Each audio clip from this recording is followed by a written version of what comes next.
I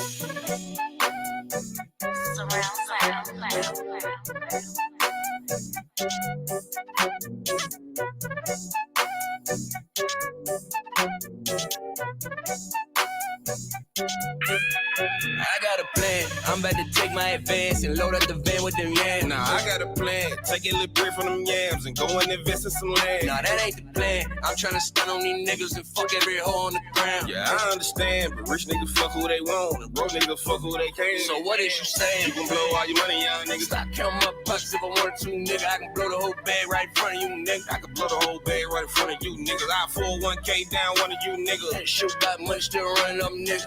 I can have it all. And you ain't done enough, nigga. That move is a double up, nigga. Let me do the math. One song, one hit, $250,000 whip, 4 kids, no crib, baby mama finna trip. 30 on your wrist, another 100 on your neck, but you gon' be DOA when you see the IRS making show money, but you blow money on these hoes running in and out of town. That's another 100,000. Ain't nothing that niggas can't hold their own way, but you fuck around and drown, letting them hold you down. And then you back on the block and he still ain't got a plan, but them niggas got a plan, cause they think you still got rap money in your pants. So they plan and they plot, they want everything you got, yeah.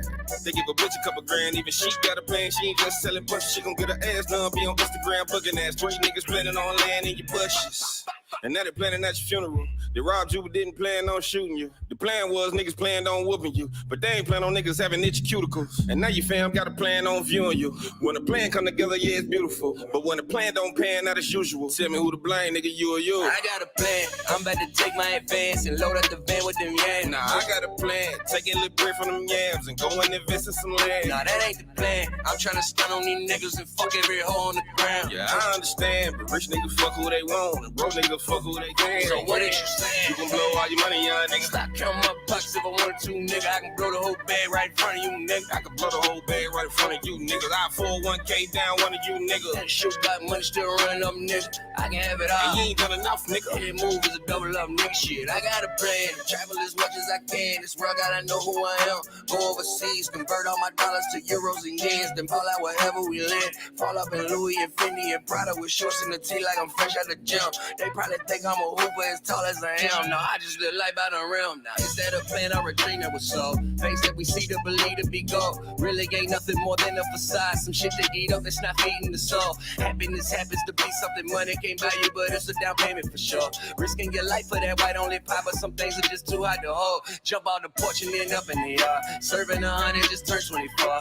We've been conditioned and trained to live with the odds. Never thought once how to even the score. Baby, no mind, I'm just thinking out loud. I'm in rock bottom and raising your brow. Something to think about when you out slinging them pounds. Don't fuck what I'm talking about. I got a plan. I'm about to take my advance and load up the van with them yams. Nah, I got a plan. Take a little bread from them yams and go and invest in some land. Nah, that ain't the plan. I'm tryna stun on these niggas and fuck every hoe on the ground. Yeah, I understand, but rich niggas fuck who they want and broke niggas fuck who they can. So what is you saying? You can blow all your money, young niggas. Stop counting my bucks if I wanted to, nigga. I can blow the whole bag right in front of you, nigga. I can blow the whole bag right in front of you niggas. I 401k down one of you niggas. That shit got money still running up, nigga. I can have it all. And you ain't done enough, nigga. That move is a double up, nigga. Shit, I got a plan. You done lost your damn mind, right? What you believe? Right? What you believe? I don't care what you believe. Cause I know you got something up your sleeve, man. Cause then I'm gonna stay up arguing with you all night. You cutting into my sleeping time. Go there, kiss my ass and good night. Go to sleep, man. And I hope it's a long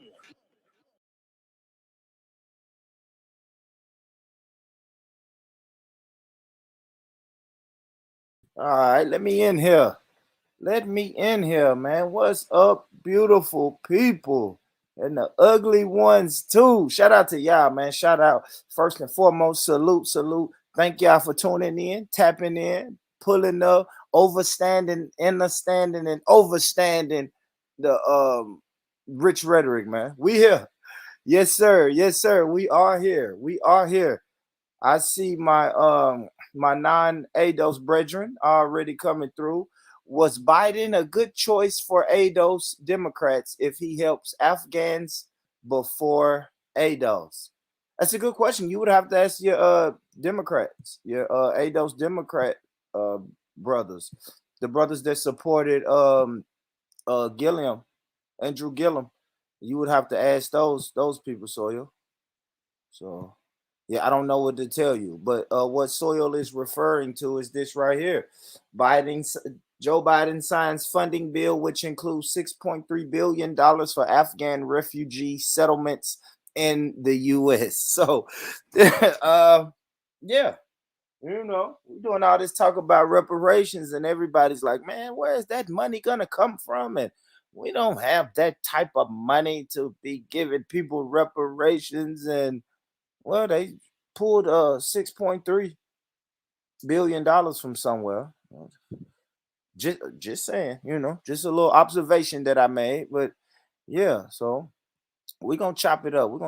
And I'm sorry, family. I did a horrible job of sharing this. There go my brother. This is who I thank you. I'm happy this brother came. We'll try to get some more of my Tennessee brothers on here. Let me send out this link. What's going on, Black Peace? Same old, what's happening with you? Chilling, Can you hear brother. me? Yeah, I hear you loud and clear. What's up? What's up? Let me set up a I forgot how I always do this. Yeah, anytime you talking about this right here, it's my lane right here. Yeah. It's another thing. Damn, I just checked my emails, man. Hey man, shit is weird, getting weird on here, y'all. It's getting weird. Y'all remember the last show? We showed the basketball players, they don't want the jabber babber. Then we spoke a little bit about R. Kelly. Man, YouTube took my video down, man. They for a copyright, man. I said that video, that interview of R. Kelly with Gail, and he was crying. But it's funny. I got another show when that interview was new, never got struck. But we talked about the Jabba Babba at the beginning of last week's show. So they took that last one down. You talking yeah, about the one? Oh damn. yeah, we talk about R. Kelly's trial and the NBA players. Yeah. Oh Damn. damn! Speaking of that, fuck it. They might take this one down. I'm gonna come back. We're gonna come right back to this though. Damn, I keep playing these videos. I said I'm doing a horrible job. I want to share this with some of my original brothers that used to come on. I bumped into brother Eugene, and he was like, "You don't even send me the link no more to jump on the panel." I'm like, "Damn, I don't." So I'm gonna make sure I send them the link today. But I saw this earlier. Speaking of that. Matter of fact, I can let this play. Y'all bear with this video. I'll let this play while I do some sharing in the background. But I saw this video today. I thought it was pretty dope. It's a piggybacking off we were saying about the NBA players and shit last week. Oh, no, hold on, guys. Damn, I hate when I bobble through this and listen back to it. I sound like my old ass uncle that can't figure this shit out. So hold on. Yeah, let me share this video. This video is pretty short. Y'all check this out. Watch. I'm gonna try to. LeBron James finally revealed just recently that he is vaccinated, but he declined to call. I'm gonna start it over real quick, guys. I'm gonna start it over. Hold on. Players like LeBron James, who were so high profile, so looked up to, have.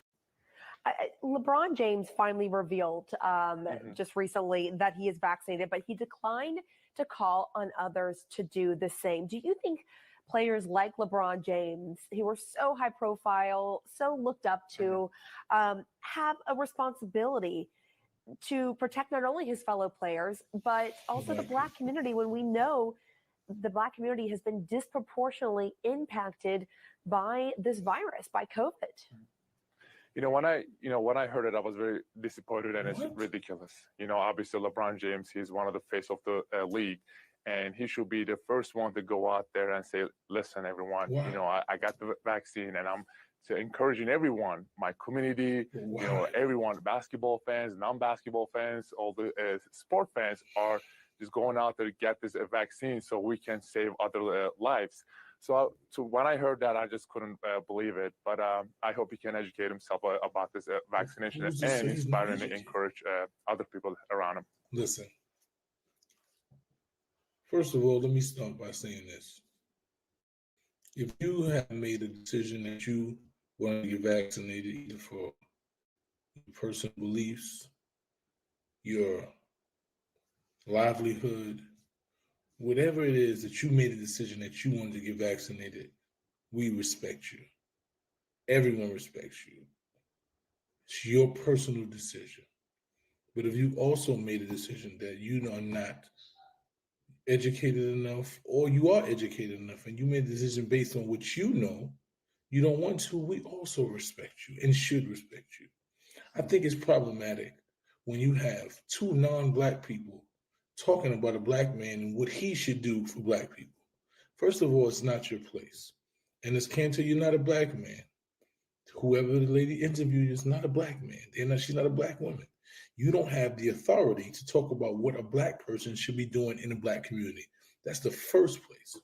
Second of all, LeBron James made a decision for him and his personal decisions. Maybe it's financial reasons he made it. Maybe he felt that it was good enough for him, but he didn't feel confident enough to advocate for it for the rest of the world. And that's okay. He told people that I made the decision for me.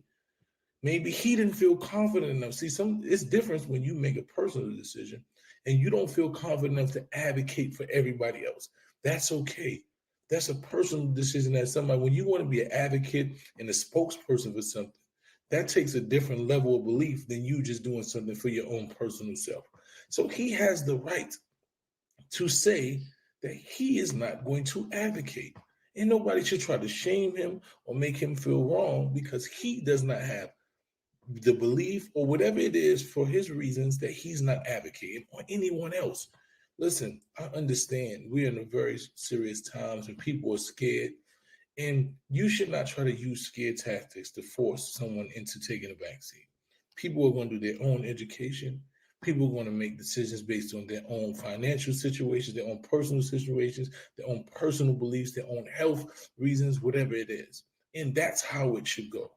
But for you people to sit up here and talk about what a black man should do, not being a black man or black woman, it's out of line. And there it is, man. And I agree with the brother. It's out of line. Time and time again, right? Time and time again, we run into these situations, right? Where non-black people want to tell black people what they should do and how they should do it. You know, I really noticed that a lot, especially when we start having this, when we was going through those shows and we was doing ADOS shows. That was the one thing that bothered me. The non-ADOS people trying to tell ADOS people how they should do it, why they shouldn't do it, and when they should do it, and who they should do it with. It's like, no, mind your fucking business. Let people, this is even off the ADOS, let black people do what black people need to do by themselves. Like that brother said, you got a white woman that's on some news station interviewing a foreign NBA player. Enes Kanter is not even American. He's not from America, but he's saying what LeBron, he said he's disappointed that LeBron wouldn't come out and tell the black community. And then the way the lady worded it, she's like, well, you know, that same bullshit, that's disproportionate. Well, you know, black people are suffering at a disproportionate rate. And don't you think LeBron should say something? And that's a man, there's so many fucking problems with this, y'all. That's another problem with that. They want fucking entertainers and athletes to be our spokesperson. And that's some shit that America has done. They fucking twisted it and ran off or assassinated the quote unquote leaders in the earlier days. And now they're saying, here, this is your leader. LeBron James should be your leader. No, like my son said on this clip, LeBron told them people, no, it is not my obligation to tell the NBA players to take it. I did what was right for me and my family with my body. I can't tell other people what to do with their body. And then this white lady kicked it up to another level and said, hey, wasn't you how did you feel when LeBron said he's not going to spread the message to the black community? And then you got this white guy on here, European guy, saying, oh, I was disappointed. We don't give a fuck if you was disappointed. Who gives a fuck, man? You can't make that man do the shit he. Come on, man. That's enough of that shit. That's enough of that. Let me Soil, jump on real quick, man. Pull up, man. Let's get into this. Hey, they so Go ahead. no, I was about to say they so used to coming into them spaces because nigga done let them in so many times into them spaces, so they feel like they real comfortable when they come and interject because we done let them in. Shit, they tell you who to vote for. They tell you everything else, so they feel like shit. We can tell them what to do any other time. That's how they look at it. But then I spoke on this last week. Which one is it, Black Peace? Is it LeBron shut up and dribble, or is it LeBron spread political messages to the black community? I'm gonna tell you which one it really is. Is nigga do what we tell you to do. That's what it really is. You gonna vote for Jim Crow Joe? You gonna take this shot? You gonna let us take that 30-something billion dollars from HBCU? Ain't a nigga whispered about it. That new bill what he gave the people, man, come on, man. He just took 30 billion from not one Negro voter and whispered about it today. I didn't check their page, man. So I ain't seen none of it. Yeah, man, it's crazy. Bill was just done. I was up all night waiting on them to get through with that shit, man. Coming down the pipe. I was up last night reading all that shit for hours. Took 6-7 hours reading that shit last night, man. Late last night. So you read it? Break it down. Go through it. What's the give me the gist of it, man? Give me the gist of what talking about the 30 billion on the HBCU. Yeah. You know, you remember when they got them cats elected that Warnock dude down in Georgia? That was part of the deal when they was going to the table. Ralph Warnock, the black man that got elected in Georgia on the Senate. That was a part of the thing he was supposed to be coming in on. You know, he was a big advocate of Joe Biden and was gonna get all this $27 billion from a new proposal. He ain't getting none of that, man. What ended up happening, he proposed 27 billion, he ended up taking 30 billion. See what I'm saying? He ended up taking 30 billion. That's pretty much that's the biggest slap in the face to all of the AKAs, the Q dogs, and whoever else that was advocating for Sister Girl that we haven't seen in a while. Sister Girl, missing on you niggas, man. Sister Girl, 30 billion. 30 billion from the budget. And then he gave the Afghans 63 million. But took 30 from the come on, man. Let's get real, man. Like what more do we need to see now? Like, oh well, not me. People who voted, because I didn't vote for nobody. So I'm not even registered, thank God. So yeah, that's what I'm saying, man. We ran down there and voted, and now that man left the people high and dry. He gave a nigga nothing. Nigga ain't even signed. Look, nigga, I'm gonna tell you how fucked up he is. He ain't even signed the little Floyd Act, and that don't even really do that's nothing. What we can talk about. I read an article. I'm sorry if y'all listening. We all over the place, but it's still the same. We shitting on creepy Uncle Joe, Jim Crow Joe. That's all. But yeah, I read something where the Democrats came out and said we tried as hard as we could to get Joe to sign this George Floyd bill. And George Floyd, man, come on, man. You knew he wasn't finna sign that shit, man. He ain't finna piss off. He ain't finna piss off his They couldn't get that shit out the house. They couldn't even get it out the state house. They couldn't even get it out the house, man. They had Democrats objected. There's so many Democrats objected to that shit. They ain't need no Republicans to say no. Come on, man. Oh man, let's keep it real, man. That's why all these this shit is crazy, man. Niggas ran, like you said, ran down there. They had motherfuckers giving away collard greens, giving away macaroni, chicken. Niggas been doing everything. You remember that shit? They had the collard green. They had some lady was cooking collard greens and giving it to niggas to come down there to vote. Collard greens, nigga. Come on, man. And niggas wonder why they get, man, it's the laughing stock, man. The American black man is a laughing stock right now. We pushed ourselves back another 20 years voting for this dude, man. You know, another 20 years, man. We ain't even got another 20 years. If you read, like locally, let's say locally in Nashville, they said the two populations that grew over 60% was the white and the Hispanic population. They said the black population in Nashville has decreased. It decreased dramatically. Yeah, it done decreased. Not like nobody died. I'm talking about people. They moving out of Davis Yeah, because you people can't getting fuck afford up it. out of here, man. People see Yeah, you what it can't is. afford it. You know what I Yeah. mean? So what they tell you, like niggas ain't paying attention. Niggas out here fighting over niggas out here fighting over who gonna pick up trash in this neighborhood and who give a fuck when you ain't gonna be living over there in 4 years. You ain't gonna be Mhm. living over there. It's gonna come through. Especially if you don't own the house. If you don't own it, you wasting your time. It's simple, man. I ain't with none of it. Like me, man, I already got a plan in motion. I ain't tripping. I try to tell people that are listening, I don't want to tell you what to do, but I give you a little advice and I move on. I don't sit on nothing. I don't Yeah. argue with niggas. I don't got time for that. I'm gonna tell, hey man, look, you might want to do this. They say, oh, you don't know what you're talking about. All right, I'll talk to you later. Cool. You feel me? I ain't got time for that shit, man. Is that on Niggas that? better pay attention. Yeah, you gotta pay attention. This shit serious, man.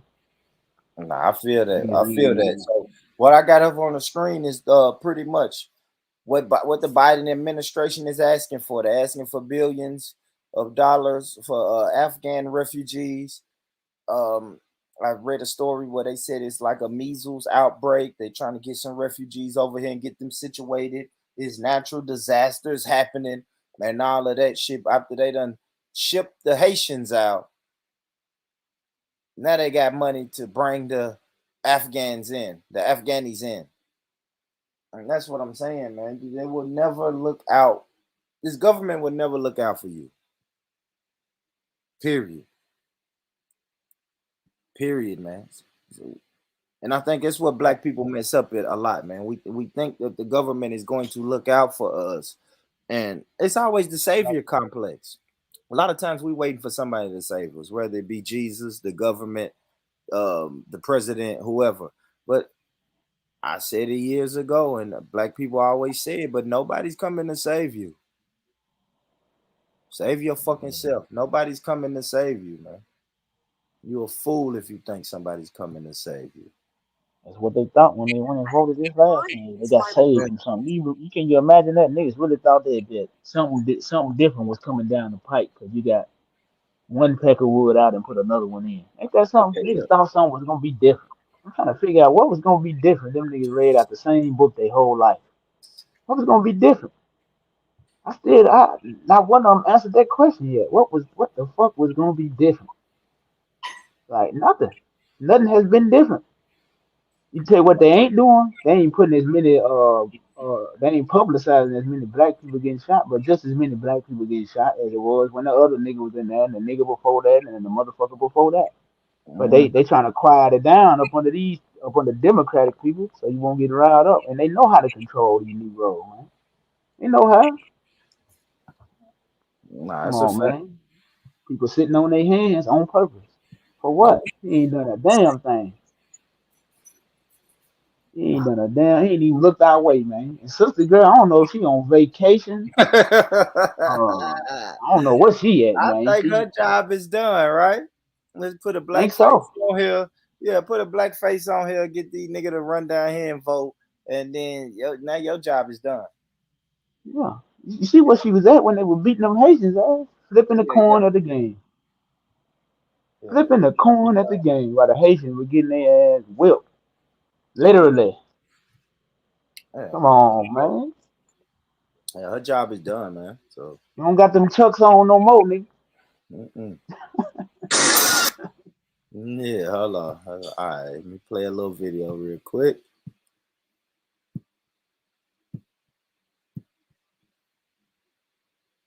I need to get this video. I need to put this video on my 30-second clip.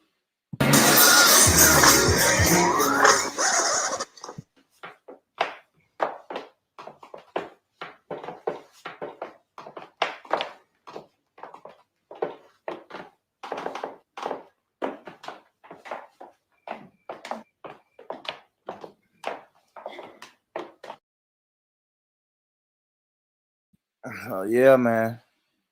It's getting crazy. It is getting crazy out here, man.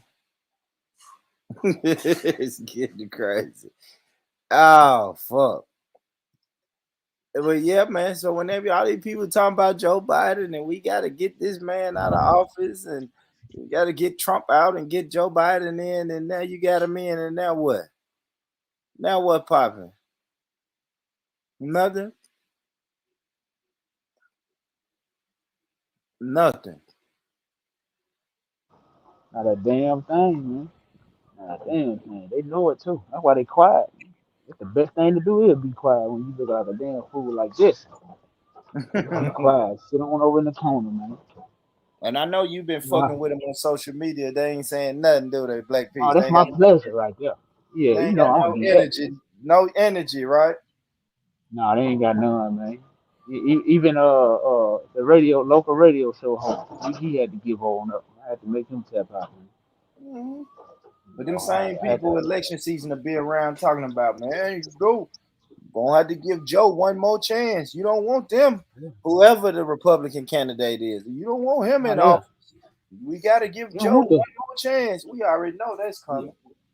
Oh yeah, they already working on that. They working They on that might now. start They talking about already the know. jabber. Hey, man, this new guy wanna, you know what I'm saying? You know Joe all about that jabber, man, and he's saving lives out here with you. Just never know, man. You never know. Oh yeah, That's what I'm saying. They conveniently get quiet. It's they gonna convenient. get quiet because they know. And then when it's time, they already got who they got on the payroll to come through to say what they need them to say. The same one, the voteps. You know they call us hoteps. I call them voteps. So you know the voteps, they'll be Vote around. tips. The vote tips. Yeah, What's popping with you, Sawyer? the voteps they'll vote no matter what. Don't matter who it is. You know, be a Democrat. You know, we Give me got a to vote. second. We got to put them All right, I in. got you, brother. We can't let them get in because we're gonna be slaves again. We're gonna be this again. You know, you remember that, didn't you? Yeah, I Yeah, remember that. I fucked me up when somebody told me that. yeah. I say, yeah, that was I was like, yeah, okay, and that's crazy. My buddy campaigned on the HBCU stuff, and he took the money. Not one HBCU president then came out against him. Not one of them. That's amazing. They ain't said nothing. They ain't whispered a word. You don't hear nothing about it on the campus. Now let them take one from Harvard and watch what happens. Let them take any kind of little piece of money they get from Harvard, which is not a lot. They get a little bit, minimal amount. Let them take that minimal amount. Watch Harvard have a watch they go off. Come on, man.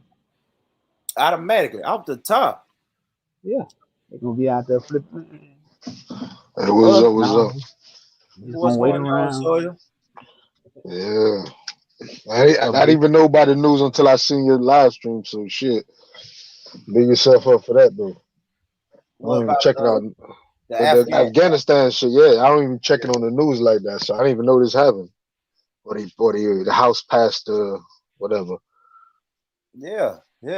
And you said this was your math. So your math was saying Yeah, 95,000. it's simple math. Simple math. Simple math. Yeah, 6 billion divided by 95,000, you get 66,350.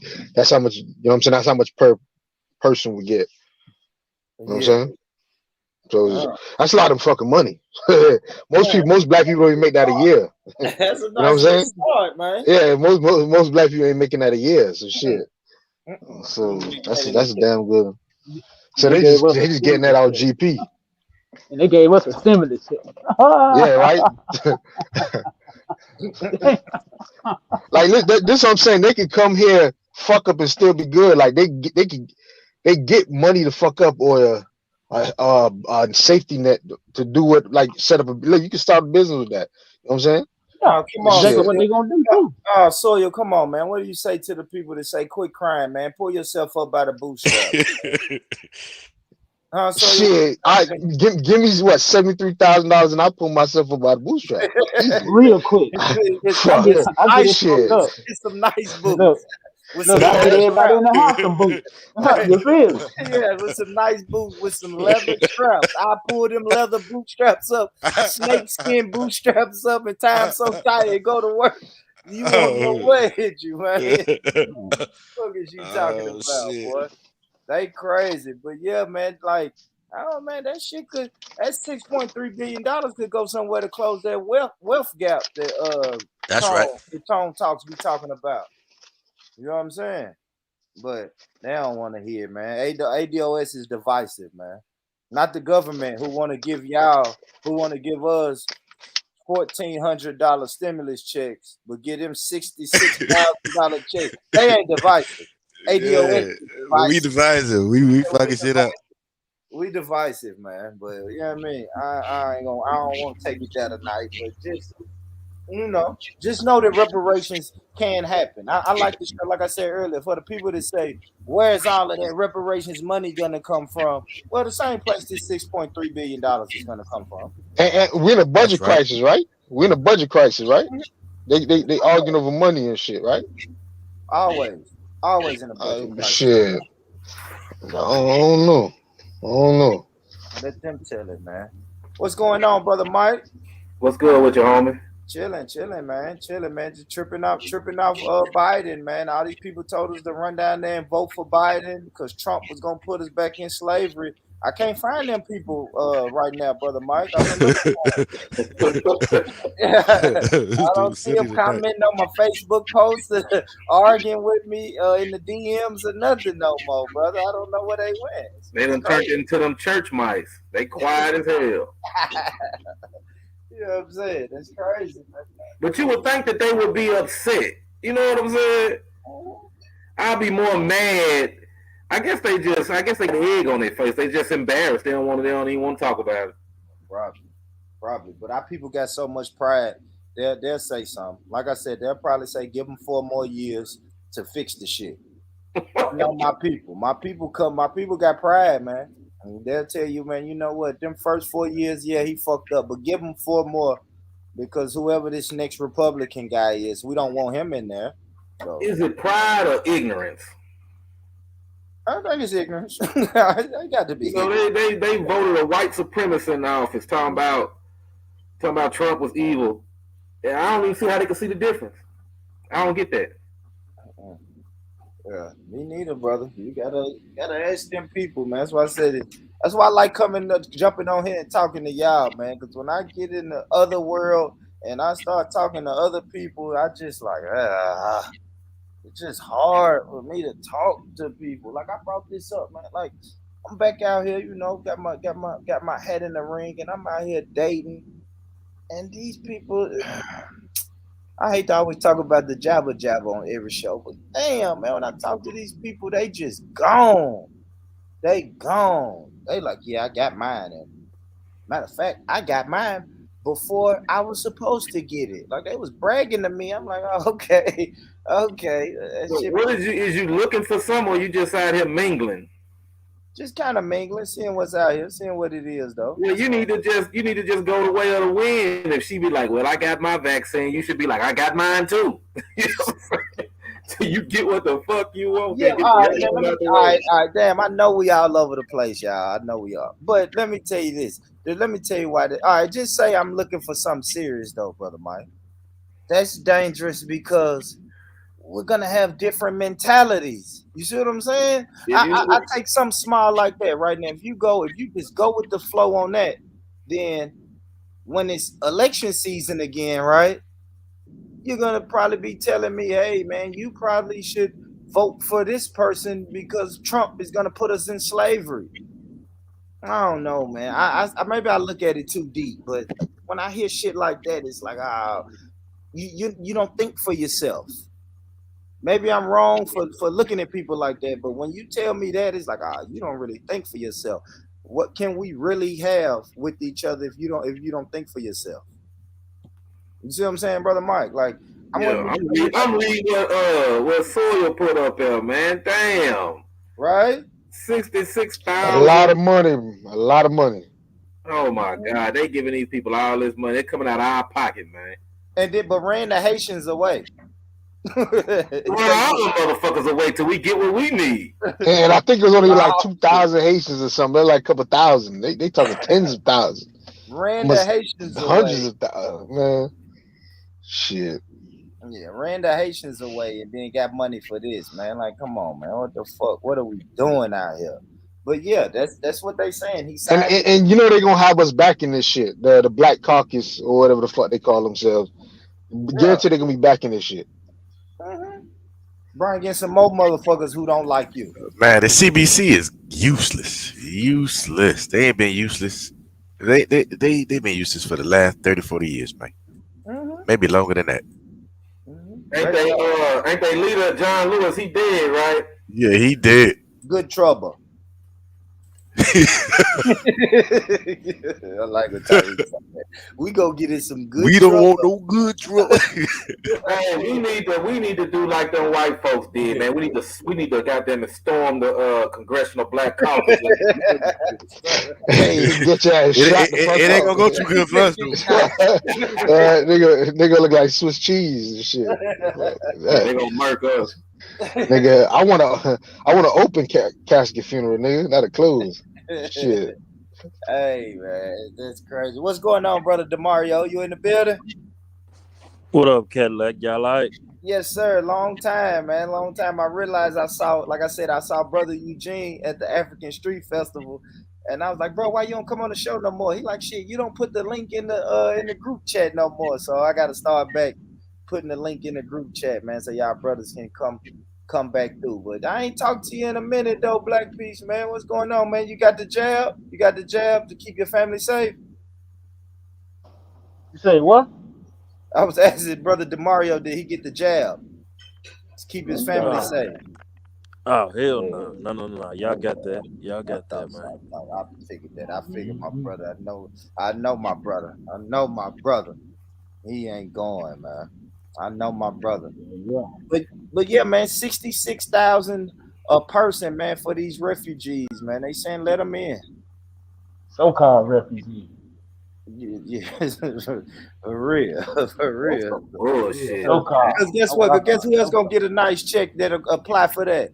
Them people they got. Remember, they said they had to get some high-ranking Afghan officials out of there. The first couple of days, they said that's the American job. The Americans' job is to get the military out of there and get their high-ranking Afghan officials out of there safely.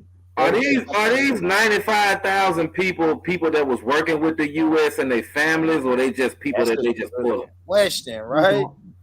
Some old people around the way as motherfuckers that they found that quote unquote apply for asylum. That's all they is. These are the people who getting the green cards and housing to get green cards, I guess, the residency eventually. That's what the New York Times I was reading. So they bringing these motherfuckers over here. They giving them green cards and housing. That's the resettlement. It's like some resettlement shit. So I guess they doing all that shit in one. I know when some came to Miami, they was giving them housing. Like I think 1,000 came like 3 weeks, a minute ago or last month or whatever. Huh? What is this housing? Is it in the projects? I don't know, but I think it's all over the country, isn't it? I don't know how they do it, but I think disperse them all throughout the country. Do you think it'll be in the projects? So I think they're gonna put them in the projects. In different projects all across America. No. Now probably set up corner stores, maybe. Shit, that's it. Liquor stores, corner stores, hookah lounges. They sent like 600 to Tennessee. 600.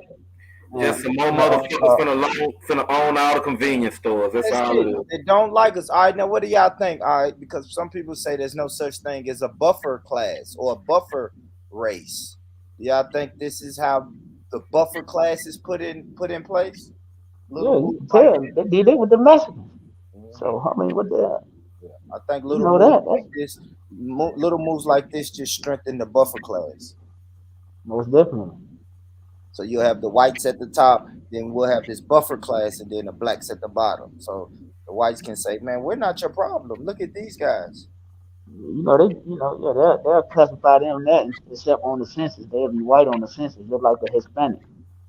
So it's all about getting them numbers back to a good area. That's all they doing. That's why they did them little abortion laws in Texas. Them white girls getting them abortions down there. They stopping that shit. They trying to get them babies back up, man. Any kind of number they can get, that's what they going for. It don't matter where they got to pull from, they gonna pull from it, man. That's what they doing. Hispanics, so-called Afghanistan, Arab, they're all white, according to the United States. So they can get them numbers to stay set, shit, they good. That's what they doing. That's the whole program for them right now, man. Keep them numbers up, but they spook, you know. And niggas is happy, and niggas really shouldn't be happy because just because there's so-called people of color around, people of color ain't black. Yeah. But we need to still be on point because a lot of these people who come from these other countries, they had it just as much as the Peckerwoods do. So In facts, that's the first thing I said. You got 95,000 Afghans coming here. Another group of people who don't like us. Yeah, another group of people who don't like us, man. A track record. They got a track record of that. Fact. So, this ain't no mystery, but we know, Gotta Jacob, Jacob, was you ever in that part of the world, my brother? Afghanistan, any of those countries? God Jacob must be away. Yeah, I want to know how was he received? I'm sure he wasn't. He was in the military. I'm sure they wasn't received. It wasn't a warm welcome for them brothers. But yeah, but we know, man. We know, man. Anything, anybody, y'all, anything else y'all got on that? We'll move on to another story I found. Kind of like a carryover from the last show that YouTube hated on and took down. But what y'all think about this right here? Right here. What y'all think about Kels, man? R. Kelly reportedly ready to reveal other celebrities that dated underage girls. I thought that shit was fake, bro. I seen this all over YouTube. I'm like, man, it's fake. I think everybody trying to clickbait. So this is actually real? The niggas actually trying to cooperate? Yeah, or this is a clickbait story? That's what they say. I know. I don't think he's gonna cooperate. I think he just finna snitch, right? He don't give a fuck no more. Yeah, I think he's just take everybody. Some people. Yeah, I'm saying even somebody in the comments said, "If I'm going down, we all going down." Yeah, you cooperate before you go to trial. Yeah, That's right. You know what I'm saying? It's gonna be more like a expose. No, I don't know about now because I thought they could just do like a civil suit, like he could get that, then the victims could sue him again. Like I know he's a criminal, but I thought it was like helping the civil lawsuit out in the future. That's what I'm thinking. Because you know how the Bill Cosby got a civil suit, not the So I know they're gonna do that to him because he's rich. Obviously, they're gonna sue him for damages. So that I'm thinking in my brain, like they're trying to work something out. Yeah, I don't know. Yeah, they're gonna take his money. They're gonna try to get R. Kelly all his money, though. You know what I'm saying? So I think that's gonna eventually happen. Yeah, I do too. I agree with Brother Mike. I think they already got it because I heard he was trying to sell his catalog, trying to sell some of his catalog, and people they wasn't buying it. Which I think eventually they'll buy it once this shit. I'm talking about the average little victim. I'm not talking about some big shit. I'm talking about the regular victims. I think going to pretty much after he's convicted, come after him like through a civil lawsuit or some shit. Okay, I see. You know what I'm saying? Yeah, the women, probably the aunties, fucking bodyguards. You know what I'm saying? Well, how would him snitching help his civil suit? I don't know. I'm trying to figure out what would be the fucking reason why he just telling everybody for no reason. I'm trying to think. It's got to be some fucking money. You know what I'm saying? Some like they're helping him out monetarily. They're gonna go light on him on the sentencing, but I don't. It's already happened, right? Yeah, I already see motherfuckers tell on people so they don't go to trial and get convicted. You know what I'm saying? They make deals so they don't go to trial. No, but this is what I'm saying. Why would he tell on somebody when he could just tell them get money from them? I'm trying to say, like you know what I'm saying? These same people he's snitching on probably can get money from them. What are you saying? Extort him? Sawyer? What else he gonna do? Like what? I'm gonna tell him for free? I'm gonna just tell the world for free? The fuck? I think he got another case. I think he got another trial in Chicago. Yeah, he do. Okay. Yeah, he do. I think he got that free stuff don't make sense to me. I think that might be why. I'm not 100%, but yeah, I think that's what he's saying. But Sawyer, you on to something? Maybe he tried to extort him, and they said they called his bluff. Maybe, yeah. Because I don't get free. Yeah, free is weird to me, though. You know what I'm saying? Or maybe he tried to extort him and they don't play ball. Or maybe this is just a little warning shot. Like, hey, throw this out to let them people know that we trying to get them to pay us. Like, I will do this if they don't stop bullshit. Man, R. Kelly ain't nothing no more, bro. He's toxic, man. The last time that he made bond and he got out, some woman paid his bond for him. He was talking about he was broke back then. Man, they not tripping on him, man. If he do anything, it's out of spite. Yeah. That's really what I think too, brother Mike. I think he just so mad and so upset, like, why this nigga ain't locked up? Yeah, exactly. Like this comment say, if I'm going down, we all going down. So I think he on some shit like that right now. But who knows? Ass nigga, man. Yeah, R. Kelly gone, bro. He gone. That's his childhood. Mike, you still listening to R. Kelly though, ain't you? Man, if it come on, I might listen to it, but I wouldn't buy shit. You still gonna step in the name of love if you got to. I never liked that shit. But man, it's a bigger issue here, man. How they just, and it's our people, man. We cover up that shit, that pedophilia shit, man. Yeah. A lot of niggas when I was a kid that was dating high school girls and they was grown ass men. That's what we talked about last week, bro. But it's crazy how it's just common, right? It's common until you get older and say, hold up, that shit ain't right.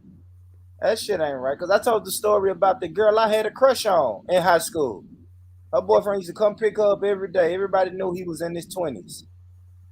She wasn't even 18 yet. He was in his 20s, picked up faithfully. Bro, I was my home girl, right?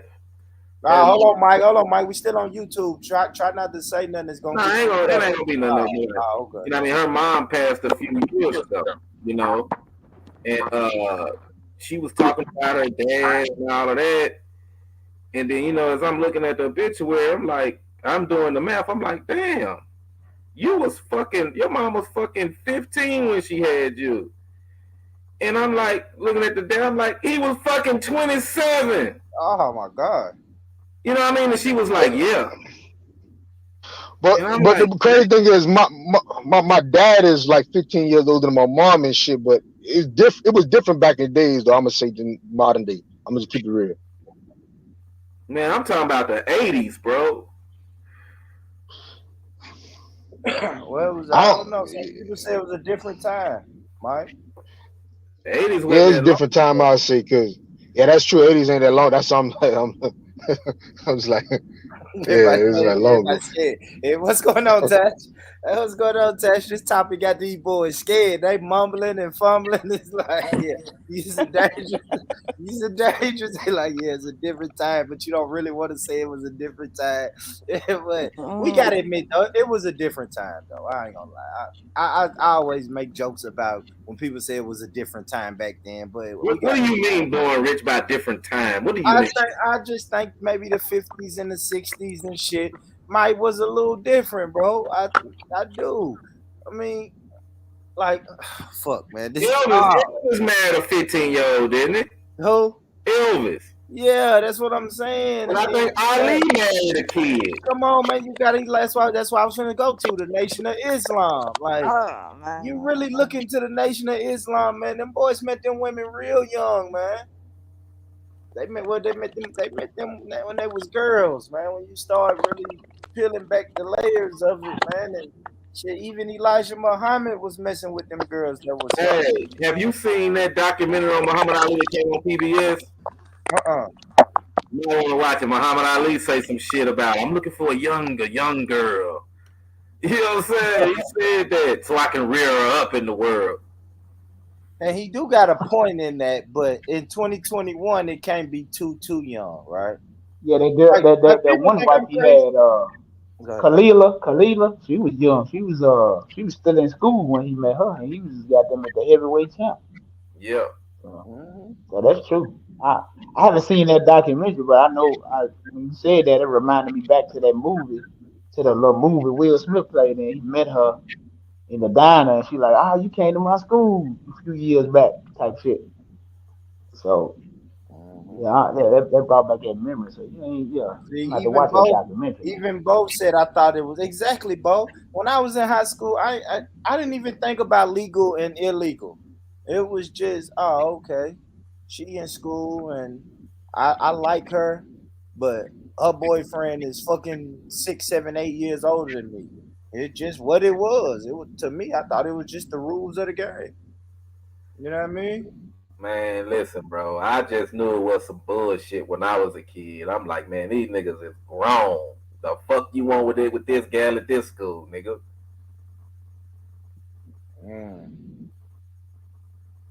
I don't know. Like Muhammad Ali, like he said it all. He just didn't say it the way niggas today are saying, like, shit, I'm gonna control her mind on some pimp shit. You know what I'm saying? He's like, so I can rear her in the right direction.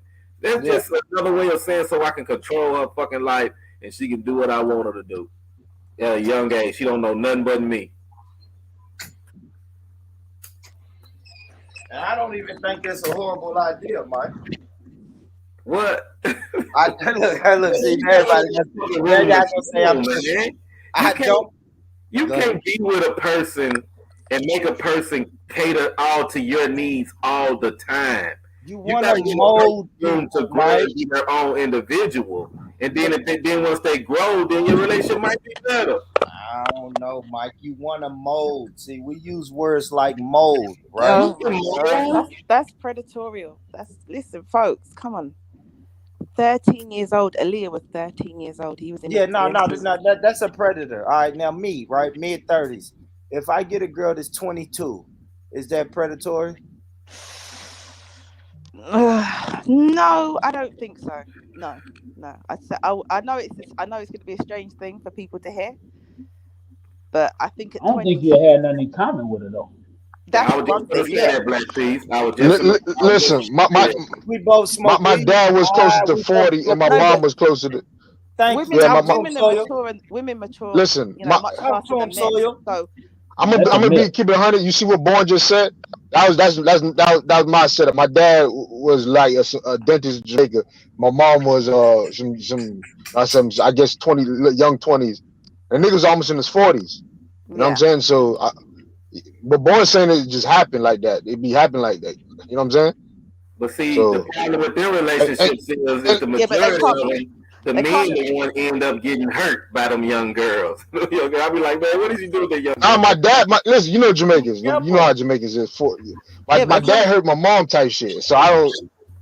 I had to break it down to her because I had to forgive my dad for a lot of shit. I had to tell her, you look for security. You wanted security from him, and the nigga had options, and you had to come to that. I had to come to that realization, bro. So. Right. Like these girls know what they're doing. So the man almost double your age, you know what the fuck you're doing. That's all I can say. That's true. I feel that way too. What up, Bo? What's up? You got it, bro. Hey, big up Tosh though. Big up Tosh though. Sorry for cutting you off. Though. Yeah, big up. No worries. Sorry. Oh my, yeah. Go ahead. I don't want to cut you off. No, bro, go for it. Yeah, I ain't gonna lie though, man. When I say I thought that shit was legal when I was in high school, like I'm dead serious. Like my only grievance about it back then, when I look back, was like a hating like young nigga, like damn these old niggas, man, stay coming through here, like you know what I'm saying? That's how I was. I would hate like a motherfucker. That was me too. I told you I had a crush on. That's why when everybody talk about this story, it's one specific girl that comes to my mind. And her boyfriend was the neighborhood dope boy. Everybody know he pull up to get his girlfriend. Everybody run up to his car and salute him. You know what I'm saying? He was like a small celebrity. And I'm like you, Bo. I'm looking in the back, looking at her. Like, I can't believe she with this nigga. Yeah, I'm dog. with her every day, and she don't even look my way. You know what I'm saying? And I'm telling you, bro, like I think it was legal, bro. Like I don't remember nobody going to jail for it back then in the 90s. Females was getting blowed up. They mamas was down with it. You know what I'm saying? That's like the main thing. They mamas was down. You was hearing stories of, he was at her birthday party. Her mama threw her a birthday all that party. Shit. Big X and O bracelets. Big X and O bracelets and you know what I'm saying? Necklace sets and shit. This when shirts was made, Bo.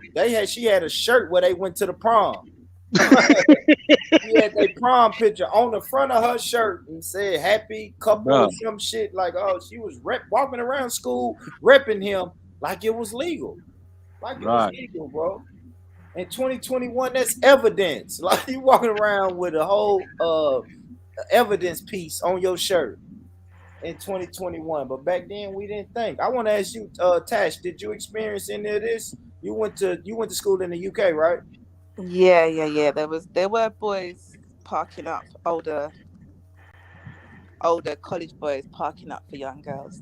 It has been something that I've seen, but we normalized it. And I think you've got a point. Parents, mums, saying, yeah, it's okay for your daughters to be around these men that are maybe 10 years older than them. So I think this is something we've normalized for some reason. I don't know why. 30-year-olds to be around 26, 27-year-olds, that's unacceptable. Hold on, say it again. Say what? 13-year-olds. Oh, 13. Oh, 13. Yeah, that's... Oh, yeah. Definitely. That's yeah. Oh, you talking about R. Kelly. Yeah, R. Kelly. Tash, what do you think about R. Kelly saying he's snitching on everybody? I think he just needs to sit down and nothing's gonna stop where he's going. So I don't know what he's doing, but we know about it already anyway. We know there's plenty of producers out there. We know that they've been violating young children. So it's not a case of we don't know about it, but let him do his thing. It's not gonna lessen the years. The years are still he's gonna die in prison. That's the reality. He's gonna die in jail. So hey, why you think like we growing out of that era? Like, cause like if you think about when we was in high school, right? Those people parents who like co-signed it probably was born in like the 60s. So they parents probably had them type of big age gaps in their relationship and whatnot, where it was normal to them, you know what I'm saying? But now we in a different era where like, you know what I mean? Like that generation where it was accepted, where your grandma almost 20 some years younger than your granddaddy, you know what I'm saying? Like that's not just in society, period. Yeah, I think we are kind of get out of that, man. Damn, we are. Cause I can't think of any, right? Think about the people you know in your personal life. I don't see no big age gaps. Oh, I know. But I know some gaps. They know some gaps, but I know some gaps. Yeah, but are you gonna let your daughter come home with a man who's 10 years older? That's the problem. No, but like Bo said, I wasn't raised in that generation. It was predatory. I was raised to think that was predatory, right? And if I look at my mom and dad, even though my mom and dad would have been old enough to probably be everybody's on here, grandparents. You see what I'm saying? Because my parents had me so late that the generation was messed up. But I think it's about the maturity level, though. Like, even my dad was only 2 years. I think it's the maturity level. Like 16, hell no. 16, 17, hell no. She can't come home with nobody 27, almost 30. But if she like 25, then it's like, you know. 25 and maybe he's 42. What do you think about that, Bo? Look too much. Like and hold on, and I think America's different from like other places. Like Jamaica's different. I think like the age was like 16 or some shit. So it's like but different. At 25, my bad. What's the age in America? I think 18. 18. Yeah, It's states. Or 16, yeah. It's different in states, but the main consensus is 18, really. Yeah, you got states like Alabama that's 16, Georgia that's 16, states like that. I think you got to get parental consent though. Like your parents got to sign. Exactly. It's still federally illegal. 18 is like federal. Like what Bo just said, you got to get consent. I think on the 18. Yeah, I see what you're saying though, Bo. I think it is the time. That's what I was saying, Brother Mike, when I was saying times have changed. Times it just doesn't change. It don't look right. It don't look right anymore. But it ain't right though. It wasn't right then though. Like a 13-year-old, 15-year-old with a grown ass man, like her mind ain't even matured enough to really. Well, you can't even say that though, because they did mature quicker back then though. You know what I mean? Like girls assumed like more like responsibilities back then. I was expected to earlier. Like, you know, a 15-year-old isn't even mentally what a 15-year-old was in the 60s or in the 50s or, you know what I mean, in the 40s.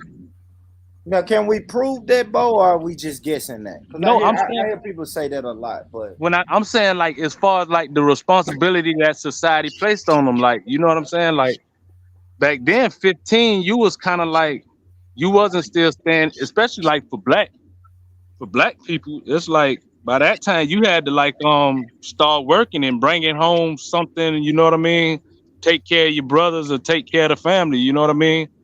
But see, I think it's different, Bo. I think these women today are way more sexually experienced than the women's was back in the 40s, 50s, and 60s. Oh, You know most what I mean? definitely, most definitely. I They think most because that's all the man is Yeah. looking for, some sex anyway. So yeah, but they with they it. most sexually experienced, but mentally they slower. Yeah, I can see. I can see what you're saying. You know what I'm saying? But maturity wise and mentality wise, they slower. They behind the women Not from. Bo. They fast in the game though. Like they're like the sneaky Yeah, shit. they They fast, fast in that shit. They fast. But I'm saying maturity wise. yeah. I get that, the maturity part, but like the Bo said, overall mind. they can't handle Yeah. responsibilities like they could back then. You know what Not I'm just saying? that though, but like back then, 50s and whatever, like 15-year-old girls was like, "You gonna marry me? Is you gonna marry me?" Now it's like, Yeah. "Is you gonna buy me a pair of Right. shoes? Uh huh. Is you go?" Yeah, that's true. You That's know what I true. mean? So you know what I mean? Ooh, look at his shoes. You know what I mean? What kind of shoes them is? It's like so the maturity and the mentality is different. That's a fact. So, Tash, what's going on with them, Tash? What makes y'all dumber now than y'all was back then? Y'all born wild. Hold on, pause. Uh, What, say that again, please, because let I'm sure you've been me seeing that. Go on, rephrase go on. it.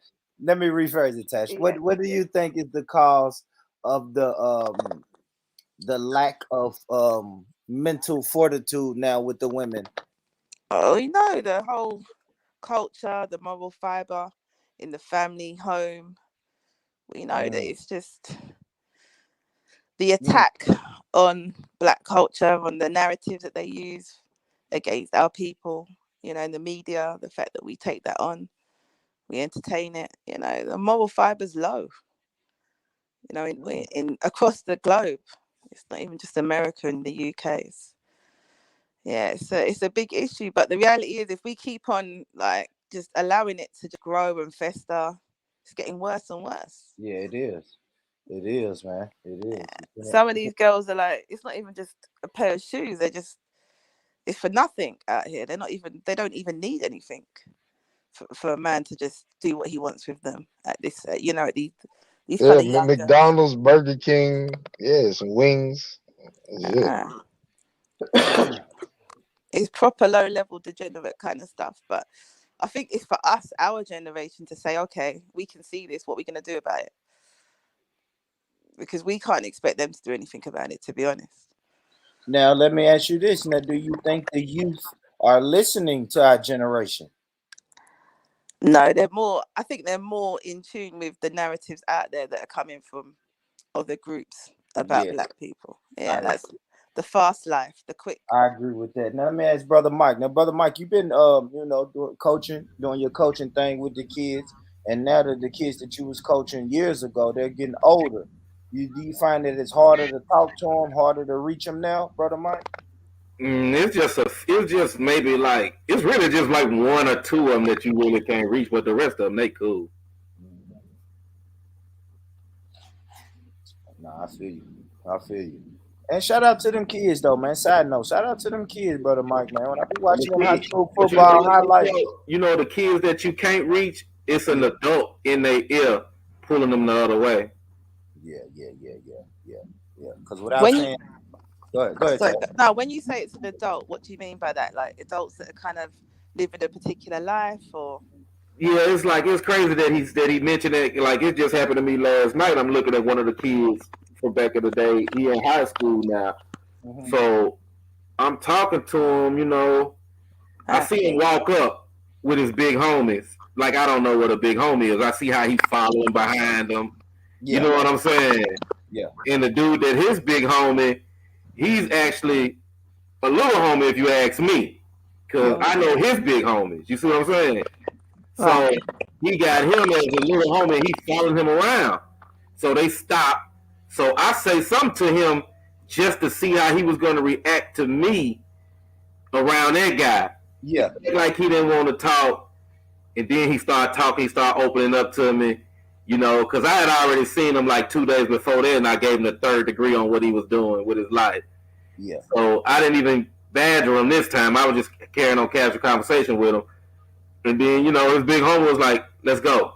And they walked off, and he followed them around the whole time they was there. And, you know, like 2 days before that, I had already had to talk to him about him going the other way in life, but I see why he going that way, because he got this influence from this so-called big homie. Yeah. But y'all got that gang culture out there though, right? Man, it's a fake ass gang culture, right? I wouldn't even say it's gang culture. Yeah. I'll just say that it's a lot of people that want to be in the gang, want to be a part of it. You know what I'm saying? They really don't know. You gotta go inside LA to know what gang culture is. Everything on the outside is just them trying to be like somebody else, if you ask me. That's it. But Bo, to answer your question, people are claiming gangs and so-called representing gangs, but no, like I'm gonna tell you this: nobody like this how you know, Bo. You know, like and when you go to LA, you might get a dude that's 18 years old and his daddy and maybe his granddaddy was in the gang. Like when you get here to Tennessee, nobody's grandparents was in the gang. Right. Even if their grandparents is only 45 or 47, they second generation gang bangers because their daddies and their mamas was in. Yeah, that maybe if their daddies and mamas is our age, brother. We ain't even got that though. We got like first generation wanna be a gang banger. Like they ain't even got no daddies and mamas in that shit. I'm saying second generation is just now hitting. You see what I'm saying? Just now hitting. Like me. Like I got a son that's 18. He would have been a second generation gangbanger because gangs was just now coming into form when I was 16, 17, 18. Nah. We still hadn't got it. Like I didn't start seeing that until like Jim Jones and like Wayne started like popping off. Like when I was growing up, gang culture was always like for Spanish people. Okay. You know what I mean? But I say that to say the reason I asked though is because I see that like big homie, little homie dynamic mostly like with gang bangers. Unless like when I was growing up, like a big homie was like feeding you. Like ain't nobody gonna call nobody no big homie unless like that's just the plug. Big homies is the plug. That's it. And listen, in Florida, we ain't really got no gang. We ain't really got no gangs until like modern day. It was like crews. Niggas just hang around together and created like little crews and shit. And it's mainly like neighborhoods, man. Like from like the my part from we had like parks. Washington Park, Allen Park, Ulita Park, Victory Park, all these little different parks and shit. And then you had little crews forming, but. Like we talking about like Bloods with this doctrines and you know what I'm saying, literature. Oh, that I don't big know about none of that shit. I don't know about none of that. Shit. Nigga, bitch, I ain't doing nothing unless you pay me. Ain't no crash dummy shit. Yeah, exactly. Ain't no crash dummy shit. Like back then you had niggas that'll crash, but only cause they know they gonna get broke off. But now I just see jits just ready to crash just because.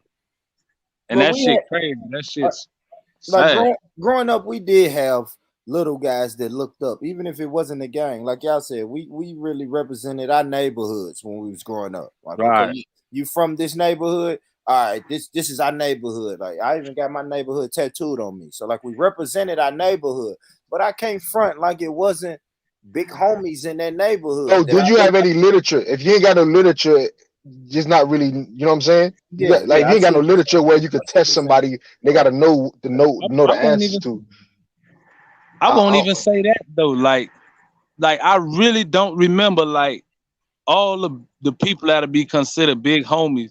It was some type of like exchange, like, you know what I'm saying? You the bomb man or something, and he like it was some type of like money type, or maybe like but when I think of Big Homie though, I think of like how you say like dude was like following behind him and couldn't talk now and all that. Like that influence ain't one like that back then though. Like that tag along type, just I gotta do what he say and come on, we go. Like if that dynamic existed back then, like Jit was Yeah, eating like yeah, he was throwing them a liquor jug, period. The niggas, he'll call him, I'm gonna throw you a lick, or I'm gonna put you on a jug, and that's it. I don't know if, I don't know if it was no, how you saying like, but I see the whole mentality done changed though, like with these Jits though, and how they just see that whole. And to be honest with you, I really don't even think we still got that gang culture, because these little niggas rebellious though. They ain't really like they got the aesthetics of a gang, but I don't see them like having that like structure where they really gonna listen to anybody outside of like their immediate circle who, you know what I mean? no, they have them. It's just, I guess, in certain areas you're not gonna see. Like I said, Florida, you're not gonna see that at all unless you go to No, prison. You that's see what I'm GDs talking and about. shit. I'm talking specifically about Florida now. Just thinking Yeah. about like Yeah, you ain't gonna see that. Yeah. Like for example, I seen Bloods started to come around. Like like you saying, Wayne and Dipset, Wayne generation. Cause Jim I remember Jones. we first started seeing Bloods and shit. I remember the first back in like 2008. I mean 2005. About 5. And you don't even see Bloods no more. You don't even see no Bloods no more. Really. Let Tash come. Yeah, let me just ask you guys a quick question for us British people, right?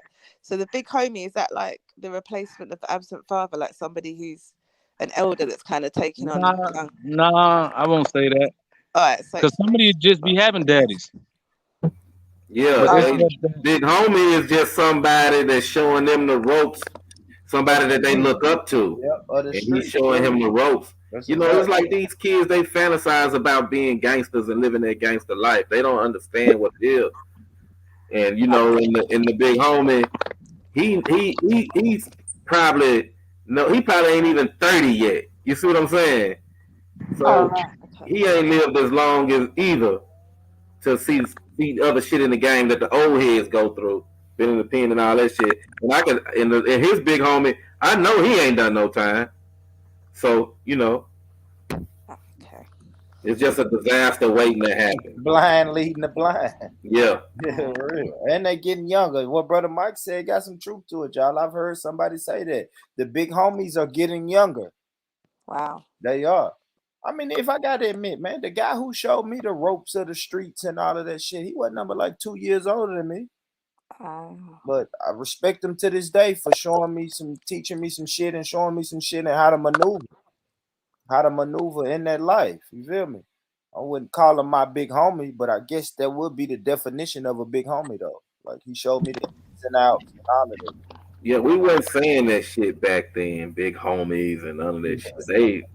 It's crazy, man. It's like these young boys, all of them. Looks like a lot of them. Like it is. They throwing up gang signs. I'm talking about as young as 11, 10 years old, bro. Nah, I believe it. I believe it, man. I believe it. I never forget when I was in school in like the 4th grade, they had to call a meeting with our parents because one of my homeboys said we're gonna call ourselves the Crips. And we started calling ourselves the Crips.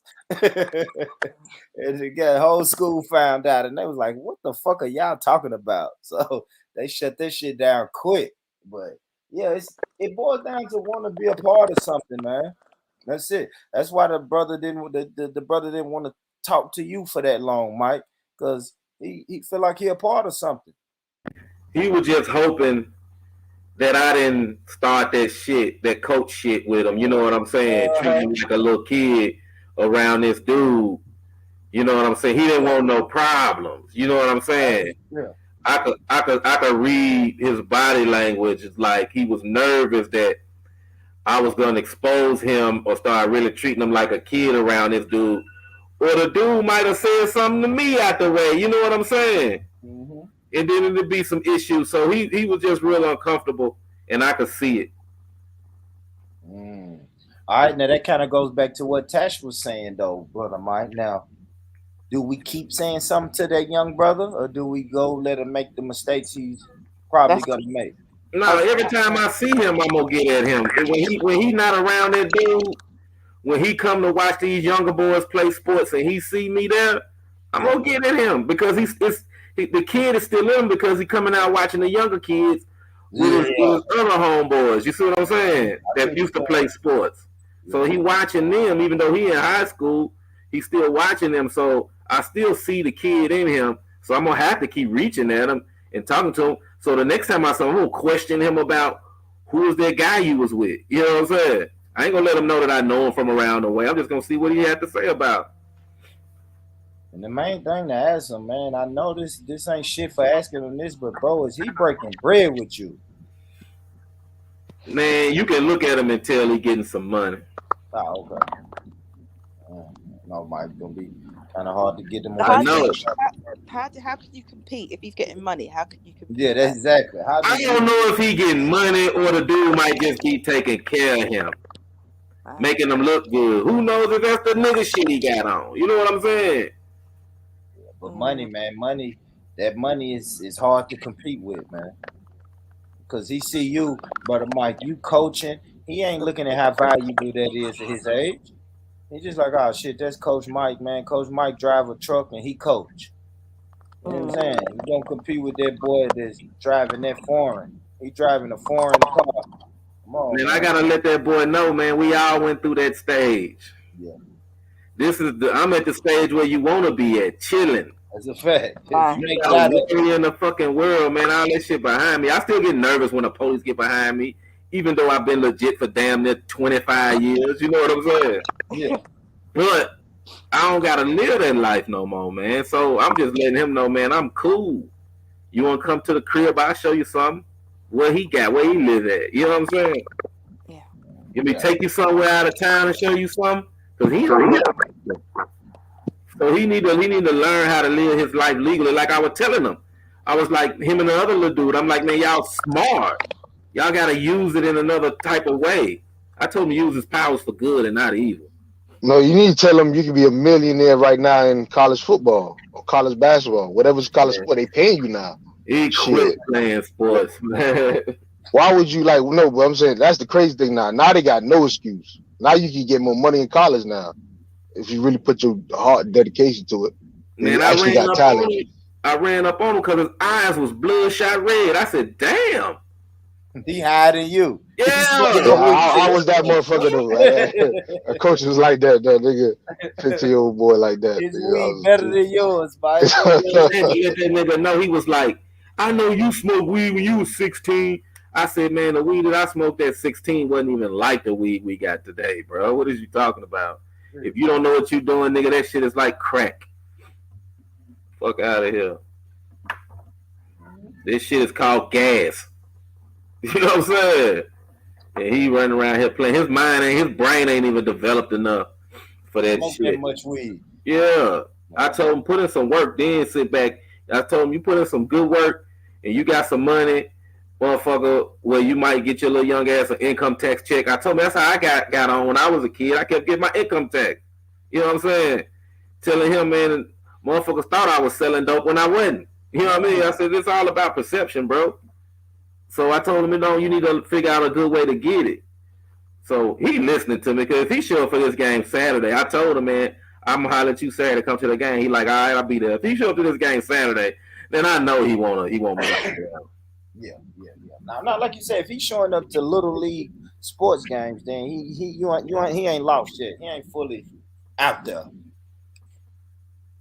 Yeah, but I don't, you know what I mean? He don't have no guns on him or nothing. You know what I mean? They clothes be too tight for that shit. But I don't know, man. He was high as hell. Nah, they still be having it with tight ass clothes. You tripping? Motherfuckers still be having it with tight ass shit. Man, I'm looking at that shit poking out. I'm looking for pistols before I approach these little niggas, man. I gotta watch them. I'm gonna give him shake his hand and hug him just so I can pat his ass down.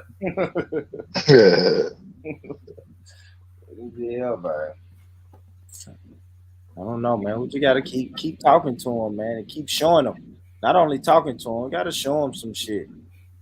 Leo know who I'm talking about, man. When you see Leo, he'll tell you who I'm talking about. You know. Yeah, I know I do. I know I heard a story and seen some pictures of one of y'all guys, and I'm just like, I hate to say it, but damn, I kind of seen it. Like, in a weird way, it was like, oh, his parents was kind of pushing him towards that in a weird way. You know what I mean? I don't know. It kind of seemed like it though when he showed me the picture of the kid, and I think about the people who used to come to the game and support him. I'm like, they was that. They carried themselves like that. You see what I'm saying? Yeah. Carried themselves like, yeah, we getting money, and you can tell it's illegal money, but we getting it. I don't know, it's just kind of weird, bro. But yeah, brother Mike, yeah, man. I don't know, man. Like I said, these kids growing up, but you gotta salute the good ones too, brother Michael. Like I heard, man, when I watch the high school football highlights on Friday nights, I see a lot of them kids, man, that y'all boys was coaching. Now I say the majority of them are good, man. I see a lot of them kids still doing it, and the best. Yeah, not only just doing it, but the best on their team. They in all the highlights, scoring all the touchdowns. I'm like, okay, them boys stuck with it. And I be going back to them parents, though, man. That's the, you know what I'm saying, brother Mike?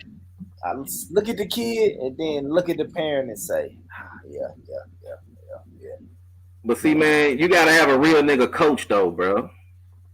You can't have one of them old coaches that's bullshitting, bro. That's just interested in winning. I'm trying to make you kids win in life, bro. Like they lose a game or something, I'm like, man, it don't matter, man. Let's go out to eat. Y'all did a good job. Let's roll. You know what I'm saying? Yeah. And then when they enjoy it and have fun, man, that's when they start respecting you. When you apply pressure in life and sports is for fun, that's the difference. A lot of coaches, they apply pressure in the sports, but when the life shit come, they don't even really pay attention to it. I'm the total opposite nigga. If you see any of them kids rolling with me, man, you best believe I'm drilling their ass about what's going on in the real world and society right now. Let them know, man, look, all this sports shit is fun. This is what's really going on. Let's prepare for this. And sports might be a way to get you out of this shit. You know what I'm saying? Yeah. But it's all reality with me, bro. I lost a lot of kids due to reality, bro. A lot of parents, they want their kids to know reality. And some of them kids are lost it to this day. Black Peace, you there, brother? Yeah, I want to get Black Peace perspective on it because I know he deal with kids too, man. But yeah, that's something to think about, man. How do you get through to the kids that think that they're too big and too bad to listen? Or just think you the old head that's just talking shit. But see, though, I got experience in this shit because my little brother was a bad kid, and I watched him grow up. He went from everything, anything that you can imagine a kid doing, he done it. You know what I mean? Yeah. So, I'm telling them, man, y'all lightweight. Mm-hmm. Yeah. Let me ask you a question. Did you witness a traumatic event happen in his life, or it just happened? He just wanted to fit in. Like, it was something that happened. Are you talking about my little brother? Yeah. Well, because you say you watched him transition. Definitely, it was traumatic. His dad got killed when he was 9. We looked at his body laying there in the street. Hell yeah. He told me from that day forward, couldn't no nigga tell him what to do. It's always a tragic story behind it. Not always. That's what I'm trying to figure out. Most of the time, I wanted to see, everybody got their own story, and sometimes people just do it just because they want to fit in, really. You know what I'm saying? But yeah, fitting in is always a part of it too. But it's anger that drives a lot of these, from what I done witnessed. You know what I mean? In my era, it's anger driven. Yeah, in your era, yeah. Definitely in your era. It's more like, Christmas roll around, you better get your ass in the house, nigga, because these niggas is out here robbing, because they kids ain't got nothing and they ready to take whatever you got in your life. if you don't give it up. That's where I come from. Get your ass out of the way. From Thanksgiving on up to Christmas, you better move around. That's a fact. That is a fact. That is a fact. Those niggas around that time of the year, you stay away from them. Yeah, man, I watched a basketball player get Swiss cheesed up when I was 14 on the other side of the town on my auntie projects doing Thanksgiving dinner, and they killed him on Thanksgiving Day. Swissed him up out there. And he was known for basketball. Bullets, man. Bullets ain't got no name, man. They still doing that now. They still doing that now. I heard the story on the news about the little basketball player that got killed because he arguing with a girl on Instagram or some shit. The fuck? Bro. This shit out of control now. Yeah, man. It's been out of control, but it's been amplified because a whole lot of avenues to get attention from them now. So they got to see. Your mic a little low, Black Peace. What you say, brother? Can you hear me? I hear you now. I was saying it's a little bit worse now because social media shit. It's a whole lot. It's so many ways motherfuckers can threaten you and get all this attention and shit. So niggas doing shit just because now. It ain't really a whole lot of good shit no more. It's just a big ass popularity contest with a lot of these kids. They just want to be able to say they was tough or they shot this nigga or shot at somebody or whatever. These niggas ain't. I think it's a lot worse though.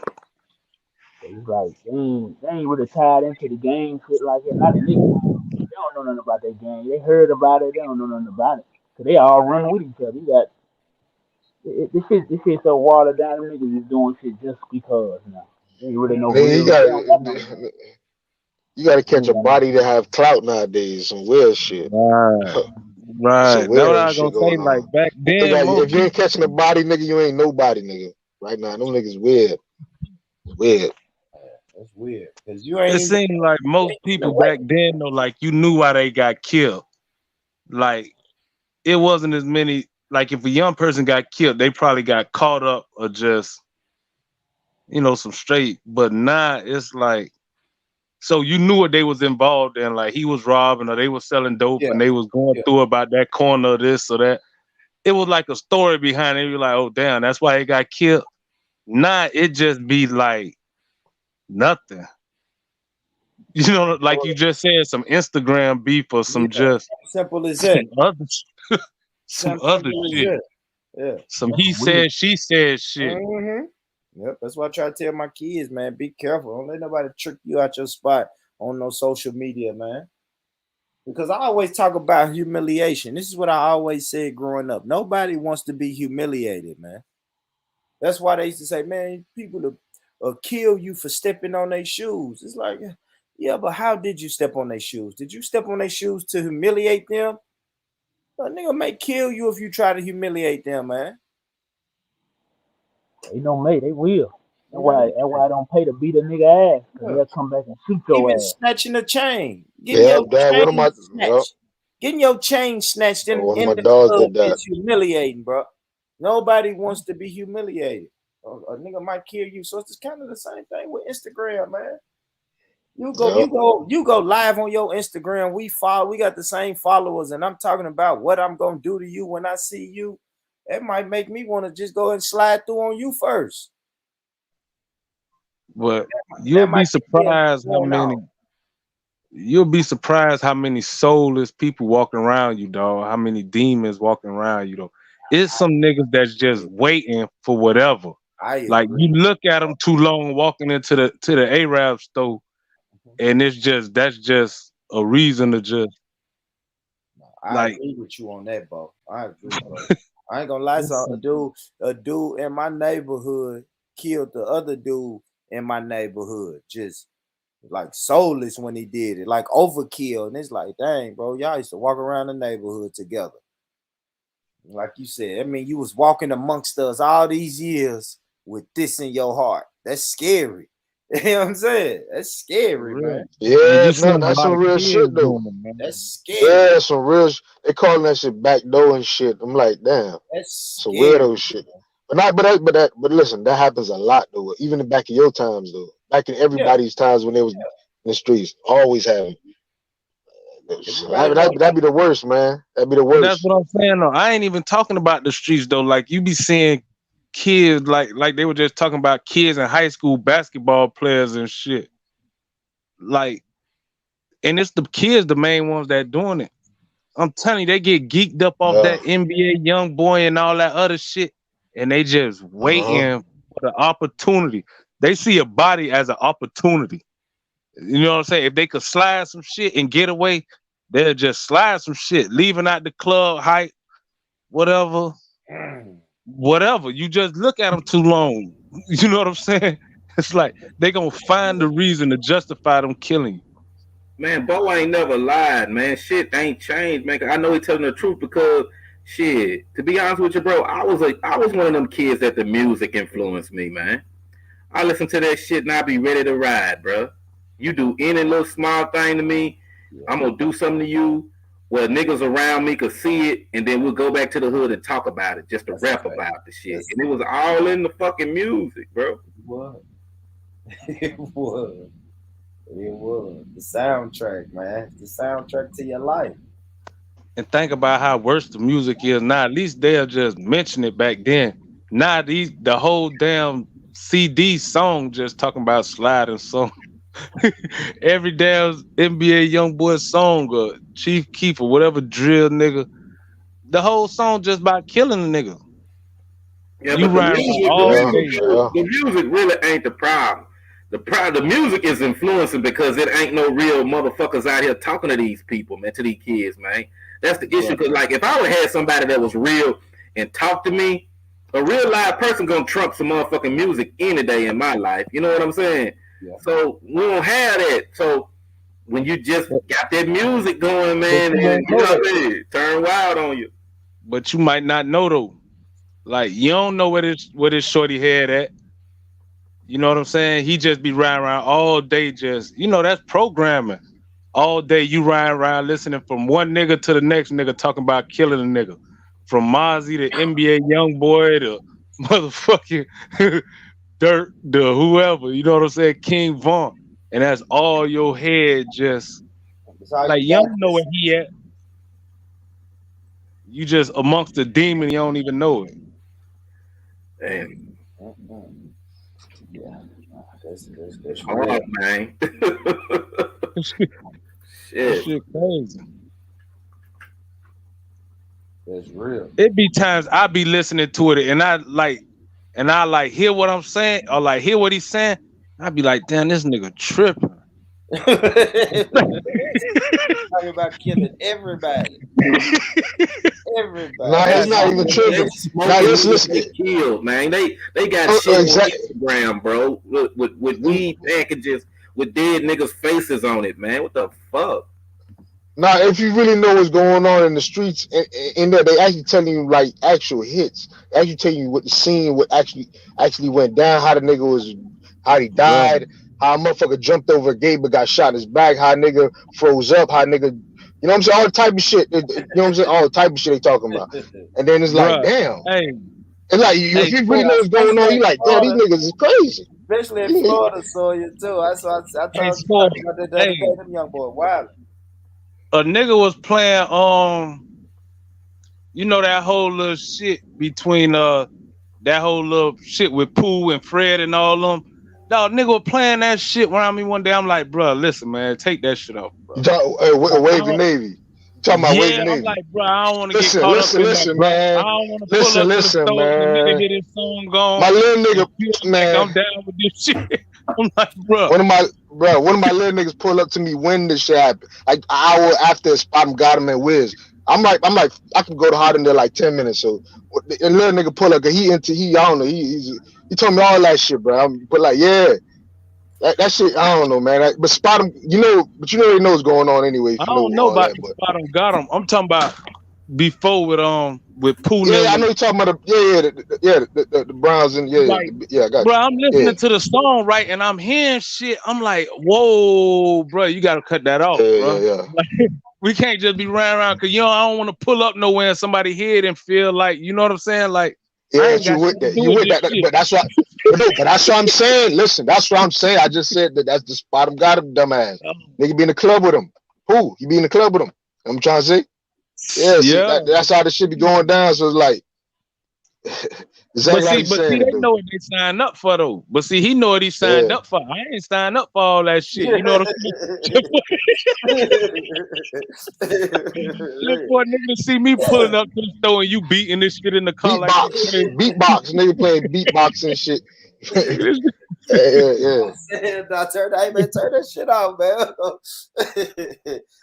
Yeah, I feel you on that, bro. Turn that shit off. Yeah, little spot him, little got him, shot him. Bro, it's so crazy. Like they act like they really spot him and got him for real. They spot that boy and got him. But it's like they want you to know. Like they want to know. Like they illustrate it. It's like Cracker, you just gonna have to do it. You just gonna have to do your job. Cause they'll put the pieces together for you. And it's like, damn. And now I'm getting to that age now where like a lot of these little gits, like they be like my homeboy and them sons and shit and little nieces, nephews and shit, and they be like, man, y'all tripping. Like the world, man. It's getting a whole lot worse. And you don't even see no like you don't see no light at the end of it. Like as far as like just the mentality. Like, cause even when they go to doing good, like they get some money, they ain't doing nothing getting some money and gonna buy some more guns and all type of shit and really start tripping. Like, so it's like they say it's cause people poor, but it's like the more money you put in their hand, the wilder they gonna get. You know what I'm saying? They mentally. But that's why I do say is the music does have influence because these record labels are hiring these cookie cutter artists who's going to increase the murder rates in their cities. If you can't increase the murder rate, I'm not signing you. It's just how I go. Bro, when I seen that nigga QC sign Pooh, I say, man, exactly. This nigga you already know what's going on. You know, but then again, no, YFN Lucci kind of playing games too, though. You know what I'm saying? But he had already jumped on it though. QC came behind him. Yeah, but come on, bro. But listen, bro. But you already know what's gonna happen once you do that, though. I think YFN though more so wanted to be down, like you know. Hey, listen. Read the documents on what his charge, and you'll find out. Yeah. So you already know what's going on with him, brother. Yeah, I know what you're saying. What I'm saying is, I think he wanted to be down, like with the little set, and just had that little name behind. Yeah. I think QC just say, I'm gonna eat off this shit. I'm gonna go get the other little nigga. This shit gonna pop in the city because everybody know what's going on, and I'm gonna just eat. I don't give a fuck if they die or not or what guy. I ain't got shit to do with it. I'm finna be laid up somewhere in the penthouse in Atlanta. But YFN Lucci, he was still like a young dumb nigga and wanted to be a part of that shit. But QC, like that nigga played like that shit. To me though was like, damn, you really want this shit to keep going. Like, then them niggas go up there with the bullshit. Yeah, I don't like hearing that. Bro. How old is that Lucci? That's what we accuse the white people. Go ahead, Black. I say, how old is that Lucci dude? He young. He like what, about 30, 32? He ain't old. He got put on at 30? What you mean? No. He a ball. Like pretty much he signed the nigga in Miami. Yeah, he just signed. He's like some gang shit with another nigga. Like, put like this. If YFN know Lucci, if he did his homework, he's signing this nigga. He know what's gonna happen. Put like that. You know what I'm saying? If you got funds, you know what you're gonna do to the nigga you don't like. It's simple as that. And then when he signed him, QC came, QC them and all them came and signed the other niggas. So now it's really up. Now both sides booted up. Who's the other nigga though? You talking about who the other nigga on the opposite side? I don't know nothing about none of these niggas like that. I'm just asking. QC, the dude that got Migos out of Atlanta. Okay, who he signed? Who he signed? or a little nigga named Pooh down here. Okay. Oh, okay. Yeah, I don't know. See, I'm just wondering because I mean, I Put don't some really, bricks I in don't there. listen to Everybody got money, a little money in their pockets.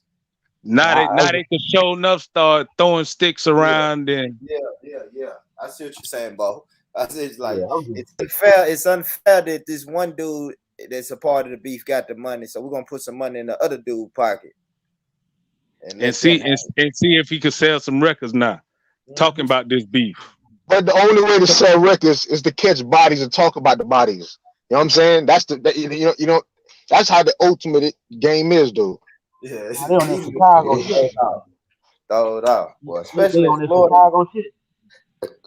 Nah, Hey, they and the That's the nigga only shit selling really right now. That's the only shit selling right now, really. Man, Yeah, that's that Chicago shit. Them niggas That's is it. No, I'm saying that's in Miami. No. We talking about Miami right now. It's shit. No, I'm saying they same It style went of music.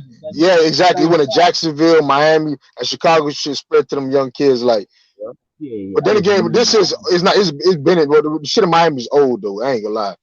That shit been going on for a little minute though.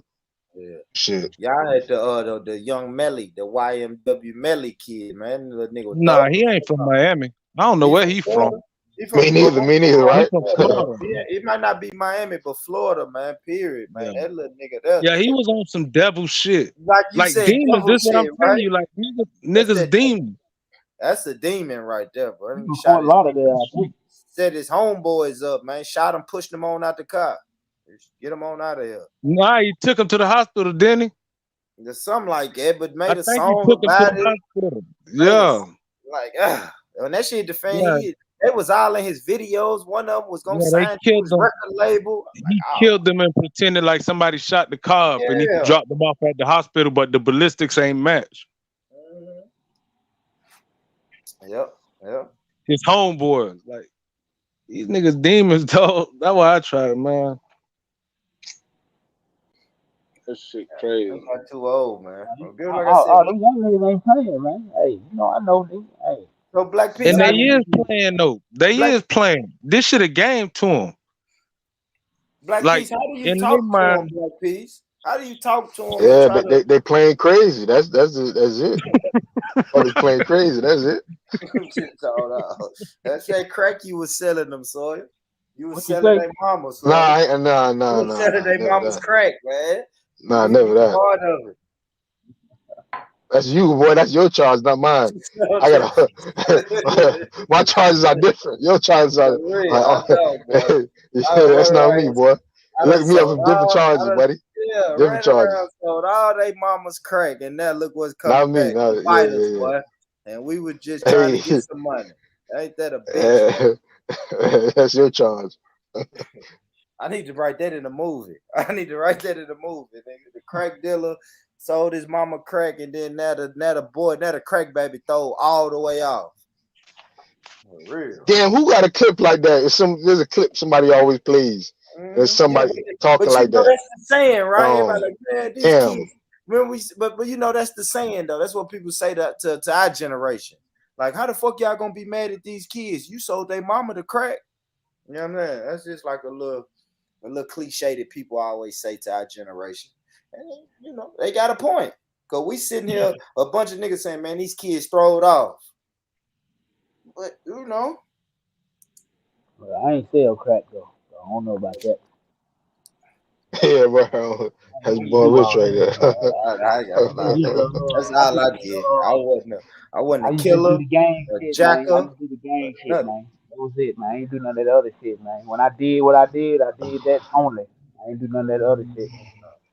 And it's crazy how we try to minimize it. Like I find myself saying this. I wasn't no tough guy. I wasn't no thug. All I did was sold crack. And when I think about it, it's like, you might as well been jacking, nigga. You might well, at least the jacker can say shit. We was jacking the dealers. You see what I'm saying? So I say that I minimize it, but I start thinking about I minimize it like I'm looking down at the jackers, right? Like growing up, I didn't like jackers. If you was robbing people and jacking people, I looked at you as less than me. I figured you don't know how to get no money. But listen.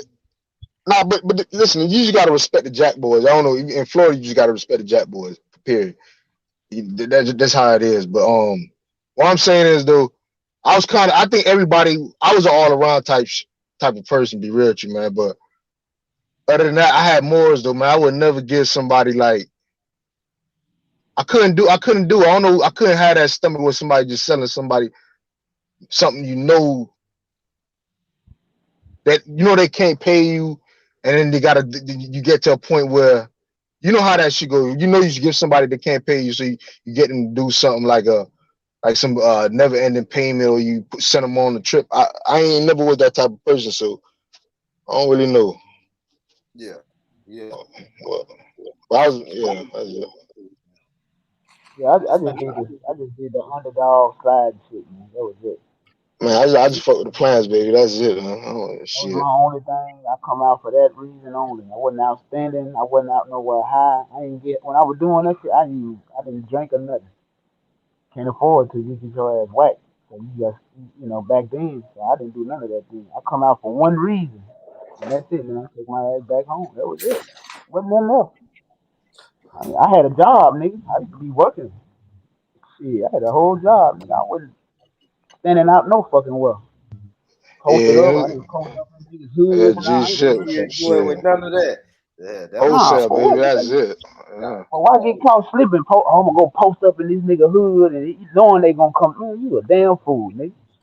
You gonna post up, get sitting up, waiting on the nigga to come through. You know he gonna come through there. Nigga, fuck you waiting on? I can't even lie, posting up, but I was posting up trying to get some. Now, yeah, some spots, yes, because posted up, you can make a lot of money though. You know what I'm saying? Shit, you gotta right spot, shit. Like, yeah, you know what block to catch me on, cause I'm trying to get some. So like we just said though, I was a sitting duck. I ain't gonna lie, I was a sitting duck. If you wanted to do something to me, you know exactly where I was at. You know exactly what I was doing. But I always try to minimize, even to this day, I try to minimize and say, yeah, you know what, I really wasn't bothering nobody. I wasn't harming nobody, taking nothing from nobody. So what you think gonna be the excuse for the next generation? Because the little crack generation over with. But these kids that having kids, man. It ain't gonna be enough of them around to tell the damn story. Oh no. Cause that Pills generation wasn't no better. I don't even think the drugs play as big a part as the music did do. Yeah, you say. That's what I'm saying. I say the music. I'm going with the music. I know somebody said the music is not a big factor, but I mean it's not the main factor. But shit. Oh man, it's hard. I think I want to. All right, I'm gonna tell you why I say the drugs, right? Because I feel like we all listen to the same music, but the cokeheads, they just got a little bit. The cokeheads just got a little bit more aggressive than we did. And from where I'm from, I'm no sober killer. Go ahead. Bro, there's some niggas who don't take no drugs, still on the same bullshit for the music.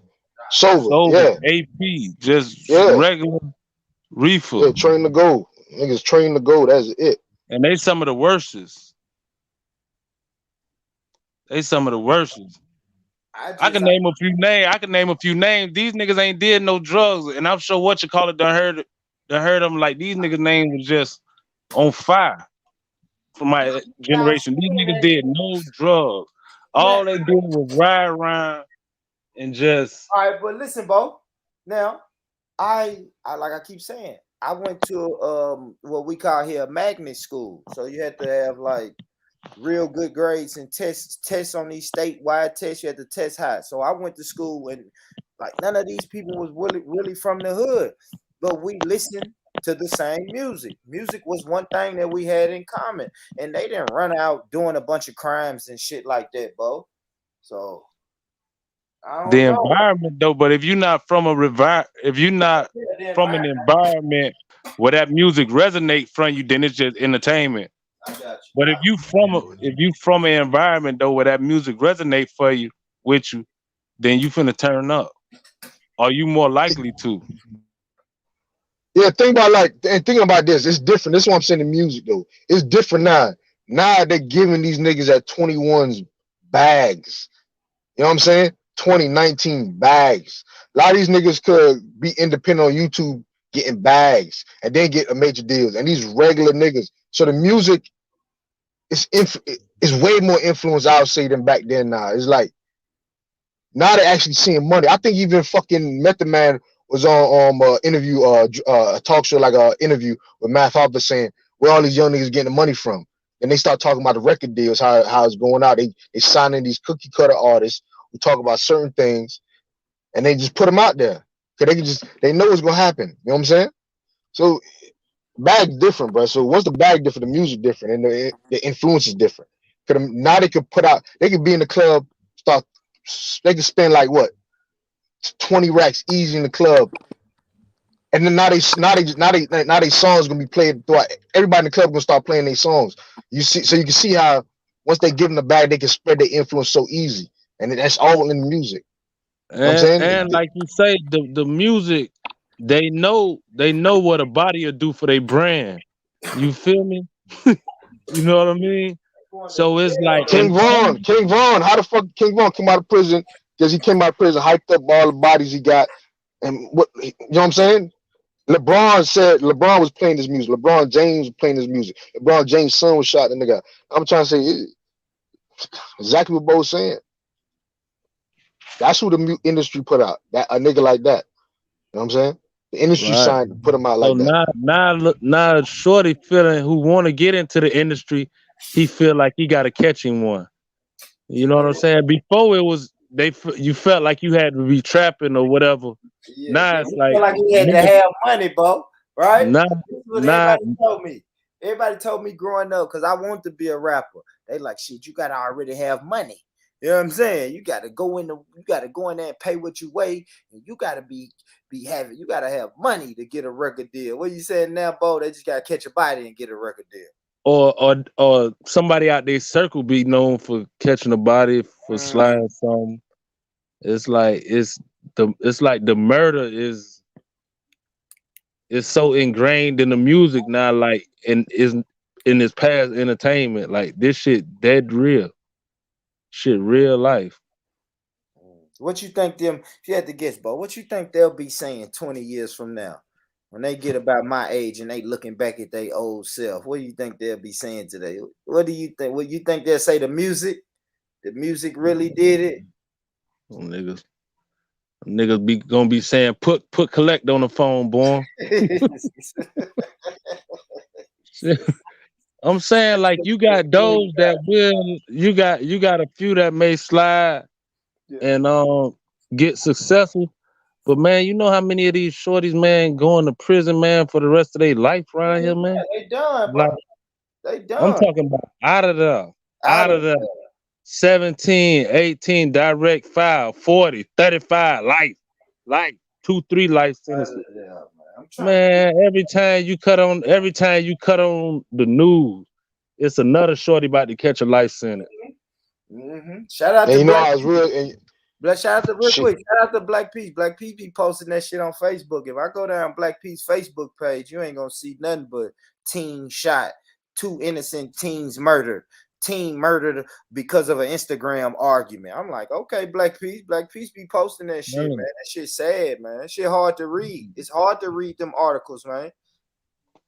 For real, it's hard to read them articles, man. It's fucking names and real people behind the names on that piece of paper, Bo. You feel me? And you know what the real shit is though. It's not one person getting caught up on that little hit. It's about 2 to 3 niggas on the same charge. All 3 of them niggas getting 45 to 50 years. Off of one person. So that's what I'm saying is like it's magnitude. You really think of Soil, can we say this? Right? Yeah. Salute to you, IC3, brother. Yeah. Big up panel. Can we say this, Soil? What you think about the snitching? You think they snitching more than they used to when we was younger? No. Nah, I think it's same shit. You think so? Yeah. I think more it's sophisticated. Because even when I think the only difference is not like a lot of jits just finding themselves in fucked up situations. More so, like I just think they just doing more dumb shit.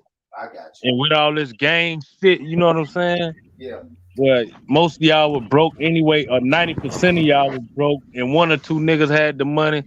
So nigga gonna tell, you know what I'm saying? Bodies dropping like Bruh, a life sentence is a life sentence. Nigga talk that shit, but a life sentence is a life sentence. You don't want to find out if your homeboy ready to do a life sentence about you. You know what I'm saying? Because you ain't gonna know till he catch that life sentence. You feel me? Even niggas that done been to prison, like you look at niggas that done been to prison, you think they want to go back? He might have did them 10, 15 that first time. You think he gonna do it again? You feel me? So that whole snitching shit, man, it's just like that's why I see niggas who do like crazy shit or just hot or niggas sell heroin or some crazy. Like, man, I ain't finna be around you, bro, because I don't want to be around when shit hit the fan. Like, you know what I'm saying? Right. That's what we call charge partner. I ain't trying to be no nigga charge partner, man. Get out of here. Get out of my car. And that's one thing I can say. I was always like that. You wasn't finna get in my car and do nothing stupid. Even when I'm doing something stupid, you're not finna get in my car and do nothing stupid. You not even really finna keep your gun in my car, because I had a bad experience with a nigga didn't take his charge. So after that, you couldn't even have your gun in my car. So if you beef and then nigga might not snitch, but a nigga might throw a charge on you or something. You feel me? It's like Trick say 4 niggas 1 gun, fuck being 21. You feel me? It's like shit. Nigga finna trick you out the streets and you ain't even did shit. You feel Hey, these niggas play nasty, bro. I already know, bro. I had a nigga ask me today. He said, "Damn, we getting pulled over, bro. You gonna take his charge from me?" I said, "Hell nah. What the fuck you think this is?" The fuck so it's like, you know, it's all type of forms of snitching and just. Yeah, and like I Best said, thing you do just stay the fuck from around niggas, man. Just that's a fact, you know what I mean? Cause you ain't gonna know until shit hit the fan. Nah, that's a fact, bro. And then it's gonna be too late.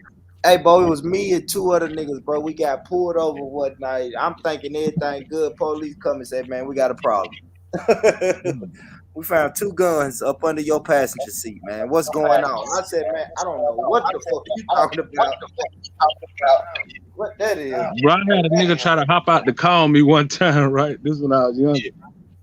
Nigga throw the bomb first, right, and go to hit for the dope. I grab him, right? So like I'm wrestling with him at the dope.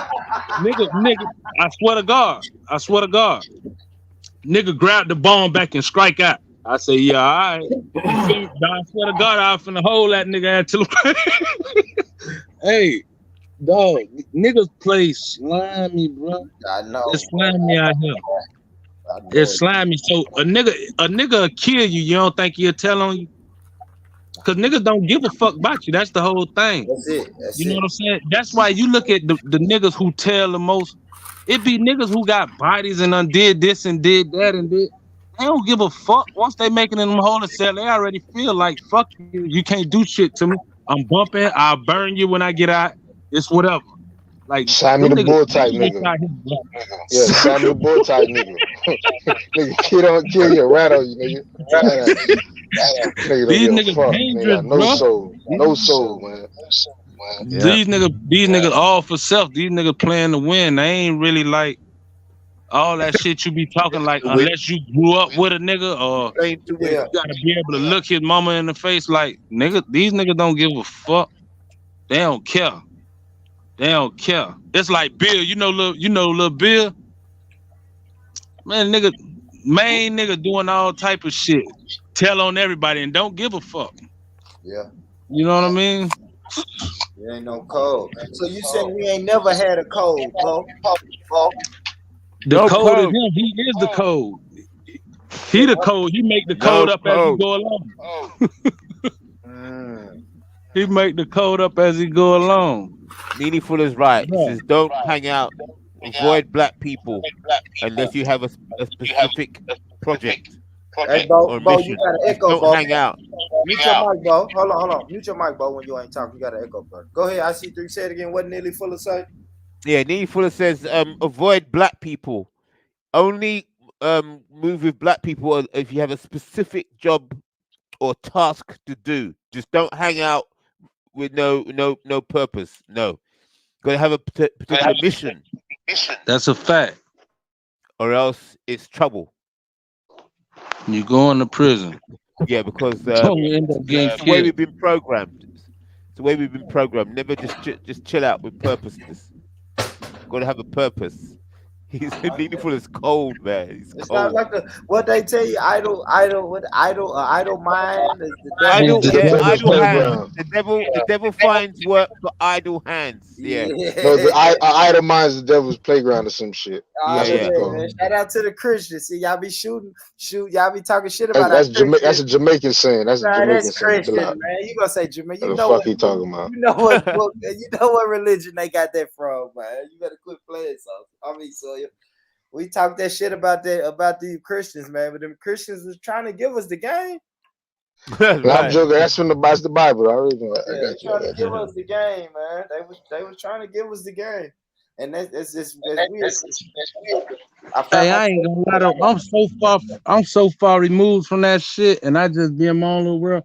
So I don't even be giving a fuck about these niggas snitching no more. Like I just feel like that shit just a part of the game at this point. Like I done seen so many niggas tell and shit. I agree. Like, I agree, bro. I agree. Like it's come on, bro. It's kind of like the LGBTQ, right? Like I don't agree with you snitching, but man, I know it's happening, and I know it's gonna keep happening, and I know the majority of niggas just accepted that it's gonna happen. It's gonna, like you said, I heard so many snitching stories that it's like I expect niggas to snitch. I'd be you know what I'm That's saying? right. That's the best mindset to have. A Yes. nigga who don't snitch would probably be a hero in Right. 2021. He would be the hero, bro. Yeah. Like, look, I ain't even gonna say the hero though, but I just Bo, say who we had? it'll surprise me though. But Bo, who we I had don't say back in it'll the be a day? hero, but Bo, you had Remy Martin, right? When Remy Martin went and did that time, everybody was like, "Oh shit, she a real one." You ain't seeing that shit like that in 2021. you talking about rap. I'm talking about like just in the streets, like No, but Remy didn't it done switch on been the so. street shit. No, I'm just saying, like, I'm thinking about it from the perspective of like niggas I done knew like in the streets and just over the years, like the toughest niggas you done just seen, and it's like, damn, he told they got knocked off, rah. It'd be like I swear to God, it seemed like I think I know more tough niggas than people like I would consider like pussy that told. Okay. Like it be them tough ass niggas that be telling. Yeah, that's who tell them off. That's who tell them off. All right, but now I gotta ask. So, Bo, was this happening? Let's just say 20 years ago. Hell yeah, what's happening, bro? Hell yeah, bro. Hell Yeah, yeah. like I'm saying, niggas been picking this shit like you see. My nigga, you forgot Alpo? Yeah, you be hearing Like, niggas. I don't know. I just thought we shitted on the snitch more when I was younger. Like That just be niggas running their mouth. See, it's the difference between a nigga running their mouth and a nigga getting indicted or catching the case. A lot of niggas who say they won't snitch ain't never had shit to snitch on. You know what I'm saying? Ain't never been in that position. You know what I'm saying? Might have caught a little county case or some shit like that. Some little, they ain't caught them like, you know what I'm saying? they ain't had a feds and Not even just that. They ain't had like no co-defendant with them crackers offering you 35 and all this other shit. Like that's when you show me something. When you go to the door and catch that elbow and keep it solid, then I'll be like, boy, that's a real nigga, dog. He did that. Man, let me ask, all right, brother Mike. Come on, brother Mike. Am I tripping or was it less snitching back in the day? No, it was the same thing going on. It's just we in the information age. Now everybody know about this shit. They been snitching. Okay. Yeah. Like Bo said, man, if these niggas will kill you, they'll tell on you. I know a few niggas like that. That's some telling niggas that'll kill you. Yeah. But you know how they dealt with the Black Panthers back in the day? That that you had the FBI would grab Hold on, I say three. Go ahead. Hey, I'm finna jump up out of here though. Anyway, man, big up to y'all boys, man. Catch you on the next one. Shout out to IC3, man. Yeah. Big up. Yeah. Go ahead. What was you saying, Black P? I mean, IC3. Yeah, but back in the day, the FBI would catch to deal with the Black Panthers. The FBI would catch one black youth student who's in trouble, and said, and then catch that person in trouble, and then say, look, your college fees, and we'll put you in prison, all this kind of stuff. But if you join the Black Panthers and work for us, Oh yeah, infiltration. we'll forget all those things, So that tactic worked before. So why should they try to change it? Why, if it don't broke, it's not broke. Why fix it? Well said. Yeah. Well They said. just they've got a book. They have a code. They have a code. They have a book. This is the way to deal with black people. That's how to manage black people. You do this, this, and this, and this. It was worked before. Yeah. We just update it as the decades go by, or every century. But ever since for 500 years, the black people are going to do this kind of thing. So it's just that managing dog training, isn't it? When you got, different breeds of dog. When you got this breed of dog, you should do it this way. If you have this breed of dog, it does this. So they study the dogs like that. They study people more intense, because there's more at stake. All right, so now we're speaking about the younger generation, and how crazy they are and all of the shit that they're doing. How do we get through to them? I see three. It's older men. How do we relate to them or get them to see that what they're doing leads to a dead end? How do we do that as older brothers? I see three. The first thing is it's a fundamental has got to be sorted out. It's a state of mind. What do I mean by state of mind? These four words: responsibility, accountability, and then the other two words is blame and guilt. So the management of those four words will give you the solution: responsibility, accountability on the left, and blame and guilt. So it's how to manage those four words. If you can manage those four words, you keep your community together. And basically, the white people and the Jewish people, they've got those four words managed: responsibility, accountability, blame, and guilt. So what messes up the black community is that they say, if things are going wrong, whose fault is it? See, whose fault is it? Blame, guilt, responsibility. You keep hearing these words. Who's responsible? You're not being responsible, man. Yeah. See, yeah. Right. So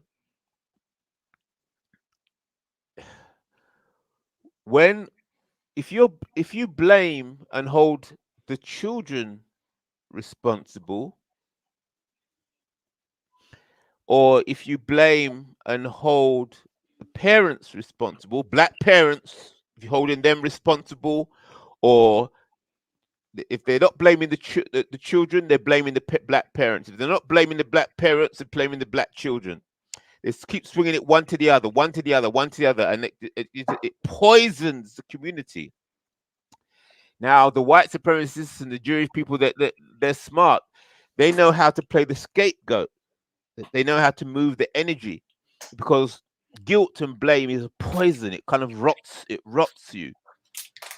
And responsibility shifted, it kind of rots you. You can't think.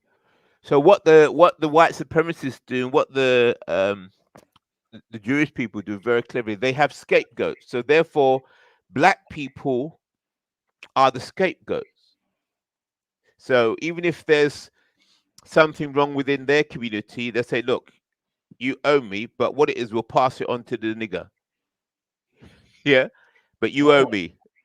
Yeah, so they pass the blame and the guilt and the responsibility for whatever went bad onto the darkies. And they say, well, you know, you should have been punished for that, but I'm going to let you off and you owe me. But what we're going to do about the problem, don't worry. We're going to pass the problem onto the darkies. Yeah, so that's how they trade. But when you're talking to black people, they'll never blame the white supremacists. Never. Oh. You see? Never. So they try and deny and say, oh, you got to take responsibility, man. It's your fault, guilt. So that poison stays within the community. And then they use words like victimhood. They use words like victimhood. Boy, let me come in, because go ahead. Now, because this stems from a chat on God of Jacob's channel, and I think I'm the one he's addressing there, because I was the one saying we have to have some form of accountability. Yeah, how you doing, man? Remember it started So he pretty much saying the black community need a scapegoat. That should be white people. All of everything I'm talking about. He talking about every fucking thing. Yeah. I fought it, and I shitted. Shit came out, blame the white man. That type of shit. You know what I'm saying? Billy Fuller tells us if we don't truly understand racism, white supremacy, then we'll never understand anything. You got it, Born Rich. That's right. That is the roots of everything I just said there. You got it. Hold on, this is what I'm saying. All right, listen. All right, let me lock my door because I don't want everybody hearing me. Listen, you scared of the white man right there. Listen, man. I'm about to start cussing. Nigga, I'm talking about car door, man. I see three. The white man. Man, listen. I'm in Miami Gardens, man. White people are the minority here, nigga. What the fuck you talking about? I'm 80% black people.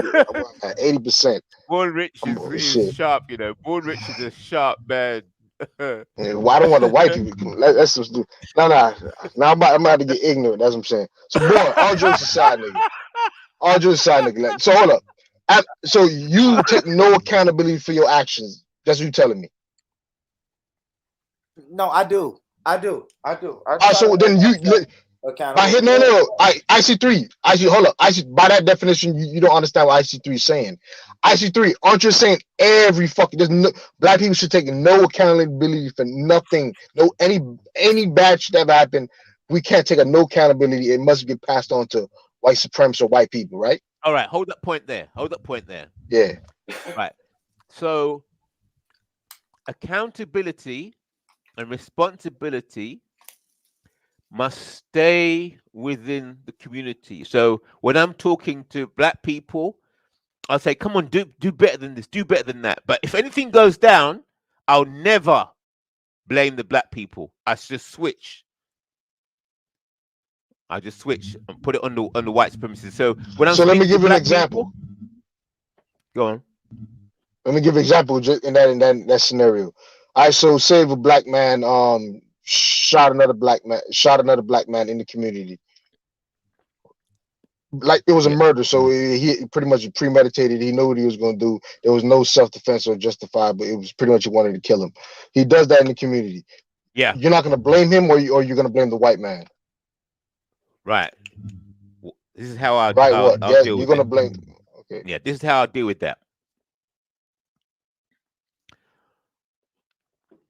When communicating with the white man and the black people in general, I'll say white supremacy caused this to happen. Just like if violence happens in because Neely Fuller makes it quite clear, we're in a prison. So anything that happens in the prison, whether there's a fight in the prison, whether there's people starving in the prison, or the prison governor is ultimately responsible.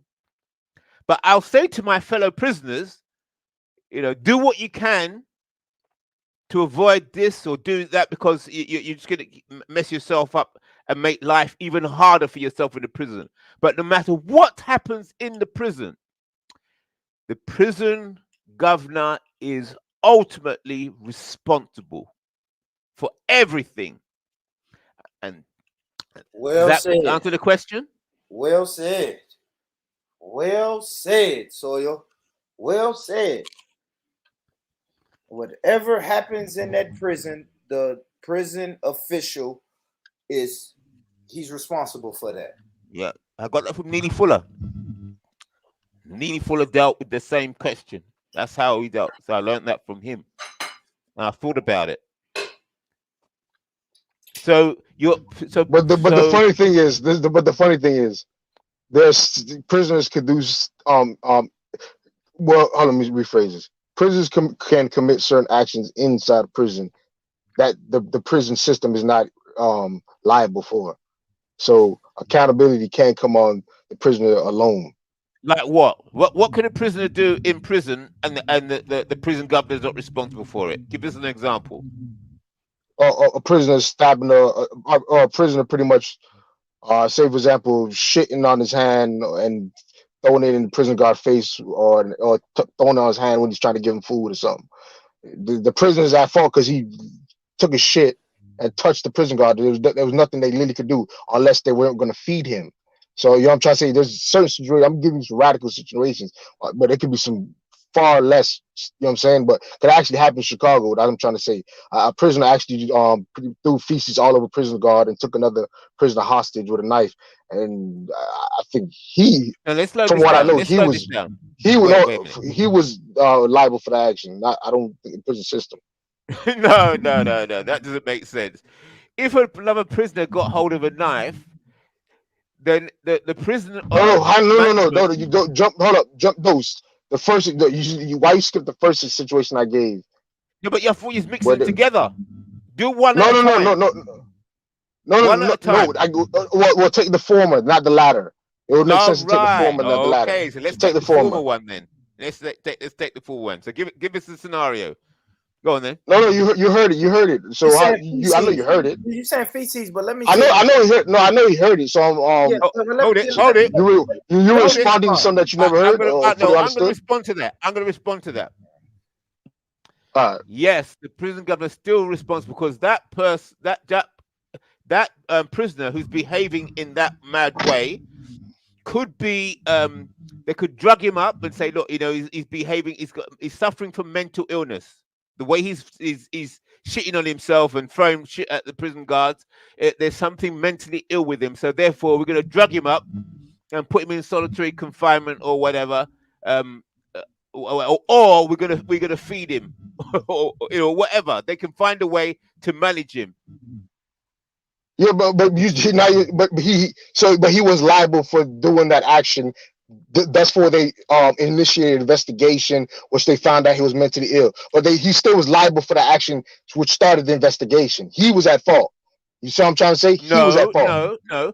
Because so I his mental state. No, his mental state. Why he's doing that? He's doing whatever action is doing is taking place within the confines of the prison. So the prison governor is directly or indirectly responsible for the mental health behavior of the prisoners in his custody. There's no escape. Once you go in there, that's it. Yep. That's it. Because you can take it on a small level and say he's throwing feces, but what if that same guy throwing feces fucking takes over the prison? I swear you get points on your record, like you get high level security when you commit acts, and then like it's actually like you're actually liable for these things. There's point systems, there's security. There's hold up. There's accountability that goes on. Like people want good time where they don't they don't do crazy shit. They want good time. They want to get out early. Like you are liable. Accountable for your actions in prison. That's what I'm trying to figure out. No, I'm trying to figure out. Word? Responsibility and accountability. You are twisting yourself trying to save the prison governor and start saying the prisoner is responsible. There's got to be some way. Got to be some way in which the prisoners No, respond. I'm saying how the system. I'm saying how the system is set up. No, I'm talking about the system. I don't know about UK. I'm talking about as America. Like there's systems with points, hierarchies, levels where you can go up, down based on what you do. What you do inside. So who designed the levels? No. Hold up. No, they did. Hold up. By being a U.S. citizen, you were signed up for the levels because that's in the Constitution. If you agree to be a citizen and take part in voting, you actually agree to that. You understand everything in the Constitution, and in certain amendments it tells you. Nobody told me. No, they didn't have to listen. But no, ignorance is not an excuse for the law, right? Let's be real. This is how the system is set up. So. Who told you exactly. that? Ignorance? White supremacy told you that the ignorance does not escape our laws. So now we white supremacy. Real life showed me that shit. Real life showed me that shit, my nigga. Real life. Deposition showed me that shit. White man showed you that.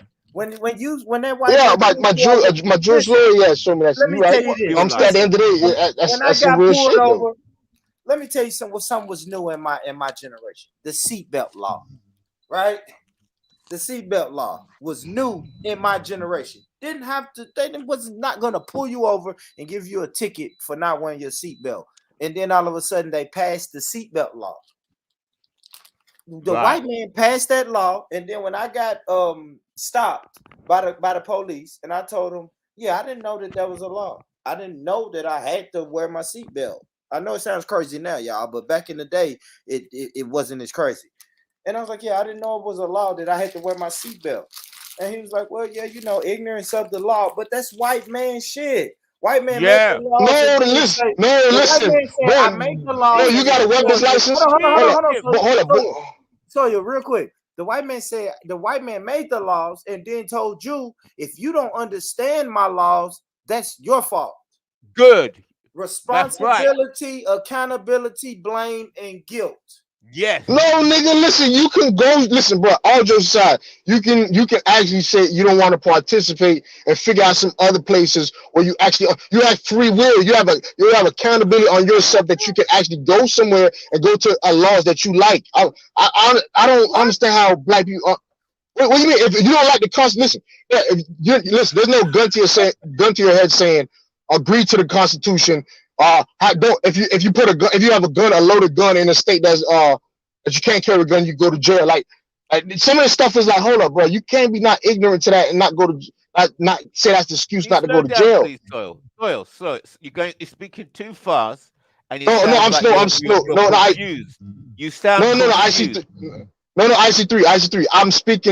I'm speaking in like shit that Americans know. You're in UK, you probably have no idea of the terminology I'm using. So it's just confusing to you. Rich is address Born Rich's point. He's already. I am. Hold up, IC3. I am addressing his point. I think you're too lost and confused in your own diatribe and your own point that you're not understanding. Like I'm saying, I'm giving you. Listen, you don't even understand what I'm saying earlier about the point systems. I know you don't. I know you don't understand what I'm talking about that. But like it's what I'm saying here. Ice boys here with a gun license. Even if you go to a range, they tell you certain shit. Like for example, if you're in a state, who's they? The people administrating the courses are, I guess, the range specialists. Or it could be a black person. It could be it depends on your range. The white supremacists. Hold on. A black man who owns a gun range is a supremacist. Now you have black gun ranges, bro. It's not.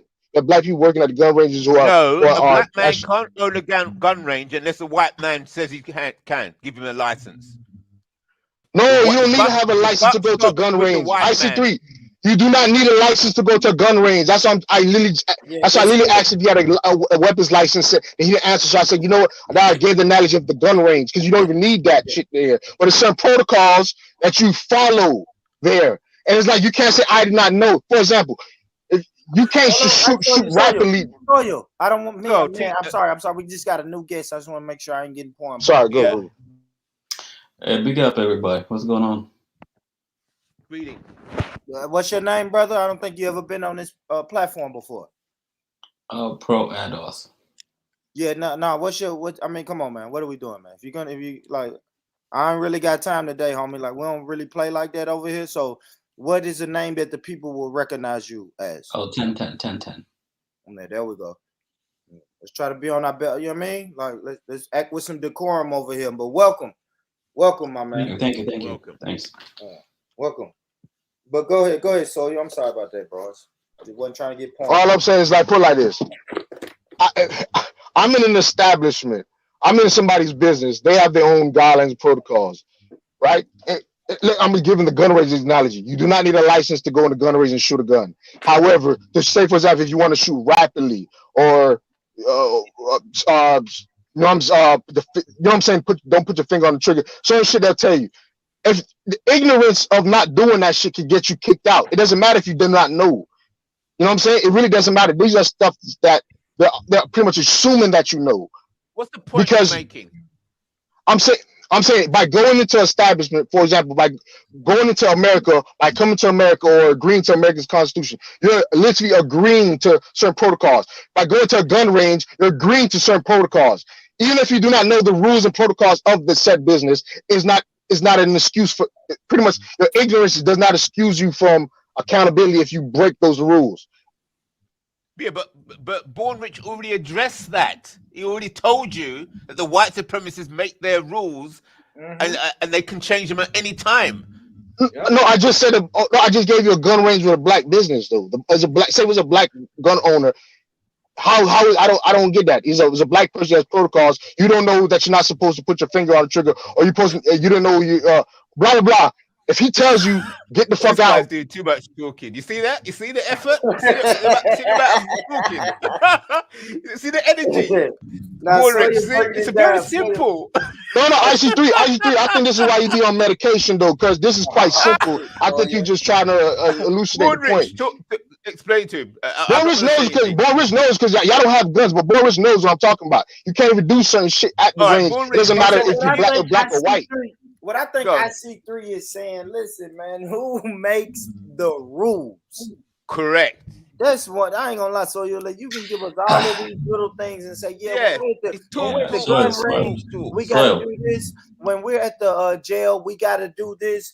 Man, when we go get in our cars every day, we gotta abide by these laws. The $1 million question. But Boy, stop. You already agreed. Hold on, boy. You already agreed that you're accountable. Hold up, stop. IC3, slow down. Born IC3, you're not. Listen, you wanted me to born have a conversation. Don't jump in now when you get chilly. Okay, relax. Stay in the back. Stay in the back now. Calm your hormones down. All right, Born. You literally agreed in my first statement when I asked you. Do you agree that black people are accountable for their actions? You said yes. Now I'm trying to say. What is the stipulations of where? I do believe that we have to be accountable. We can't blame. I don't know. It's weird, Soil, because IC3, who's confused now? Hold up, IC3, hold up. You answer my question. IC3, who's confused? IC3, who's confused? No, IC3, who's confused? No, answer the question. Who's confused? IC3. I can't. All right, go. I understand how IC3 can say white supremacy runs everything. So if IC3 wants to simplify everything that we go through is and point at white supremacy, of course he can make that argument. Because I disagree with that statement, Born. White supremacy does not run things. You said they don't run things? No. What do they not run? Well, all I'm saying is this. All I want to. What are they not running? You gonna make me look up the 9 levels of what Neely Fuller say? IC3 9. Oh yeah. Now let's get it done. Bring it out. No, I'm gonna look it up. Yeah, IC3, bring it out. IC3, bring it out. Let's get to it. Yeah, I'm gonna bring it up. Yeah. Bring it up. We're gonna get this right. Now we're gonna see. Yeah, we're gonna get this right tonight. We're gonna go through this list. I might be a believer now. You might convert me, IC3. I don't know. Okay. I don't know. Go through this list of 9 things, 9 bullet point things, and tell me what this white supremacy not rule. Yeah. First of all, can you define white supremacy? What do you mean by white supremacy, though? I mean, it's white and supreme. Yeah. So, I'm saying like white, in terms of how it's affecting us. Yeah. Like how is it affecting us? We're gonna pull it up. Yeah. Pull it up. Yeah, let me pull it up. Produce justice. You know what I think though? I have my own theory. pro ADOS. Sounds like you have like an Asian accent. Where you from, my brother? I'm from Africa, actually. Oh, okay. Oh, you're from the whole From continent? Kenya. Asian is an Asian from Kenya. Oh No, boy, oh boy, oh boy. Oh no, boy. not Asian. But here's what I think about the Asian guy from Kenya. Yeah, because No, Kenya's not Africa. ADOS. I Kenya's just want to know. Africa. Yeah, I just want to know. You know, for the viewers, like, what's your aim? Because your name is Pro ADOS. You're an Asian man from Kenya, and your I name never is said I'm Asian. Pro I'm not Asian at all. ADOS. I just, you know what I'm saying, we like to set the levels on this channel. You know what I'm saying? To see what everybody's. I think I remember his voice. He won't identify himself. Yeah, but like what I wanted to say was like in terms of this white supremacy, man, right? An unidentified man with an Asian accent. His name is not Pro Asian accent to begin with. ADOS. All right, go ahead, brother. Go ahead, come through, brother. I think what I think is like when people attribute their failure to themselves, they get depressed. So people don't want to attribute their failure to themselves, so they have to attribute it to external thing.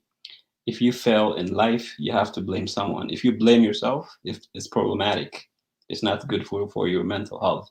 So I think that's one of the problems why people say, I failed because the system is against me. I failed because somebody's out there to get me. I think that's the core of the problem. People want to attribute their failure to external things, and that's pretty natural for human beings. Because if you attribute failure to yourself, if you say, I'm single because I'm ugly, then that's not good for your mental health. So subconsciously what you say is, I'm single because women are not good enough for me. So this is kind of the core of the psychoanalysis of this myth of creation. There's some system out there trying Can to I address that point? people. Can I address that point? So my point in a nutshell is like we are trying to attribute our failures to external entity rather than is that to good ourselves. or bad? Well, it keeps you healthy. It keeps you sanity. It gives you sanity because now you have someone to blame rather than your own shortcomings, right? Right. Hold that point there. Hold that point there. You said by blaming other people or the outsiders, yeah, it keeps the community sane. It keeps the person. It gives the person sanity. Yeah, it okay, rationalizes. It justifies his failure. Okay. Right. So I'm saying the principle applies to the individual as well as the community. So blaming others. Yes, individually and collectively. Yes. Yeah. All right. So individually and collectively, the individual or the collective that blames others, does it keep them sane or not? It does. Right. So that's the very fundamental point I made when I talked about accountability, responsibility, blame, and guilt. But the question is it hold true? it. Is it true? The white supremacy, which you will say doesn't exist, they keep themselves sane or have a perception of sanity amongst themselves by doing precisely what you just said, by blaming the other, by blaming the darkies. No, they have not failed collectively. They don't need that rationalization because they have not collectively failed. Yeah, but the reason they're not failing is because they're successfully passing the blame or the buck onto the darkies. That is why the Jewish community and the white community hold themselves together. And as you said, as individuals or as groups, they maintain what they perceive as sanity, but those that are being blamed are classified as the insane. They're the ones with the problem. So the problem has been passed out from the community, from the individual. You kind of followed the thought process a little bit, but then you failed at the end because here's what I'm saying. How? White people succeeded not because they blame other people, because the collective culture they have and some sort of cultural coincidence or whatever you want to call it made them to be the pioneers of the Industrial Revolution and the Agricultural Revolution, all those revolutions, and now the Information Age, right? So there is a culture that produced those phenomena. That's why they're Hold that successful. point there. Hold that point there. Culture. So now you bring in the issue of culture. So I understand the point you're making. I'm saying that culture is not separate. Part of what keeps their community together, that culture that binds them and enables them to work effectively together, in order for the culture to be successful, they have to pass out the blame and guilt and poison onto the darkies. That's what enables them. That's part to dealing with the issue of guilt, blame, accountability, and responsibility. I think the word you're That looking for, hold it. That enables them to have a culture whereby they can work effectively together, stay on code, and maintain order amongst themselves. I still a bad motherfucker, boy. That's all I gotta say. So you making a good argument. You see, when I'm not debating him, I can listen to him and hear the other guy. I listen, but then again, I get what the guy AUS is saying. But you gotta understand one thing though. Yeah, their success. Let's call them 10-10. Their success, he's literally saying, is synonymous with scapegoatism. Correct.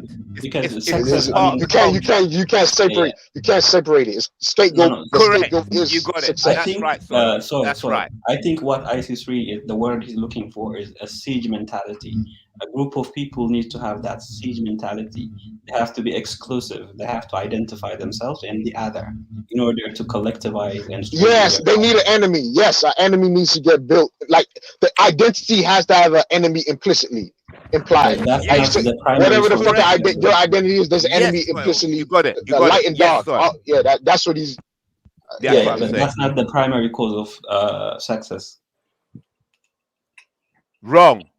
The primary cause of success is work ethics and all those things within culture. Culture produces these things, success or failure, collectively. Siege mentality by itself, or pointing finger, or being exclusive by itself, is not a primary cause of success collectively. Siege. It's a tool. It must be culture. How can you have a siege without a culture? No, siege mentality. Hold it. You said role. siege mentality. Hold it. You said siege mentality. So mentality applies to the individual as well as the collective. So the collective mentality and the individual's mentality, if they have the siege mentality, that means that's a collective, that's cultural. Yeah. So if you say that siege mentality enables them to be successful, it's not primary though. It's not. That's the word. That's the word. Primary. What else? What is below that? What is more primal than that? Okay, mentality. So within culture is like this umbrella term, right? It's a mindset. Like that's probably mindset. That's right. What's more primal than that? So just being collectivized and identifying yourself, understanding you're different by itself does not produce anything, right? Within that culture, there has to be. Well, just because, say for example, if there are a group of people who collectively says we are prosecuted, like say for example, African Americans, for example, have this mentality of siege mentality, right? How come it did not produce the same result that the whites? Because let me stop you there. Hold on. I don't think you're following the logic. Black people has not been successful because they have not blamed white people for everything. That's right. They have not made them if we are just singling out, if we just pick out that aspect of culture, which is a siege mentality, that is also present within the African American community. So it in itself does not produce success. No, but we don't. They don't. All black people do not blame white people. Like for example, I'm on the panel saying there's accountability. So you have black people who are not. You're a minority. You are a minority. No, but listen, for him to IC3 saying for half the sex, black people have like pretty much all black guilt must be disputed to the allocated to the white supremacists. I have to agree to that. I guess all of us have to make sure our guilt goes to them. I can't just have a minority. Like 10% of us can't be not doing it for us to be successful. 100% of us have to be passing the guilt on for us to be No, what successful. I'm saying is like That's the inside logic. so what I'm saying is within the African American community, right? The majority of African American community have that siege mentality. That they are. You're not following me. You listen. You're saying majority. You're not saying everyone. You know what I'm saying? See, that's what I'm saying. I would say. But that's what I'm saying. I don't agree with it, but I'm saying if you're following his logic, like if you literally following his logic, and you can't, you know what I'm saying? Once you said a black community, you lost the argument. His voice is echoed throughout the black diaspora community. To be honest, if you ask any black person, no, this is different. No, this is different. I never heard somebody say blame everything on the white, like literally everything on the white man, like every fucking thing. I never not heard that necessarily. before. It doesn't have to be just specifically a white, but just the system, like this whole thing. You're from Jamaica, right? So you know this better than anyone. What is the system? Well, who so runs the system? Blaming the system, exactly. It's like the curtain, that's a siege mentality. Yeah, what's wrong with the siege mentality? And it didn't mentality? produce any results for African Americans. Siege mentalities are good. The successful communities and people have a siege mentality. They have a castle and they keep the wealth and the gold and the treasure inside the castle. That is what a siege mentality does. Yeah. So siege mentality is what successful communities have. Let me play a little bit of this, guys. We're gonna have Hey, boy, make sure you're not gonna get strike, bro. Remember, check the. She's a professor at the University of Southern California.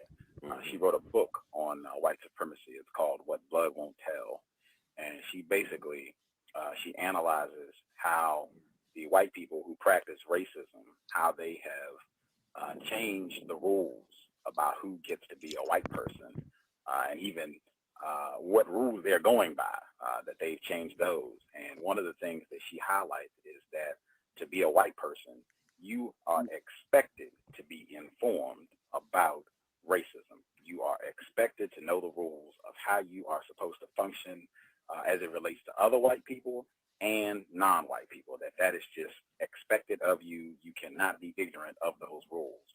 I had heard you say that white people, you cannot be ignorant about racism. And if you are, you will get in trouble with other white people. Could you share your view on that? The average white person, about the time they're 16 years old, they know all the rules. They picked it up by osmosis, meaning just by being around people and observing and listening and whatnot, being around the dinner table and all like that when political talk is going on.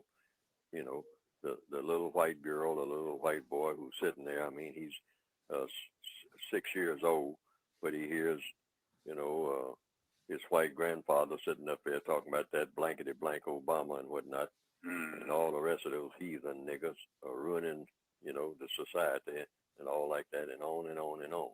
Now, he's 6 years old. About time he's 15, he's well schooled, and he hasn't said a word to anybody.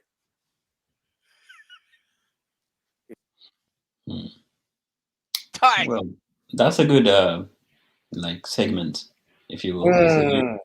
Right, listen, Tintin, even in your personal life, right? You picked up little things from your parents and grandparents at the dinner table, good, bad, right or wrong, right? Yep. Yeah, and we all did. So I came from a country that's very racist as well. Well, I think it's global. White supremacy is global.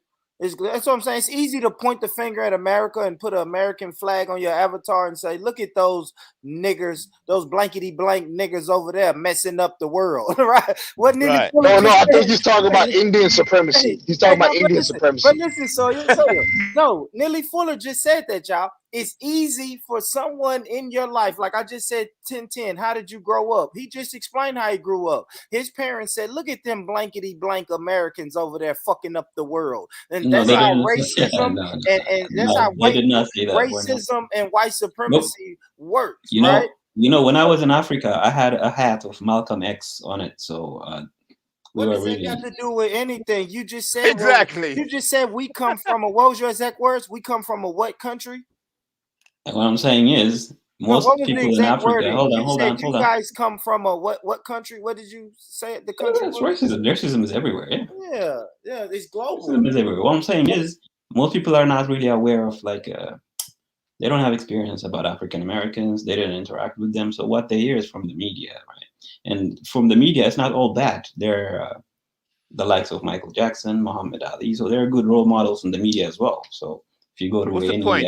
But you said we're the a point racist is, country, it's a mixed right? bag. It's not And always this a is bad what thing. white supremacy likes to do. The fourth word in IC3's four-word dialogue was blame. So it's easy for people to say, well, white supremacy only exists in America. That's Right. part of the plan. You guys come Correct. from a racist country. No, white supremacy is global. Correct. Do you think that the white people can't go blow up Arab country anytime they want to?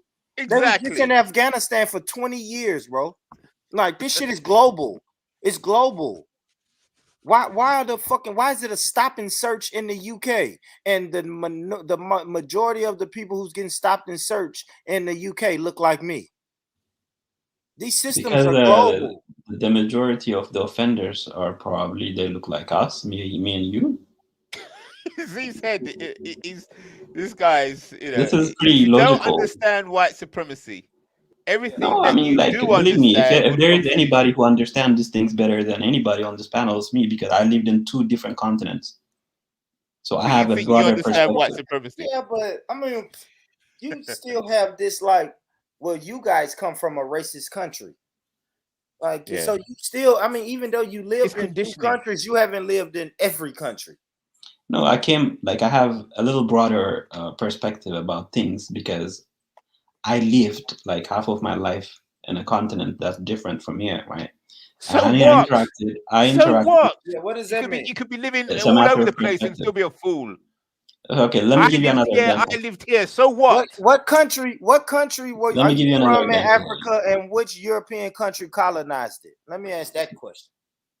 So let me simplify this, right? So let me, I'm just asking. if you look at something like from a second floor building, right? And if you take a look at something from the 5th floor building, you'll have a different perspective, right? So what? What's the point? The point is that you've lived all over the world, and you're supposed to be wise because you've lived all over the world. You can be living all over No, it's different a parts of matter the of world and like a still come back broad as a fool. perspective. It gives you a broad perspective is the point. And still, yeah, but a fool with a broad perspective still won't make anything. So basically, what he's It saying, doesn't matter how wide the perspective is. If the person's state of mind is messed up, it doesn't matter what they're looking at. Let me ask yeah, you he's this, man. saying, Let me ask he you try to this, say it brother. from a different Listen, position. You're gonna still see the same shit from whatever window you're looking at. that is a fact, Same and shit gonna be sitting there. you did all that traveling with a passport.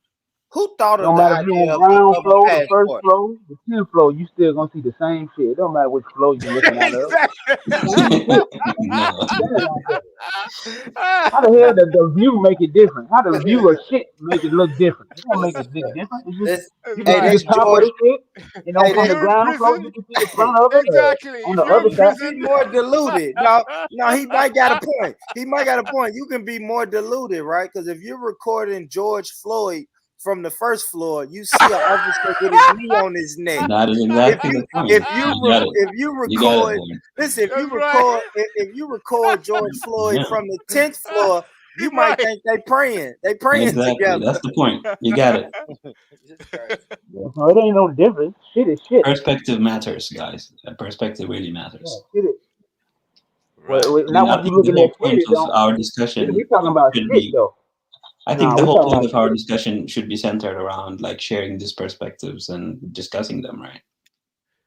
No, I think the discussion should be around dealing with the issue of responsibility, accountability, blame, and guilt, and your concept of the idea of siege mentality. You see siege mentality as a bad thing. I'm saying that's a stupid position. Siege mentality is what needs to be done. Those who have a siege are in the castle with their treasures, with the wealth. They have a siege mentality in order to defend their wealth, defend their identity, and defend what they have stolen from everybody else. No, I didn't deny this abyss necessarily. Like, say, for example, I'll give you a good example. The Jewish people had a siege mentality as well. It works. So why do you think it's bad? It worked. They got No, I their didn't own say it's a man. bad thing. I didn't say that's a bad thing at all. So what are you Hey, bringing it who up in for? London? What's the point? Hey, who in The London? point Who in London was, right now? no. Like, I think the context in which I Who mentioned the in siege London, Black mentality Peace? is, Yeah, it who in is London, man? I There's a see. motherfucker over there. I see. it Four and o'clock in the itself morning, is man. not enough. Man up, man. It's not enough. Having a siege mentality is not enough to make you successful. Is my point. Yes. Okay, so what else do you need then? You need a whole cultural revolution. Right. So you're separating culture from siege mentality. No. Now that Culture is like umbrella. Culture is the whole thing. You need the whole revolution, not just a yes, tiny mini thing. yeah. But how can you separate a siege I didn't mentality separate it. from I said culture? it's a small component of culture. Siege Okay. mentality is just a tiny Okay. So what is component. culture? What is culture? It includes a lot of things. Your No. family What values. is it? What is it? Do you know what it is? What is Yeah, it's a culture? mindset. Exactly. Do you know how culture is developed? Well, tell me how. Well, do you know how you got a position and you're saying siege mentality is not enough? So you told me culture is more than siege mentality. So tell me what more it is. I'm asking you. Clarify if you don't know, then you can't have a No, position, clarify your can you? question. I don't understand what If you your don't question is. know what culture is, No, you I can't have explained a what culture position. is. What is it? I see three a bad mother. Shut your mouth. Culture is a way of thinking. Culture is a way of thinking. Duh! Oh, I didn't think about that. Come on. Culture is a way of thinking. We were just talking about siege mentality. Notice the word mentality. I don't That's a know. way of You seem thinking. a little stressed today. I'm not stressed. You're talking nonsense. Yeah, Answer the question. Answer the question. I see three. Don't worry about it, man. Let's talk about culture and mentality. Let Neely Fuller ride a little bit. He'll All break right, it go down. on. See, while we're back and forth arguing what's culture and what's mentality, Neely Fuller is going to tell you what white supremacy is doing. That's right. About time he's 15. He's well schooled, and he hasn't said a word to anybody. He's, by the time he gets ready to go to school, he knows the fundamentals. And by the time he gets to about the 8th or 9th grade, he's got it just about pat. Now, every now and then he'll make some mistakes. He'll choose a white buddy or something a black buddy or something like that. He'll be on the football team and all like that. But for the most part, he knows the rules. He knows where the line is. And he's not supposed to cross it. Because when he does, he'll be crossing his grandfather, who's still sitting on that porch rocking back and forth. Now, boy, you know better than that. It's okay. You be nice and kind to the people. Don't call This them is not names even and healthy all for like you that. guys to listen to. But after all, don't forget, you're a white man now. You got to remember that. That means something. I didn't go all the way through the wars and all like that fighting for you to wind up being like them. It's all right for you to be around them and do a little laughing and talking and all like that, but you're a different species altogether, and don't you forget it. How do you think that we got all that we got? By being like them. Look at them. Look at them. Here's a question for you guys. We got the point, Born. Hey, my man, who conducting this show? Me or you? If you want to run the This show, thing is not healthy for you. I know, but listen, I'm not worried about you. I'm worried about it's the audience. Like, we're listening to the audience, bro. Like, For the black audience, this you is can not go back a in the healthy chat. view. Like, you can go back in the chat and type. So hold up. If you want to, brother. But hold up. Pause. He didn't say nothing wrong. Hold up. He didn't say nothing wrong. I know you don't disagree with anything he says. Why? Because you're actually bigged up the Jewish community. And you know what the Jewish community does? Same thing. Do not breed with the Goyim. You know who the Goyim is in their biblical text? That's right. You know, who is Goyim to them? That's like Goyims are like dogs. Yeah. Goyims are compared to dogs. I think, Swell, you are a somewhat an educated person, so just listen to me, right? This is what I'm Got saying. What I'm saying is, like, when you're saying white supremacy, you are admitting your own inferiority. So I get what you're saying. I get that part. So and this, what? And within so the what? African American culture, there is this sense of inferiority, right? But think And about this: if that's the case, when they Are you were from here? calling the German people anti-Semites, were they saying the same thing? say You that said again. I we didn't hear. saying that you said that we saying that we inferior, right? So what the I didn't say Jewish you are people inferior, but you are when saying you are inferior. they claim that the Germans or whoever was doing their thing to them, when they was calling them anti-Semitic, were they saying the same thing?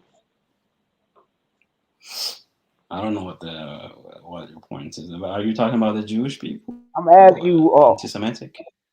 I'm asking you what the Jewish people looking at themselves as inferior when they was calling them people Not really, but they're a anti-Semitic. successful group of people. They're just using their prosecution to their own advantage, unlike the African American people, which are Hold on. They using continuously a in what this. now? They using a what? The African American community in this, it has He said inferiority. prosecution. He said prosecution. Inferiority has That's the word. become Oh, you talking about like when acceptable they to them. you talking about when they were beating niggas and hanging niggas? You talking about like that? Well, he said that I'm don't trying to happen like anymore, and shake you that guys out of mentality is this dead. inferiority complex. That's my point. That's what. Yeah, and we should. I ain't gonna lie. So Maybe don't we be should. scared of the white Maybe we man, should. born. Yeah, we don't. But we're not scared, man. We're not scared. And Oh, that's the when you thing. scared, you See, better that's the ask thing. No, I somebody. had this conversation. No, let me go. Let me go, because I had this conversation the other day. Someone's like, "Man, you just a slave baby." You know what? Yes, I am. I am. I'm a never slave told you that. baby. Hold that yourself. Maybe I have an inferiority complex. Maybe I do. But what we got to stop doing is stop letting these words and labels really. We don't give a fuck. What do I give a fuck if an Asian man in the UK say I have an inferiority complex? Exactly. No, we don't give a fuck. I'm I'm trying to still help gonna. you. I'm still gonna. outside. But I'm Holy gonna tell you this, Moses. bro. Yeah, man, cool. That's cool. I'm gonna be honest. I don't need your help. But we're on YouTube. We're on YouTube, so I will. So hold up. So he agree he's Asian now? I thought you're African. Yeah. He knows. You agree you Asian? Like, come on, man. Hey, show you. The jig is up. Boycott his ass. Boycott his ass, dog. Hey, the jig is up, but we'll keep Yeah, playing boycott along. his ass. I'm inferior. So Yeah, so that I'll nigga play cut his along. ass. Yeah, I'll Oh play Lord, along, oh Lord. man. He said, "I'm trying to help." He said, "I'm trying to help." I really am, to be honest. That was funny. But let me go. I should go back. You know what I'm saying? And that's the thing, y'all black people, is everybody who says they want to help, man. Help. We That's tired of you see what happens to us every time we looking for help. The Haitian people just fled to America looking for help, and they got put in Guantanamo Bay. Exactly. Fuck help. Nobody's coming to help you. Help. I hate them, man. Nobody's coming to save you. I say this damn near every show. Nobody's coming to save you. We can help each other. How about that? I'll make it the white man, not the Asian man, not the Arab man. Like, nobody is coming to help you, and no other community waits on help from you. Right. No other community is sitting back saying, "Boy, I know these niggas gonna Born, get you their say shit you are a together man of one day scripture. and help You're a man of a and help scripture. us out of here." Like, come on, man. You are a man of a scripture, you Yes, say, and from as the a Bible. man of the people, I say, fuck help. Fuck help. Come on now. Yeah, fuck help. The least I can do is just contribute my ideas. Say it again. The least I can do is just share my ideas. No, it's if YouTube, it benefits brother. other It's YouTube, people. so I'm gonna listen to you. But when I close this laptop, I would never listen to you. But on YouTube, yeah, we can talk it out because the people want to hear this. The people want to hear how does Born react. You know what I'm saying? What does Born say when this guy says white supremacy doesn't exist, or what does Born have to say when he says, because that's what I talk about is white supremacy. White supremacy is there. Is there? It's something we can. I wish IC3 still didn't get up the 9 areas of let me send the human interaction or whatever. Let me ask you this, Born. May I ask you this? I'm going to read this now. Right. So the 9 areas. Oh my God. 1, economics. Let's go one at a time. All right, economics. Right. Can we say white supremacy rules economics? No. I definitely think so. Nope. The big banks around the world. I disagree. Because Yeah, I know I know in the you UK, would. hold on, I know in the UK they always talk about the bankers, right? The UK got Right. this thing. Well, the bankers are running everything. The Lloyds of London. The Lloyds of There you London, go. right? So That's when big you start boys. saying these words, what race of people are these people? The majority. Right. I don't want to hear about a few token Asians or a few And keep it a buck. Arabs. Keep it real. Keep it real, Asian man. Hey, Soil, you're Jamaican, right? Are you Rastafarian? No. Trying to change the We're not subject. talking about that right now. We're Don't talking about change the white subject. supremacy. Yeah, we're talking about white supremacy. Stick on the subject. I ain't gonna lie, Ados. I want you to stay on the panel, brother. But if you're gonna deflect and try to redirect the conversation, I'm gonna have to. What do you guys want to talk about? White supremacy? Yeah, well, yeah. No. You disagreed with saying that white supremacy controls the economic system. So I don't want to talk about exactly. I don't want to talk about that. So who controls Kenya's economy? Hold on. Who controls Kenya's economy, and does Kenya have an IMF loan? Answer that question, then you can understand what they're talking about. Do you know the terms of the IMF loans? Do you? It shouldn't be a loan. So hold up. Answer the question first. Do they have an IMF loan? Yes or no, Kenya? Because certain countries don't have them. But does your country, Kenya, have an IMF loan? Yeah, a lot of countries have, including Kenya. So yes, okay, cool, yes. All right, the IMF loan, all right, International Monetary Fund, predominantly, just say European, you could say. Yeah. Okay, great. So we're a European white. We're just gonna not play that game. So they're white people. All right, so now let's get into your question. No, I don't know the nature of the contract or the other loan. So tell me why is it that helps your point where. So like the IMF loan is. Yeah. Let me explain. I'm sure you know this because you're an educated man. This is. No, just tell me the contract. Tell me the IMF loan Kenya took. Tell me the IMF loan they took. Yeah, tell me the contract. Okay, why it's beneficial to the country? Please tell me that. Yeah. Okay, let me explain. Just like any mortgage loans, whatever, right? Like when you take when a country takes loan from IMF or World Bank, right? So there's conditions attached to it, contingencies, I think they call it, right? So you have to respect human rights and other things, among other things. And the interest is pretty low. So this loan is not enforced on you. You asked for it, you lobby for it if you're a poor country like Kenya. So you ask for this loan because the interest is low, like very low interest rate. And even if you default, right, like they'll extend the terms. Like if you default, hold up. All right, you're telling me some. I thought you were gonna tell me some lucrative shit they're getting out of the contract. But the whole ultimate thing is European countries control the International Monetary Fund. And they're the one dishing out the loans that. What we're saying is economics. They're running economics. Just move on. Let's move on. White supremacy runs economics, man. This man started talking about. It's a charity. It's a charity. That's what he told me, though. Hello, I want y'all to. IMF loans are charities. This guy said, "Well, you know what, guys? The countries needed to. They need. Oh, fuck it, man. Sorry, boy. But listen, though, he said, okay, so what that white supremacy gave us a loan? At least it's not a high interest rate. It's like, what the fuck? It shows you white supremacy runs economics. You shouldn't have a loan. If you can't tell us, begging for those loans, my friend. But listen, what you didn't tell us this, Tintin. So you specifically asked you, what did you guys benefit from that loan? And you start saying, well, the interest rate. He didn't ask me that. He didn't ask me that. Well, what did you guys benefit? What did Kenya benefit? We build from infrastructures this with it. Loan? We build infrastructure. Okay, and now that is built, now that the infrastructure is built, are you guys debt free? We'll pay it whenever we can. Yeah, all right. Let's go on. I see 3. Economics is ran by white supremacy. So no, boy, you're not boy. Indefinite servitude. Indefinite servitude. That's what he just said. Indefinite. We'll pay when we can. We'll pay when we can. Like, come on, man. Come on. Never pay. Give me a grant. Just give me the money. Just give me the money. Then give me the money. Don't give me no loan. Give me the money. Give me a grant. That's a car loan. You're a businessman, so that's you know car this. Loan, so no. Yes, I have owned a business since 2020, January 1st. Yes. So, but that's irrelevant. That's irrelevant. There's difference between grants and loans, buddy. There's difference between grants and loans. Grants, you know, listen to what I'm saying. I know I use my own money. But back to what I'm saying. Grants and loans. Grants, Grants are not pay, you don't have to pay back. Loans you pay back.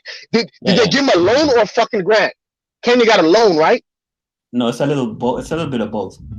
Oh, come on, my nigga. Did they get a fucking loan? Come on, man. What are we doing? A loan is a loan. All right, next subject. Sorry, man. Next subject. So we got economics out of the 9. What's the next one I see? 3? I need to start Next putting one on the page. is 2. Number 2, education. I'm saying that white supremacy rules education globally. I agree. I disagree. I agree. Why should I have to learn about George? Why did I learn about George Washington, Andrew Jackson, all of these white racist slave owners? Why was I indoctrinated? Because you're an American. That's American history. You are an American. Them niggas came from Britain. You know, white supremacy. Why am I not learning black history written by black people? Who writes the books, right? Education is more about the books, especially when because we were growing there were up. not a lot of educated black people at the time. Yeah? Who told you that shit? Who writes the books? We all read the Encyclopedia Britannica. Who wrote that, y'all? Was that a black man? Or was that black people? No, that's why you got all these. That's why you got all these. That's why you got all these words that look the same in English. And No, the key word is Britannica. The key word. Yeah, exactly. Britannica is the key word. That's the key word, guys. For real, why is not Africana? Encyclopedia Africana. If white supremacy doesn't run education. There is actually there is that kind of. Oh yeah, let me tell you they do have that. They do that, but there's not one. Oh, my bad. I was going to say this. This is how I know education is ran by white people. There's so many Kenyans trying to get the fuck out of Kenya to get a college degree in Britain and in America. You know what I'm saying? You know, I wish I can tutor young African American kids, so that way I can maybe help. No, but hold up. But the better education is in the West. Hold on. Boy got his ass again, bro. Another one. I'm gonna say this again. Another one, y'all. If education is not ran by white supremacists, why doesn't your African university degree automatically get you a job in America? It does actually. It does. Take for example, I'll give you an example. You're Nigerian. I'll give you an example. I'll give you an example. For example, once you come to America, trust me. No, let me give you. You know what they're gonna tell them? You know they're gonna tell them you're not accredited. Say for example, if you work in the IT sector, they're gonna tell them you're not accredited. You're not. Yeah, they got words accredited. You don't even need a credential for IT jobs. So if you're like a software engineer or a very good programmer, you can get a job right away. Yeah, that's true. But hold up. They're gonna make you get certificates. Pause. They're gonna make you get certificates, though. Stop the cap. Yep. You got to get the network security, the fucking AWS. You got to get all that shit. Software engineering, I said, yeah. But software engineering, you still want you to get some competencies, though. Come on, bro. Unless you're creating your own app and show them your portportfolio, you still got to pass certain competency tests. Stop the cap. For example, if I have a software company, who I want to hire is not somebody who shows me a bachelor's of science degree. No. Hold on, let me finish my thought, right? So I'll make that guy write a program in front of me, like a script, JavaScript, whatever, to run something. Well, I'll give him a problem to solve, and then if I like it, I'll hire him. His bachelor's degree in computer science don't mean shit to me. I agree with that. I agree with that part. But at the end of the day, he's gonna get certificates. You gotta I think it's a broad term. I think for like you said, like the network securities and stuff, I think you need a certification, qualification. But like a real software engineer, like programming, designing. No. But pause. No. I'm saying no. Even listen, you can put like this, man. Every company has their own certificate or task they give somebody to prove their proficiency and competency. You have to get that. I don't give a fuck. You come from Zimbabwe, whatever the fuck. You can say I'm a whatever the fuck. As soon as you come here, a company, institution, a school, whatever has a competency test for you. That's what I'm trying to get at. Accredited just means just that you're accredited. Mean you passed the competency test. You're right and wrong at the same time. That's all. Hey, whatever, man. Next. What the point Born was Next. making is like if you I have a degree in computer science in Kenya, you cannot Yeah, get but a you job can anymore. simplify it by this, man. Nobody's leaving white countries in mass numbers to get an education in non-white countries. That's false, Period. actually. That's false. All right. No, So tell me. false. So people, Americans. I'm in the UK. You're in the UK. Where are white people from the UK going to college at or university? A lot of Eastern European white people are migrating to UK and America in masses, looking for a better opportunity. So it's not a black and white thing. Yeah, but it's a matter of let's just speak opportunity. about education. Where are the white people from European countries or from the West? What countries are they migrating to get the top of the line education? Actually, I dated this white girl when I was in my anywhere in country. Africa? Let's go by continents. Are they mass moving to get an African education, a top of the line African education somewhere? I know white people who are doing their PhD in my country. we know a few, but I'm sure you know more that's left UK to go to another European country or America to get a better education. Like, come on, you know what I'm saying? Just because we know a small amount doesn't make it. The majority of people are leaving Kenya in the hopes of getting an education to make a living. They are going to the West. Like, that's understood. So education is ran and controlled by white supremacy because they told you our education is the best. No, it's run by white excellence. It's run by white excellence, not by white supremacy. Excellence. There is a difference. Degree from Harvard, you can travel all around the world. If you get your degree from Cambridge, you can or Oxford, you can travel all around the world with these degrees. He told you white excellence. Did you hear what he said? Yeah. White excellence. Yeah, that's what I'm saying. White excellence is not white supremacy. I think that's where I already know. Yeah, you can call it white excellence. You can call it racism, discrimination. You don't become smart by just being racist. Words. The caste system. People may say, "Hey, that's just the caste system." Okay, all right. Still white supremacy. There's like this anger in you, Born. I think there is suppressed anger in you and in your community. But white, you have to release it. Excellence. White excellence is just another dress. You put another dress on it. You put a pink dress on white supremacy. Pink dress. Yeah, and when let me ask you this, Born. Let me ask you this, Born. I done heard people. Hold on. I done heard people say, "Man, white supremacy don't exist. That's just the caste system. That's them." Now you done put a turban on white supremacy. Born. Let me just ask you this one question. Let me just ask you this question. Put a turban on white supremacy and called it the caste system. God damn, boy. Do you think white women are beautiful or not? Look, he's changing the subject again. That don't have anything to do with education. Let's go to the next one. I know he ain't gonna last long. I see. Hell no. I answer for you. Hell no. Yo. Hell no. Hold on, let's go to answer. Hell no. Let the man land. Sheffield, we do hear you though, brother. You low like you under the bed. My brother. Welcome to the show, Shifa, my brother.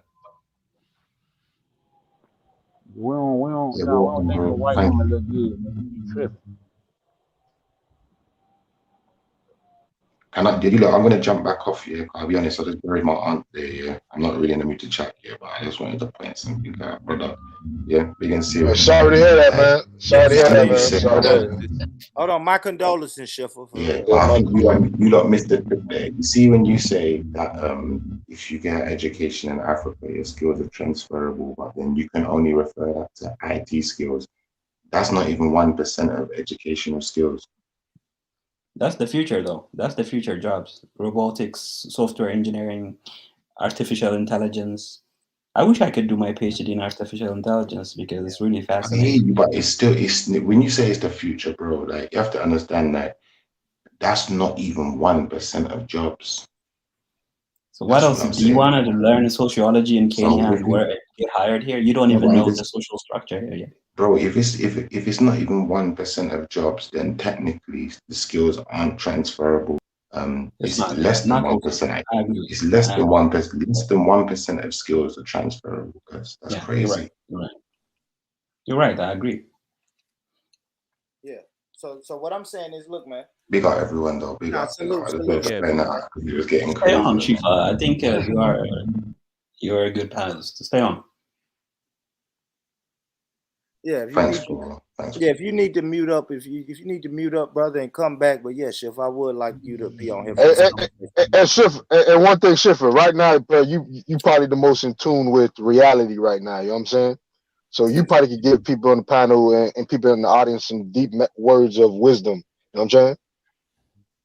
He who feels it knows it. Bro, we like to talk about Well, we as Egyptology, black people, bro, we as black people, Kemet and shit, Hebrew and all that.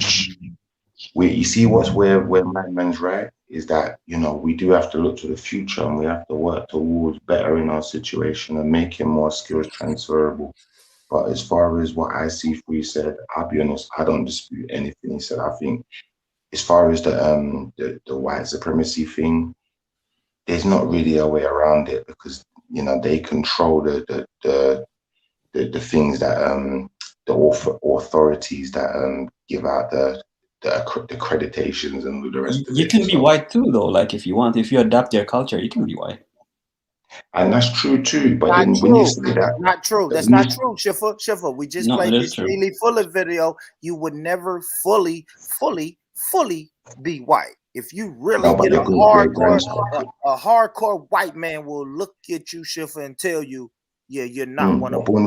Born rich. Can I say one thing though? Yeah, where he is kind of right. Yeah, is that some of the people who are at the top of the establishment are black people in the white people's establishment. So at the same time, we have to recognize that things are changing, you know, and it's not necessarily the same as it was 10, 20 years ago, but, you know, it's still theirs. That's the bottom line. That's why I don't disagree with IC3. It's still theirs at the end of the day, even if we're some of the top people and figureheads inside of this system.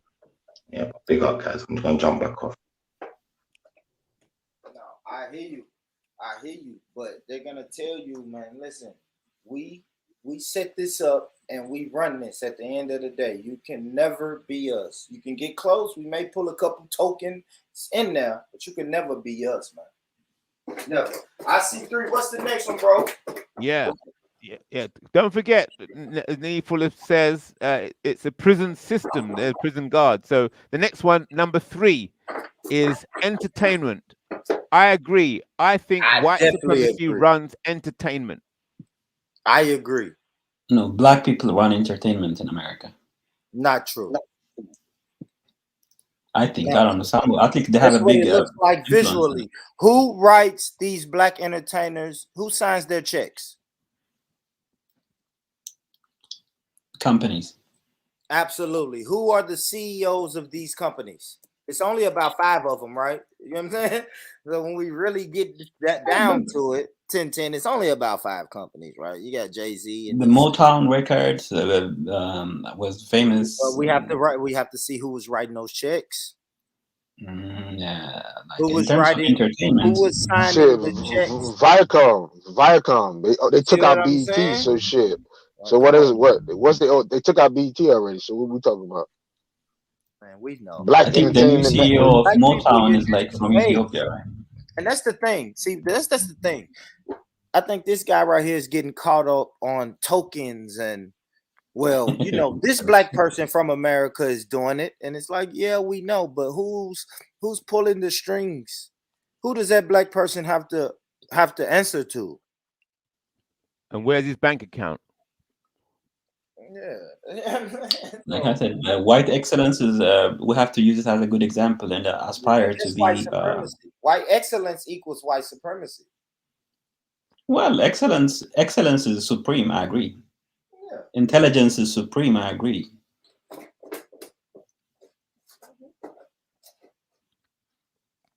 But if you have a regressive culture, that's inferior. That's not supreme. Yesterday, I was walking to my car, and there is. Are we supreme? Are we writing? No, like yesterday, I was going to my car, and there was this African American guy walking in front of me. You can actually see his ass; his pants was dropping. That's regressive culture. Well, that's in your mind, but that's what is so good about a grown-up man showing his ass? It's the culture we grew up with. It don't make us any less than human. We're not Why less than do I human. have to It's a see? different. It's just a different culture. It's a different culture. Why do Asians eat with chopsticks? I don't know. I don't do it. I don't agree with it. It's just a But different it's culture. indecent exposure. It's rude. Like, why do It I have looks to see weird. that? It looks weird when I see a squid crawling off an Asian man's plate. Like, come on, man. What are we doing? It's different cultures. This shit looks weird. All I can say is it looks weird. I don't knock them for it. I just say, what do you guys get out of that? How is that progressive? That squid is fucking moving on your plate right now, and you have to catch it with chopsticks. How is that progressive? See, that's what I'm saying. It don't matter about a person's pants hanging off his ass. And we're talking about mental. We're talking about mental. And you know why his pants is hanging off his ass? Because the white people put the black people on TV with their pants hanging off their ass and told them, this is your hero.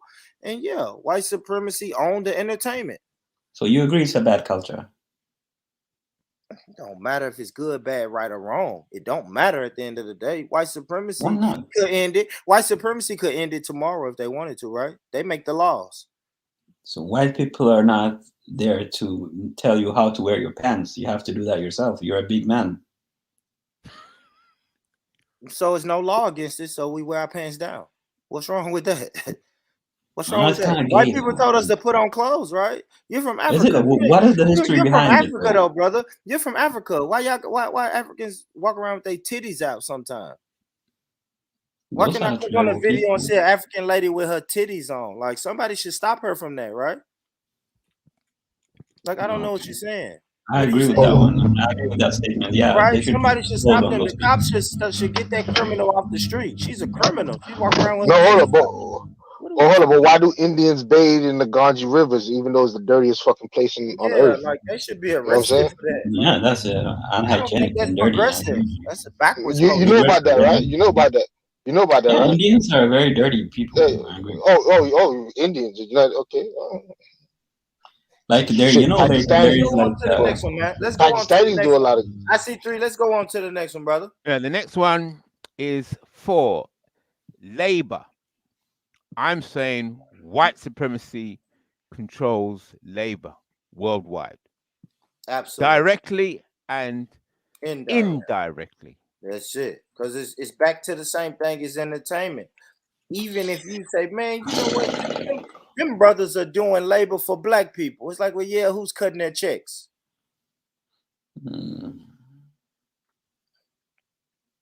Yeah, I didn't think so. So I see 3. We can, yeah, that's unanimous. We can go to the next one. Okay. That one 5. was unanimous. Law. White supremacy controls law directly and indirectly worldwide. Legal systems. I agree. Law. Well, what's it? Was it the world?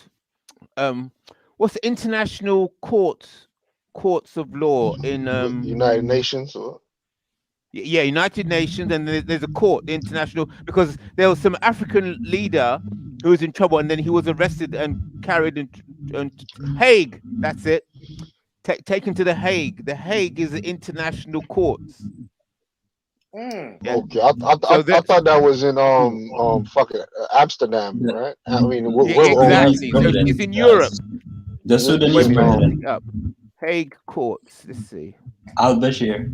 That's a fact. Because Saddam Hussein was found guilty, and they just went and got him. They just went and got him. International courts of justice in the Hague. Oh, wait. International courts of justice. Let's see. The International Court of Justice, French Cour Internationale de Justice, sometimes known as the World Court, is one of the 6 principal organs of the United Nations. It settles disputes between states in accordance with international law and gives advisory opinions on international legal issues. Yeah, but it's the United Court Nations. of Justice is the only international court that adjudicates general disputes between countries, and its rulings and opinions as primary sources of international law.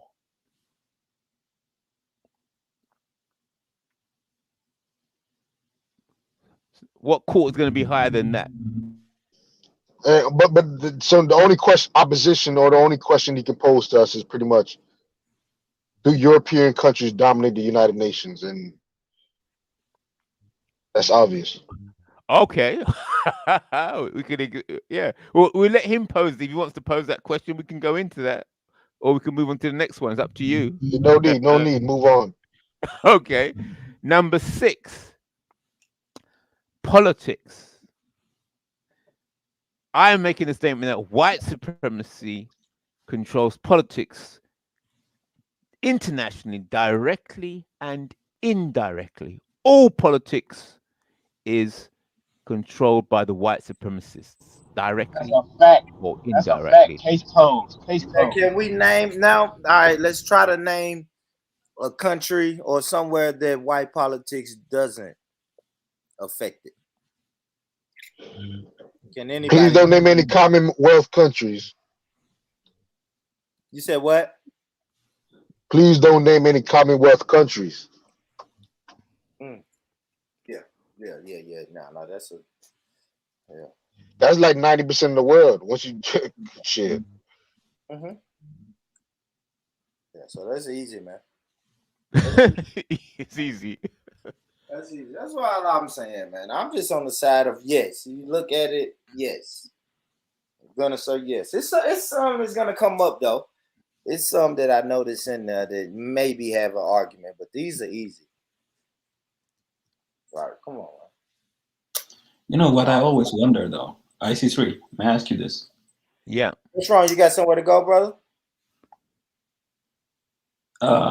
So does a mentally ill person know that he is mentally ill? Is he self-aware enough to know that he's ill? Right. So we can talk about mental illness. I'll address that after I finish the list. Yeah. Okay. Yeah, let's go, IC3. What's the next one? Right. Next one is 7. Religion. White supremacy controls all religions directly and indirectly. I don't know about Islam. That's why I don't know about Islam, and I don't know about Buddhism. The Asians got Buddhism locked down.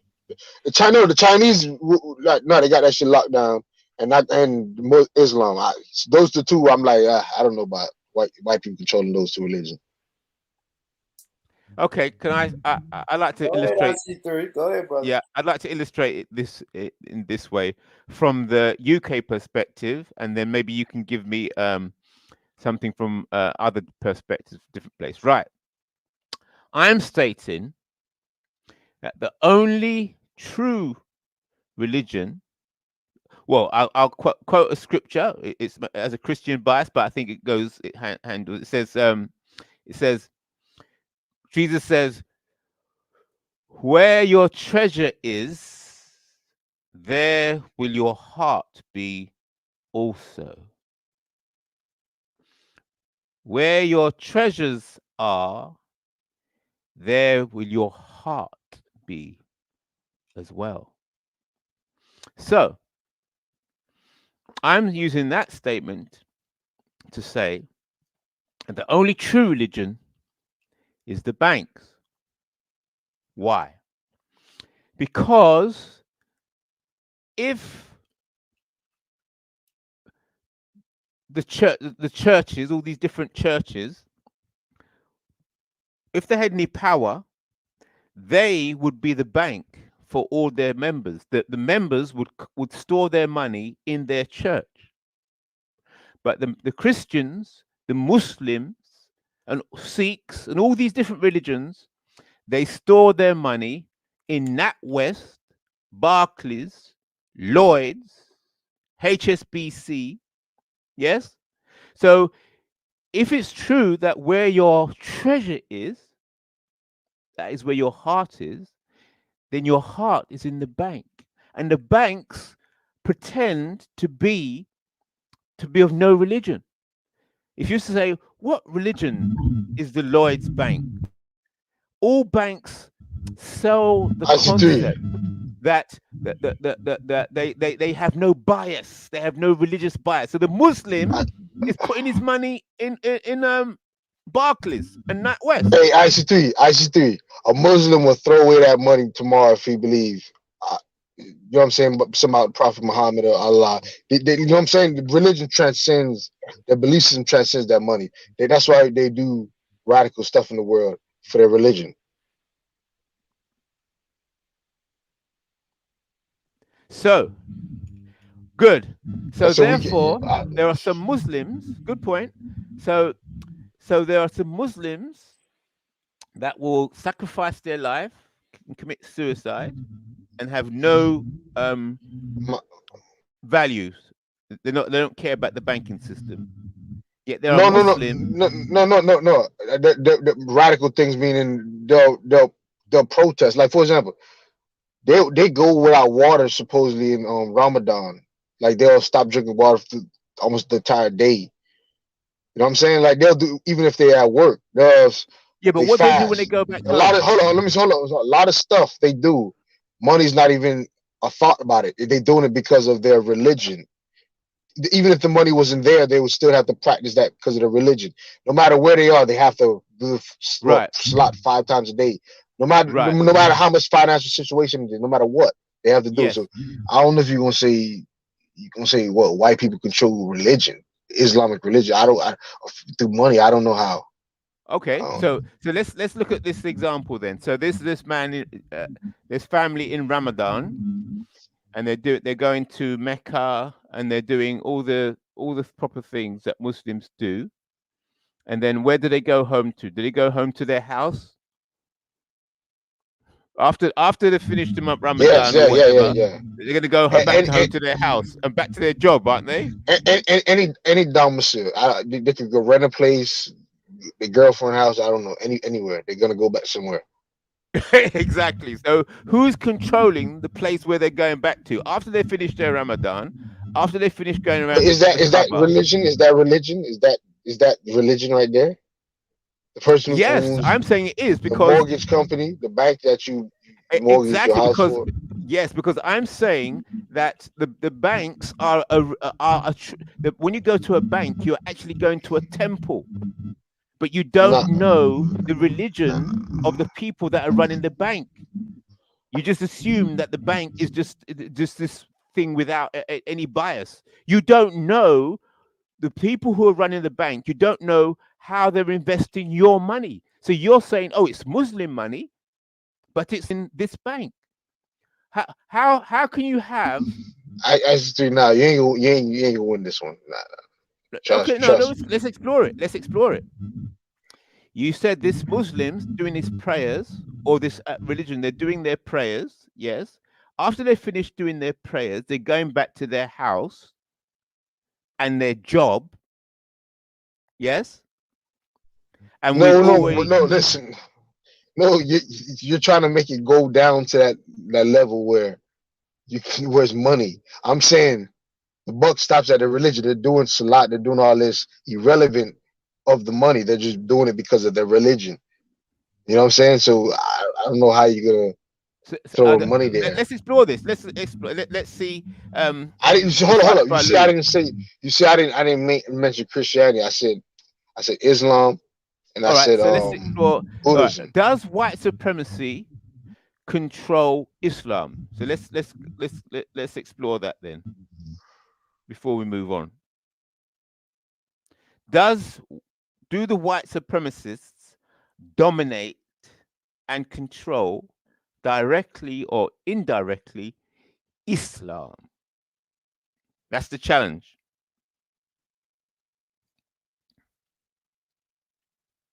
Now, Saudi Arabia. The Kaaba, the center of Islam, is in Saudi Arabia. The Kaaba, the place that every Muslim must go to, is in Saudi Arabia. Now, what does white supremacy impact and control the Saudi government directly or indirectly. Or oil. You can say oil. So Because that is the center of Islam. That's the religious and spiritual center of Islam. Is in Saudi Arabia. Hey, yeah, I'm here. Yeah. So I'm exploring this now. I'm exploring. The question is, does white supremacy control Islam directly or indirectly? And if we say, I'm going to say it does, so now the question is how. You're going to ask me how. So I'm going to explore that and see you can find if any flaws in what I'm saying. So the center of Islam is Saudi Arabia. That's where the holy shrine is, right? Where Muslims must go or must try to go to Hajj at least once in their lifetime. So Muslims from all over the world go to Saudi Arabia to get to the Hajj or the Kaaba, to walk around the Kaaba as a religious ritual. And the Kaaba is under the control of the Saudi governments. Yes, because they control the area. So that's you a can't rhetorical get question, there. right? Pardon? Yeah, I'm just talking aloud. Yeah, I'm talking aloud. Then people can let me know if you find any flaws or what I'm saying doesn't make sense. Yeah. So the Saudi, you can't get to that Kaaba unless the Saudi government lets you into the country. So if going to Saudi Arabia and going around that Kaaba and having access to the Kaaba is a necessary part of the religion, then whoever controls the Kaaba controls the core of the religion. And I suspect that the controllers of the Kaaba control the center of that religion indirectly. And so that's talking about governance. Then the other aspects I was exploring with the bro, you're talking so suspenseful, man. Like I swear. I made the point. That's it. That's the first point. The second point, well, how the hadiths view black people, and that's a whole topic in itself. You know, if it's a whole topic in itself. Have you heard about that? How about the whiteness of Muhammad? Yes. So do I need to go any further? So that's my 2 points. Does anybody want to challenge that? I won't challenge that. I won't, man. You got it. So those are my 2 points to say that white supremacy controls Islam. If you're going to put up Islam as an example to say no, because the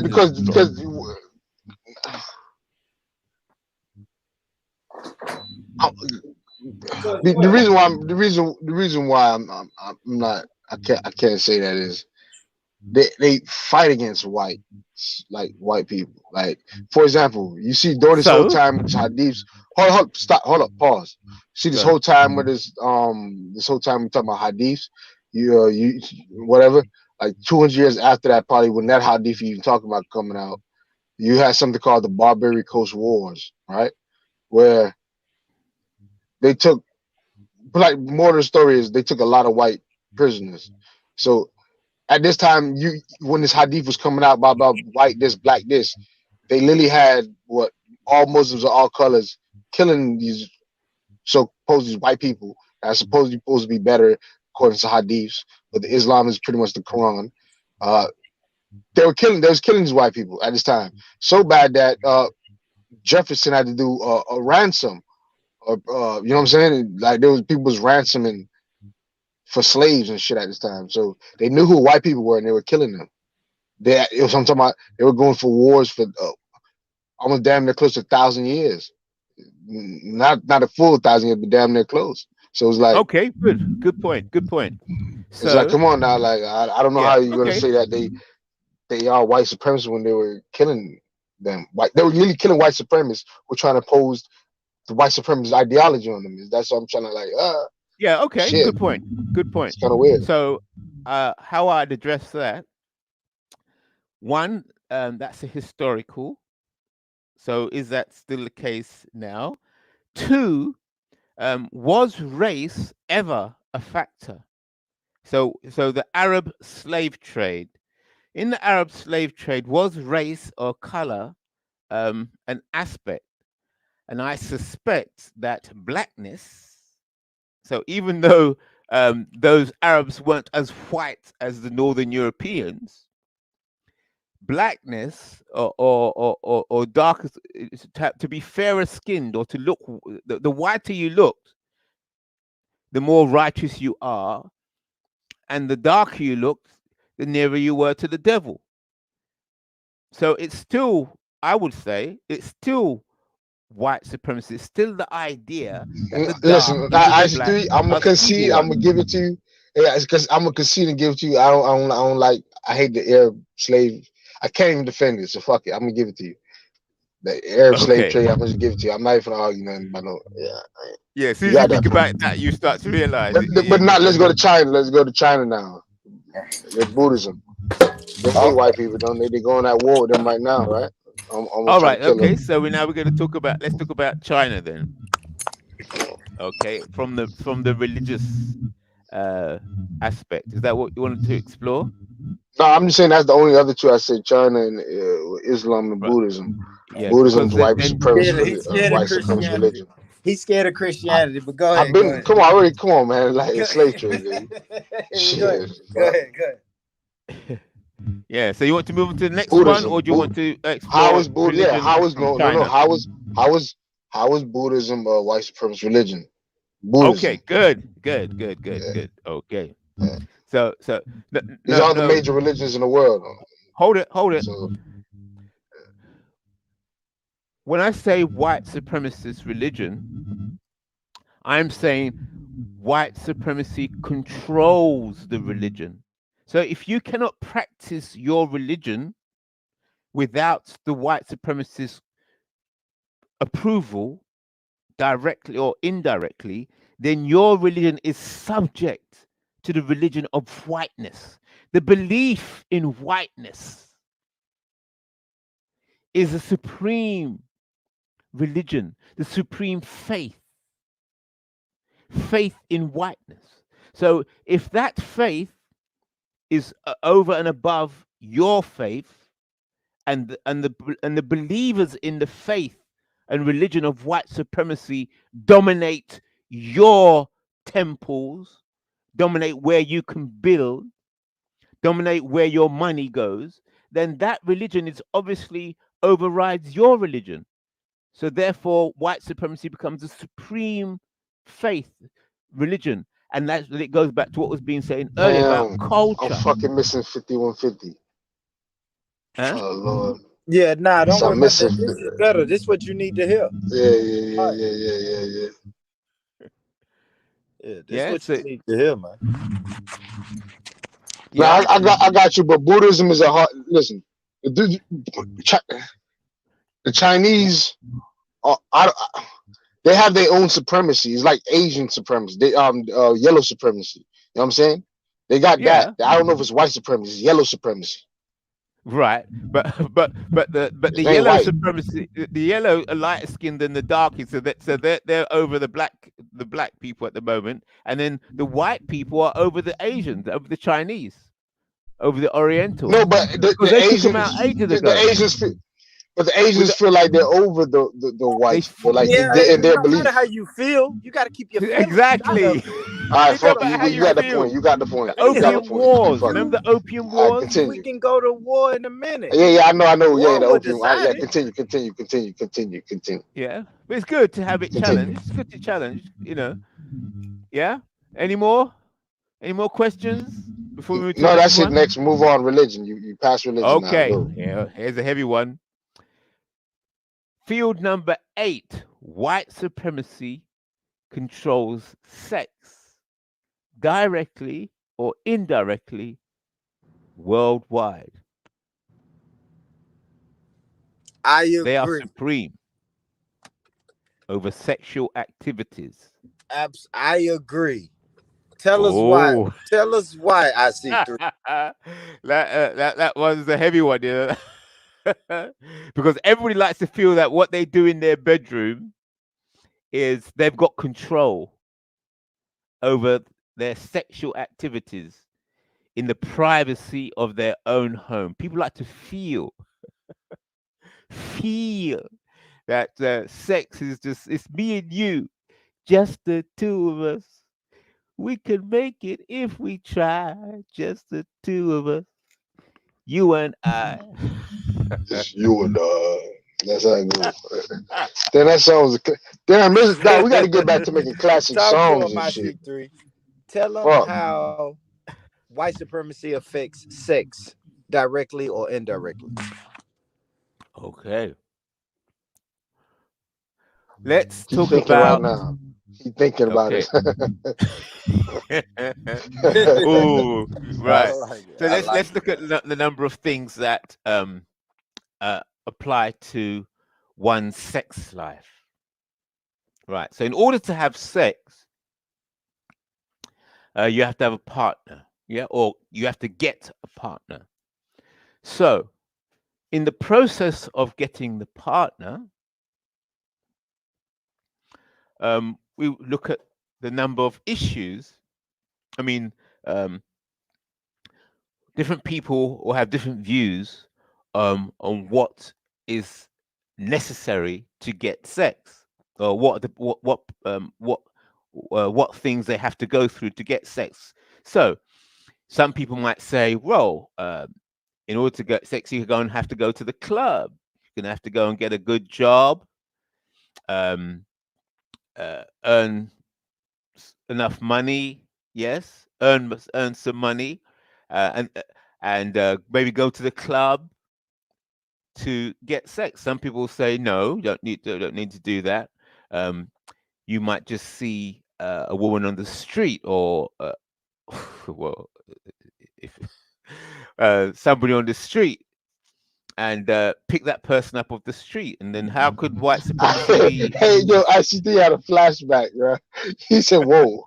He thought about it. He said, "Whoa." He Yeah, had a flashback. I'm like, no, no. because you know they're pushing the gay agenda. Who's the they? Who's the they pushing the gay? Because I was saying, you know, a girl. I was thinking of a woman, you know, as being a partner, sexual partner. But then I pull myself back and think, well, wait a minute. Some people think, hey, it doesn't have to be a woman. It could be a baby. It could be an animal. It could be a dog. It could be a gay partner. You know, it could be a beast. You can have sex with a beast. You know, see, so I had to try and broaden my mind based on the propaganda that's being pushed now. So I was just thinking that normal sex is, you know, man and woman, but there are powers that are pushing changing one's view of what sex actually is. So so does white supremacy have power in changing people's perception of what sex is and what it means to have sex?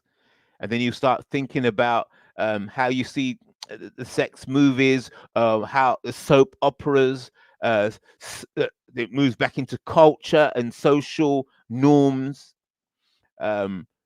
What is normal sexual behavior, and how is that managed? The concept of sex itself, what it is, who's in control of the perception of what sex is, and how it works and what it's for. So if I can control directly or indirectly the perception of sex, then I'm controlling indirectly and directly sexual activities. Does that make sense?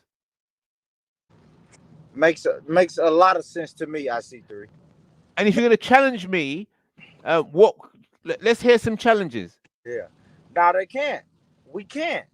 Everybody on here is gonna say something about the LGBTQ, but who promoted that shit and who put that shit on the front street and told us what sex is? We should know that white supremacy controls sex because everybody's pissed off at what sex is becoming. There you go. Everybody's pissed off that they're telling your 7-year-old child that it's okay for little boys to like other little boys. Yeah. And sex changed.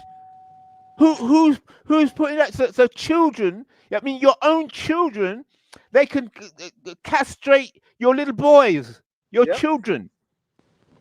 They mess the children's head up and then start chopping up the children's organs.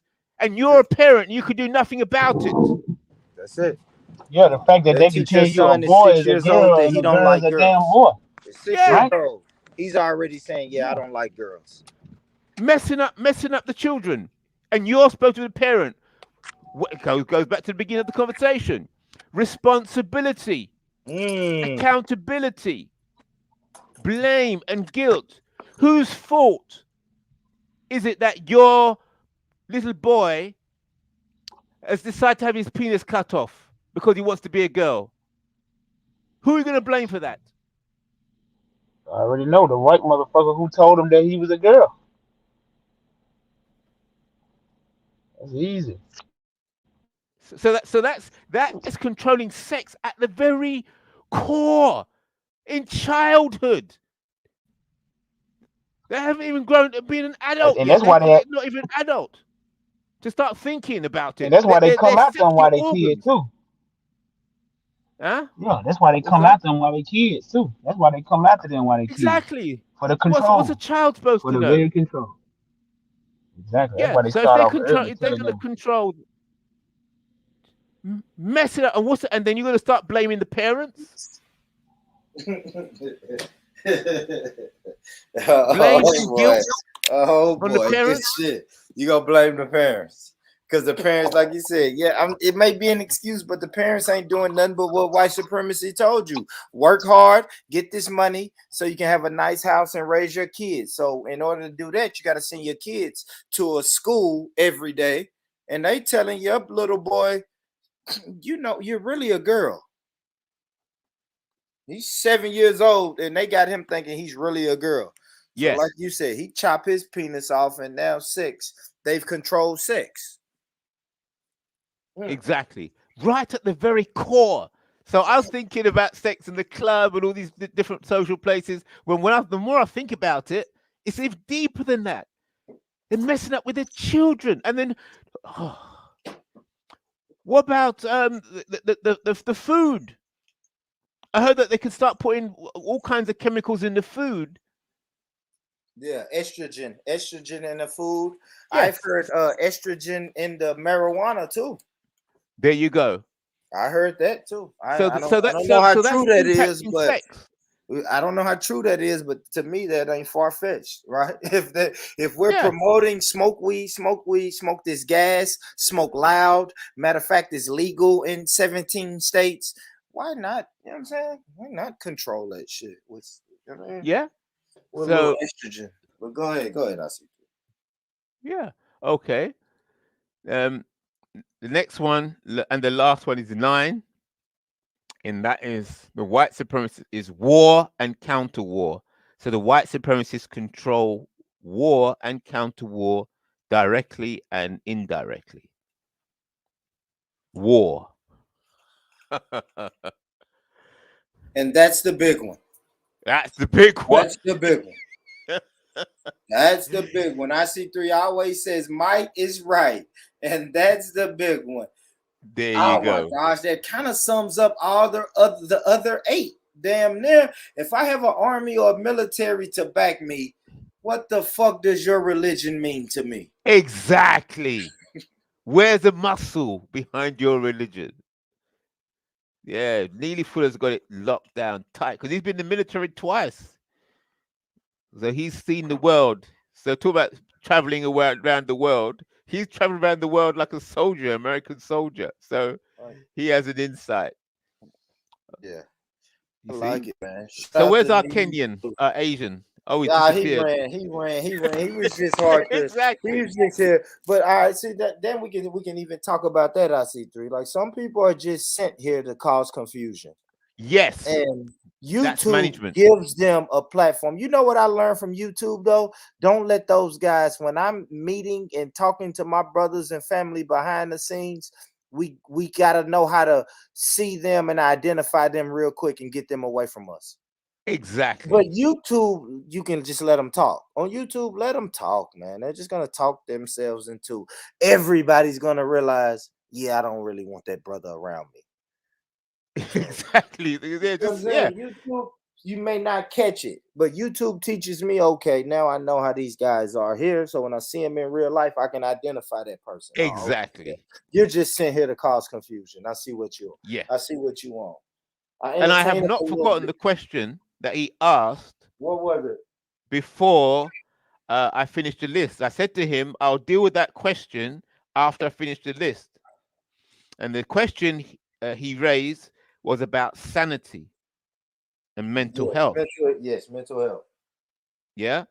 And white supremacy are there again, because sanity is a matter of cultural perspective. Yeah. When so we got a saying that says, your crazy is not my crazy. Exactly. You see what I'm saying? It's a matter of perspective. You know so that's how I was going to deal with that question. Yeah. See? Yeah.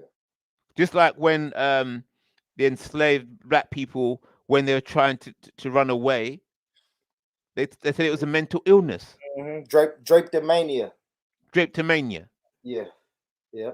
See? So I was gonna hit. He disappeared. So I was just putting that. I put that question in the fridge because I was gonna come back to it, but he disappeared. You know what's crazy? And don't forget. And look. Don't forget when they name something else. When you go back to the certain person who victimized you, they call it Stockholm syndrome. So they control both sides of the argument. Yeah. Both sides of the argument. Both sides. That's man, right. Come on, man. 40, 50 years ago, homosexuality was a mental illness. And now it's normal and it's all. Now they're telling your kids it's okay if you want to be a girl. They're not even saying it's a mental illness anymore. Now it's just, hey, it's normal. It's normal if you feel like you're a girl. Yeah. Yeah. They tell little boys, if you ever slid your mama's shoes on to take the trash out, you gay. That's what they tell you. Yeah. You slid your mama house shoes on just to take out the trash, you gay. Did you know that? That's what they tell kids. I'm telling you. That's what telling them now?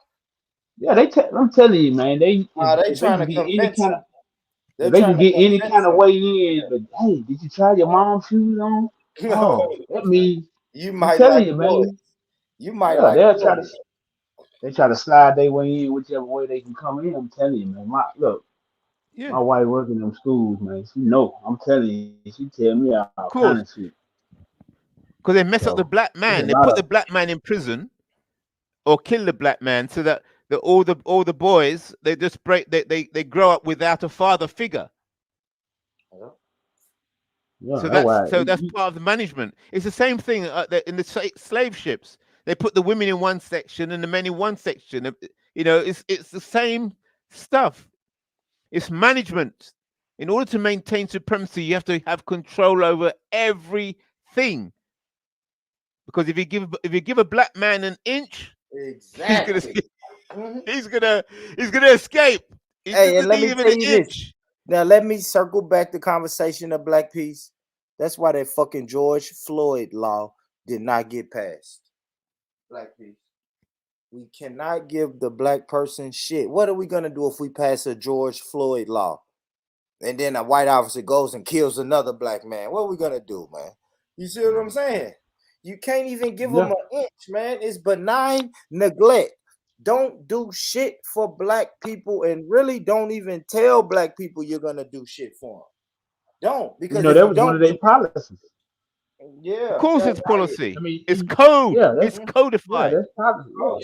yeah, Code. that's a unwritten rule right there. They know that. That's a fact. That's why I don't get when niggas run around here with these campaign signal signs and trying to get niggas to vote left or right. You wasting your Mm-hmm. goddamn time. You gonna get the same result, man. It had never That's a worked. fact. It had never worked, and it's not even when they let niggas quote unquote before Reconstruction quote unquote get all these positions of power. What did they do? What they do when they woke up one day when they were mad? Took all the positions back, man. This shit Yeah, the back. game. Yeah. Yeah, Took they it literally back. woke up. Niggas were duly, quote unquote, duly elected to these positions. Big Bubba came and took that nigga out that position overnight. Big Oh man, Bubba. Come That's on, right. man. Big Bubba, a stupid supremacy. I think one of the president. tobacco chewing Big Bubba came and kicked a sheriff out of office. Nigga, I'm talking about a sheriff down south. Come on, man. What the fuck we talking about? So at the end of the day, niggas need to quit being in denial. It's the evidence is clear. If That's you it. got eyes, you have eyes. You should be able to see whether you don't gotta like it. You ain't gotta even try to accept it. But it's here. It's there, right? And you can't, you know what Yeah. I'm saying? Like, I ain't even gonna come on every show and say, hey, this show is about white supremacy. But you ain't finna tell me it don't exist. I'm gonna Right. argue anybody who come on this platform and say it don't exist, we're gonna have to have that conversation. Because I Look, know it exists. look, nigga. Look, I know 1.5 million white people, nigga, and it ain't nothing in my mind, the back of my mind, that say that neither one of them gonna take up for me over they goddamn self, man. I Hell ain't never no. thought that Hell, in my mind, man. Well, hell. you I know ain't, something. Yeah, yeah. You know something I've learned from this show. Something has changed in me that I experience being on this show tonight. I've now made a commitment to myself that, and it's a realization that I've realized today on this Born Rich show, is that the concept of pride and shame Mm. is directly related to mental health and your cultural values. Because just observing and listening to what's been happening this evening, I realized that those people outside the community, Yeah. they try to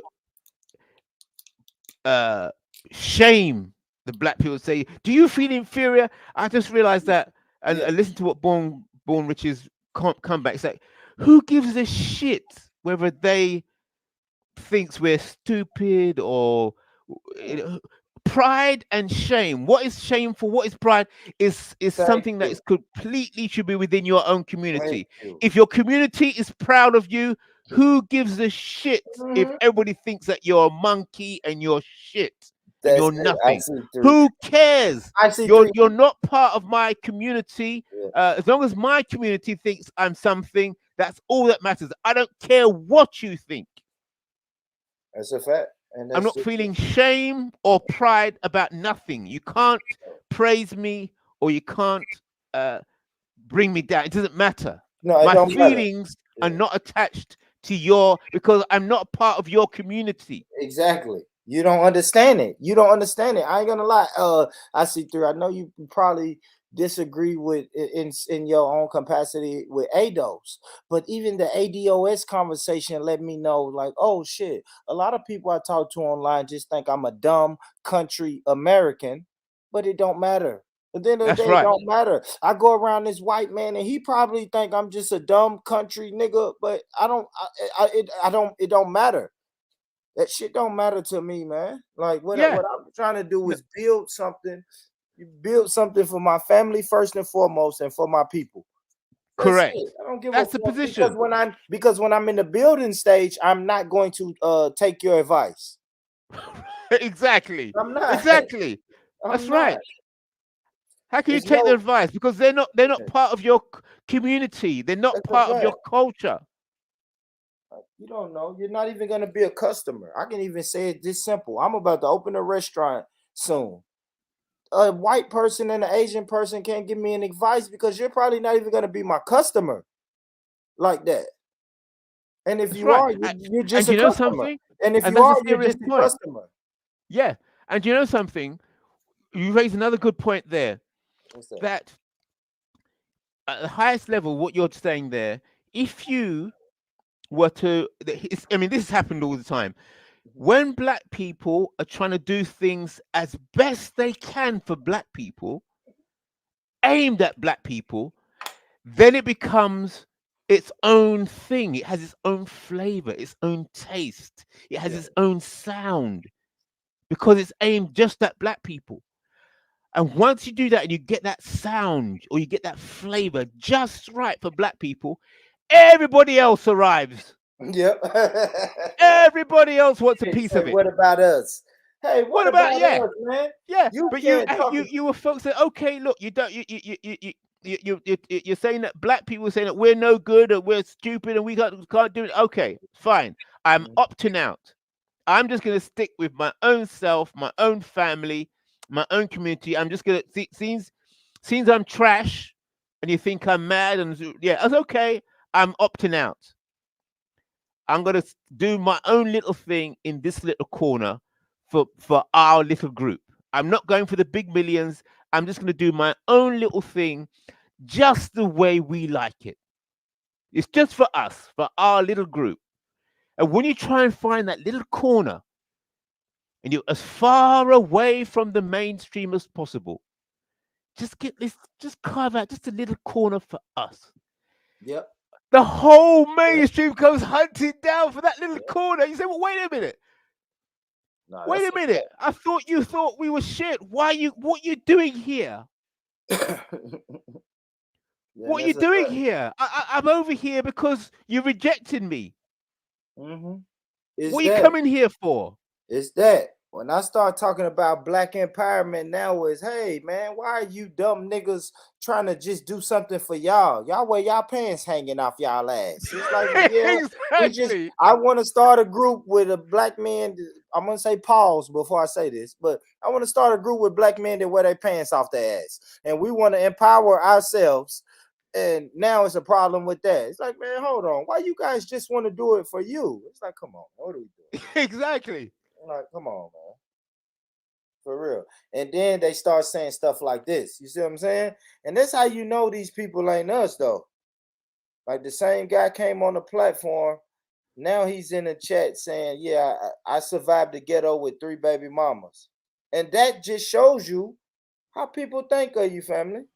That's interesting. That's interesting that somebody will say But somebody that's the same survived guy in who the was just on ghetto. the panel. The guy saying he's from Africa and he understands our pain, but then he'll turn around and come in the chat after he leave the panel and say, yeah, born might be short, but he has a lot of wisdom. He survived the ghetto with 3 baby mamas.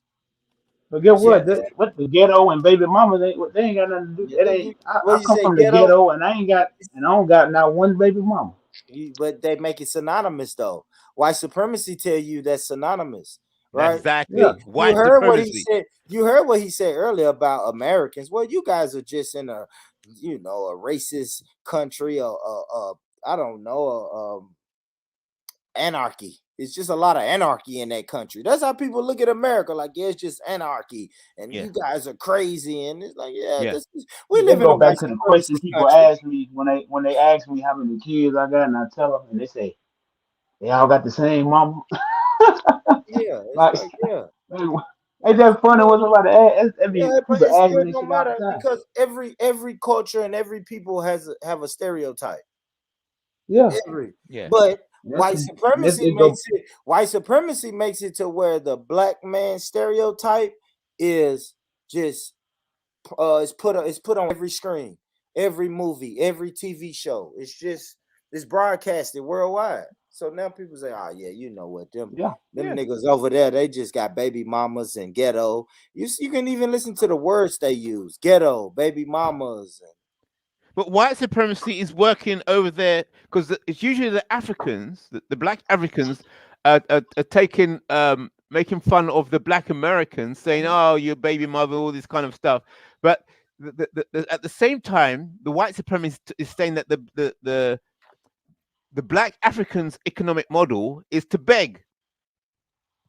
You know, Yep. the whole of Africa is black beggars. Yep. That's the impression we're receiving, that the black That's what they show us black on people, the TV black too. Africans That's what they can't run the show us. economy. I see through. Huh? You That's know what it. they That's show what us they on show us. TV. Yeah, you guys are just not you guys I see through, but you know the Africans, black people in Africa, they're just begging. They're poor.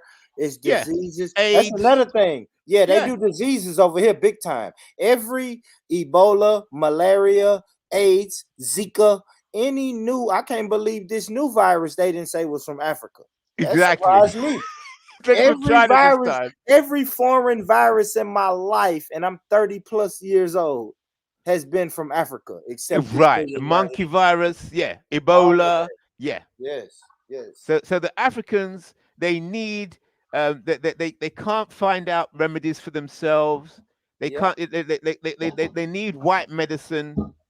You know, the Africans are thick and stupid. They can't manage the gold in the ground. They need the white people to go over there and you know, and They can't take pull out their the gold and pants the up. oil. Yeah, same thing they said about us. I see through. They just that man just came on here today and said, "You guys don't even wear your pants up on your ass."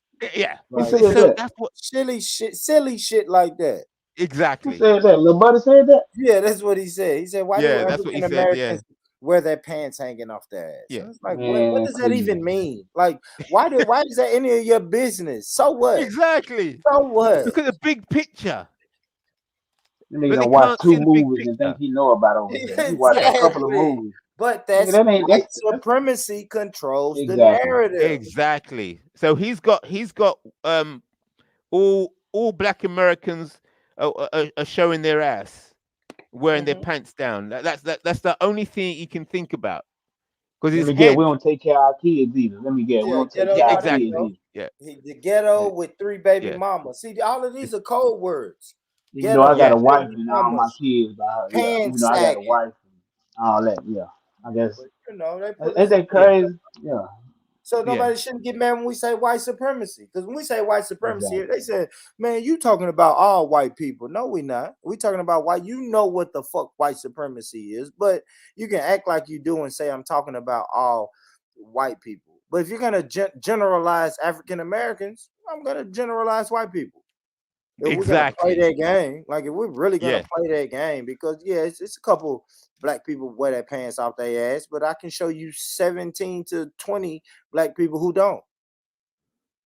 So, See. So that's why, on the beginning of this point, I took on the 4 words: yeah, let's get back responsibility, to it. Yeah. accountability, on the left hand, and blame and guilt.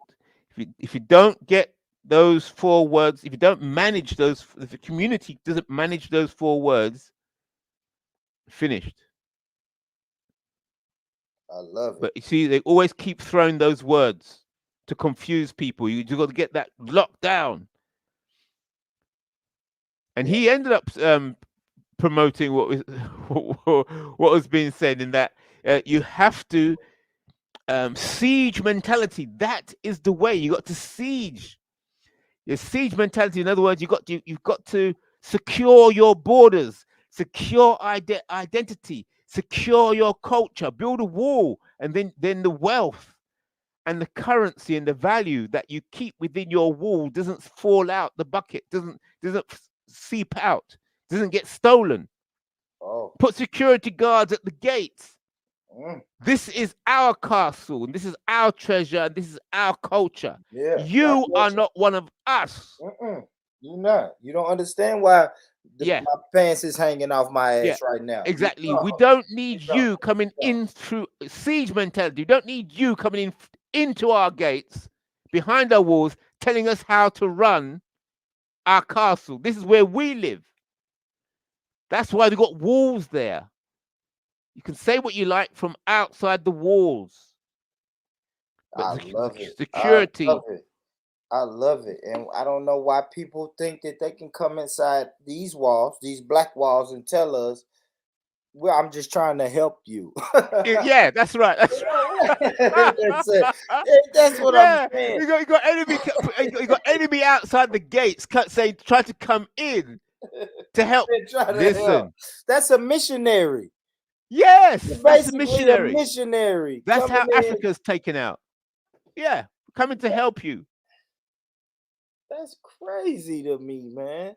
And that he said it. He said, "Hey, I'm just trying to help you," and that's what Yeah, you people see that think. word We're help? just trying to help. Let that be the word for tonight. Yeah, well, I don't need no help, man. I'm good on the help. I'm all helped out. I am, man. You guys help me until there's no more help left in me, man. I don't want any more help, man. I And don't. and I think that Neely Fuller was saying, and Francis Cross was in that they cause a problem, Yeah. and then offer their solution to the problem they cause. Mm-hmm. Yep. So when they say help, they're really meaning, look, I've caused the problem, and you need me to help you get out of it. That's a fact. But they're the one who put you in the problem in the first place. Yep, that's a fact. So that they can charge you for help. That's a fact. They love the immigrant African guy that came to America and made a better life for himself, or they love the black ghetto guy that they rescued out the ghetto. He could have died, or he could have been in prison, but we saved him. It's the hero, the white savior. It's always gonna be a white savior, man. Exactly. Always gonna be a white savior. You think about all the movies and everything we saw growing up, it was a fucking white savior.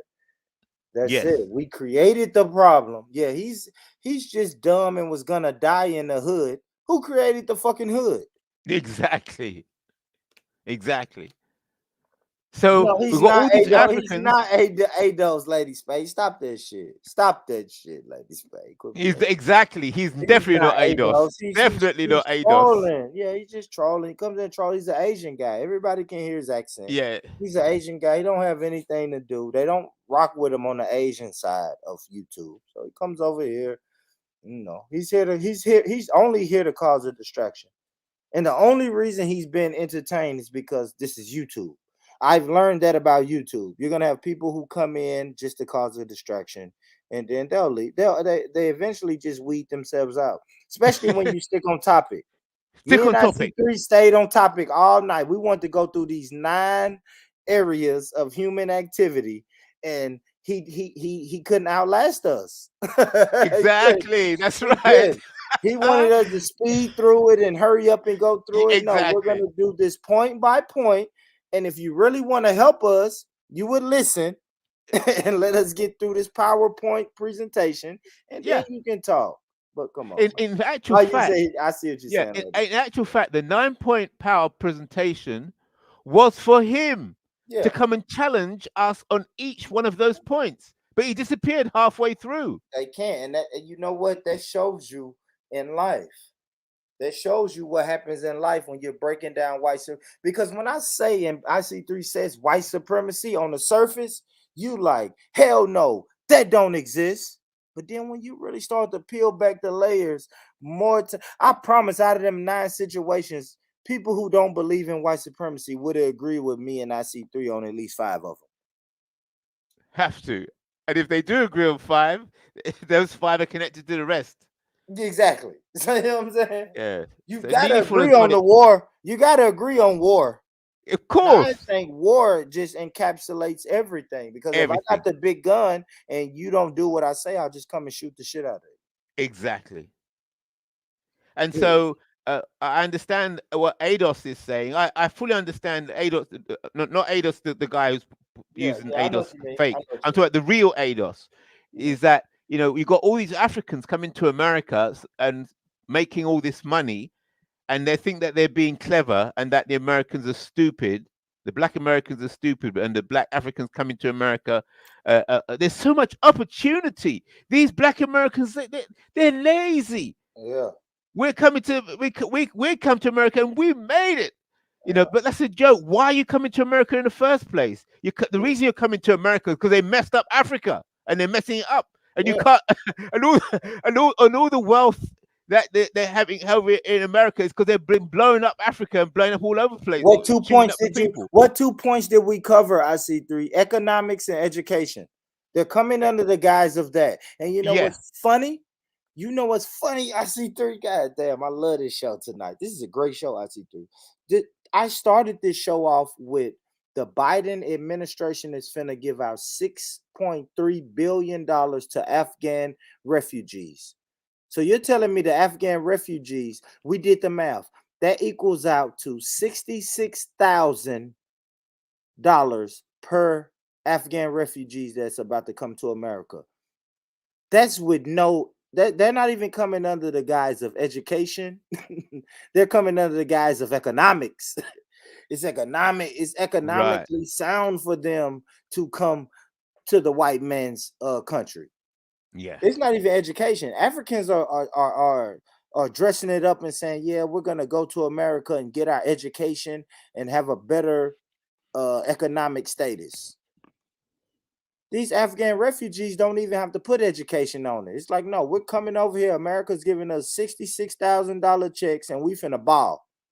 All economics. It's all economic. We don't even have to dress it up. Yeah. So I don't know, man. That's crazy. Kickstart. Yeah. That's crazy. And that's why. So whenever I hear, I'm listening to the words accountability, responsibility, blame, and guilt. Whenever I hear black people blaming the children or blaming the parents, no. Well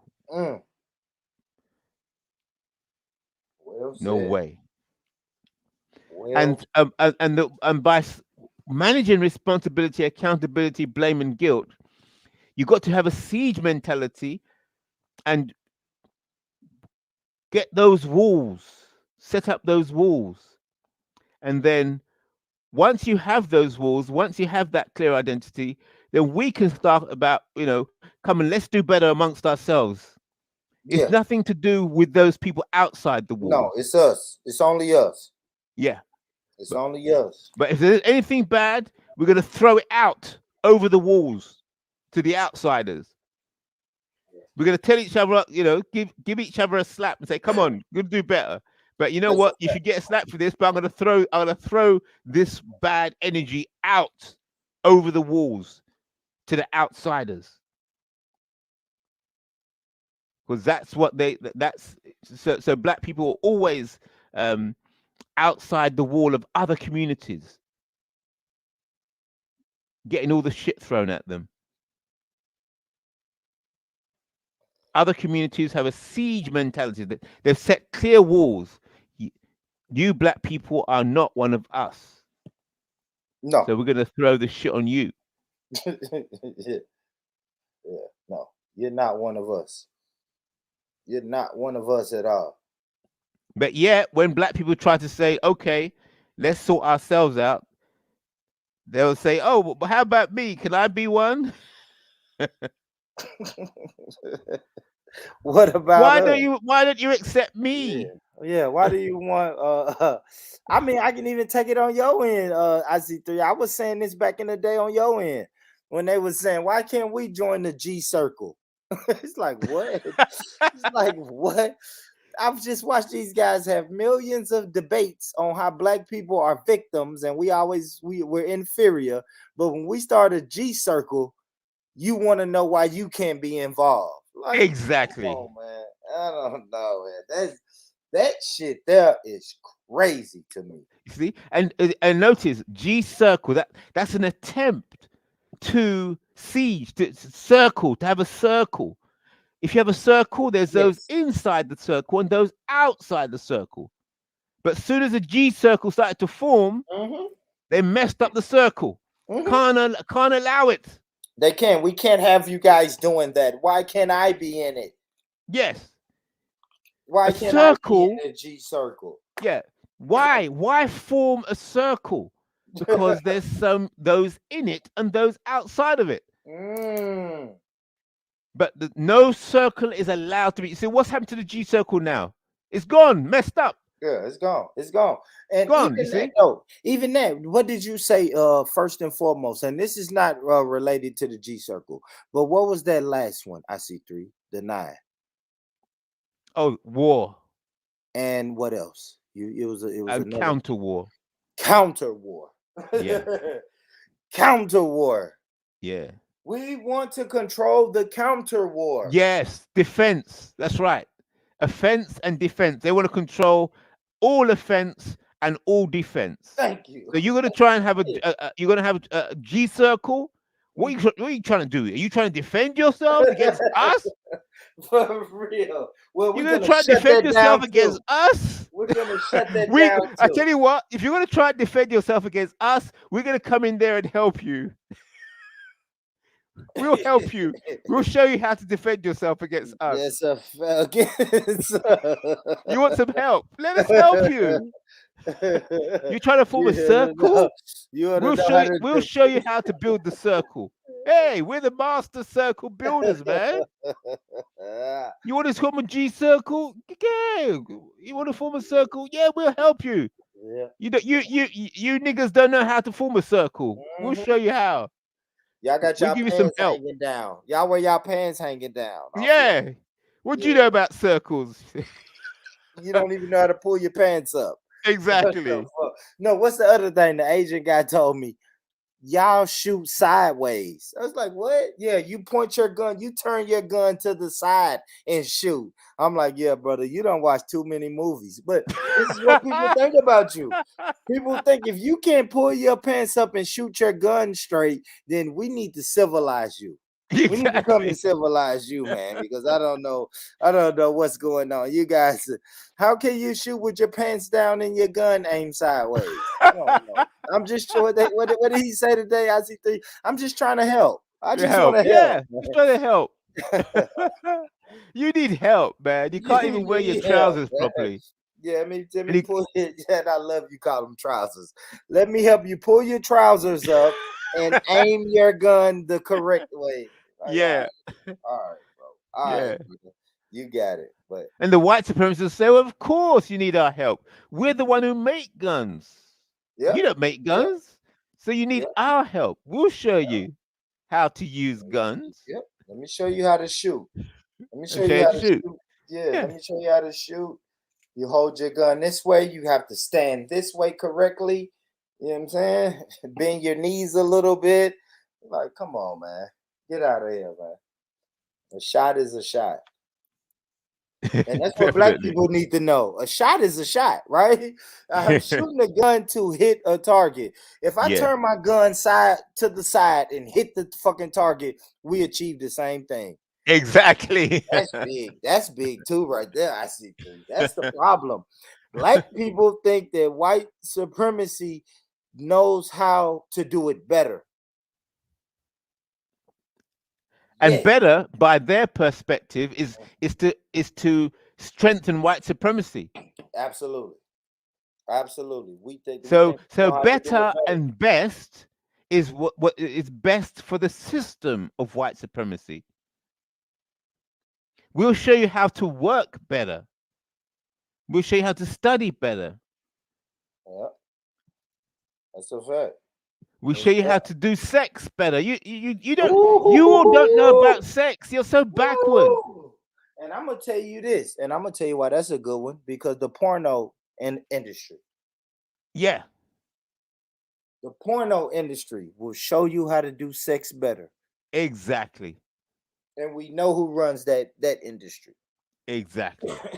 We know who created that industry. We know who runs that industry. Yeah. Oh my gosh, now that's something the men don't want to hear. White people created every porn site that you go on.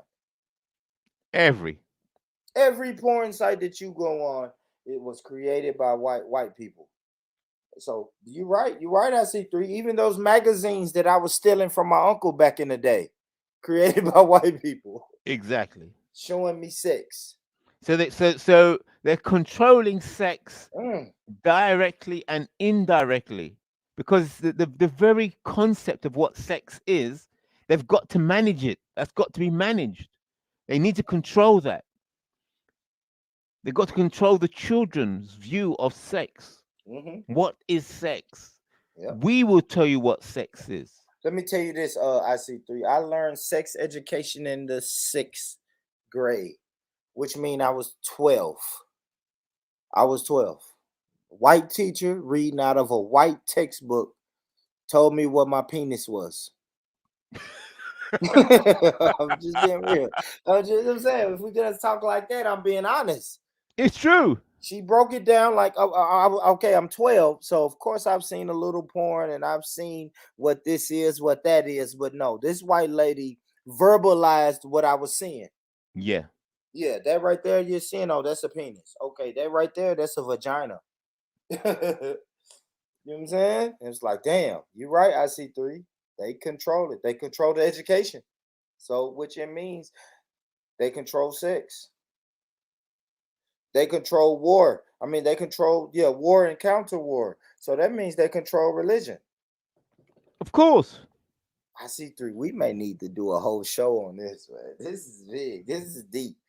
This is deep.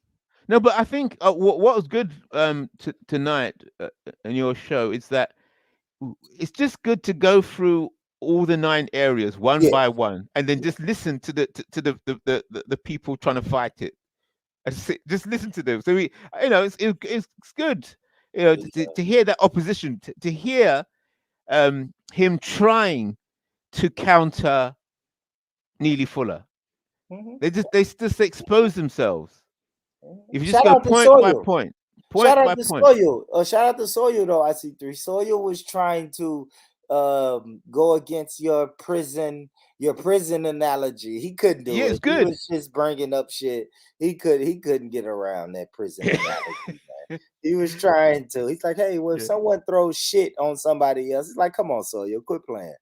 Quit playing. Somebody throws shit on the guard, right? So just think that correctional officer in the prison gets shit thrown on them. They're going to complain to somebody, and that complaint has to go to the prison official. There you go.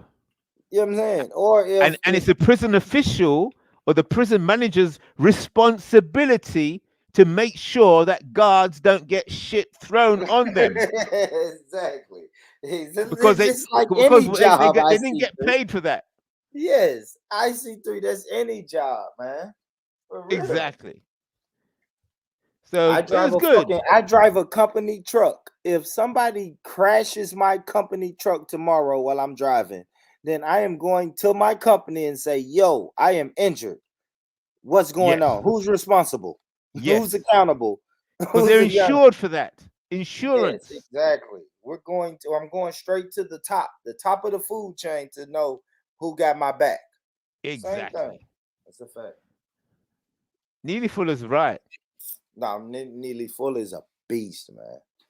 I never forget. He's right. I'll never forget when I read that book and I came back to I was on Facebook then. I came back on Facebook after reading that book and everybody was like, bro, never speak about that book. It was like, bro, don't put this shit on Facebook. And this is before Facebook was deleting your post and all of that shit. But I had a homie that I respect reach out to me and say, bro, don't post that shit on Facebook. Like, this is for people that know. Like, if you know, you know. And that's why I love listening to IC3. Cause I was like, yeah, IC3 knows that shit. He knows that shit, man. For real. And I tell people, just because I acknowledge it, don't mean that I'm gonna come on every show and speak about it and beat your head with it, bro. Because you know it's there. Right. You know it's there. What can we do now that we know it's there? That's right. That's it. It ain't my job. I think complain. I like the flow of this show in that we just talk about things, do all different kind of things, just go with the flow. But when somebody starts talking direct shit, then I come out with the Neely Fuller stuff. I just switch and I just come hard. But I can chill out and shoot the breeze. But if you cause that switch to come on me, then I go hard. No, it's the white supremacy. It's the too white blatant, talk, man. Yeah. Once you start, you see, that's what. Once you start putting the guilt and blaming the black parents and blaming the children, then you see our switch, and then I'm gonna come on with the Neely Fuller stuff. Because once you start putting the guilt and the blame, you're starting to poison the community. Then you'll see me switch. But apart from that, as long as you're just talking in general, I can go with the flow, talk in general. But once you start saying, well, these black children, they need to be doing this, or those black parents, they're doing, then I say, right, You're trying to put the responsibility, accountability, blame, and guilt. Poison. Man, I hope this don't fucking. They may erase this show, family. I hope they don't. But I gotta play some more Neely Fuller, man. I just know how YouTube been acting with me, man. YouTube been acting funny, but man, I would be. Oh man, it wouldn't be right if I didn't let the elders speak, man. I just remember, man, when I was in my Neely Fuller bag, like, this guy speaks so much real shit. But let me play a little bit of it. The final strategy for ending racism in 2020 is to either get a person like Paula and give him constructive information, useful information about how system racism works, true answers and stuff, or to have them not want to participate. Not only that, what have I been saying in the code talks about the two questions that you always ask white people? The two things when you're talking about white people and trying to solve problems. First of all, you assume that you have problems. I don't know if nobody in this room don't have some kind of problem. I got some. You know, whether they're small or large, my assumption is that white people have answers to problems that I want solved. All right? More than any other people on earth. It's why people leave Nigeria and come here. I mean, you know, trying to ask some white people to solve their problem. Okay? And I'm one. I didn't even peep that. Huh? I didn't even peep that. He said, hey, man, some Nigerians come here and want white people to solve their problems and still be having the same problems and wonder why. Let me rewind that, y'all. My bad, y'all. Gosh, let's go. It's why people leave Nigeria and come here. I mean, you know, trying to ask some white people to solve their problem. Okay? And I'm one of them. So when I talk to white people, it's two things that I want. Two guarantees. And what are they? Guarantee me, because you see I'm non-white, that you're not going to say anything to me ever that's not true. That's well and good. But you got to have that other one too. Guarantee me, guarantee that if you have any kind of constructive information, find me and give it to me. That's what you would say to Jamie. And you tell her to tell all her other white friends that. That will make more mileage than even you asking her whether or not she's a racist, because you already assumed that. If she wants not to be a racist, she'll say, well, I just found out such and such a thing about how, you know, I can get this, you know, a contract, or how Joe is doing, he's in this kind of business and whatnot. I just heard some hot information about I can get him in on this where it's some big money involved. And Jamie is supposed to pick up the phone and call you at midnight before she tells anybody anything and say, Joe, I know you want to hear this. This is hot off the grill. Get a pen and paper and write this down, because you can put this to work for you tomorrow morning. And I'll guarantee you can use it for a constructive purpose. I mean, that you say was good information. I told a black guy that I worked with, Bureau of Engraving, that years ago. I said, when you talk to white people, have one thing in mind. Have them give you constructive information. Otherwise, you ain't got no business talking.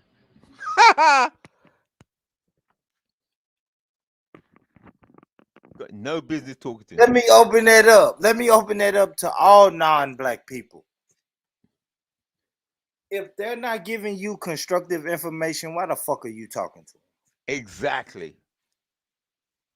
Especially, I mean, I know that's weird for me saying this on YouTube, because YouTube is about an audience and people want to hear the back and forth.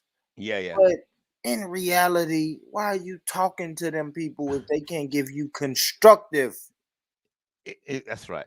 information? You're wasting your life, wasting your time. Information. You talking to a non-black person about white supremacy is that's a no-go. You're wasting your time. You're wasting your time. You should be asking, oh my gosh. See, that's why I got to come up with the right questions to ask non-black people. so we can make sure that the criticism, so we can make sure that the information that they're sharing with us is constructive. Yeah. We shouldn't be talking about, does IC3 think mental illness? Hold on. Does IC3 think that mental ill people think they're mentally ill? We shouldn't be talking about that. Why the fuck are we talking about that? Why the fuck are we talking to a non-black person about that? That's stupid. That shit's stupid, man. We need to talk to them people about, man, what does your father do for a living? What does your mother do for a living? How did they get there? What's your background? Right. You're an Asian man that left an Asian country to move to the UK. Why? What do you know that I don't know? Maybe Exactly. I need to leave America. Maybe I need to be an immigrant in another country to get some type of the benefits that you got. Yeah. See what I'm saying? If I'm making an average of $50,000 a year here in America, but they're telling me it's an immigrant program in China that'll pay me $66,000 a year, I may need to consider that. I may need to. If I'm going to deal with white supremacy, and white supremacy is globally, shit, I might as well go over there and deal with white supremacy and make a little bit more money. I'm saying, IC3, I know you may disagree, but I'm just being honest. Like, if I'm just here trying to get the money, then I should be going to the best place to get the money. So right. And you've raised a very deep point there. It's a very deep point. Talking about that because we got a lot of people in the UK that left their country. They left this Asian country or this African country or this Caribbean island country to go to the UK. What was the mentality behind that? How is that working out for you guys so far? We need to be asking the right questions. Yeah. That's it. I like what Neely Fuller said right there. Makes the mind think. Yeah, he speaks about asking questions a lot, man. Ask the questions. Damn, this is a long one. But I can just read this. Neely Fuller Jr., the person who asks the questions always has the advantage. Little, you know what I'm saying? Little shit like that. Yeah. That's his thing. It's all about questions, man. Ask them questions. And you know, last week. This is a big one. That's 14 minutes long. But go ahead, brother. Yeah, last week, somebody referred me to the hospital to go and see the neurologist. They said, "Oh, you got to come in and see a neurologist." I thought, "What's this? What's this?" Sounds such a date. Got to go and see a neurologist. I thought, "Wow." And even some of the other people were saying, "Why are you going to see a neurologist?" I don't know. You know, I've been told I got to go and see a neurologist. So I went into the hospital appointment. Went in there. Said, "Oh, can I Derek Lane? Yeah. Oh yeah, neurology. Okay, so I went in there. There's this white man. Says, "Oh yes, you've been referred to me. Neurology." I said, "Okay." Says, "How are you?" "Oh, I'm fine. Yeah, I'm okay." I say, "Oh yes, well you've been referred to me.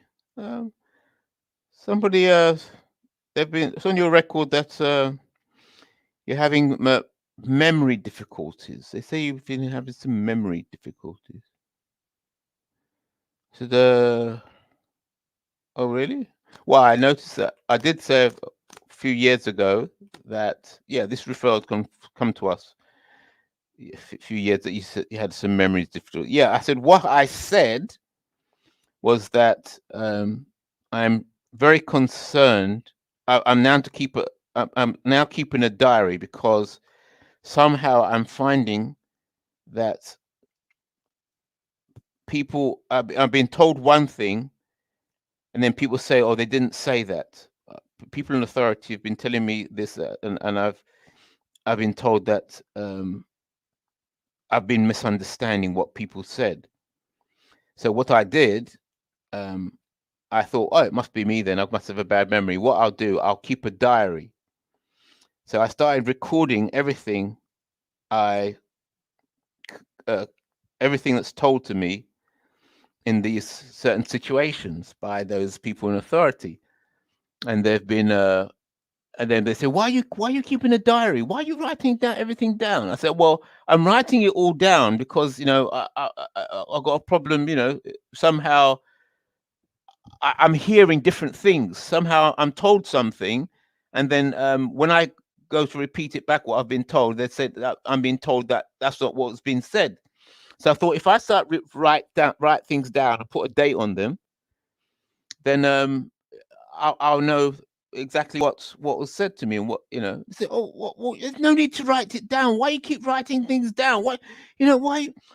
So, well, apparently I have a memory problem. So that's how I was dealing with the issues before. Because you know, when they started twisting everything I was saying or twisting the situations and lying to me, I started writing things down. And then if they're saying, why are you writing things down? Because obviously I must have a memory problem, because I'm sure I heard you say this, and this, and this, and now you're saying this, and this, and this. So I'm just checking on my diary that you know, so I don't make a mistake.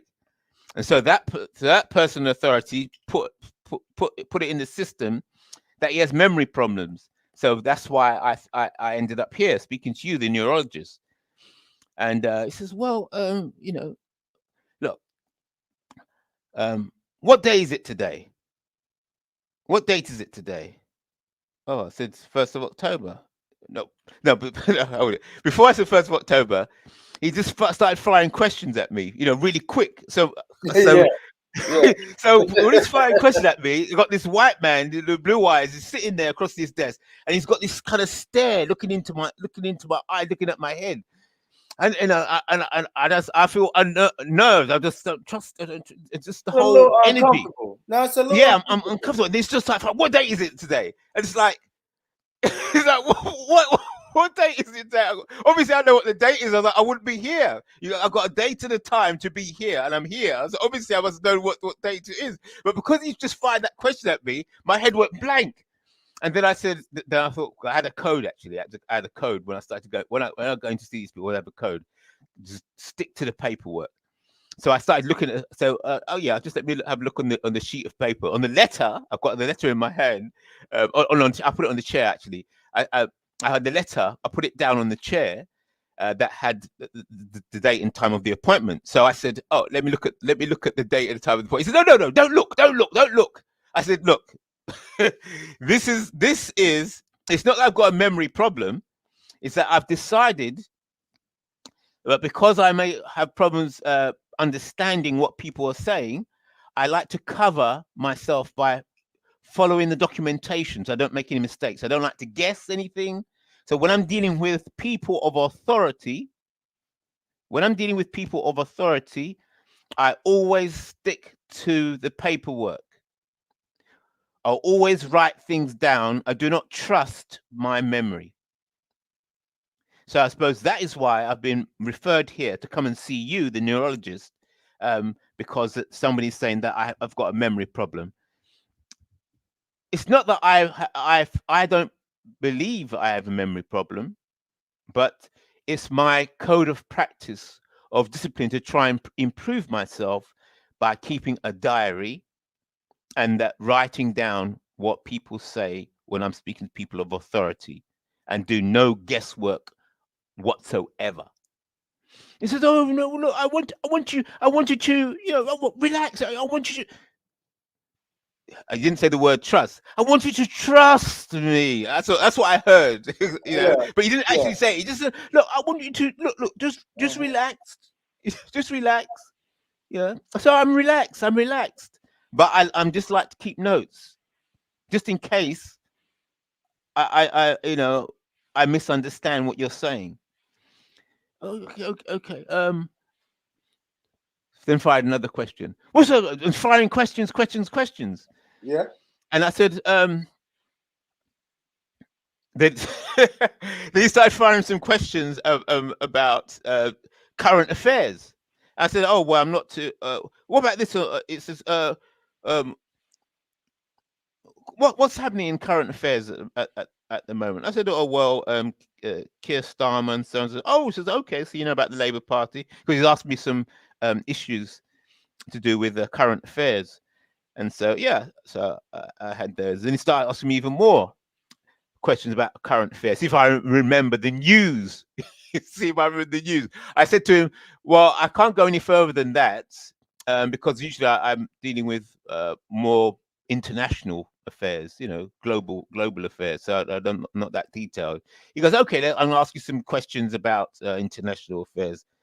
Blah, blah, blah, blah, fire me some questions internationally. But then he started to, he couldn't, the question he was asking, he wasn't even sure of the answers to the question himself because it was on international affairs. But that's when the tide turned, because because I'm dealing with international affairs and white supremacy as a global issue. I didn't actually talk about white supremacy, but because my mindset is on that. When he started asking about global issues, he realized that he was going out of his own field because he wasn't thinking globally. So he stopped asking the questions on that, and he says, "Well, we've got some scans here of your brain, and we've got some black spots here and black spots there, and we think that could be affecting, your memory. But you're saying you don't feel you have any problem with your memory." I said, "Yeah, no, I don't feel I've got any problem with memory." Well, we have this, and it's like he's trying to sell me drugs. Basically, it's like trying to sell me drugs. No, it's fine. I'm doing fine if I just keep my diary. I say, look, you're a professional. You professionals, you got all the documentation, and you're staring at the computer screen. I'm in your office, and this is your computer. Yeah, and you have some documents in front of you, some paperwork. Yeah, I'm here. All I have is the letter for this appointment. Yeah, so you have all this information. So you see how having information assists memory and accuracy in conversation. Yeah. So the same way that you're referring as a professional, you refer to your paperwork and you're looking at the screen and all this kind of thing. So that's what I'm trying to do, so that I don't make mistakes. Yes. Because I feel that when I'm speaking to somebody in authority, I should make an effort to be precise. And if I don't have the correct information, to be quiet and wait until I can get the correct information. I can't afford to take a chance when I'm speaking to someone like yourself in authority. So that's why I try to keep a diary or have the documentation and so on. Well, I want you, I want you to, relax, yeah. I said, all right, I'm relaxed. I'm totally relaxed. It's just like I like to keep good records. So, why did I say all that? Well, the point is, if you believe there's a system of white supremacy, then you have to be precise, because I think there's a saying, anything you say will be used in a court of law against you. What's that? What's the term? Anything you say or do can be used as evidence, something like that. So basically, anything you say and you feel that you're sharing your view or sharing your views on your personal life and so on, in a system of white supremacy, will be used against you.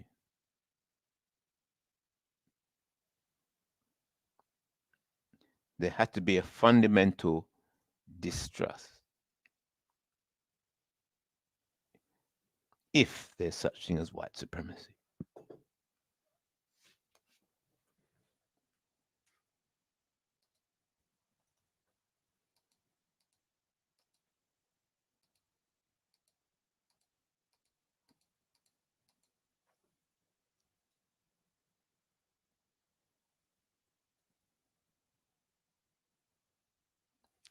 Oh, sorry about that, IC3. Sorry about that, brother. Yeah, that's all right. Yeah. This is me waffling on. No, you good. You good. You good. I see three. But yeah, man, good shit. Good shit tonight, man. Oh, hold on. By always being against freedom and justice for them. Yeah, I don't know what you're trying to say, Ask Getty. What's that saying? What if you let's say lying a lie and support white supremacy by always being against freedom and justice for them, not you to benefit?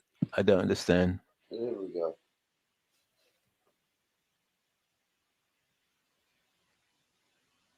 If you was living a lie by saying you not gonna do nothing, I don't know. Yeah, you see, well, Asketti is still raising a point along the same lines. You see, you see the word do Yeah, nothing, yeah, living a lie.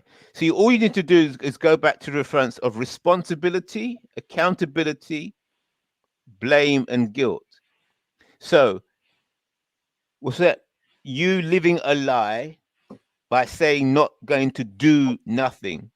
So if you put in the word responsibility, accountability, blame, and guilt. So is it you is guilty? Are you not doing nothing? Are you responsible for not doing nothing? Who are you? Are you one of us or not? Which way is the guilt going? Is there something that you should be doing or something that should be done that's not being done?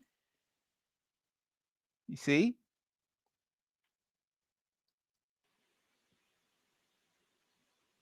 So you just keep. You see, where is the poison being directed? Watch for the blame and guilt. Are you blaming the children? Are you blaming the parents? yeah. Are Are you you bearing blaming the guy? Are you blaming the guy that's speaking out against white supremacy? exactly? Yes. Are you blaming the person who's speaking against white supremacy for for a situation? See, just watch that word. Is always behind everything people say is always the blame and guilt. It's a fundamental. It's behind it. Even if they don't mention the word blame or guilt, it's built into the words they're speaking. Responsibility is built in. So people talking and whinging about problems. Yeah. Well, yes, there's problems, but whose fault is it? This problem? Who caused the problem? Who's responsible for this problem? What's the problem? Who's accountable for this problem that you're talking about? You're whinging about. You're complaining about. Who are you going to complain to? Whose fault is it? Fault, blame, guilt, responsibility, accountable. See? Just keep those words in mind when you're listening to anybody talk. Who are they blaming? Because that's the fundamentals of any conversation. Even Ask Getty, if you could pull up and break that down. What does economic freedom for Africa look like? So I just want to try to get us away from these cliches and these taglines and all of this, right? Like, hey, we just gotta unite. Okay, what does that look like? Exactly. Okay, we just gotta achieve economic independence. What does that look like? We just have to achieve economic freedom. What does that look like? Right. Even the reparations talk. What does that look like? What does it look like to repair? Yes, that's right. What's the plan? What is the plan? That's what you always say. Salute. Damn, I had that clip. I need to go find that video when you was putting up the solutions sign, and I said I should make that like a little thing that I revert to on my show. Solutions. What does it look like? When I ask what does it look like, that means I'm ignorant to it, and you should break it down to me like you would break it down to a 5-year-old. Yes. That's right. If we're gonna talk about economic freedom, speak to me like I would speak to my 5-year-old daughter. That's right. Because if you can't make it simple, and you can't illustrate it, then you don't really know what you're talking about. Exactly. I mean, it sounds good. Sounds good. Sounds good. Yeah. So that's why I say, right, any more questions on the issue before we move on to the next point? And if that question is, Neely Fuller says, you should never come out of a conversation feeling confused. Oh. Never. Neely Fuller says, never come out of the conversation. Stay in there asking questions until you are clear. Well, let's hear Don't it. run away. Let's hear it. I hope YouTube don't fuck with me, but let's hear it. I see through. Neely Fuller Jr. asks questions when talking to white people. One question: if we don't talk to white people, then we know just about what to say to each other. You know, because we say that at the talks, Dr. Wilson's Institute, all like that. We all go to meetings and whatnot. So, you know, we're getting there as far as the people in this room. But it comes down to, do we really know what to say to white people? And if we're going to say something, what is the best thing to say? And the best thing, should it be in the form of a question or a statement or a whole series of questions or a whole series of statements? Because I think we have enough of all of it. You know, it's a lot of questions we can ask white people. It's a lot of statements we can make to them. But if we're just going to say one thing and put it in the form of a question, what would it be? Because if we make a statement, they would, when you make a statement to a person, there's one good thing about a statement. A person is off the hook. So you can walk up to me and say, you hate me. You made a statement. Or you can walk up to me and say, I think that you don't like me. And I'm going to tell you why. Now, I can make a whole bunch of statements, but you know what? I don't have to say nothing. When you finally finish, I might say, I'll think about that. Just walk away. Nothing is really solved. Nor have I gained anything. All right? So that's why I say that it's real important that anything you have to say to a white person should be in the form of a question. Every time you on the job or any place else, don't get no better than that, because that means now they got to feed you. You asked the question. That means they got to do something to satisfy you if they're going to respond at all. That's just the nature of a question. If you have a choice between making a statement and asking a question. Well, that's like asking Jamie, what are you really doing here? Yeah, See, why are you organizing? Yeah. What's your ultimate objective? Yeah. And I wage you dollars or donuts that he won't answer. Well, he's already on defensive end. The person who asks the questions always has the advantage. And then you can ask, 2 or 3 other questions. My goodness, what are you doing here? That's the first question. Why are you here and not somewhere else? You're talking to black people. Why are you talking to black people other than white people? See, these are all questions.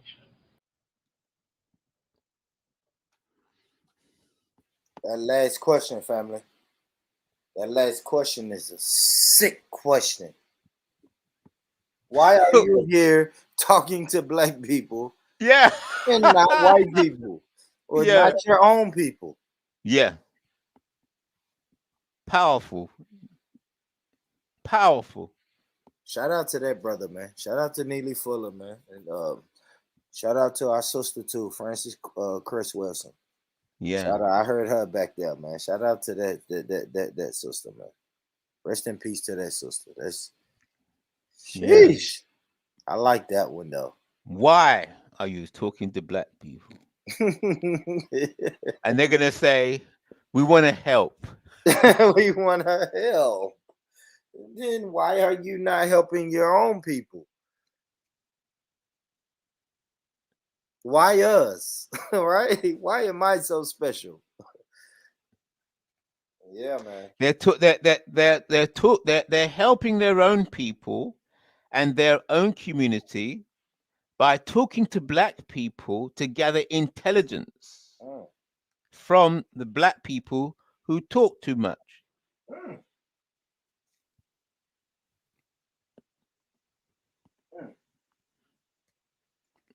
That's how they're helping their community, by gathering intelligence on the enemy. Gather intelligence. What are the darkies trying to do? What are the blackies up to? Said that earlier. Get the intelligence. And that goes back to the earlier video that I played, where Neely Fuller said, "Hey, listen, when you talking to white people, make sure they're giving you constructive information, one, and make sure that constructive information comes to you first." That's right. Tell us what's going on. Yeah. Like, tell us what's going on. Don't ask us a bunch of questions. We should reverse that and ask them a bunch of questions. What's going on, man? What do you know have you that noticed, I don't know? Tell me if you noticed this.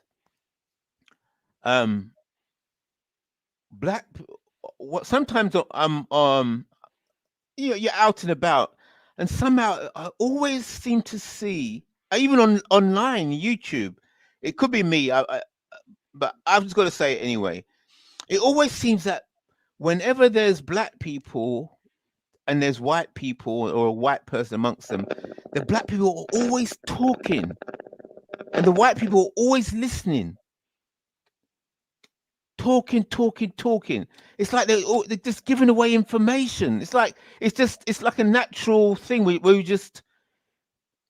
they feel that, oh, I've got to make the white person understand. Yes. What I'm going through. And they're talking. The women, especially the women, are talking. I can't believe it. I'm in pain sometimes. The black woman will be there, and the white woman's just listening, and the black woman is just talking, and this, and I feel this, and this shouldn't have happened. And the white person goes, yeah. Oh yeah. It's a lot of I feels. It's a lot of I feels, and I think that gets us in trouble. I feel this, and then the white person says, "Tell me how you feel. How do you feel about that?" And then the black person is off on a whole rant about their side. But they asking questions. They're asking questions, and exactly. We are not. That's what I'm trying. That's the point I'm making. Yeah. Yep. Yeah. Neely Full is correct. Can I ask a question? Can I ask a quick question? If you guys can hear me. Yo, you know what time it is, right? The African lion. Hey, hold on, Asgetty, you got some staticky, brother. You got some static. I hope you can hear me now, though, because I hear you now. Yeah, man, the African lion has awakened. The African lion that was sleeping in the bush, sleep for what, 14 hours a day. And it's finally awakened now. He's on. You don't. Anyways, brother. My point. I was gonna ask you a very, very important point. And since you like to study things and look into words and meaning and stuff, yeah. My question to you is: you see what you just mentioned? We keep talking and talking, right? But what makes it where the white people do not understand? Why do not understand the system they implemented on us, the imperialism, theft of our resources, where it's keeping us still poor, the poorest people on the planet, for that reason, for them to keep being rich, right? Is it like a mental health problem? Do you think it's crazy, full-on craziness, where they haven't got the mental capacity to understand other people's sorrows and suffering and hurt? Right. You raised a good point there, Asketti. You see, to understand could cost millions and billions of pounds. They can't afford to understand. It's best not to understand. I get that, but why? There's no way they can afford to understand. Would mean justice. Yep. But what about normality? Normality, and them saying, we promoting this. What's this? What they go around the world trying to promote democracy, right? This thing of this democracy, right? It's a really truly democracy where, you know, we, the black people here who come from Africa, had the real democracy. You know, we had system, you know, even though there was some savage stuff going on, you know, with the kings and that. But when you look at these many African kingdoms, okay, they would have a king and that, right? But the king was responsible for his people, right? The king was responsible for a system, you know, a economic system, a healthcare system, education system, and many other systems, right? Agriculture. Sovereign, that's the word. Yes. Sovereign. But with these people, right, we have said enough. Our parents have told them, our grandparents have told them, our next generation is not going to be as, you know, easy, quiet, and, you know, just allow this shit to happen and that. Because I'll be honest with you, IC3, this African child in Africa today hasn't woken up like that lion was sleeping, right? And he's putting the plus and plus, and there is more education, because these people, you know, in Africa, sorry, brother, obviously we grew up in Europe and America, right? We had a privilege, you know, to study our way out and understand the system. But in Africa, they don't have the chance to understand it. They have the understanding saying colonization was a good thing. The white man brought you a favor, this and that, right? But that does not happen no more now. Now the truth is literally coming out, and, you know, before they used to hate each other, you know, in Africa you see a group of, you know, the whole village would kill somebody for stealing, right? But today they really understand, you know what, is these people are our real enemies, you know. This is the people that is the reason for all our problems. Right. You know, with us being the minority on the planet and other people being minority, other people who's just as suffering as we are, right? They're not gonna put up with this shit, bro. You know, people are not really scared of nuclear and this and that. And now the white man is cooking a new pot of, you know, he's cooking a whole new, you know, food, right? Coming with this thing called climate change, you know, trying to slow down our development and our growth, right? You know, well, we have never benefited nothing. You know, they're the one, if it comes to climate change, first of all, they're the one who destroyed the planet for the greed. We have, so now they want to put like they did to George Floyd, rest in peace, our brother. They want to put a knee on our neck for us to basically put a halt on us, you know. So you know what, you can't industrialize your country. White supremacy in a nutshell. Yep. So I was listening to the United Nations, right? Our stupid leaders are actually falling for this shit, saying like, yes, we're gonna try to do better and better. Even though in Africa, right, build back better. We are already doing much better. We don't have major factories blowing pollution into the air 24 hours a day, you know. We don't have tarmac factories. We don't have, you know, tarmacs and, you know, chemicals being blown into the air, right? Right. So, bro, like, obviously we are a group of people that is in a big population, you know. But hold it, Asketi. Hold it, Asketi. Watch this word. Going back to what we said about blame, guilt, responsibility. You said stupid leaders. See, you see what I'm saying, Born Rich? It's in the language. It's the stupid African leaders. It's not.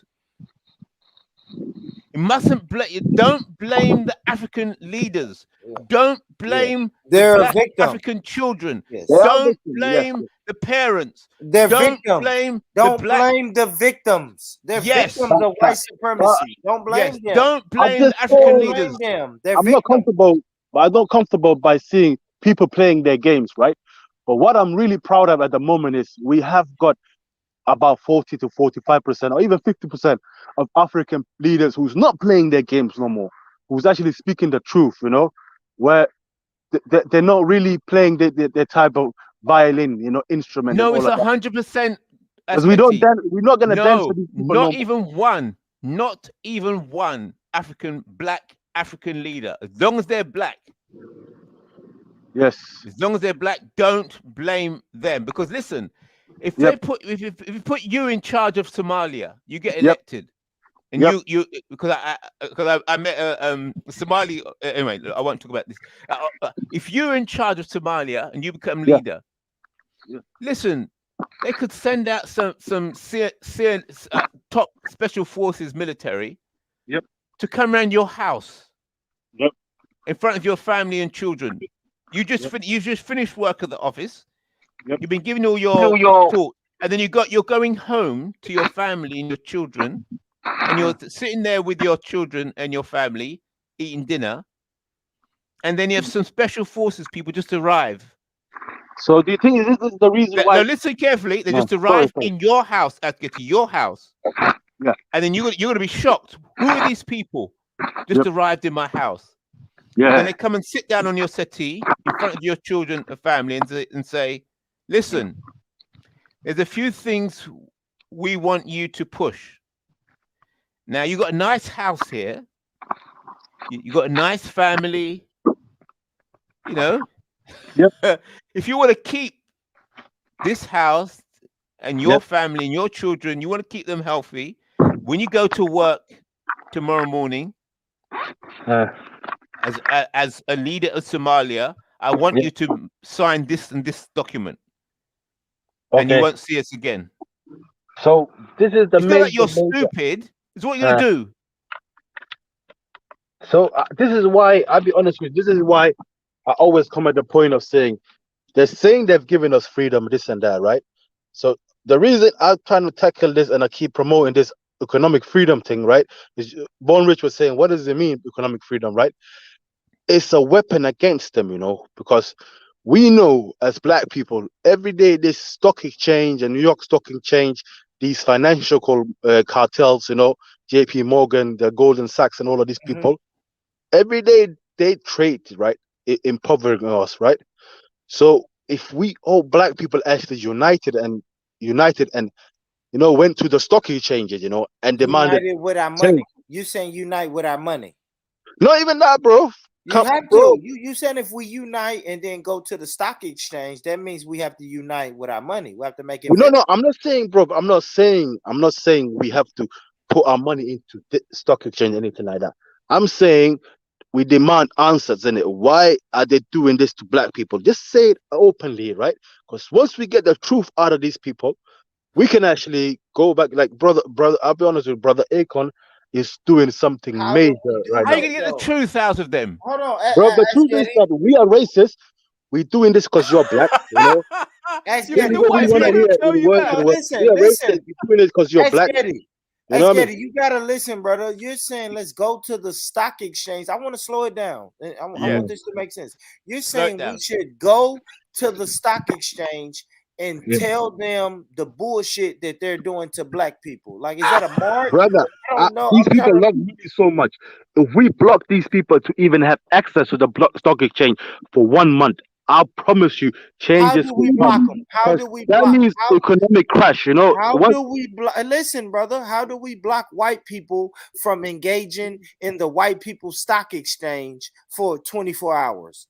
Look what happened with, look what happened with Black Lives Matter, right? If you have so many people protesting outside your stock exchange, don't you think something will happen? Hell no. White people, hell no. And let me tell you why. Please, ask Getty. We spoke about this on this show earlier. And like, subscribe, and if you didn't listen to this show at the beginning, rewind it. We spoke about the George Floyd bill. In America, everybody, it was, matter of fact, not America, it was an international protest for George Floyd. And guess what happened a couple days ago? They denied the George Floyd bill to hold officers accountable. Yeah, they denied it. So if we protest, what I'm saying is, if we protest in front of the stock exchange for 24 hours, and then they say nothing's gonna change, what's next? What's next is now the truth, the reality has come out, right? Now we as black people, if we all did this together, right? We already united, right? The next move is now open up a stock exchange in Africa, trading our own minerals with each other, right? That will put a price on our mineral ourselves, and that will give us at least 100% of control. And then we will have to go to the countries and go to the owners. Hold on, ask Getty. Before we do that, we have to go to the owners of these minerals, right? That's what's gonna get tricky. No. White man has no clarity in owning a black man's suffering, you know. He contributes in the suffering of black people by owning minerals. So we all understand this. So we understand the biggest problem we have is a white man owning and trading and white people being able to open their phone and buy gold, through their phone and trade it here, this and that. We all understand that today now. That is our biggest problem, And once we understand that, brother, these leaders in Africa have no power left. They have to do what we tell them. The mass of the African people in Africa will understand this, because these people, brother, they're living from hand to hand. You work today, you eat today. If you don't work today, you have nothing to eat, right? These people will break out of these chains you have in your hands, right? That chain will break. And then that means real freedom has come, because in papers they've said we're not slaves no more. They said we're not under colonization. We're not under this. The only thing that is bonding us with these people is that them stealing our wealth, right? And telling us, this year we're gonna give you this much billion, to make sure the population is more poor. You have to have the military. You have to have the might to fight against. No, that, brother, man. the world has changed. That is, But bro, it's not the world has changing. changed. But listen, These people brother, are not savage, listen, They're not it's looking to go into that changing- footstep. It's not changing militarily, man. No, bro, I understand that, but the world is not gonna go back into people being slave like before. People are gonna get under colonization, mass murder, this and that. I don't believe in that, brother. You know why? They'll colonize the crypto, brother. Listen to me, Ask Eddie. They will colonize the crypto. Do you think in 30 years somebody's going to be telling us, man, I was making a shitload of money in cryptocurrency, and man, them white folks came and took everything from me? Like, do you not think we're going to hear these stories in 30 years, brother? Then it's very simple. Then you do what Akon is doing today. He's coming up with his own cryptocurrency, which is going to be backed by African minerals. Akon is already in the mining sector, brother. Akon is already in the mining sector. And these white folks gave you the word crypto, Ask Eddie. It don't matter, brother, who gave you what. It does matter. These people are being backed, bro. Let me tell you something. They're coming up with new stable coins that's going to be backed by gold. These people do not own gold, These people do not own none of this shit. Gaddafi. Yeah. Gaddafi had a brilliant Well, then they have to kill all of us. Gaddafi had crypto before crypto, and when he perfected it, they knocked his ass off. Then they have to just kill all of us, right? They have to kill all of us, and this is who's raising these? Who's raising these crypto geniuses? Who's raising these people? Brother, crypto is not a hard thing, bro. Crypto is not a hard thing, right? Let me tell you something. The day somebody comes with a cryptocurrency that's backed with the mineral that's in his own country, not America putting value of their cryptocurrency in other man's mineral, but if you have a cryptocurrency that's directly backed by a mineral you have in your own country, it's already game over, bro. Nobody can compete with you. People were saying that about gold and all the other minerals. I've heard that about diamonds. Brother, we are black. But listen. One second. What does it mean to be backed by? Backed. What that word backed? Backed by meaning that now you live in one city. I know you have currency there, right? And let's say I have gold, you have diamond or oil, right? And we're trading amongst each other, right? That is generating wealth all the time. It's always you see when you see that's one thing I want to go back to. I was talking about if we African, and value our money on our own minerals. It doesn't mean we have to take our minerals out. It just means that you can see, Africa's got all of these minerals in all these countries. So you can already put a value on your currency. We're not people that will put current value on other people's minerals. You see, like the dollar and the pound, right? What is that really backed by when you look into it? They don't really own anything. Yeah, Asketi. When you say backed, do you think that violence is involved in backed when something is backed? Backed? Why? Is it because they're devils and and they're literally trying to bring the world to his knees, and us people who believe in God seeing this as an act of trying to bring the world to the end? Let's slow this down. You see, when somebody says something backed or we have your back. I understand that backed by gold or back. It means that you have the muscle. You have the muscle. No. You seen that different. I understand you know, that issue with the military and not having the muscle, right? But the meaning of being backed means that it has a value of something. So this coin can never crash because you hold majority of the world's gold, majority of the world's oil, the majority of the world's uranium, copper, lead, bauxite, coltan, uranium, and it goes on, and the stuff we haven't even discovered yet, right? But because of we black, yeah, and because of these minerals, we still suffering. Hold it there, You know? hold it there. We black, hold it.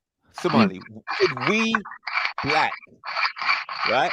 Yep. So black could be a circle like we discussed earlier, G circle, or having a right. So you'd have to have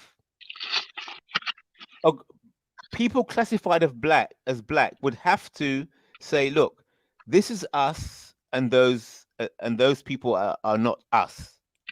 Yep. But Africa would have to unite under black identity in order to do the things that you're saying, to be able to generate that culture and power to resist. But black identity is not is not accepted by there's no black states. There's no black country as yet. That is, bro. That is. Where? We exactly. You see, but we know all African countries are fully proud of being African. They all have their cultures and all of that, right? Hey, let me tell you something though. But I think Bowen was right though. It's like they're gonna take over the cryptocurrency. Do you really think they're not gonna regulate the cryptocurrency? They're gonna take that shit over. I guarantee you they're taking that over. I guarantee you. Of take course, over the next 3 years. People, right? They're gonna take it over, no matter what. It's gonna be on the exchanges. Once it gets on the exchanges, it's gonna be, because we have something called the FDIC, whatever, the security, the SEC, FDIC. They gonna take that shit over. There's no way they're not gonna take that shit over. It's no bro, way. they took this shit over. Hold on, bro, hold what on. about the white people protesting every day? The white people, these so-called white people protesting against that, and it is the majority of the country protesting doing though, bro? It shows you that they're not playing their games no more. They know what's the problem is.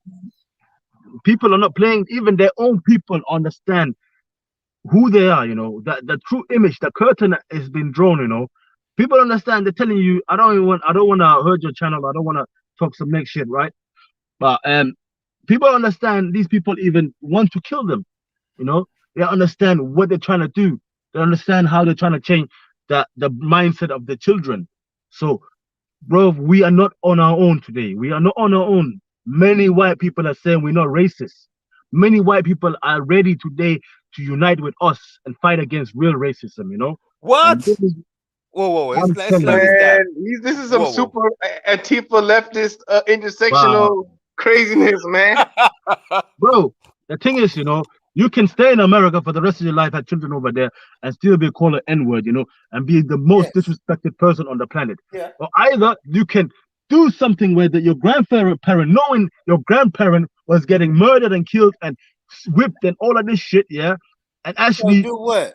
Do what? Bro, I'm not like you. Bro, I'm not like you, bro. That's the difference between me and you, innit? I know what to do, you know. I'm not playing their games no more, you know.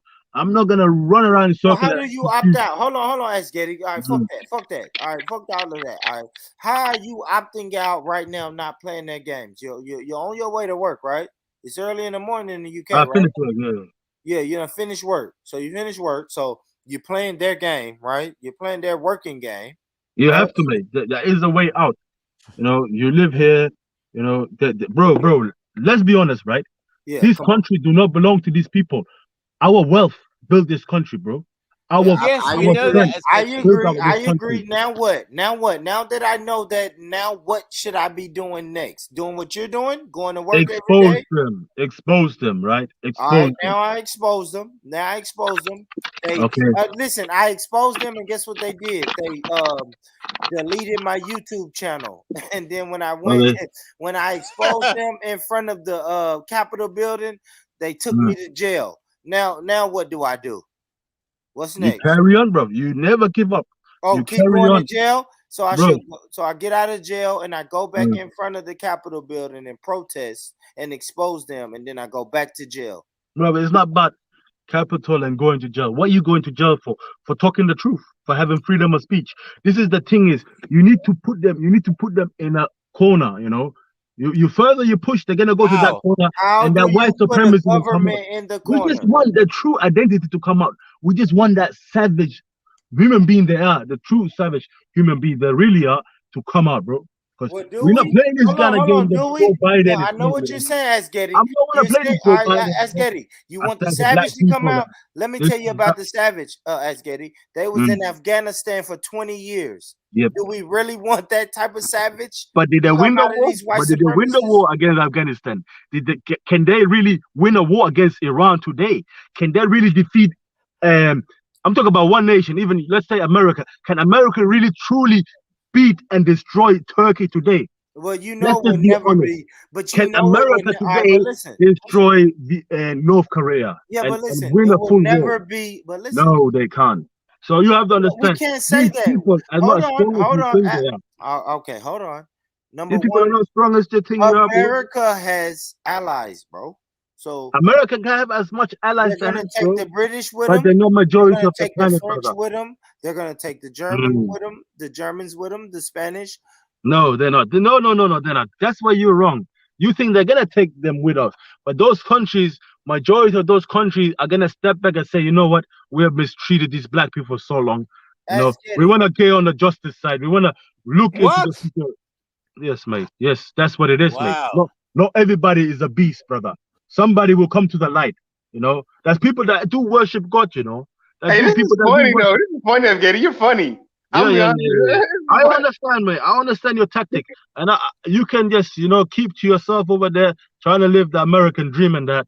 You know, You're funny, Evgeny. my real dream. It's almost like you're the one in the biggest dream. It's like like you're not even thinking what you're saying now. It's almost like telling a story. It's just like it's all just like this is all just like some Marxist mumbo jumbo. Like it's like Marxist. What is it, Marxist? Hold on. I hear that word. Sound like it. Freedom It sounds means like Marxist, right? Oh, not even Marxist. It sounds like some bro, guy. It's like this type of word. This is what pissed me off the most. What is Marxist? These people saying freedom, wanting freedom and good thing for your people is a left-wing agenda. So what does it mean? The left is the good people, right? What is the Marxist? Man, it's almost like you have this. It's almost like you're utopian. They're gonna come fight. Everybody's gonna come fight against America. You just yapping. It's like, man, it's like you're just talking, down, bro, and study this because I bring lessons, to people. You just heard it clearly, like these racists say, look at this left wing, you can't even breathe, you can't even talk for freedom. Once you talk about freedom, it's a left wing ideology. So meaning we have truly got the whole of the left wing on our fucking side. But okay, not left wing, whatever. Okay, I don't want to talk about the semantics of left and right. I don't want to actually waste my time and that, keep talking because I'm not a beast like the right wing, I'm not a beast like the right wing, Okay. There's no point talking. It's like it's a story. Like, let's slow this down. Right, there's quite a few things here. This is why one second, Asgetty. One second. I'm going to support Asgetty on one issue about on the war, the issue of war, as we were looking at the different points from Neely Fuller. Now, Asgetty was saying that America can't go and just take over some of these other nations. To a degree, right in a way in that. One second. In fact, they're saying that the new kind of war, in order to win, you have to, what they call it, war of the mind. What they call it? Win the mind. What's the phrase they say? Psychological war. Yeah, but they say win. You got to try and win the minds of the people. Win the peace. Yeah, no, there's a phrase. I understand what you're saying. Go ahead. Yeah. So basically, the way war has progressed, right? In the old days, you just drop loads of bombs, and you still do. They're still dropping bombs. But what they say, that's it. win hearts and minds. Have you heard that phrase? Hearts and minds. Yes, I've heard. Yes, we have to win them. I've heard pro-black people say that we have to win the hearts and the minds of our people. Yeah, but that comes. That's a military. That's an American and military strategy. I can believe you got to win hearts and minds. So if you hear black people saying it's only because they just heard it from the white people. But basically, the white people say you got to. So it serves to maintain power in Afghanistan. You've got to win the hearts and minds, so you can withdraw the boots off the ground. You can bring the troops home. But when they're bringing soldiers home and taking the tanks out and taking the planes out and bringing them back home, it doesn't mean that they've taken out, bringing back operations. All it means is that they've got certain Afghanistani people to do their job. See? So, like, you might have to send in the police with truncheons and guns to beat up the black community. But the ideal situation is to get some black people to do what you want them to do. That way you don't need guns and violence. Absolutely. You can withdraw, you know, so the whip and the cane and the bullet is not the highest level of management. It's not a good way to manage. It's too expensive. You lose people. You cost money.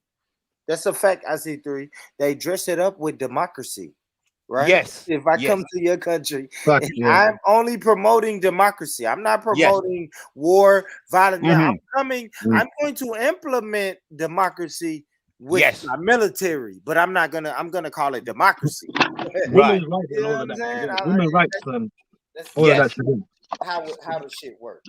But my question was, you know, if we look into Afghanistan right today, do you think America still got even 40%? No, that's a lot. 20% of the influence and the influence they used to have before. But when you look into Afghanistan, you know, let's look into Afghanistan, a very mineral-rich nation, right? Forget about the oil and that, you know, the American and the Britain today, after they exploited half of the world oil, you know, putting people into poverty, right? And then coming up with this new idea of we need to go green now. We need to use natural gas and go green and electric cars. Meaning again, anyway, I don't want to go into if you're really black, I really hope you understand this point, bro. But my point is, you know, today, if Afghanistan tomorrow really, benefit from the minerals and buy, I don't know how to say this, you think, let me just keep it simple. Do you think America can have a hold and control in Afghanistan tomorrow, and Afghanistan have united with Turkey, Afghanistan have united with Saudi Arabia, all the Muslim nations have united together, right?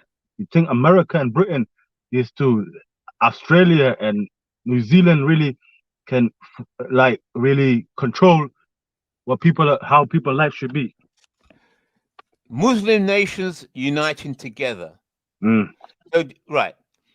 So do you think and not only Muslim as well, remember Africa as well. I think Africa will unite with the agenda of really freedom, Wait. Agenda of freedom. So the Muslim nations uniting together would bring freedom. Is that what you think? No. What I was trying to say is, if Afghanistan now, you see, in the Quran itself, it says, the first black flag will come from Afghanistan, right? So say that again. The first black flag. The first black flag in the Quran. Black flag. Yeah. What is the black flag? It means basically full Sharia for your people, a nation with full Sharia. So if the Muslim countries today really become a full Sharia nation, right, and become like real Islamic nature, right, and in the Quran and in the Sharia system, everybody should be treated equal, right? So should be. Yeah. But the Christians say that. Let me just keep it simple. Yeah. Go ahead. If all the Muslim nation left this democracy and all of this shit, and all of this system that's here, and choose to be Muslims, you know. And where in the Quran it says the first black flag is coming from Afghanistan? Where in the Quran it says that? Bro, I just do you in it, bro. Do you in it? You on another thing in it. Hadith. Where in the Quran it says the first black flag is coming from Afghanistan? Where in the Quran? You saying the Quran al-Karim, the book of God itself is saying the first black flag is coming from Afghanistan? Is that what you're really telling me online right now? Are you gonna let me tell you? Are you gonna let me tell you? When the Antichrist comes down, right? Which nation is the first nation to be against the Antichrist and lift their flag, and that flag is gonna be black? Which nation is that?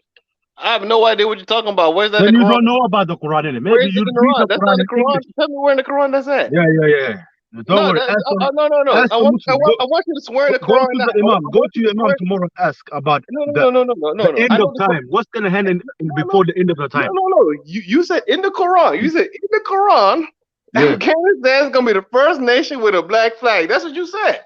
That's what what I you said. I didn't say That's that. what you can go and ask all Muslim on a YouTube channel if I'm lying about that. You talking about you told me in the Quran al-Karim, the Quran al-Karim.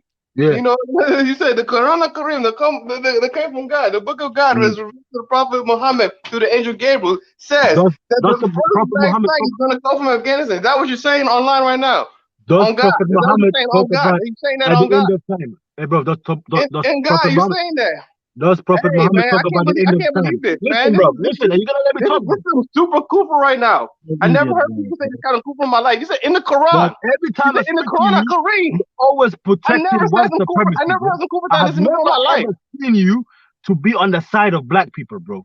So listen, bro. Let me just tell you, yeah.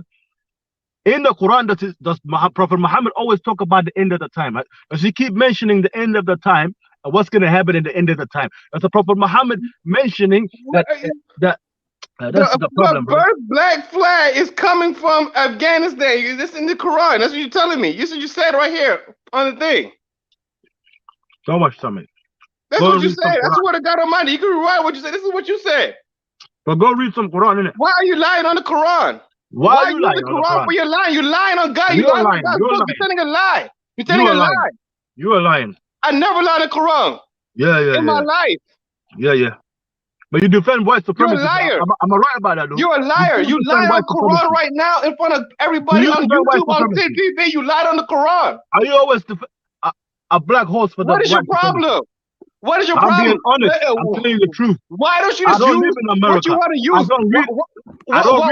Why you do not lying have the to Quran? read the Quran in English. Keep the Quran out of it because you're lying on the Quran. Why do you keep the Quran out of your nonsense? Because you're lying on the Quran. I'm telling the truth, bro. You're not telling the truth. You're lying. Where does it say that in the Quran? You're lying. Where does it say that in the Quran? You don't know anything about Qiyam in the Quran. What are you saying in the Quran? Why are you lying? You just lying. What? Bro, what are you talking about, man? Bro, I'm out, man. That nigga's tripping. Listen. When Afghanistan got freedom. No, let's bring it back. Bring it back, guys. Because the conversation wasn't about the Quran. I do want to ask this though, right? Because the whole show tonight, me and IC3, we've been chopping it up about white supremacy, right? Please don't get offended, white people. Shout out to everybody in the chat, and shout out to everybody who watching. But me and IC3 was talking about white supremacy, right? Now, if we want to replace the system of white supremacy, would black people benefit by replacing the system of white supremacy with Islam? Talk to me. Oh, black people will. Black people definitely will. But they would have to be Muslim. Okay. All right, Muslim. Now, how? How would that benefit us in the system of white supremacy? Because you wouldn't have white supremacy in Islam. You wouldn't have. Let's break this down, right? Now, let's just say what the current structure, right? Can we say I don't know, IC3, what's one of the nine things we named? Economics. Economics, let's education, say economics. Entertainment. Yeah, come on. Yeah, let's say economics, right? If I replace this system that I am in, which is a white supremacist system of economics, right? And I replace that with the Islamic economic foundation, how would that benefit me as a black man? Okay, a lot of things. Talk to me. First, you would have to set up financial institutions that are Sharia compliant. And these Sharia compliant financial institutions will not deal in interest or different types of speculations that are considered outside of Islamic financial principles. How would now, I go about? Hold on, real quick, because we're gonna keep it on reality tonight. I love what you're saying, Pelu, but how could I set that up? No, how could you set that up in DC? This Sharia bank. Sharia compliant bank, Sharia compliant bank. Yeah, they have them. They have a minor trust. They have the. They have Sharia compliant financial institutions. Who do they answer to, Pelu? If they're in DC, which is in the United States of America, which we know is a white supremacist country, who do they answer to? But we can argue that white supremacy Saudi Arabia is the we can argue that the whites, like, just by saying white supremacy, that's already a misnomer, though. I could argue that's already a misnomer, white supremacy, like a white people There's really no white supreme. supremacy. Pelu does not believe there's white supremacy. I don't believe in white supremacy. I don't believe whites are supreme. No, I don't believe in white supremacy. I don't believe in white supremacy. Pelu doesn't believe there's white supremacy. No, so it's not a system. It's not a system. But so all right, hold on. All right, that's cool. It's no white supremacy. Fuck it. That don't exist. White people that think they're supreme doesn't exist, right? No, they can think they're supreme. It doesn't mean they're supreme just because you're delusional. Well, they really got the nuts to show it. Let's show you how they have the nuts to show it. That they run the shit. Yes, when you run shit, you're supreme. Pelu. If I open my restaurant and I am the owner, which means I run shit, my cashier doesn't have a say-so on what I do. Yeah, but there's laws protecting the cashier, though. I am supreme. I hate to say it. I hate to sound like this, guys. I'm only saying this to make a point. But I am supreme over my cashier. Yes. If I think that I am the owner and I am better than my cashier, I am more supreme than that person. No, not necessarily. No.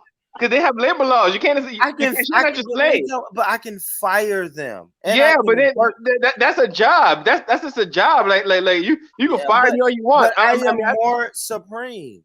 No, you're not supreme. That doesn't make you supreme. So let's go back to the Sharia bank, right? So now you have this Sharia only bank in DC, Washington DC, inside of America, right? Yep. All right. Now, what bank does your bank bank with? It will bank with itself. It'll be a credit union. I have a credit union. I have a credit union. I have a Sharia compliant credit union. What's the name of that credit union? I'll make it. Okay, it'll be Pelu Bank. Okay, Pelu Bank. Pelu Islamic Bank. What bank does Pelu? What American bank does Pelu Bank deal with? It's not okay. We're probably gonna be if we FDIC insured, we're gonna have an account with the Federal Reserve. Who created the FDIC insurance? The people who made in Jekyll. You remember the white people. The white people. Let's just say white supremacy. Let's just say white supremacy. Let me just say one thing, Bon. I walked into Islamic Bank in London, and I've seen about 3 of them, right? So what I've asked them is, like, if I wanted to get a house, right, and I only got like 100,000, for example, you would get an interest-free loan, you know, even though I do not understand where the money is coming from. Since I'm gonna tell you how it works, right? Well, this is how banking is in London. This is how Islamic Bank works. So this is how Islamic Bank works. Like if you want to buy a house, right? Let's say you want to buy a house, right? You'll buy the house, but it'll be in a trust, right? Yeah. You buy a trust, and what you do is you have to buy the house from the trust. You and the bank set up a trust, and you have to buy the house from. So basically, it's rent to own. You do rent instead of paying like a regular mortgage. It's rent to own. Yes. That's how you do it. Now how do we get rid of Bank of America and implement this Sharia bank? Pelu, that's the question. Okay, it's competition. You have to have a better product. You have to say my financial instrument. You have to defeat white supremacy. You have to make a better product. Make a better product. So have a better product. Better product. But it's accepted in the Europe in the Western countries, better right? It's already accepted. How do you get black people to do that? How do you what's a better product? ICC started saying some good stuff. Black first need to have a black identity first, and he's kind of right about that. It has to have a global black identity. That's kind of, I mean, I kind of get what he's saying about that, because that's how you develop a still. See, look, I'm gonna tell you what happened. A couple years ago, the president of France, Macron, right, he went and said the Africans have a civilizational problem, right? But to tell you the truth, he's actually kind of correct, and that's kind of what IC was kind of saying. They don't have a black intellectual framework that crosses over all the black world. They kind of do need that if you really want to be competitive. Because if you want to play the hard ball on a global scale, you would need a global black identity and an ideological philosophical framework that could connect all them together. You would kind of need that, right? Mr. But, Perlo. so yeah, that's a big question. It's a big question. How do we get black people to have the basically market intelligence of the white world? Hey, that's a lot. It's a lot to do that. How did you have Black Wall Street? Intelligence. How did you get Black Wall Street? Yeah, that's pockets though. You have pockets of Black Wall Street, and then they blew it up. They blew it up, right? So there we go. So this is all I'm saying. That's all I'm saying, guys. That's it, bro. No, I'm not shitting on all Sharia bank, a Sharia bank. If you guys tell me, Born Rich, look, man, we're opening up a Sharia bank in your neighborhood. This is what benefits you. This is what doesn't benefit you. And I may fuck with it. But who's to say that white supremacy, which has, what was the number 9 thing, IC3? War and counter war. They have the fucking military. They can blow your shit up at any time. But it's 2021, so they probably won't blow it up. They'll just expose you as being a pedophile or something. Or you know what I'm saying? Say you're anti-Semitic and close your whole shit down. And now what do we have? I'm gonna make sure. I'm gonna say we're the best. Hey, How do you make sure of that? Okay. Hey, don't be anti-Semitic first. Go take a picture with the Israelis and say we like Jews, and there we go. If you say you like Jews, they're not gonna mess with your stuff in America. Yeah, but now you Wesley Snipes and you done tax evaded us. Now we can play with the money and say it's tax evasion because you gave Ask Getty. You've been giving Ask Getty $70,000 a year, and he's only worth $40,000 a year. So now it's tax evasion, and now you got to go lay down for 12 years. Now, how does your bank survive after that? Come on, Paylu. Come on. Okay. We're doing that. Hey. Don't stutter. Don't. What you mean? Bro. Come on. I'm not stuttering. What you mean? I stutter my whole life. First and foremost. Secondly, I don't believe white supremacy begin with you have to work with the global economy. Okay. If you're calling the whole global economy white supremacy. If you're calling the global economy white supremacy, then I don't know what to tell you, because you're gonna have to deal with the global economy regardless. How was we naming it? IC3? Hold on, IC3. How was we naming it earlier? Does white supremacists control economics directly or indirectly globally? Correct. Yeah. No, I say no, they don't. Give me a situation where they don't. Everywhere they don't control global economy. Everywhere. You can't say everywhere. We're not doing everywhere. Where do they control? What do they control? They control the economics in America. White supremacy does not control economics in America. People call it capitalism. Capitalism is a good thing. It's a good thing. But it doesn't matter. It's called capitalism. Whether you think it's good or bad, who controls capitalism? Who controls it? Demand, supply and demand. White people, Europeans, the market, the West, your demand, the West, the Europeans. Come on, man. The market. Demand controls it. 1 second. The market. Okay, the market. Your position, Mr. Pello, is that it's not the white supremacists, it's the market.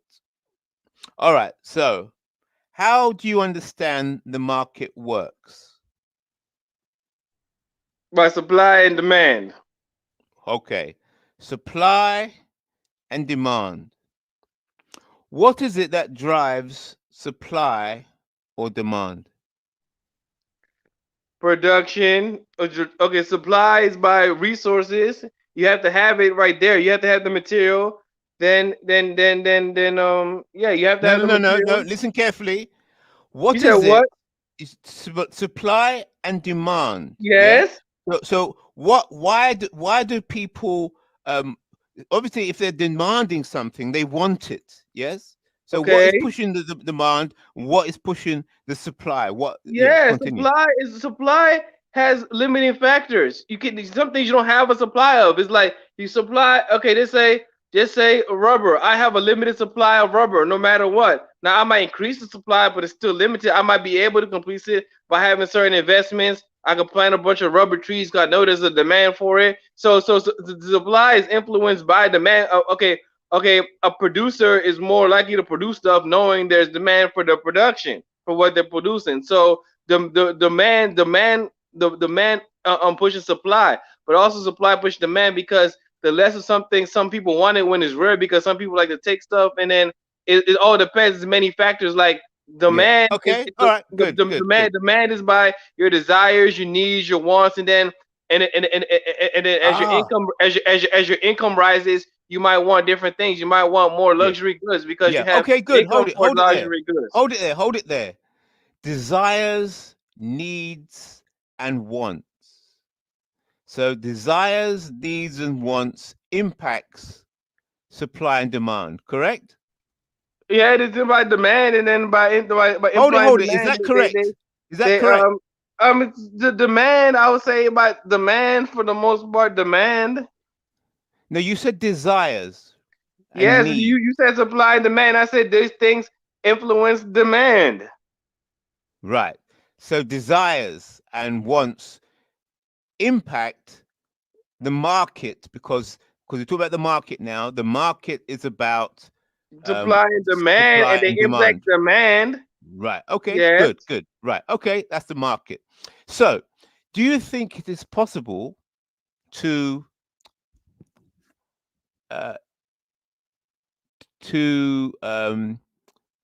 influence? Is it possible for a group of people to influence a market? Yeah, that's PR. That's what PR is for. That's why they created PR. Hold it. Okay. So you can have a group of people. So a lot of people think that the market is just the market. Okay. But now you accept that a group of people can cause biases.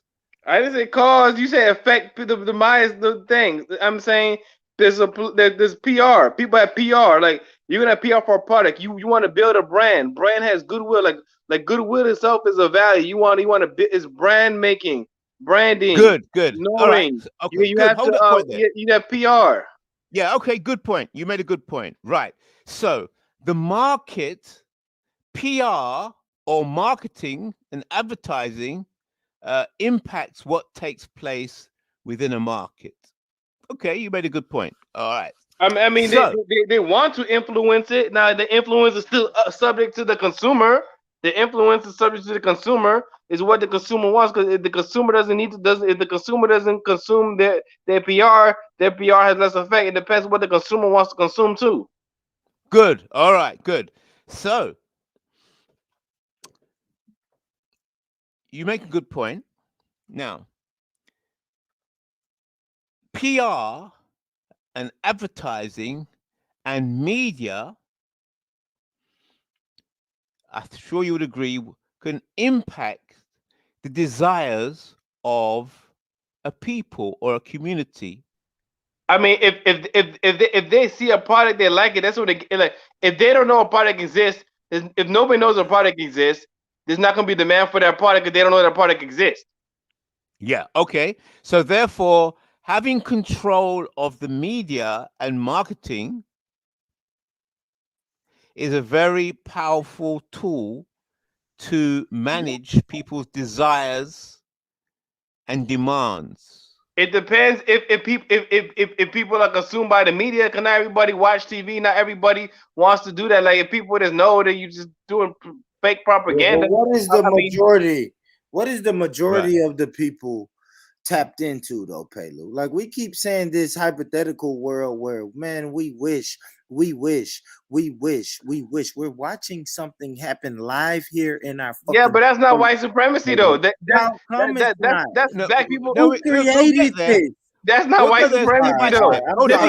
You want to be black and sit in front of the TV. It doesn't make it a white supremacy word because you want to sit in front of the TV. Though. Who's telling the people not to get in front of the TV? But my bad. I'm sorry, guys. Hey, your mama used to tell you, hey, did your mama say stop watching, don't watch TV all day? Everybody, mama said not to watch TV all day. Pelu? I'm sure somebody told you, Pelu, you need to get the fuck off of YouTube. And where are you at right now? At 2:20. At 2:20 Ain't nobody tell me to get the fuck off YouTube. Didn't nobody tell me that. Yes, I know. I heard one of the UK people say, Pelu, take a break from YouTube before. Even if no one told you that. Pelu, let me tell you this. Hold on real quick, guys. Pelu, if no one told you that, I know subconsciously in your mind you said, you know what, bro, I need to take a break off this shit. It's 2:20 in the morning and I am on here telling these black people white supremacy don't exist. No, I didn't do that. I got on here because I just finished a video. I finished a video with a white lady. I finished a whole video with a white lady. I'm not, but she's not a white supremacist. See, that's what I'm saying. I know, but she's white though. Yeah, but she's white, but she's not a white supremacist. But she's white. So she can come, she can say there's no white supremacy. I mean, she's not, I don't see her as supreme. But listen, so what? She's not a white supremacist. Let's you know what I'm saying? Let's really be detailed on the words that we say. Come on, Pelu. Yeah, but she's white. Let's just don't hear white, and that's the problem with black people. We just hear white, and we say, "Whoa, shut the fuck up!" And it's like, no, I'm saying white supremacy. Jen is a white girl. See, you don't get offended when I say that, Pelu. When someone says, "Hey, Jen, hey, Born Rich, what does Jen look like?" Oh, she's a white girl. You don't say, "Hey, don't shut the fuck up about white." Well, I said white supremacy because white supremacy don't exist. Why do you think like that? Why do you think like that? Whites are not supreme. Okay, I didn't get mad. I didn't get mad. I just said white supremacy don't exist. I'm not going to argue, Pelu. Let's talk about the market. We don't put white supremacy to the side. So we're talking about the market. And no, but you talk about white supremacy, and I'm saying the market is not white supremacy. Is not in the market. I know. But we're going to talk about economics. We're going to talk about economics, right? So I think your basis, your idea is that the market is just the market. And the white supremacists are not supreme over the market. The market is just the market. Hey, you said don't say white supremacy. Now you're talking about white supremacy. So when I say white supremacy, what you that's why I'm putting it aside. What you gonna do now? What you gonna do now? Your view is that the market is just the market. All right. The market. My view is a market is a market. Of course, a market is a market, and the market is the market. Of course, the market is the market. All right. So the market is influenced. The market moves by supply and demand. So we moved from market to supply and demand, and then we talked about what moves market supply and demand. Then you talked about media and advertising. About desires, and you said because somebody influence desires. I said good. Well, people try to. That's why they have PR and advertising. They have good. PR. Good. Right. Hold it there. So that's why people try to influence supply and demand by having advertising and stuff like that. Yeah. Of course. That's why it's there. Right. Good. Right. Now, then we said that not all people might be watching the TV or seeing the marketing or advertising. So those people, I think that we agreed, are not being influenced directly by the advertising and the marketing. There's advertising and marketing everywhere. You can watch advertising and want the stuff. Like if you first of all, if you don't even know a product exists, you're not going to demand that product. But sometimes people want products and they see products. People want utility and they see something that's useful. How do you think? 1 second. Let's go step by step. Watch this. All right, man. I'm sorry. We're going to go slowly on this now. Watch this. Okay. So I want to go move on to the next point now, the next level. And the word I want to introduce here is culture. The relationship between a group of people's behavior and culture. And I'm saying that a group of people their culture is what shapes their desires and their demands on the market. So culture has a culture directly impacts the market, how a group of people relate to and interact with the so-called market. Now, culture, how does a culture develop? How is a culture made? How is a culture shaped? It's shaped by history of the interaction of the people of that culture to their environment. Okay, good. Beautiful. I love that word. The interaction of the people to their environment. Beautiful. That's the word. That's where I was going.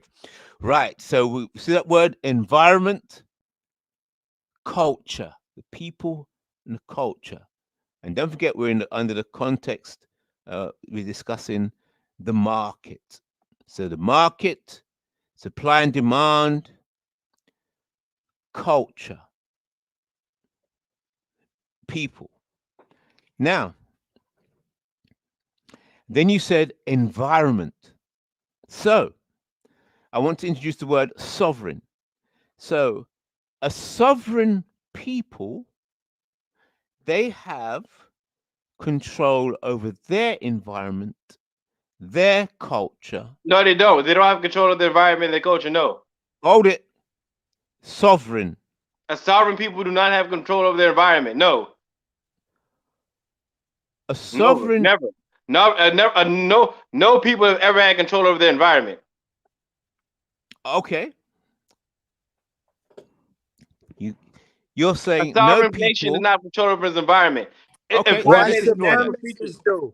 White supremacists. No, wait, we don't want to go there yet. Let's go slowly. We're going to go there. We're going there bit by bit. Okay. So now the issue is you have control over your reaction to your environment, your reaction.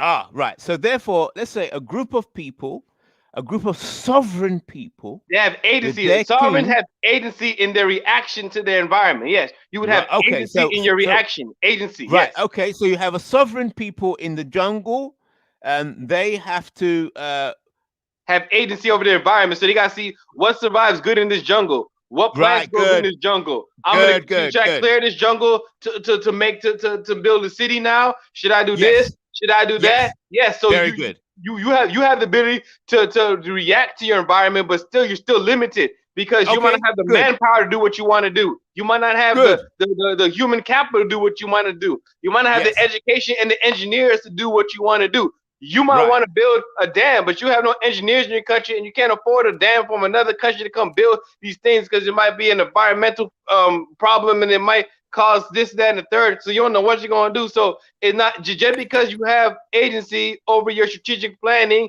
as a sovereign nation, aka who do you learn it from? Who do you learn that from? We'll get there. Wait a minute. Let's go slow with this, right? So we're dealing with sovereignty at the moment. So we're talking about a people. They have control over themselves, and then they're interacting with their environment. So it's them and their environment, them and the desert, them and the jungle, them and the sea. Yes, in the environment. Now, that's sovereign. Now, would you accept that there's some people, groups of people, that can be under the control of a more powerful sovereign entity that dictates them what they can do, what they can't? So therefore, that means that people are not sovereign. That means they're not sovereign. Good. Hold that point there. Good. So you said sovereign, more sovereign. No, that means the people who are under is not actually sovereign. Hold it. So you can have a group of people that are sovereign, and another group of people that are not sovereign, but they're still a group of people. So then, because you could have like in America, right? you have U.S. citizens, right? But then you have U.S. resident, permanent residents. A permanent resident is not sovereign, does not have the rights of a citizen of the sovereign nation of America. Like, they're not part of the body politic in terms of voting and stuff, but they're part of the country in terms of paying taxes and maybe even be able to get drafted. Good. All right, hold that point there. So we have a sovereign group of people, and then within that sovereign nation or that sovereign group of people, the jurisdiction. The proper word is jurisdiction. Within the sovereign jurisdiction. Within that sovereign jurisdiction, good. There can be other groups of people who are subject. Absolutely. Like I'm a subject of America right now. I'm a subject of America. I'm not a citizen, but I'm a subject. Right. Good. Okay. Because I'm a Sierra Leone citizen living in America as an expat. I'm a subject of America while I'm in America. I'm a green card holder. So I'm a subject, but I'm not a citizen. And America but I'm a citizen of Sierra Leone. America is a white supremacist country. Hey, that's if you agree with the term white supremacy. I think white supremacy is a misnomer. Okay, if you want to say it's a white nation, I mean, I think white supremacy is a misnomer. I don't think whites are supreme. Yeah, it feels good. It feels good to say that. It's nothing wrong with that. To say, man, you know what? Nobody's supreme over me. Like, of course you're supposed to say that. Like, that's feel good. That makes us feel good. That's why we go to church and we go to different places like that. That makes us feel good. But when we get to reality, that's what it is, brother. But brother, and I wanted to say something on, when you were talking about supply and demand, right? So when you look into the history of Congo, for example, right?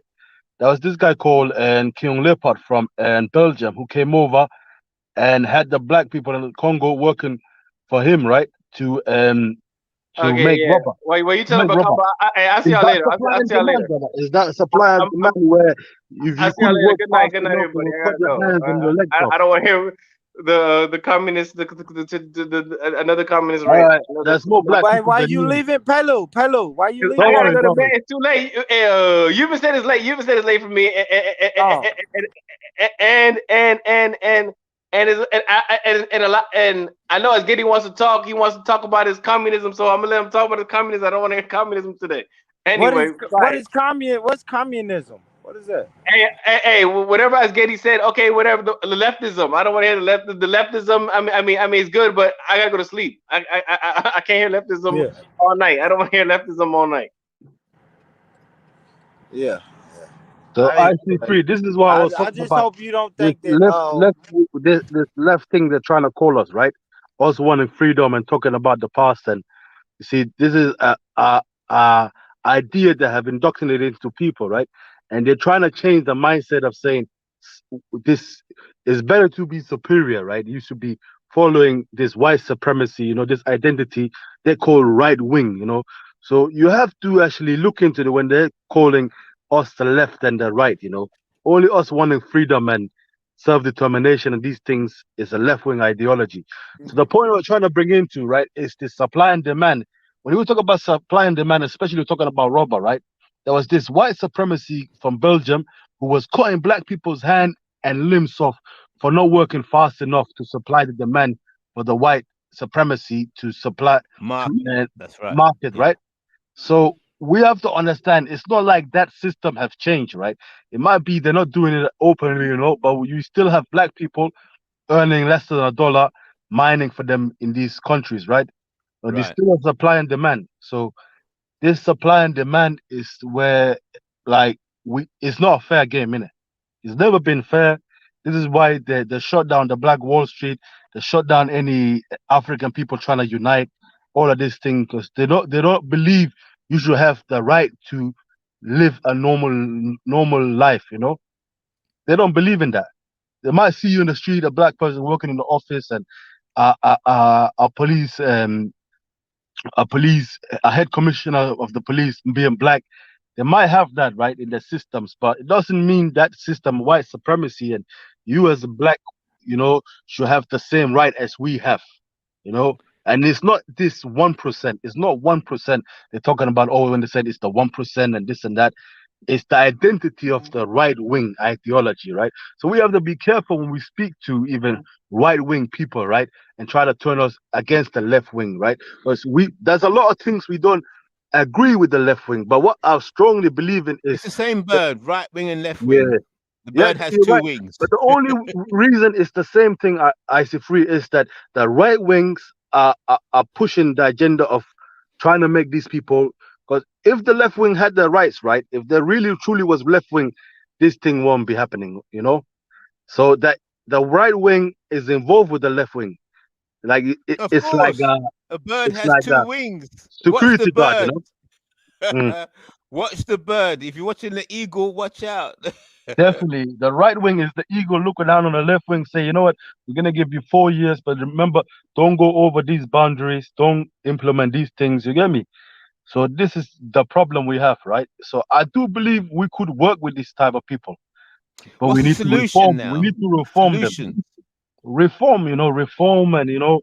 reform, Reform who? reform the left wing ideology and really, because Oh, we have slow down, not slow just down, slow down, slow down. Reform who or what? reform the Reform. left What do you wing, mean reform? No, reform the left wing because they're the closest people we can actually work with at the moment. And they're white as well. They're black, whatever. So we have to understand there's people on this planet that In want Islam, equality. are the white Muslims left Mm. wing? No, they have no. In Islam, The white Muslims. brother, What are let me they? tell you something. Left wing means wanting equal rights, equal opportunity for people, people to be having normal life, right? But then the right wing do not believe in that. They act like they believe in that. Even nowadays, they're trying to say Muslims are right wings. So basically, Muslim are white supremacy. It doesn't make sense, So what Muslim, in your opinion, are they right wings or Muslims left stand wing? strongly on the agenda of believing in God and this and that. That's one thing. But Muslims do believe in freedom for people, freedom of rights, human rights, and all of these things. What that these people call a left wing agenda, right? These people, you hear it from themselves. It's not just Paulo himself. You hear it from the right wing, always calling this a left wing. You wanting something good for your people and equal rights, and this is a left wing Yeah, agenda. but Pelu, Asgeri, but Pelu is a Muslim. Yeah, I understand that, brother. I understand that, but he's fighting a wrong fight. I don't think God is gonna be happy with somebody, supporting and empowering people that's always already empowered. People that's already got people, control of the whole world. So let me ask you this, right? So if I'm a non-Muslim black man and I am trying to fight against white supremacy, I want to replace the system of white supremacy with another system.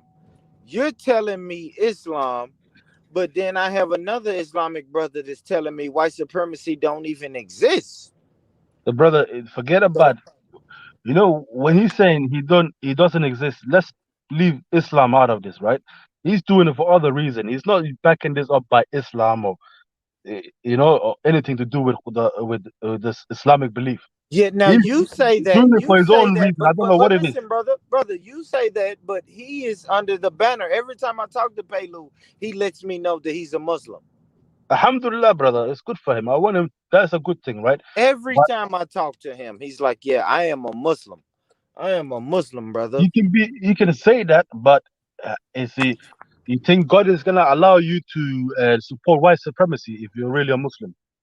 That's the question we have to ask ourselves. Is God gonna allow you to support the oppressor or the oppressed people? This is where it stands, like this is where it's two line, it's drawn, right? So the question is, brother Mo, is like we have to understand, this agenda of people calling left wing and right wing. This is why back in the days I was brainwashed, but I understand now the only people that can help us is the left wing people. Hold on, Asgeri. Repeat that for me, brother. At the moment, when it comes to white people, the only people that can understand your problem and understand where you're coming from, and when you mention these things, is left-wing people. Right-wing people will like to act like. I disagree. I disagree because white supremacy is left wing, right wing, same bird. I'm just It not. is the I'm not same, doing brother. that. The only I reason can't, and I that think that's where we get fucked up. Is we say, listen, the left wing white people, maybe they understand us, but then you got other black people that's saying, no, listen, bro, my redneck Donald Trump supporting white boy in the country. He gets me. He understands me more than that liberal motherfucker that want Lil Nas X and LGBTQ let's to leave that, be at the brother. forefront, bro. Left We wing is can't not do all that. about We can't do LGBT that. and We can't do that. left wing, brother, is not all about LGBT and little Nas and that.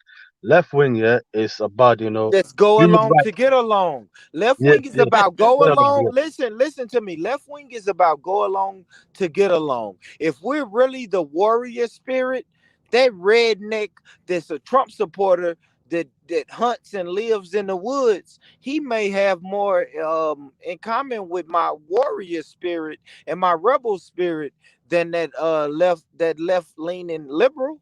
I gotta be honest, brother. I'm in Tennessee, where the real racist and country white people are. But I do understand how some people get along with that skinhead white boy a little bit more than they get along with that other liberal left-leaning white guy that just wants to go along to get along. Yeah, See what can I I'm say saying? this? Yeah, can I say this? Jen Wallace put in the chat, which I think really clears this up. She says, then why did God allow those people in power? God allowed those oppressors to get in power. God has an agenda for this world, right? This world do not God belong. is white. God is white. Yes, because God, that word God, G-O-D, is the same word as goth. Gothic, the Gothic churches, G-O-T-H.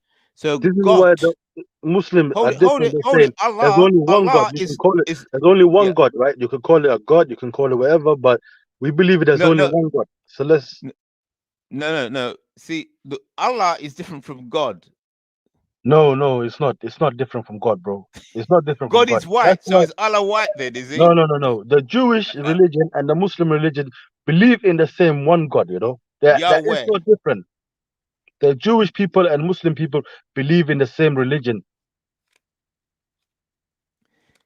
The word God, the root word God, is G-O-T-H or G-O-T-T. Got. It's a look it up.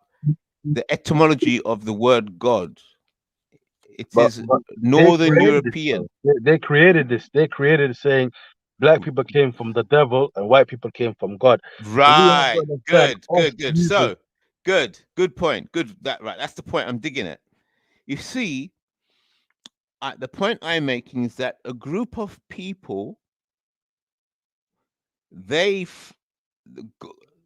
form their own spiritual entity. It is formed by the faith of the people. It's part of identity. It's part of culture. Each culture will form their own deity. It's the deity that keeps the group together.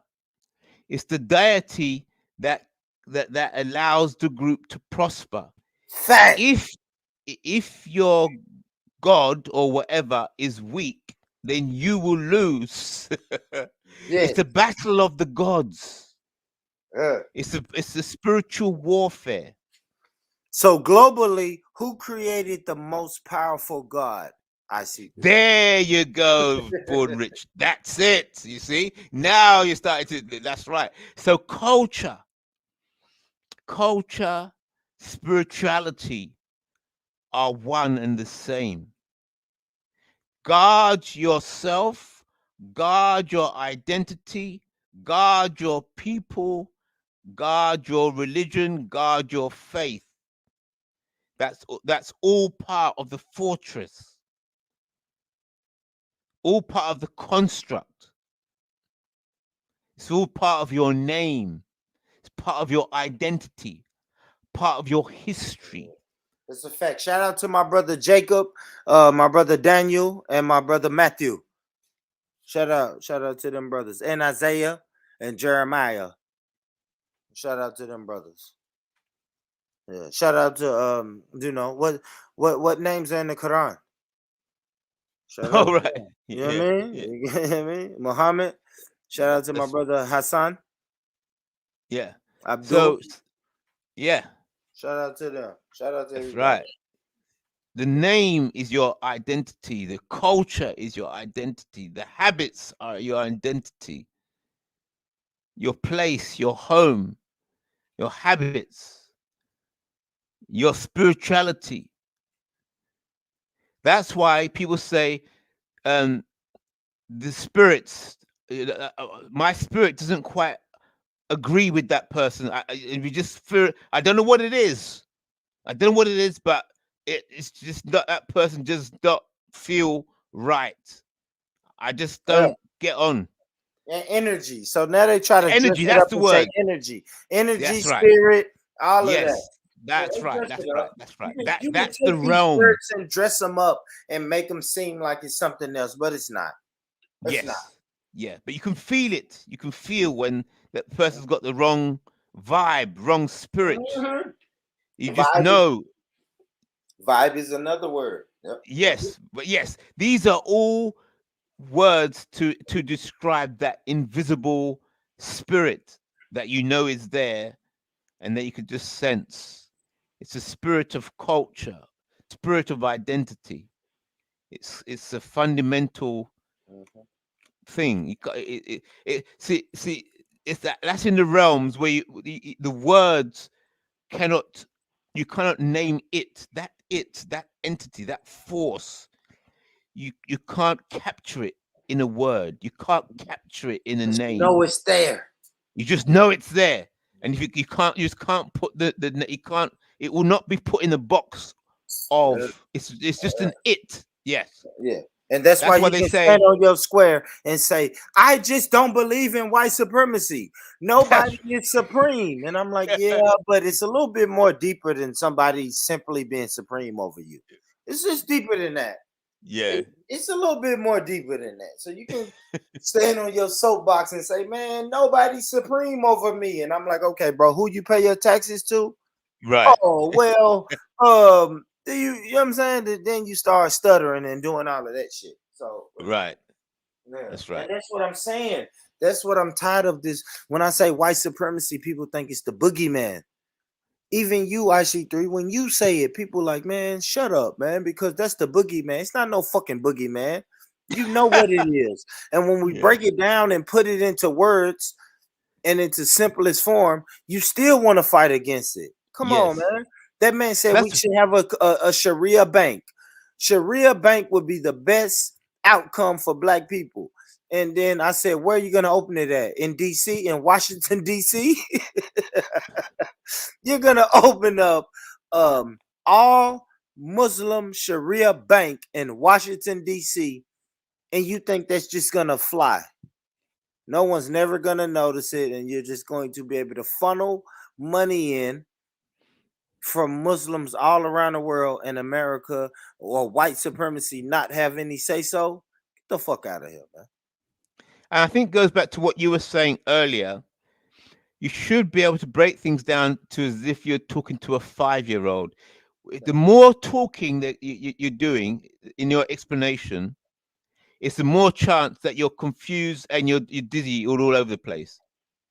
Should be able to speak slowly and break it down so as if you're speaking to a child. Then you know it's solid and it's strong. And if there's any flaws, it stands out. When you speak slowly, if you're talking rubbish, it just comes out clear as day. But if you're talking rubbish and trying to deceive people and you're confused, you have to speak fast. So I keep point after point after point after point.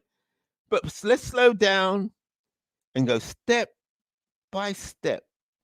And then we can see where the flaws are in each step. What's the rush? Machine gun.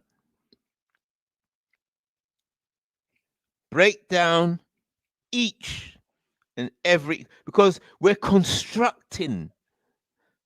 I'm working to construct the black nation, to nullify and neutralize white supremacy.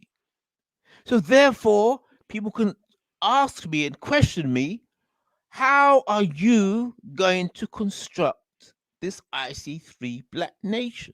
Yes. How will that work? What do you mean by reparation? What are the steps? Yeah. What does the black nation look like? You see? So that's why I'm there, and I enjoy the questions.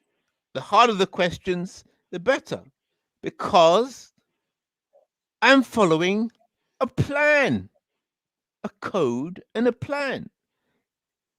If you want to challenge the plan, I'm here. Step up. Step up. I'm here. Step up. In order to get reparations, drop the link for y'all. Step up. Yeah, you have to construct an entity to receive the reparations.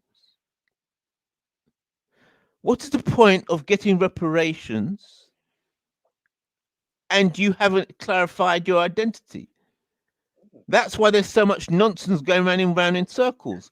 Construct a black nation.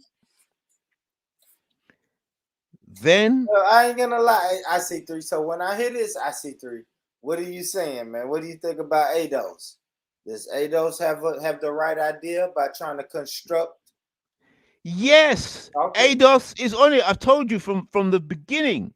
Yep, that I have no problem with ADOS. ADOS is the right, going in the right direction, starting to clarify identity and position. Now, the only thing I'm saying about ADOS, yes, it's good, but let ADOS be part of a greater black nation. I got you. Yeah. So yes. So but what did we say earlier though, IC3? If I handle my section over here and the rest of the black nation is handling what they supposed to handle over there, then maybe we can have some conversations and exactly have some dialogues. But my thing is, don't shit on ADOS because we're starting the process. We're starting from the grassroots. We have to identify ourselves. That's why I love when you come and put IC1, IC2, IC. Just look at ADOS as another IC code that IC3 puts on his thing. Exactly. ADOS is a department. ADOS is a department of the black nation. It's a department. So you know, if a group of people are going to get together to do something, everybody has to know the identity of everybody in the group. If there's confusion about identity, you cannot work together. So say, what is your skill? Right. Okay. You're the IC3. This panel kind of showed it today, right? When the other guy came on the panel, everybody was like, what is he? And I'm gonna say Asian off the top. So yeah, now everybody on the panel is looking at him like, oh, that's an Asian. He don't belong here. He don't belong here. So he didn't identify himself.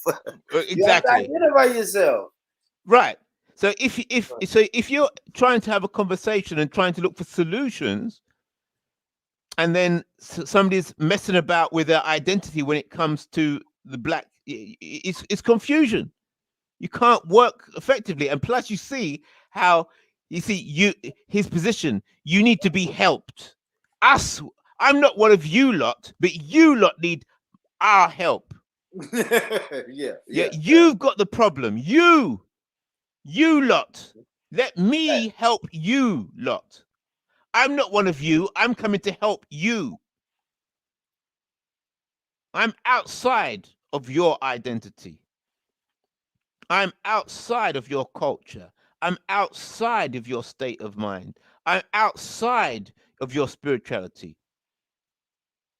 All right. What's your answer to this question, IC3? This on the screen, brother. Will they allow you to have a black nation within a white nation? Beautiful question, right? And I think America is so much to learn from what the Americans have done and the history of America. Now, there's a word called secession, or to secede. So let me type that in. Secession. So if you don't understand what I'm saying, you can look up that word. To secede. Yep. Secession. So the question is, will they allow you to have a black nation within a white nation? So let's look up the word secession so I can address that properly.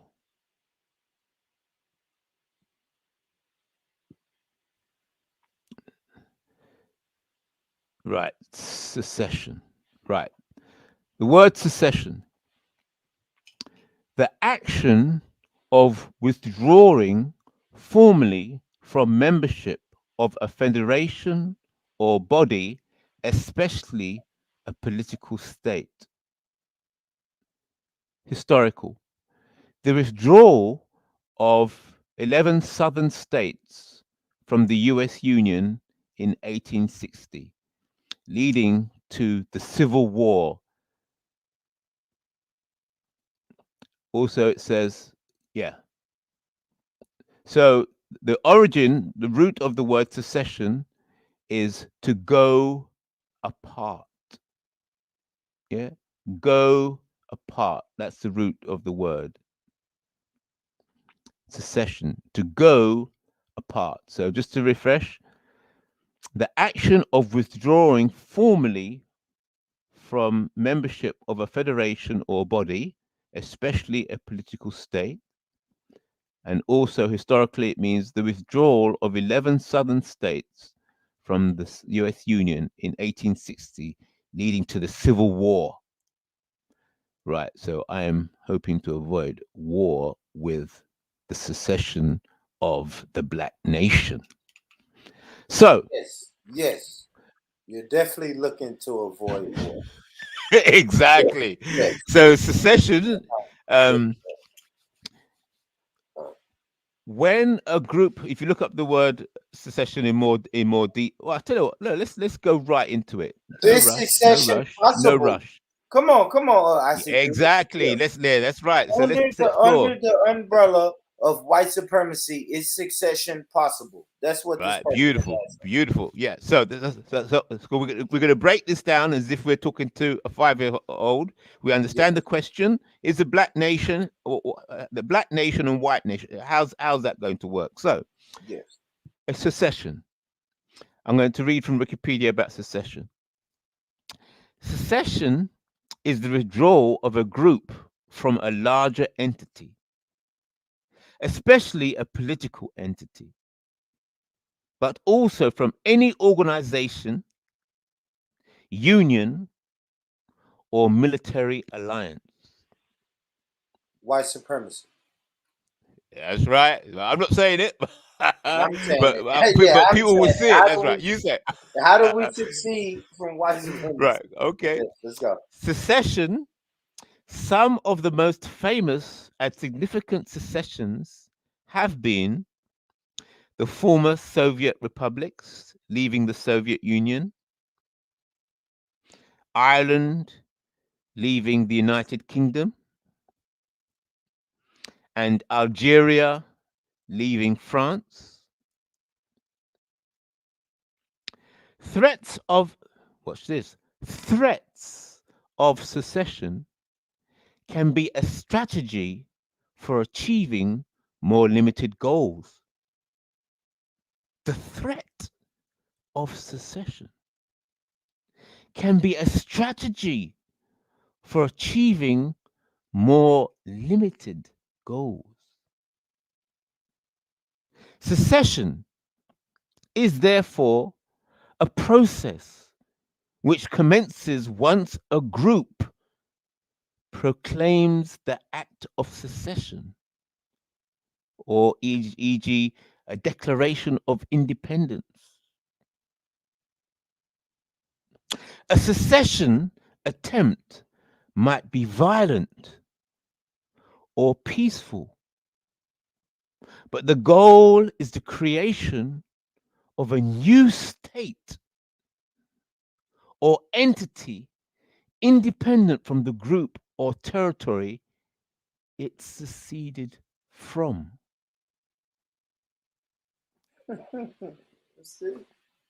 That's it, I'm added my bit. Yeah, I'm just reading that bit from. Let me put the link in there. That's sick, though. I want you to go back.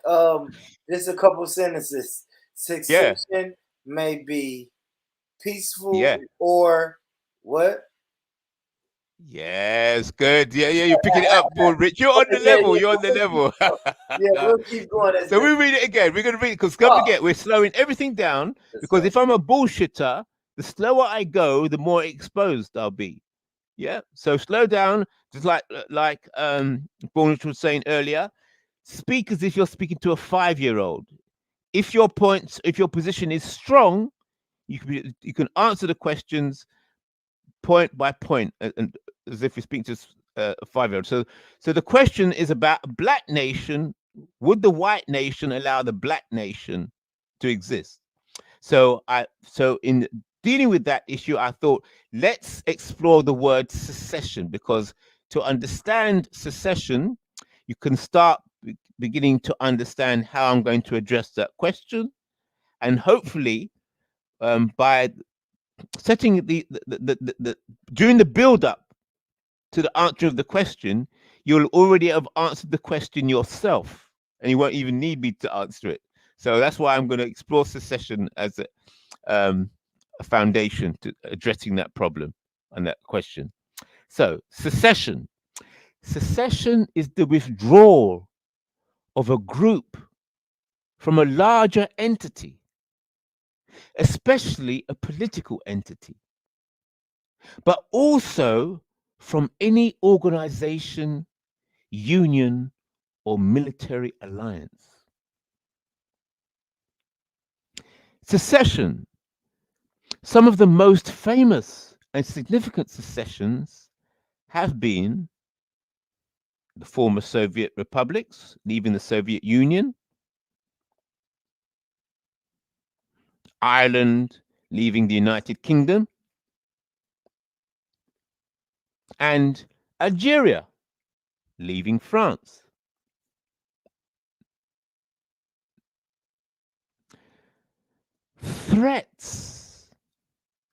Threats of secession can be a strategy for achieving more limited goals. Listen carefully. Threats of secession can be a strategy for achieving more limited goals. Secession is therefore a process which commences once a group proclaims the act of secession or declaration of independence. So I'm going to start adding some of my words to it now. Threats of secession can be a strategy for achieving more limited goals. Secession is therefore a process which commences or starts once a group,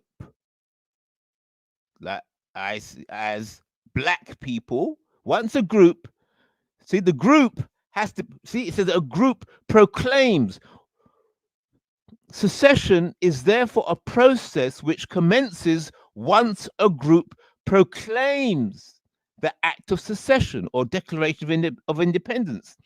Therefore, the group has to be able to identify itself and then have a representative make that declaration or proclamation on behalf of the group. So once the black group, the IC3 black group, is formed, a black representative that can then speak on behalf of that group of people that have now decided to classify themselves as black. So it's not only individuals who have decided to say, yes, I want to become part. I want to classify myself as black and become part of your group. Yes. A whole community can say, our community, we would like to call ourselves now a black community. Yes. We were called this community, but now we would like to become part of your group. Yes. And identify ourselves as a black community. And even a nation, for example, Jamaica. Okay. Jamaica can say, well, Jamaica is for all people. We're all peoples of all kinds. Yeah. But the Jamaican government could wake up and say, this island is a black island. Yes. What's stopping them? And we have decided to become a part of the black group. The formation of the black nation. We, Jamaica, the state, the island, is now part of the global black nation. That doesn't mean we're going to kick off all the Syrians that are here. We're not going to start killing off the white people here. Yeah. They're welcome as guests, but just to let you know, this place is a black place. This nation, as of now, is a black nation. And we just want you to recognize that, because we, Jamaica, are part of the global black nation. We're just a department. And then Trinidad could say, yes, we too. So Jamaica and Trinidad and ADOS could come together and form a group. And then that group could then bring out a representative of that black group and say, we are seceding. All right. Hold on. Does that make sense? Absolutely. But I want to go back to one of the examples you made, right? So you made an example. Said Algeria, right? Yep. Algeria succeeded from France. How did that work out for them in the long run, IC3?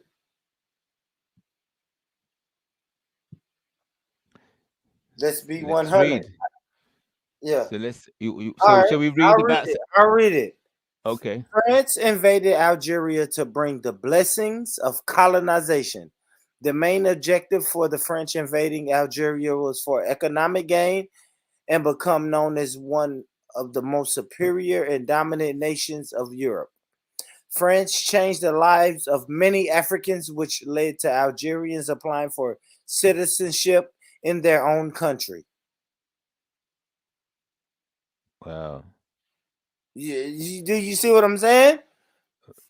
So the native people had to apply for citizenship in their own country. The Algerians endured many hardships after the French came into picture. Things did not change for the better, but for the worse. The French imposed more and higher taxes on Muslims than Europeans. In their country, Muslims had to pay more taxes and even new taxes than they had before. The French invaded their country. The Algerians then had to apply for citizenship in their own country. Look at that. See? So, can I make some comments on that? No, go ahead.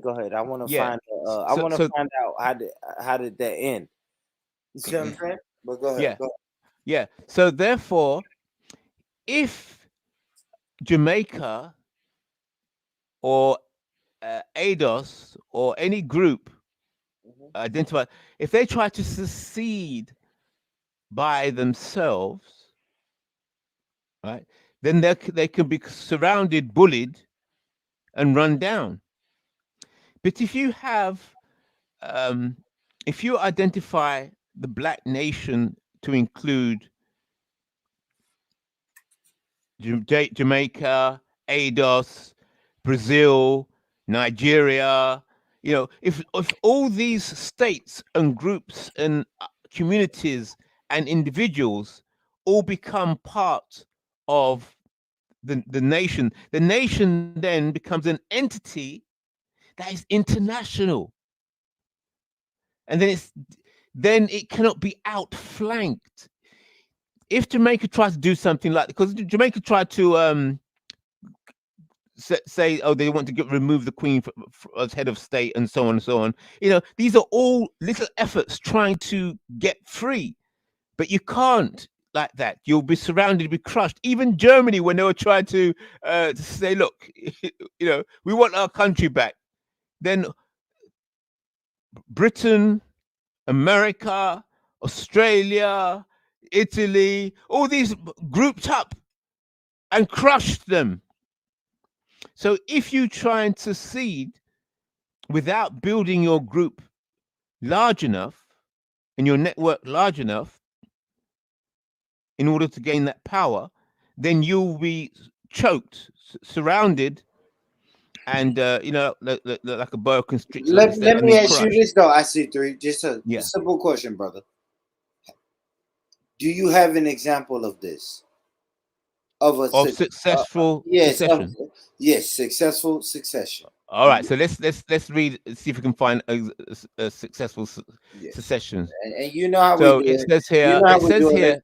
Let's do it like a 5-year-old. We're gonna break it down. Exactly. That's right. That's right. So it says here. Where was the example? It says secession.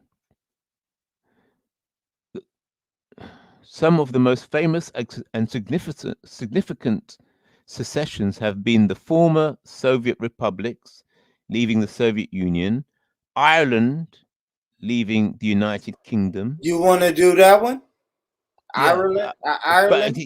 But before we go there, I think we should go with the American one, because they actually keep going, bro. The United they where did I read that where it says that the acts of union, I think it was when I was looking up the dictionary definition. Let me see. Let's see how it started, how it went in America, and then we're going to go to Ireland. Right. Secede.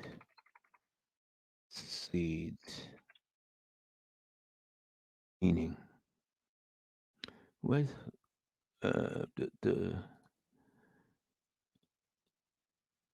the Kingdom of Belgium seceded from Netherlands in 1830. So that's an example.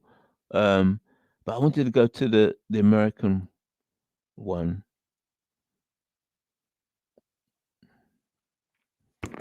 Because since you're there in America, the withdrawal formally for membership of a federal union or alliance or a political religion organization. Let's see if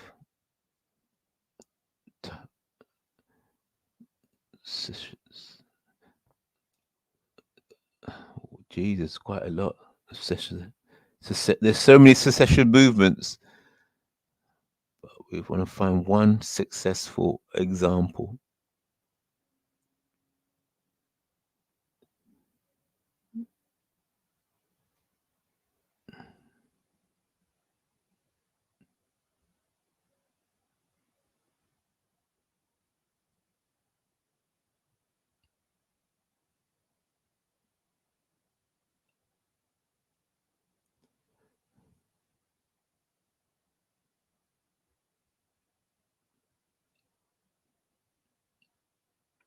Let's see what comes up as we read through, because there's so much here, but I think it's important. Let's go bit by bit. Okay. Because we've got secession movements, Australia, a whole list of them. Australia, Austria, Bangladesh, Belgium, and the Netherlands, Brazil, Cameroon, Camden. Which one do you want to start with? Which one do you want to go for? Did you say Ireland and Jesus? So much. I'm just reading it through.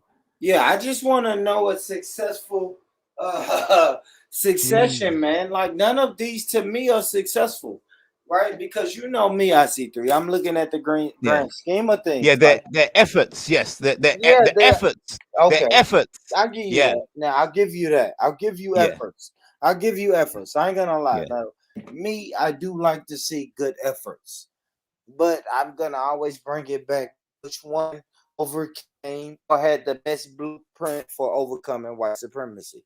Right. So it says here, Ireland leaving the United Kingdom. So therefore, how did Ireland leave the United Kingdom? So that must be, it says here leaving, that's past tense. Therefore, Ireland left the United Kingdom. So when was that and how did they do it? So let's deal with that then. Yes. And Ireland seceded from the United Kingdom. How did they do that? Yes. So let's see. Yes. Irish is called it's called Irish Free State. So I'm just on Wikipedia, the Irish Free State. So apparently that's a secession. So the Irish Free State, on the 6th of December, 1922 to 1929. 100 years ago. You're right. December 1930 was a state established in 1922 under the Anglo-Irish Treaty of December 1921. The treaty ended the 3-year Irish War of Independence between the forces of the Irish Republic, the Irish Republican Army, which is the IRA, and the British Crown forces. So, Ireland seceded, and the secession ended the Irish War of Independence. So let's read that again. Yes. The Irish Free State on the 6th of December 1922 to the 29th of December 1937 was a state. So the Irish Free State, it was a state. It was just a short period of time. Was a free state established in 1922. Yeah. So Ireland seceded, and they received that they could use the term free state. The Irish Free State. That means they became sovereign, and they got away. They became free. Yeah, but they couldn't get too wild. Let's be okay. So watch this. They can't get too crazy in that free, in that quote unquote free state. You still can't get too wild. Yeah, let's see. Right. So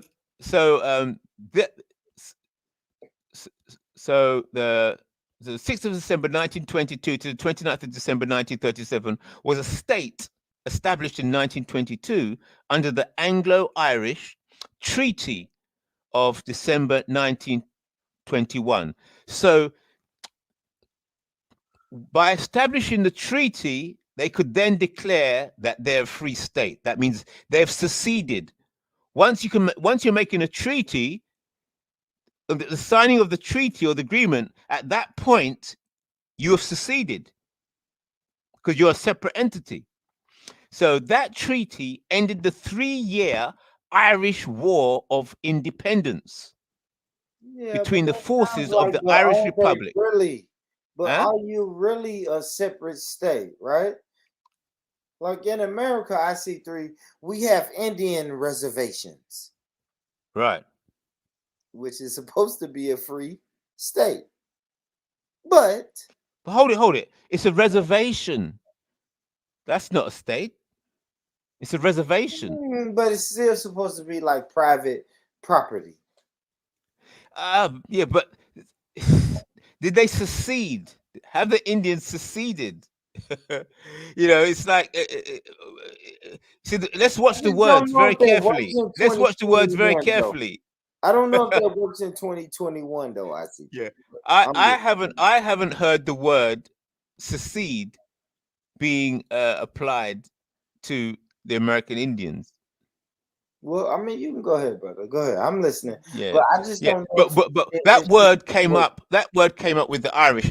So we're going to look into that. And they declare themselves. And so that word secede has been. We're exploring it. We're going deeper. The Irish have successfully, some time ago, seceded. But then it seems that something must have happened that caused them to lose that situation. Right, so they did. Let's go. Yeah. All right, So let's hear it. So the Irish Free State, and the reason it's a free state, you can know it's a free state, is because they signed a treaty. Yeah. So it's a declaration. Yeah. That treaty ended the 3-year Irish War of Independence. So they were trying to secede. That's what the war was about. They were trying to get the independence. So it ended the 3-year Irish War of Independence between the forces of the Irish Republic, the Irish Republican Army, the IRA, and the British Crown forces.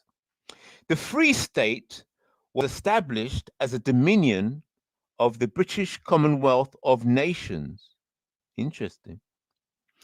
It comprised 26 of the 32 counties of Ireland, Northern Ireland, which comprised the remaining 6 counties, exercised its right under the treaty to opt out of the new state.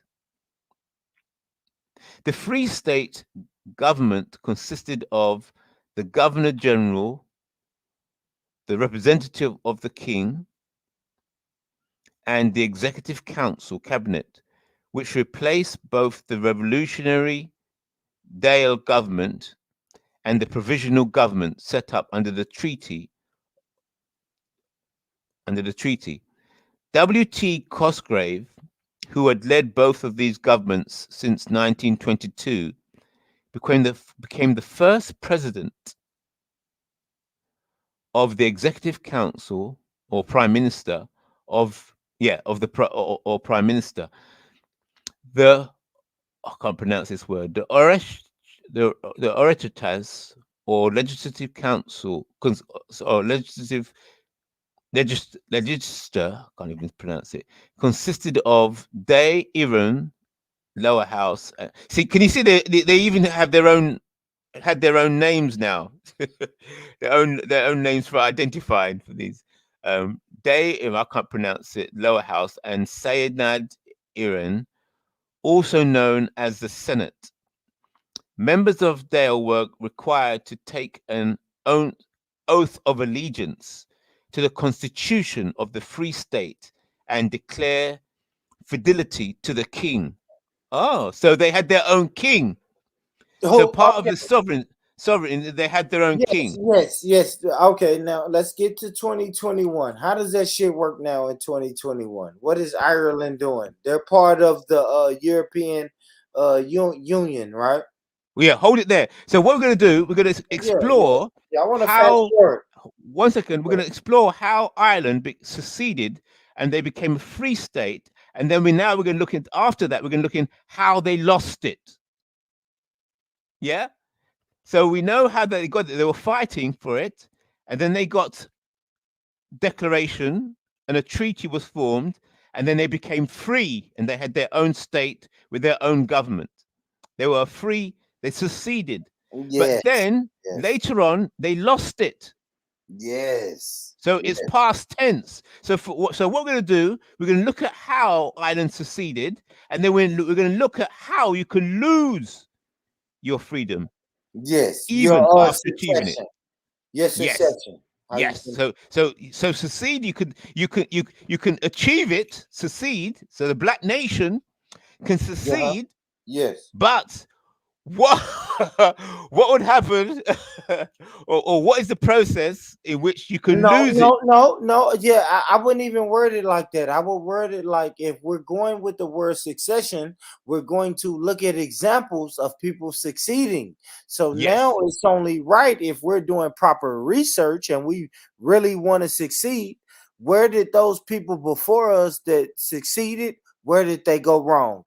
Correct. Right, that's right. So we're going to get there. So the pro-treaty, right, so let's read.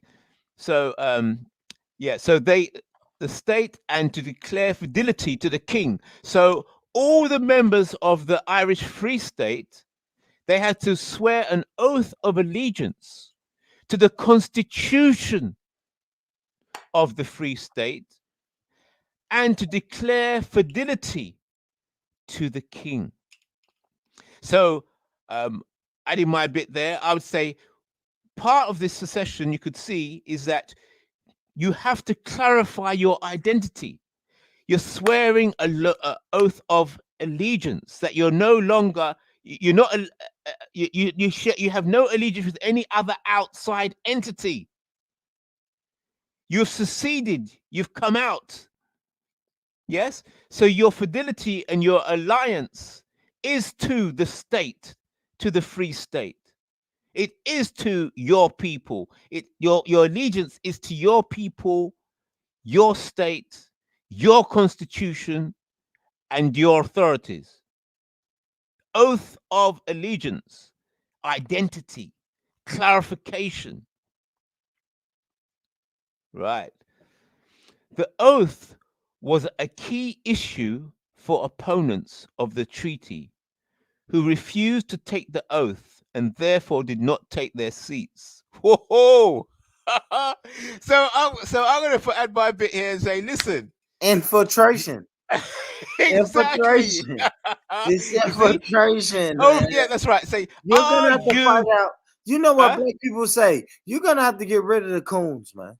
Exactly. I know IC3 would never say this. Let me say it, man. You're gonna have to get rid of the coons. It's gonna be coons. Man, listen, we've been on this show for 7 hours, and I'm not gonna call people coons, but it's been so much back talk and so much questions, and how do we debate this, and this doesn't exist, and how can you blame other people when you're the one to blame? It's just this is 7 hours of code. It's the code and the oath. Everybody's not going to take the oath with you. Exactly, Born Rich. You've hit it. See, we're learning from the other people that have tried it in the past. You see, they have to swear an oath of allegiance, clarifying their identity. Yeah. So you have to say, are you black or not? Yeah. Do you swear an oath to black identity? Are you one of us or not? We are building the black nation. Do you swear an oath to the constitution of the construction of the black nation? Fidelity to the free black nation. So the oath, so I read it a bit more. It says the oath was a key issue. The oath was a key issue for opponents of the treaty, who refused to take the oath and therefore did not take their seats. Yes. If you refuse to identify as IC3 black, well, you can't have a seat. You're not one of us. That's it. And we don't want your help in the construction of the nation. Facts. What did Neely Fuller say? Constructive information. Right. That's Only. Only.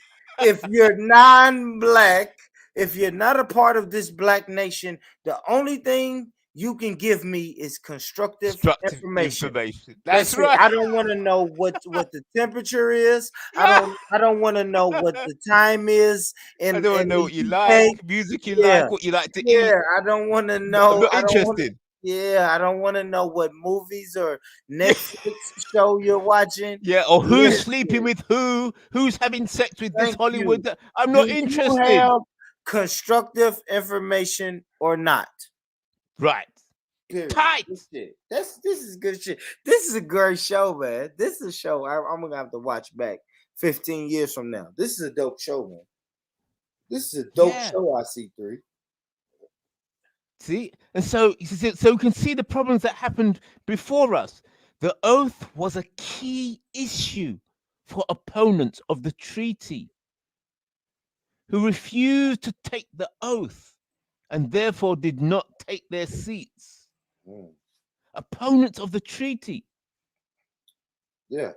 Because the IT3 black nations say, look, you know, we're not getting on with the white nations, so we're going to have to call a treaty.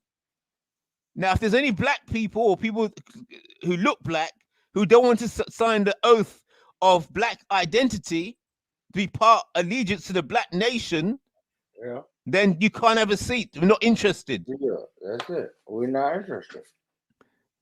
Reading a bit more, it says, Go on. Go on.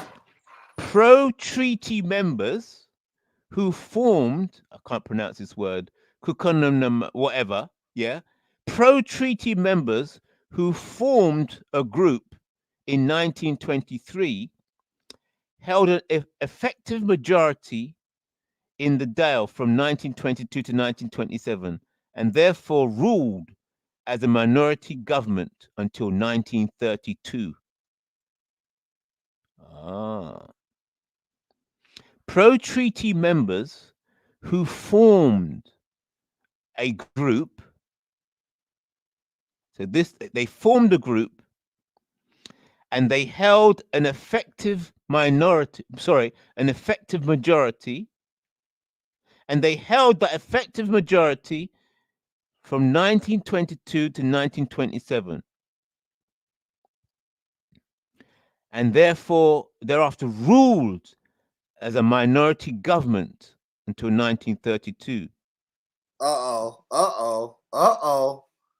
There it is. Good. Let's go back to them dates. I heard the final date was 1932. Let's read that again.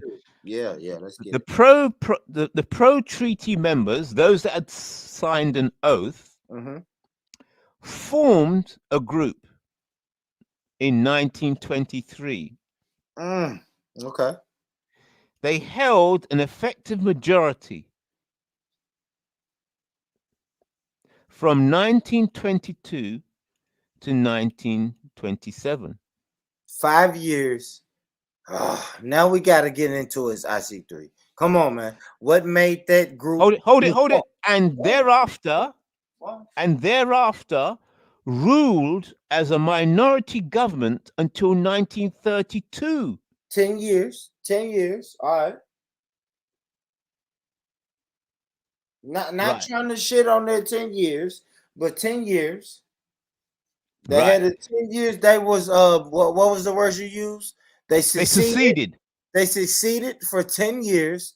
All right, let's hear the rest. And they to that word ruled. See that word? Sovereignty and ruled. Ruled their own business. Rule is a big word. Rule is the word we've used all night, right? When we talked about the 9 areas, we said economics, rule, white supremacy rules, education, rules. So rule is a big word for the night. But go ahead, rule for 10 years. Government. Yeah. Government, rule. Yeah. So then it says, let's see, I think this is about to go into the change now. In 1931, with the passage of the Statute of Westminster, the Parliament of the United Kingdom relinquished nearly all of its remaining authority to legislate for the Free State and the Dominion. This had the effect of making the Dominions fully sovereign states. The Free State thus became the first internationally recognized independent Irish state since the Irish Confederation of the 1640s. Whoa! Let's see that again. That's the Irish. I hear.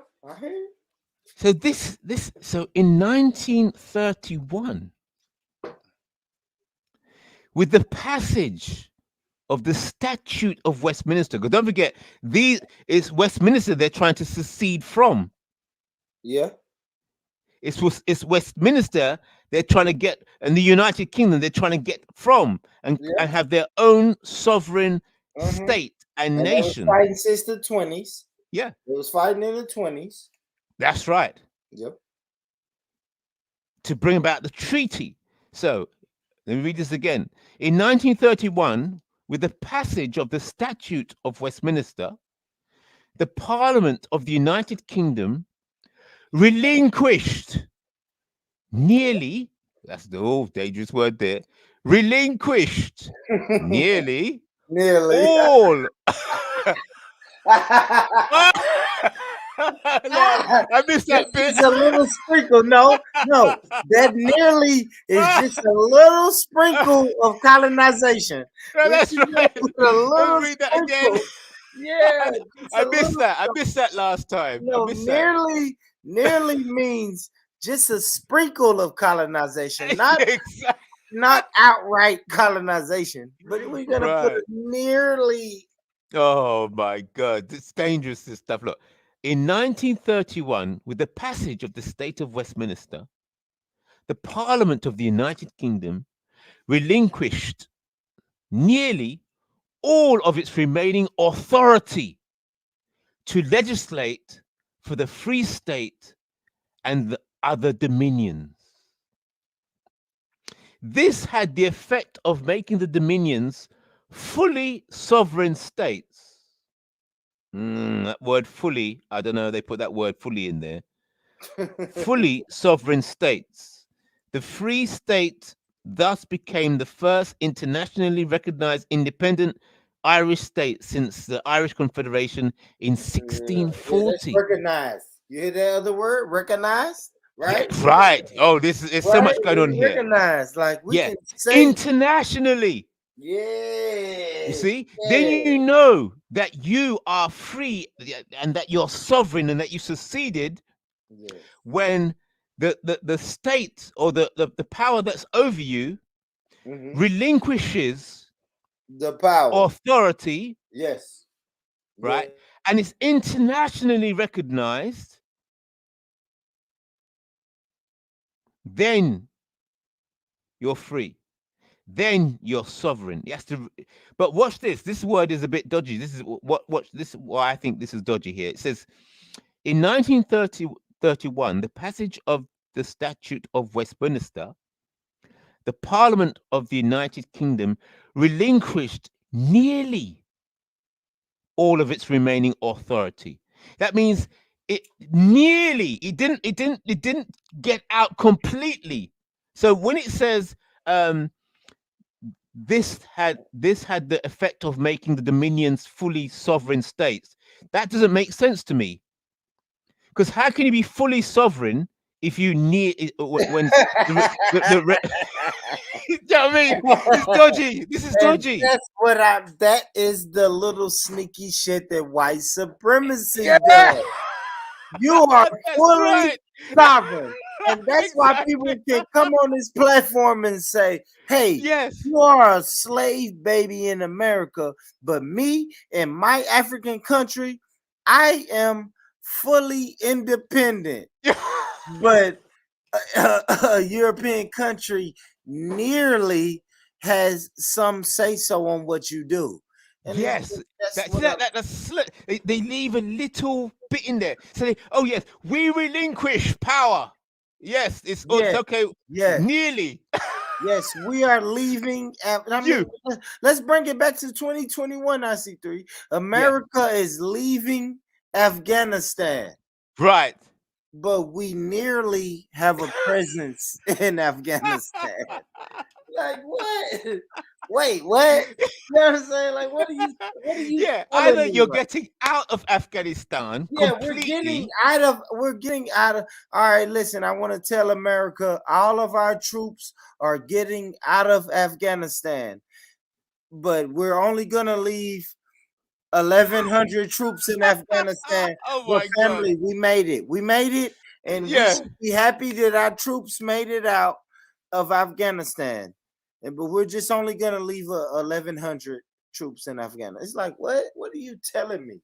Are we leaving them? Exactly. Like, and that's It's bullshit. what happens. But Yeah. what I'm saying is, though, I see three now. This black nation, right? Mhm. How can the black nation fully succeed? Okay. Talk So to me. now, how Yes. is the next? Is the next? Is The it next bit. possible? We're gonna understand what it means to Go ahead. Yeah, secede, yeah. and then we're gonna go into how.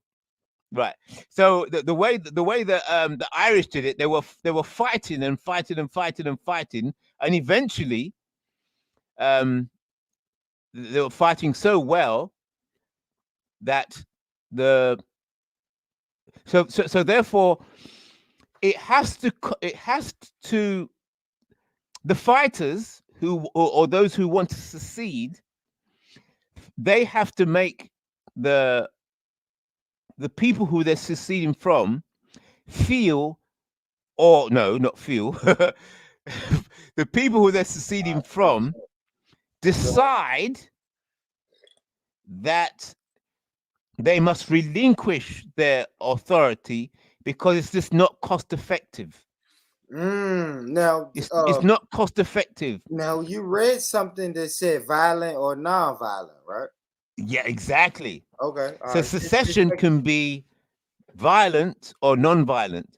So the Irish secession, which is not really a secession, because the United Kingdom only nearly relinquished, nearly. So it was not a full. It's not real secession. Yeah. And I suspect that's why they lost it. So let's reading a bit more. All right. In the first months of the Free State, the Irish Civil War was waged between the newly established National Army and the anti-treaty IRA, who refused to recognize the state. It goes back to what you were saying about the coon, you see? You see, the anti-treaties, remember, it goes back to the oath. There were those And that the made the outside oath. influences. And the outside influences, I see three, right? Yes. We have to, think about that. You have to think that oppressive or that oppressive country or that country that was colonized in that place, they were not going to leave without a fight, right? Your ego won't let you leave without a fight. We're not leaving without a fight. And that word nearly lets you know we're not leaving fully. We're not going to fully give you anything. Right. We're going to nearly leave our mark. And that means either way it comes. But go ahead, I see. Hold it. But watch this word, give. No. It's relinquish. You see? It says here. Yeah. So you're not gonna. We don't want you to give us nothing. We don't want the help. No. No. We don't ask you to give us anything. We are going to relinquish. So you're gonna have to relinquish. That means you just give up. Yes, you've got no authority. You give up total authority. You've got no. We say get the fuck out of here. That's right. That's right. Get the fuck out of here. Get the complete fuck out of here. Complete. Don't leave me a tip. Don't drop a $100 beer, $100 bill on the way out. Don't do none of that shit. Get the fuck out. Exactly. Go ahead. And the Irish, they were unable to do that. So they didn't really. So even though it says that the island seceded, it's not real, because the British government relinquished nearly all of its remaining authority to legislate for the Free State and other dominions. Relinquished nearly all of its remaining authority to legislate for the Free State and other dominions. Nearly all of its remaining authority relinquished, nearly. So you either relinquish or you don't. You're either out or you're not. Or you're in. That's a fact. That's fucking. You can't nearly do it. That's nearly relinquish. Yes, that's when you rig the game. Yes, this is the it's game. Now, the game is rigged. That's the game is rigged. How much do you want to bet? Do you want to bet your car or your house? Do you want to lose it all? Or if you beat me, then okay, I'll give you a house. You know what I'm saying? I'll let you keep your house, but you didn't lose your car. It's like, come on, man, what are we doing? We're gonna rig the fucking game to no matter whenever you feel you win, you didn't win. Exactly. And so they didn't secede. It says Ireland is an example of secession. No, they're not. They didn't. So that's what I'm saying, IC3. Now, as a black nation, do we have any examples of succession? I have to ask you that, brother. No, there's none yet. It's yet. It has to be constructed. It's yet to happen. That is what I'm working on. All right, but that's what I'm working to do, and to do it properly. Not nearly relinquished or some part independent, nearly independent. No, full sovereignty. And I think a lot of black people are saying that too, IC3. A lot of black people are saying, like, yeah, we can't halfway, right? Let me tell you how we say it here. You cannot half step when it comes to liberation.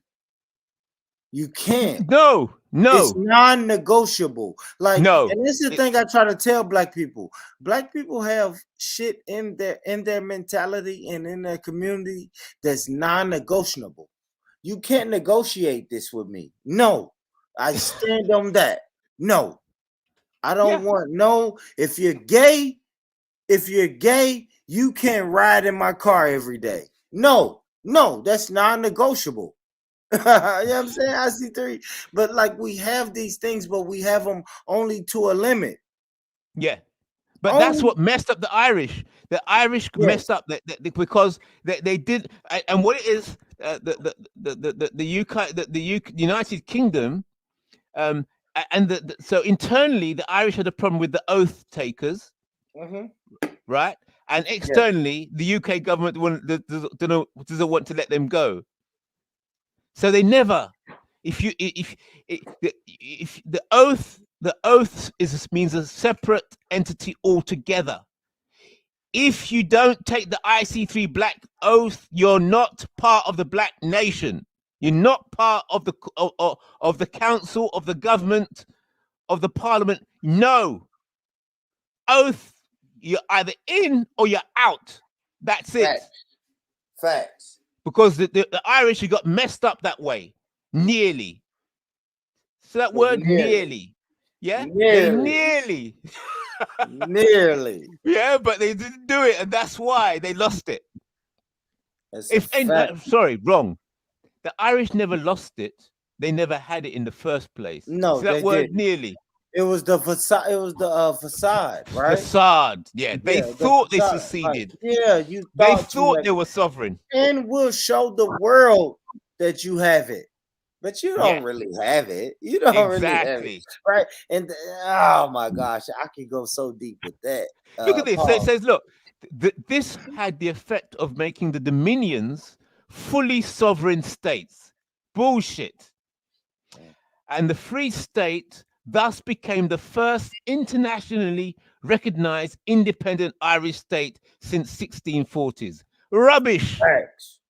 So what they do, they tell the world that we recognize you as independent, not knowing, and the rest of the world don't realize that it's nearly. They're nearly independent. He said they're nearly free. Yeah, that's a fact. I see. Well, there's a point. explanation for that, and that's because Northern Ireland is still British. Oh, So you can't say the whole island was independent when it wasn't.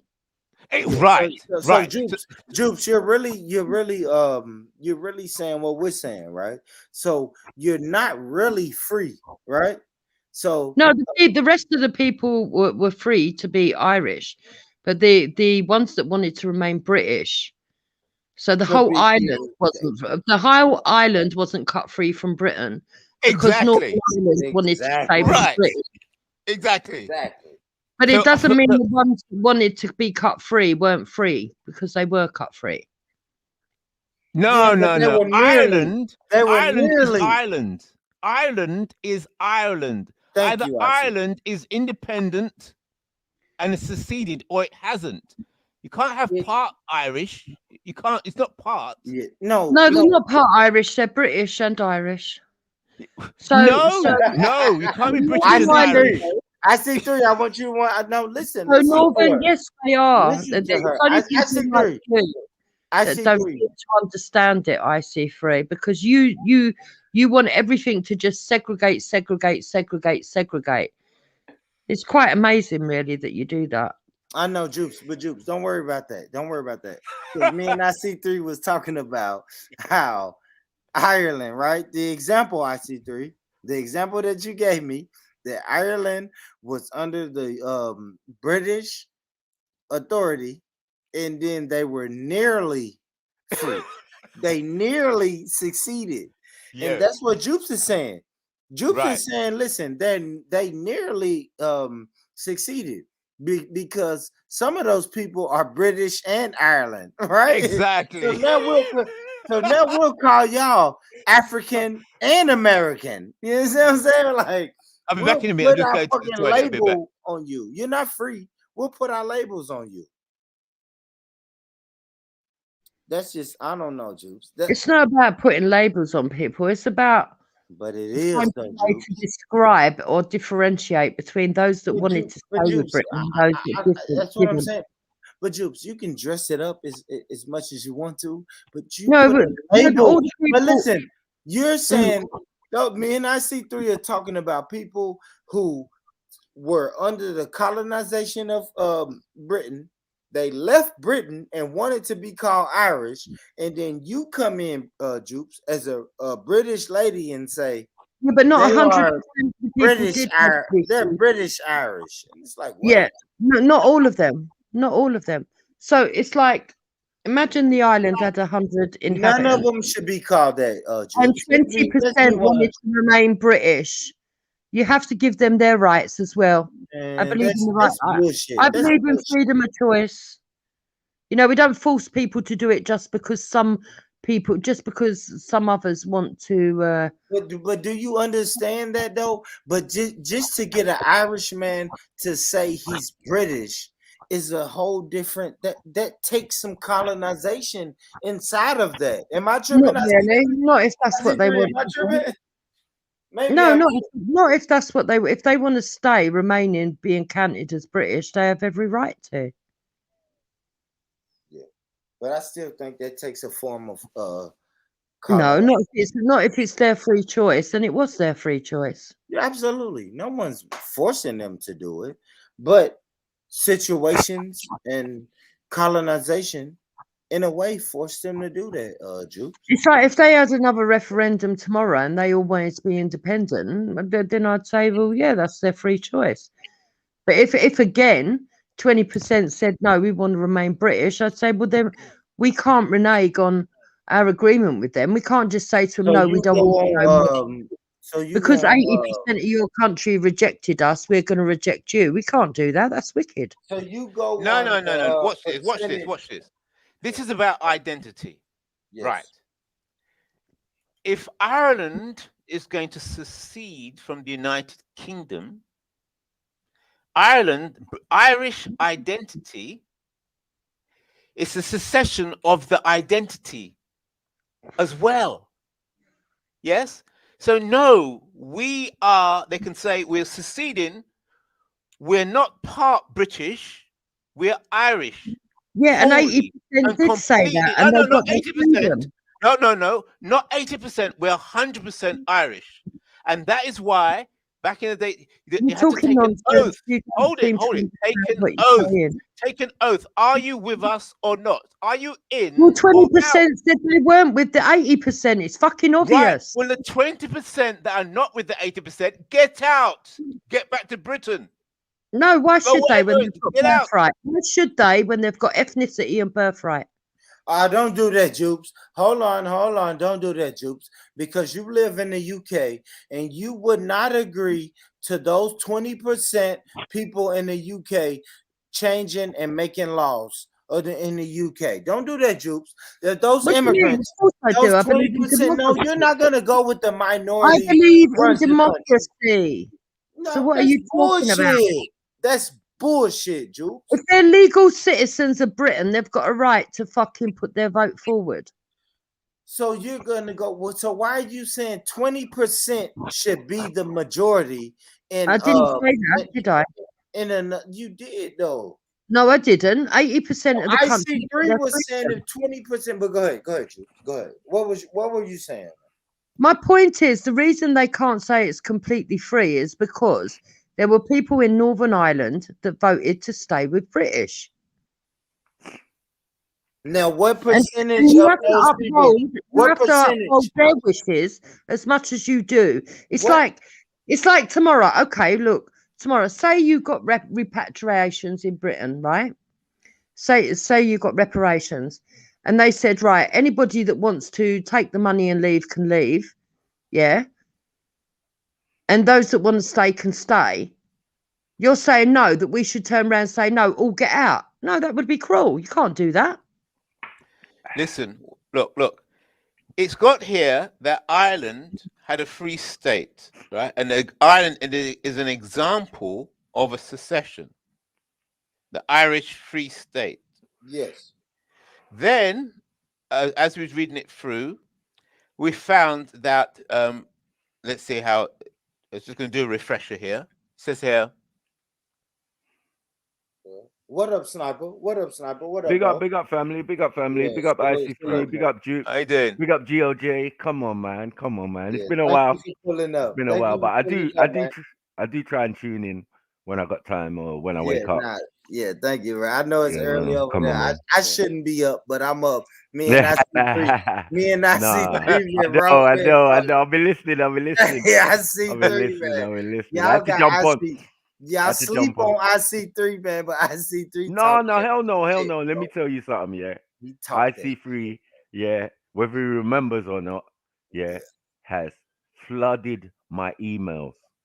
You get me? The one time I gave him my email, yeah, he's flooded me Wakanda Bank, everything. Oh, you know, right. From way back then. Okay. From way back then. You way get me? Back then, man. That's what I'm saying. Like every so often, though, you still post some new information, which is quite interesting. You get what I'm saying? So yeah, man, that's pick him up, man. Come on, that's IC3, man. He got his agenda. He's not playing. He talk that shit. He ain't playing no game. He's not playing. That's not playing. Me and him been talking like we, in the way that we've been talking is like, bro, he been telling me about the shit he may not agree with me about, but we've been just chopping it up though. Come on, we've man. been chopping it up all night, bro. That's like we fucking 7 hours in. Me and marathon. Marathon. That's right. I'm looking at the time, 7.5 hours. Like, but Sniper, the main thing is white supremacy. That's it. You know, me and IC3. If we start talking about white supremacy, me and IC3, it's all night. It's all night, man. It's all night. It's a long subject. It's serious. It's an extremely long subject. And we've had so many characters, man. We've had people come on here and say they don't agree with it. Right. Well, they didn't agree with it at first, but now they agree with it. Like it's been fucking 7 hours, man. And shout out to IC3, man. Come on, man. And then we thought we're not here just to whinge and complain. We're talking about solutions. So so there's a lot of talk as we go into solutions. And somebody asked a question about the solution is, I say the solution is a black nation. Then somebody asked the question, how can there be a black nation in a white nation? And then we start to go into secession. And then when we start talking about secession, we start to going into the word, what it means. Right. And then Bourne was asking, well, okay, so let's have an example. Can we have an example? You want to do a black nation to secede from white supremacy. Right. Are there any examples of one group seceding from another? And so we looked up in Wikipedia about secession, Right. and then it's got here as Ireland as an example. That is a fact. Yes. Yeah, so we thought, well, let's dig into the island, the Irish situation, and did the Irish secede? And it appears to me that this is nonsense. The Irish they nearly did, but they didn't. Thank you. Yeah. On paper, like Jupes is gonna say that the Irish succeeded, but when we dig into that paperwork, they did not. No, he's right. Still never escaped. British still has an iron fist on Ireland. Ireland. No, over everybody. Let's get it right. On the Commonwealth. Well, let me tell you this, Sniper. Let me ask you this. Because we know the Commonwealth is of the Queen. And remember that I always say this. Yeah. Independence is not independence. Yes. Yeah. That's the point. That's what we're looking at. Secession. Right, it's a lesser form of colonization. That's it. Right, but secession is not independent. Secession is your complete sovereign. Yeah, your complete entity. Right, that's what it's supposed to be.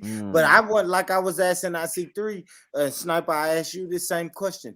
Give me an example of complete succession. That's what we were looking for. Yeah. Give me that. Give me an example anywhere on this earth of that. Yeah. It's very rare. There was one guy in Africa somewhere, quite a prominent leader. I don't want to hear about one guy. Sniper. No. Listen. Listen what happened. One guy, bro. Listen what happened. About mass number, Sniper. No, I'm saying, listen what happened to him. They killed him. Like people who do stuff like that, like Chavez and all of these people, they killed them, bro. Obviously, right in our faces. No style out, nothing. Like, Chavez, you want to close your country down, and because you got oil, and you want to do your own independent thing. He was like Brazil, because when Brazil realized that they could turn the sugar into fuel, oh my God, and they're the biggest producers of sugar for the whole world, isn't it? So once that's cut off now, everybody has to scramble, go somewhere else for sugar now. Because the Brazilians are using it for their fuel, for their cars and shit. And it's eco-friendly and that. Do you get it? But they put all the leaders of all the countries in there. Name a country that they don't have power in there. Do you get what I'm saying? Yeah. Even if they didn't have it at first, they will eventually get someone in there to represent them and supposedly represent you, as the country. So And there was this they just do what they want. Took over the oil rigs out in the, I think it was in the North Sea somewhere, far out in the sea, and claimed it as an independent country because nobody actually owned it, and he realised they didn't. Yeah, but that wouldn't last for long. Just like the Falklands. It's still got it now. Look how far the Falklands is. Yeah, and Argentina thought they could just, it's close to us. It's our country. It's our island.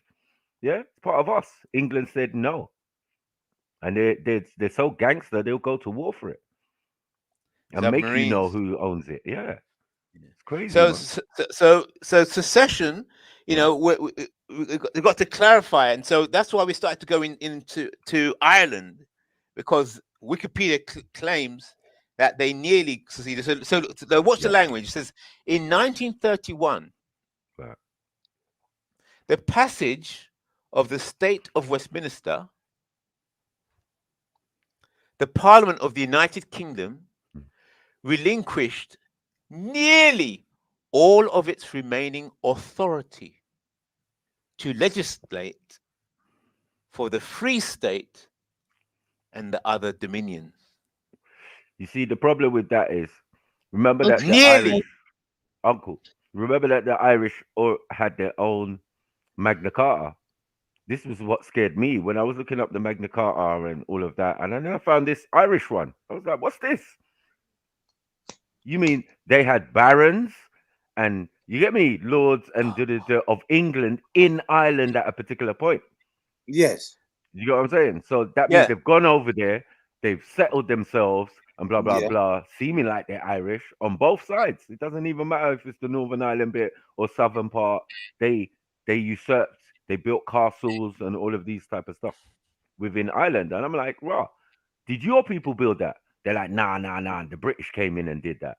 So, okay. Yes. Okay. So what you saying, Sniper? So Sniper, what you saying, Sniper, is the British never left. That's Never all left. IC3 They never is left. saying. Now, They might have physically left. Yeah, thank you. But on that was paper, it. Physically, on that's paper they left. No, IC3. IC3, what's the word we've been using? They nearly. IC3. IC3, what's the word? They nearly left. Nearly left. Nearly. But they never relinquished power. No, that's the madness. They're not stupid. left. That's what makes them great. Tom Rich, look up Principality of Sealand. Sealand? Yeah, you'll see what a bloke did. Okay. It's not the only one either. There was another bloke that found a little bit of land that wasn't registered in the land registry. And he created his own little... But he's going to come into thing because you would assume that until find out later that someone's already claimed it. Ain't no part of this planet that no one ain't claimed. North, South Pole, people have claimed. They've stuck their flag, bang. So name me somewhere on the planet where they ain't. They ain't done that. It's very few, and then you're gonna find out who the biggest landowner is on the planet, the Queen. Let's get that right. You get it? She owns a whole continent. Oh yeah. And to register, who keeps the register? Who's in charge of the register? So if you go and collect something, or you go and claim something, well, why do you have to register? You can say, listen, I don't have to register with you. I'm sovereign. Right. But your birth certificate, anyway, is with the Pope. Yeah, but if you're truly sovereign, you say, listen, I don't... What Pope? No, you abandon that. Obviously, you make strong you abandon the Pope. You say, look, listen, we are a sovereign people. This is our island. And then we named it. Who are you? Okay, so an Indian man, sorry, claimed an 800 square mile strip of land between Egypt and Sudan as his own country. And he got away with it, yeah. His name is Suyash Disik. He founded he's in Africa. The land of Bir Tawil, an 800 square mile strip of land south of 800 miles? Yeah. Hey, Jupes, I hate to say this, Jupes, but holler at me when he gets 800 miles. I mean, like, he's not a threat. Like, sometimes you're not a threat. 800 square miles. He got 800 square miles. Okay. If there's oil on there, they're gonna kick him off. Yeah, exactly. It's desert as well. It's desert that we're talking about. Yeah, that's not even Nashville. That's not even South Nashville where I'm at. That's one community. He has a community. Dr. York had a community. Like, if you can get a community, you can get a community. You can get 800 square miles. Right. 800,000 square miles. But that was based on sovereignty. That was based on sovereignty because they felt that the site was Black Eagle Mound, right?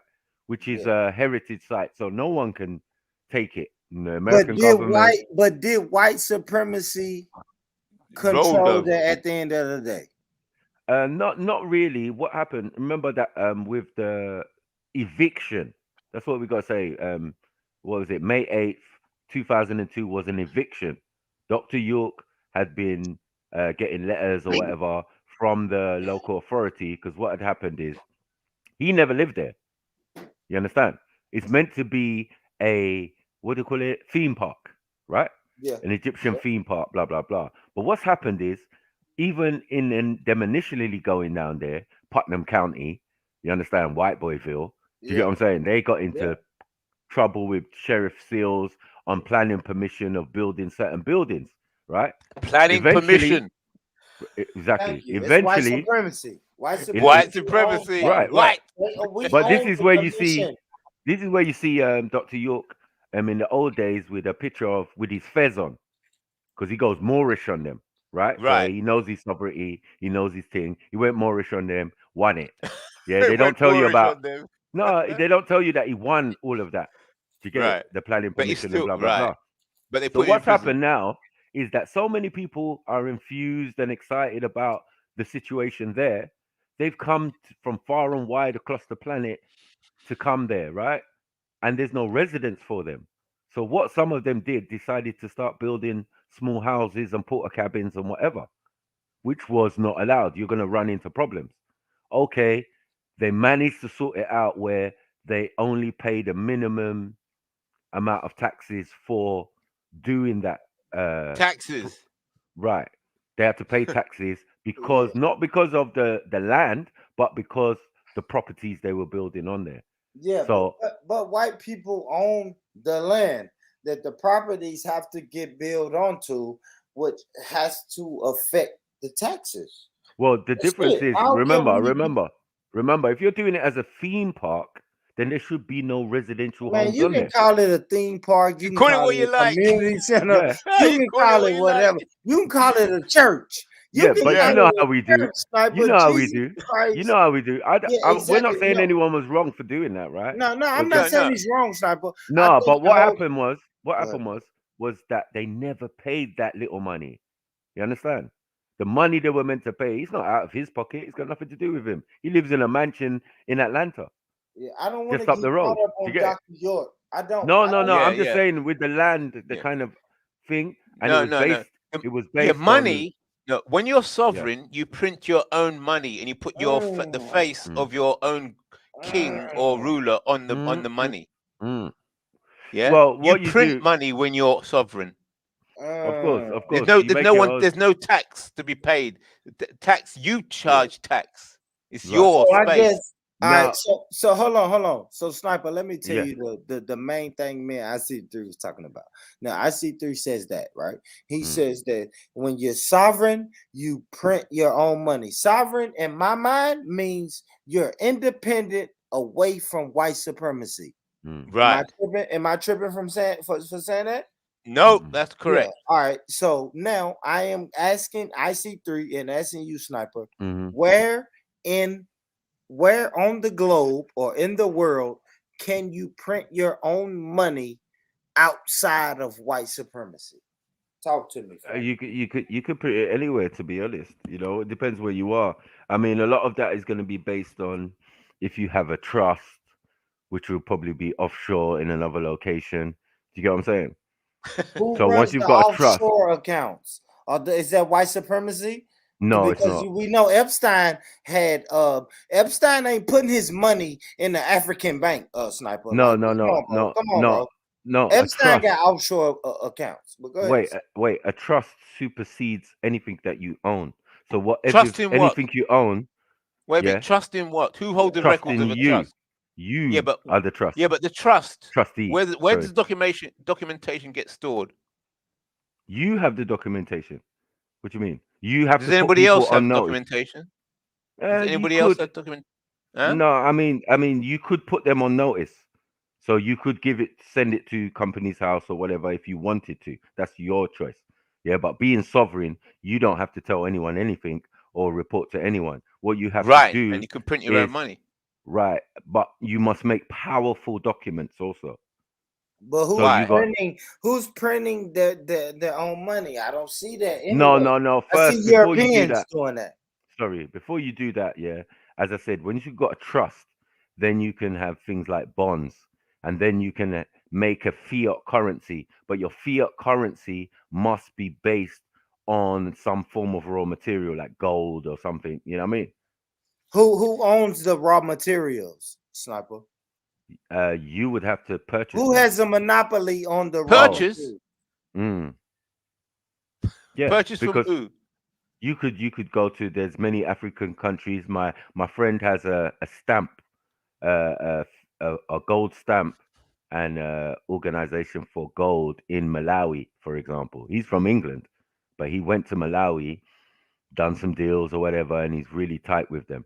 So, for example, if you wanted to get gold from him or Germany or whatever, there's places you can get gold from. But remember that even the fiat currency we have is not based on gold. So that will allow your currency to have some weight and credence if it's backed by something tangible. Do you get it? No, okay, I agree. Mm. I understand what you're saying. Yeah. But I'm going to have to disagree. Okay. The real thing, trust you have, Right. or the true backing for a value of a people, for a sovereign people, is the people. Of course. It's the people, not the gold. No, Because I'm saying for currency. Sorry, sir. No, Just the currency. That's why we was examining secession, what it meant, and we're looking at Ireland as an example. Right. And we found out that they never really seceded. But once, if they had seceded, they all their people would have made an oath, and they would have been under that king, and then they'd have a sovereign identity. Once they have a sovereign identity, a sovereign nation that's internationally recognized, right? Okay. Then, internationally recognized, then they can start. It doesn't matter if they've got no gold, but they exist. They can then start talking and negotiating and say, well, look, we don't have gold, but we have this. It was my. Or we don't have any gold. We don't have nothing. But what we do have is people.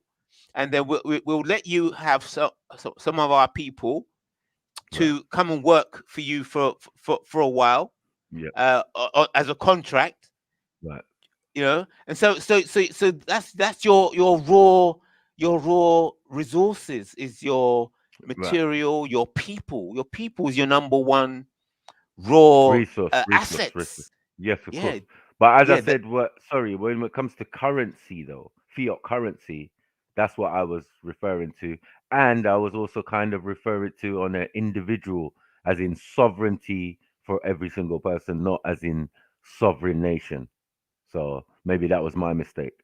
I was more explaining it on an individual level.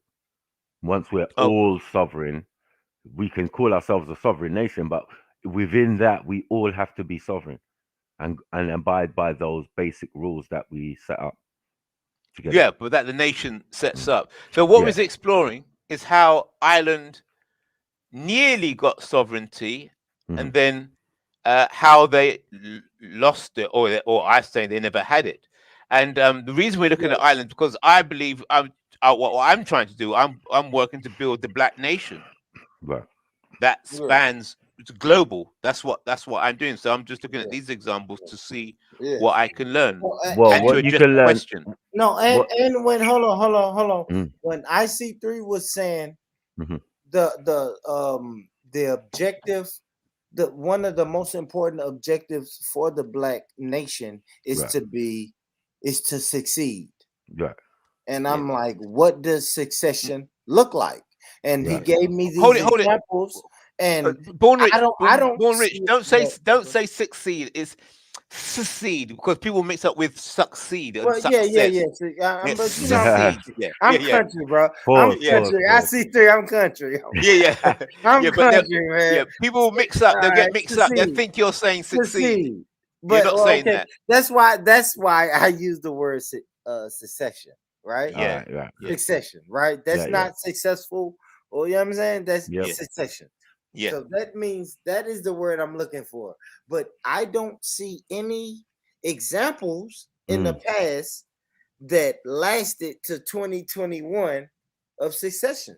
I haven't seen it. We went with the Irish, we went with this group, that group, and all of these groups never fully achieved succession.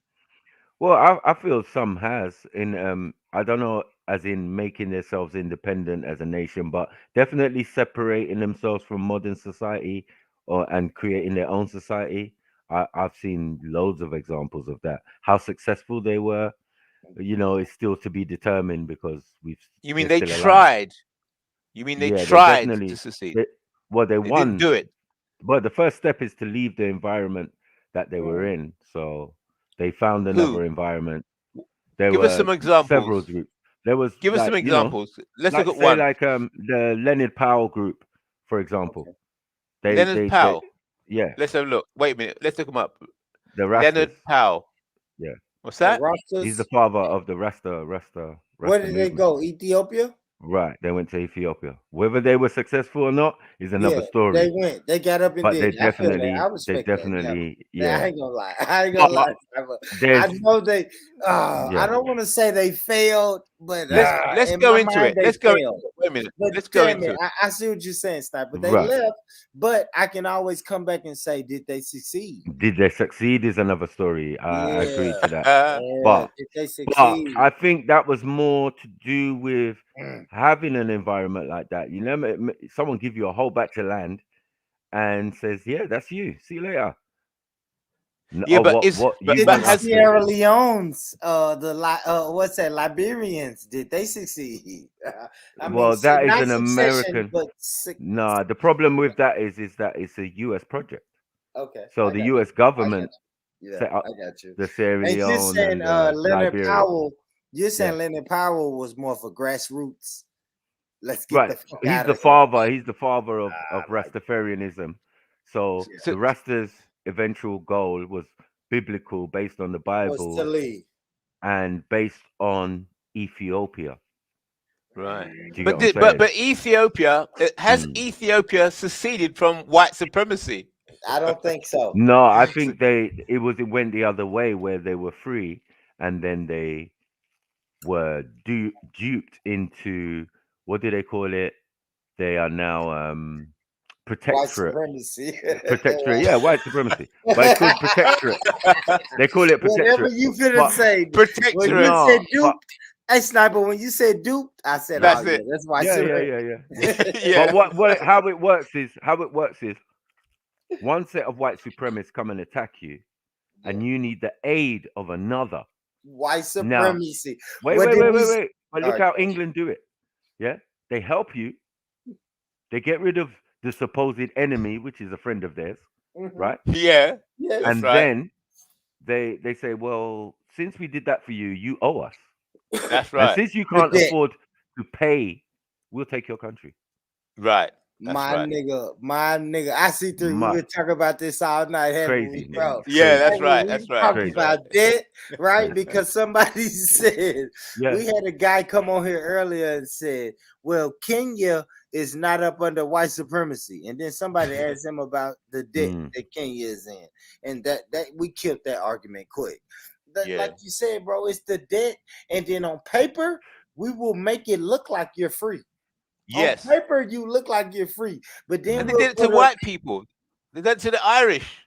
Yes, exactly. White supremacy. Listen, oh my gosh, I'm happy you brought that back. I see three. But the Irish are white, supremacy. though. White supremacy is not only against non-white people.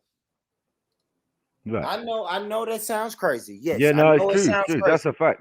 But white supremacy, colonization, they will colonize anybody. They did the Irish. Yes. They did the Irish like that. Yeah, Neely Fuller says it. Neely Fuller says there's three types of people. There's the white supremacists, white people, and non-white people. White supremacists and white people. So not all white people are white supremacists. Yes, no. So sometimes the white supremacists do white sacrifice. Yes, you gotta go. Yeah, and those white people. Yeah, and those white people. That's right. You gotta go. Get out. You one of us or not? What did we say earlier? I see three. Right? We said We said in order for black people to get in line and get on the same page, we have to have a code. And if you're not on code, fuck you. Get out of here. That's right. Like the streets kind of have it. Like it's sections of our community that has it. Like the streets will fucking eliminate you if you're not on code. For real. Good, bad, right, or wrong. The streets will do that. The church will eliminate you if you're not That's on right. code. Disfellowship. Good, bad, right, or wrong. Your job. Go ahead. It's part of an organization to keep an organization together. Go ahead, as in, he said, but ain't every country in debt to the World Bank? And that's a good point, because that's how they style it. They run around. Guess who the chairman of the World Bank is? Gotta be a white supremacist. Let me guess, Sniper. A white supremacist. Guess. A white man. Well, let's just start with that. Right. We'll start with that. Right. The chairman of the World Bank, from what I knew originally, I don't know now, yeah, was the Pope. So it seems a bit weird that this guy runs around the world saying, "Oh, stop poverty, famine, blah blah blah. I pray to God that all of these things will be all right." When you can actually physically stop the hunger and suffering and what's it, unfair trade and all these debts that these countries owe that they can never pay back. This is craziness. Yes. You know So what I mean? England owe money. Like, how does England owe money? Showing you. You get what I'm saying? Yeah. No, So what we let's have to do, IC3, go on.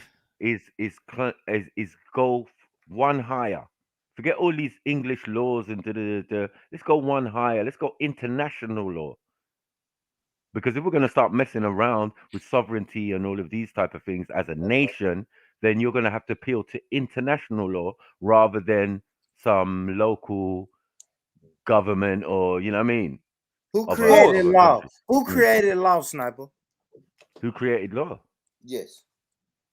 And I What? want you to give me the old African way of law, and then we're gonna bring it back to 2020 and tell me about how the white man does their law system. Right. You know Their what I'm saying? law system is based on our law system. So they use maritime or admiralty law, right? For example, right? Yeah. Yeah, which you would they call commercial law, or I forgot what they call it in America, but I think it's commercial law. Yeah, Yeah. it don't So matter. the Law is standard laws, the standard law that they use against you lot every day is the same law that they have in England that they use against us. But that is not the law of the land. Yeah. Secondly, for you, the difference is that your US government is a business, it's a corporation. So they're not run by codes of law. The law has nothing to do with a corporation. They're run by codes of conduct and stuff. Do you get what I'm saying? Yes, but white supremacy created the codes of conduct. Right supremacy did. No, or a set of secret niggas. You get what I'm saying? And white Black, people, and mainly white people. no, not mainly. This is the problem. Do you get what I'm saying? For them to have pure puppet leaders in Africa, it shows you that's not the case. Oh, Every okay. single One second leader. there. One second there. You see, let's go into. But before you came on, we're talking about responsibility, accountability, blame, and guilt. So, Sniper is now putting the blame and the guilt on corrupt African leaders. Is that not correct? No, I'm putting it on the system that they follow. You see that even the Africans have the African UN. Yeah. Created by Europeans. So like we're not gonna pretend like these men are separate from them. White supremacy. He's putting it on whites. He's blaming Okay, white. okay, good. Right. I thought he No, wasn't I'm putting it on saying white. I'm saying the Nah, system. you keeping it real, Sniper. You Yeah, I'm blaming saying the white. You systems. We blaming talked the about white. this the other day. We talked about this the other day, and we was explaining that there's no leader that you can say to us who's not part of this agenda. None. Right. You get me? Okay. We So know what the what do you think? Saudis. We know what the Saudis are there for. We know what this one's there for. We know what what's his name? For what's that? Yeah, Syria. the buffer The class. Syria one. No, the Yeah, Syria the one. buffer class, but they're the buffer. They're the buffer class, Sniper. No, Because no, there's Gaddafi as well. Listen, Gaddafi's listen what another you're one. saying, though, But Sniper. yes, When you're naming all these other people, it makes it seem all like these white leaders. supremacy is this mystical figure that's not pulling the strings in the background, bro. It's making it seem like white supremacy. We can't say it's white supremacy because look at these African leaders, look at these Arab leaders, but we know they answer to white to people. those. Yes, that's correct. That's correct. Yeah. So what's the solution then? So Let's white talk solution. supremacy is not the full problem. Do you understand? White supremacy is a tool of these individuals, just like racism is a tool of these individuals. These And religion is a tool of these individuals, because we know if we pull up the pyramid system of masonry or whatever, you will see the royal so at the the top, the Council of 12 and all of this. You know what I mean? And then when you All right, get down to a Sniper. certain level, Let's talk solution now. Let's talk solutions. What do you understand the solution to be? Well, as I said, a solution is to be free, isn't it? You're trying to be free. Yeah, but you want to how? break. How? Well, you want to break free of the chains by being sovereign. This is why being Yeah. sovereign. How do you become sovereign? Yes. Oh, What does that look like to you as a black man in the UK? Yeah. Well, I understand it as because I wanted to know about this sovereignty, right? And I first looked in from the American side, from the Moors, right? I watched them in court and and I thought, how does this relate to me, right?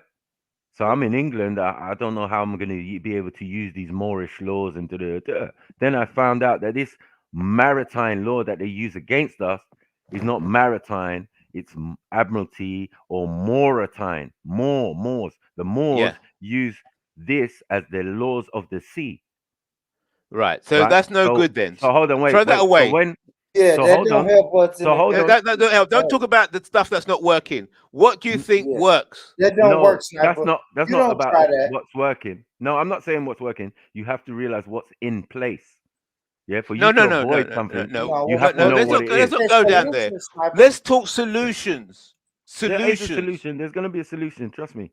Yeah. What's the solution? But as I said, the solution for first is to break free of the system that's controlling you. Yeah. That would make sense, no? Yeah. What how does to do that? look like? How? Yeah. What does that look like, Sniper? So one first, you have to get your birth certificate back. Ah, one second. So we have to go down to the registry office, and all of us have to go and get our birth certificates. Is that correct? No, you already have a birth certificate. Yeah. What you need but you to said do is get get the it. birth certificate back. Right. You said you have to get the first thing. Let's go step by step. Okay. 5-year-old style now. Yes. The solution now you're saying is that we have to get our birth certificates back. Is that what you're saying is the first step?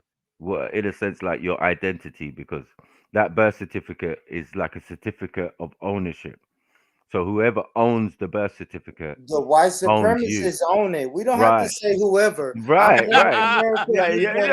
Let's come be on. straight up. But Not like, keep it can't we simple. start at the basic though? We're starting at the basis from when you okay, were go on. conceived and beginning, and you adopt and all of that, and as a product, they have to produce a certificate for you, right? Right. And this is So why what it's do a you birth mean? certificate. So when I say get it how back, do we get? Yeah, I mean get back ownership. How do you get it back? How do you get it back? How do you get ownership? Step one, right? Go on. You can go to company's house, and buy back your name. Okay, hold it there. Right. So I'm gonna start promoting now, telling everybody in the black community, right, to go to company's house and buy back their name. Yep. Okay. Right. So if company's house will the company house sell people's their name? And how much does it cost? Of course, about £14 or something like that. Wow. Right. So if all the black community organized together, just go and go to company's house, pay £14 for those that can afford it, to get their certificate. Then what? No, to get your name. Do you understand? So your name now becomes a limited company, right? Oh, hold it there. Yeah. So everybody goes black community, go to company's house and pay £14. Can lend each other money, and then to get our name. Yeah. So whatever your name is, the full name, right? The full middle name and then. everything, right? Don't put no Mr. at anything. Just put the name. Right. Okay. And buy that. Right. Then do what? So once you've bought that, you should have a copy of your birth certificate. Right. Should. Well, a lot of people. Let's avoid the word should. It starts getting weak with the should. Yeah, no, I'm saying should. If you don't, obviously you know the process. You can go down to, as you said, the registry office and go and acquire one, right? Right. Okay. So we've got two things now. We've got our name. Yeah. And we've got our birth certificate. What next? Right. You see on the you have to go to a bank, right? Ah, a bank. Okay. Yep. And So ask that we're for off down to the bank with our birth certificate Mhm. and our register our name. Your name. Just put Yeah. that So we go aside down to for a the minute. bank. Put Yeah. the Okay. name thing aside for a minute, because that will help you in, the day-to-day bills and all of those things that they've been sending to you in caps lock and all of these things, which are not your name necessarily, because now you've bought Okay. your Okay. name. Put the name aside. Okay. Right. So you So go down let's to the leave bank that aside. with your birth certificate. Right. The main thing on the Okay. birth certificate is that your account number already exists because you have an account, don't you? Ah, hold it. So I walk into NatWest For with my example, birth certificate, and then what do? Do I ask to speak to the manager? you asked to speak to the manager. Yes. Okay. Mm. So I go into the office with the manager, and I Right. got my birth certificate in my hands. Right. And the bank manager of NatWest is on the other side of the table, and I'm on this side of the table. Then what? You asking for a particular type of account, right? Ah, well, hold it. So I'm asking the bank manager of NatWest to open up an account for me. Mm-hmm. Is that correct? Yeah. Okay. And he's going to say, what type of account do you want? Right. So what do I tell him? You tell him, I think it's like what is it? What's the name of it? Sorry, I can't remember because my brother told me this, and he's in the group where they're actually, moving forward with this thing. I've just picked up bits and pieces because I did my thing a different way, but we can get to that afterwards. But yeah, sorry, it's a special account. It's like it's not an You want to average do a normal account. presentation one night? Because I'd I like to will listen do. to I this. will do. Yeah, I will do. I will Yeah, do. because I don't want to give you too much heavy, because this is quite heavy Yeah, stuff. no, it is. It is. So It is. I'll give you a chance to So prepare basically, and it's lay out like all the documents, and it's like a then straw man. answer. It's like a Struman account or something. It's different from a normal account, basically, Yeah, because but what you're does trying this to apply claim back. internationally? One second, Sniper. Will this apply? Will the Americans have to do the same thing? The people in the Caribbean, all the black people in the Caribbean will have to do the exact same thing. All the black people in Africa will No, have to do this exact same process. no, slightly different for depending on For where you are. Yeah. right. So the process can So be you can see different. this gets quite complicated. But there are many processes to doing the same thing.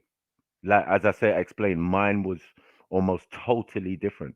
Mine was All right. based slightly on the US, but they were. Could I you was do a like, presentation? One second. sorry. Could you do a presentation on this and another? So you prepare all the documents. So because I'm gonna speak to you, and I want you to speak to me like a 5-year-old. The whole process. I break it So I down. want you to prepare all the paperwork, because at the moment I'm being grilled now on this Black Nation thing, and then I'm going to want to grill you another time on this birth certificate and opening a bank account. No problem. I also I don't think you can handle it now. Hold on. Wait. I would also lead you towards my dad's book. My dad wrote a book. Yeah, it's called we'll do it. Hold on one second. It's Go called on. From Brain Power to Economic Power. Ooh. Right. Brilliant. Right. Brilliant. I So, hear that. right. Do you know that book? Hmm? Do you know the book? I've Very got it well. right in my hand right now. Right. So Not that I know the book, can we have but a I'm just session saying. where we go through that book? Yeah, we can do that. I think you can Yeah. get it on Amazon. If they're on Amazon, Yeah, we'll buy it. We'll buy it For 5-year-olds. No, It's I'm not saying written this for is the book. 5-year-olds, though, is it? This is for grown adults like yourself. Yeah. You know what I'm saying? Yeah, this is the proper thing, isn't it? Like this is my dad's. But can you break it down for a version. 5-year-old, though? Yeah. Could you break it down My really thing simple? is we have I to can start. personally do that, but I mean, Yeah, well, my that's dad what I want you probably to could do it do a better. presentation and My dad could take some probably questionings. My dad could probably do it better. As I said, it's his book, in it. But I'm just giving you an example of various people, even around me, who have various different structures of what to do next. Do you get what I'm saying? Or how do we get out of the situation that we're in? because a lot of you know, my brother Raven, yeah. For me, the black what was it called? Mount Melanin and the black empowerment in the society black that we've betterment and all of that. black betterment. I don't personally agree with, because Well, I know you don't. Well, let me with this. yeah, because we're in a because we're literally in a prison. You get me? We can't be like, you know, inside the prison trying to find comfortability. Let's Who get runs free. the prison? Who runs the prisons? Come on, man. You know who runs the White prison, man. supremacy. That's all. That's I just want to keep it back to the No, thing. but when you say white supremacy, you've got to overstand that. You've got to say like these Masonic groups and that But use. all of that is just dressed up white supremacy. You know what I had somebody tell me earlier, Sniper? White excellence. When I was telling them about how white people run the globe, they said, man, that's White just excellence. white excellence. And now you're telling me, man, that's just the Masons. All of that, you know, No. hold on, what did I say? What did I say about the Asians? The Asians say that's not white supremacy. That's the caste system. You can dress up white supremacy in any dress. That's correct. Any dress you want to put on white supremacy. When you break it down and take the dress off, it's white supremacy. The caste system. The caste system is white supremacy. Don't tell me it's poverty. Don't tell me black people in America is struggling or in getting killed by the cops because they're poor. Man, get the fuck out of here with that, man. No, you know what it is. You know what it is. Like, look, the caste system is the root to right supremacy. You know, like everything has a forefather, a beginning. You know what I'm saying? No, and I'm saying they began with that concept. Do you know what I'm saying? They went. Let me tell you why I don't like that concept, Sniper. Because why are black people always at the bottom? No, I'm not saying I like it. And the poor. I was just going to explain it in the sense Go ahead, that if it's the root of white supremacy, then it itself is also racist, right? It's racism. The root of racism is the caste system, for me. Well, do you get what I'm saying? How I understand it. Racism is just white supremacy. When we break, I know when people say, when I say white supremacy, Asians can practice white supremacy. Yes, I know that's crazy for people to hear me say, but yes, Asians can but practice. It was brought to them. Hold on, it was brought to them again by Europeans. Absolutely, Europeans implemented. White people taught them the white supremacist system, which they call casteism. Like, you can change the words and change the lingo in every different part of the world you go to. You can go to Nigeria and say, man, look, these black niggas in America is wilding, but we're gonna call this poverty. You know what I'm saying? No. We clearly say that the caste system has been implemented in Africa, the Caribbean, and the Americas. Standard. Gentlemen, and that is just hold on. No, you're just whinging. It's just whinging Negroes. No, talk about solutions. Bro, all you're doing is complaining. I asked you to come with a solution, but hold right? on, and you can't at the moment because you want to give us some stuff about what your father's written. But you know, I'm just saying, it's talking more about the problem. It's just easy. You're asking for solutions, and I'm saying there's bare people out here with different versions of solutions or whatever they feel. But for me, a lot of it is with betterment within the system that we're already in. Now, what you're talking about is something. How does that give us a solution? 1 second. I'm saying what you're talking about is something separate, which I can agree with. Do you get what I'm saying? And definitely will support any ideas towards broadening that idea. Do you get it? No. Don't worry about me. Let's talk about you now. What solution are you saying? Betterment within the current system. What do you mean by that? If I'm going to listen to you, I'm going to ask you questions. Yeah, okay, but I'm saying that's not me. That concept is not mine. Do you want to talk about your position, or do you want us to go back to what we was talking about before? We can share. You can talk about whatever you want, bro. You get what I'm saying? Yeah, I'm here. I'm saying focus. Here. Let's focus. Yeah, let's focus. All right, I see. Let's go back. Let's go back to what yeah, because we got all over the place. Yeah, you said we was whinging. Right, so we're dealing with secession, right? You know what I mean? So we're dealing with secession, and And I'm presenting the idea. I don't like whinging either. I don't like whinging When either, he say man. I that don't shit, I'm like. like, man, come on. Yeah, he's whinging out Quit here. I telling have to me look I'm left whinging, and right. nigga. But Yeah, go ahead, yeah. Go ahead, brother. Go on, ahead. IC3. Go on, big man. Let's come with solutions. I'm going to present the solution. I'm saying this is what should be done, and then people are firing questions at me, and I've got to deal with the questions. No problem. Another question was fired at me. What do I'm saying? I'm working to build a black nation, to secede from white supremacy. Then people are asking, well, what do you mean by that? So I'm having to explain myself. So I went into the discussion. What does it mean to secede? And then Born Rich say, well, can you give us any examples of where secession has happened before? Yes. And I said, right, okay. Well, let's look where it says here. Well, as I examined the word secession, it says Ireland, the Irish people seceded at some time before. Okay. So I'm going to look now and say, well, let's look at how Ireland seceded. Seems that they've done it before. And then why did they lose that secession? Why did they lose what that made it fail? sovereignty? Why did they lose? That's right. Why did they fail? Why are they no longer independent? Okay. So as we started to read about the Irish secession, we realized that we come across some dodgy language. And the dodgy, and I'll just do a recap there of the dodgy language. It says here, in 1931, with the passage of the Statute of Westminster, the Parliament of the United Kingdom relinquished nearly all of its remaining authority to legislate for the Free State and other dominions. So they used Ireland as an example of secession. So I thought that, let's look Wikipedia. I can use this as an example to show how the secession of the black nation will work. And I've realized that I can't use this as an example. I can't use this as a foundation because the bullshit is here.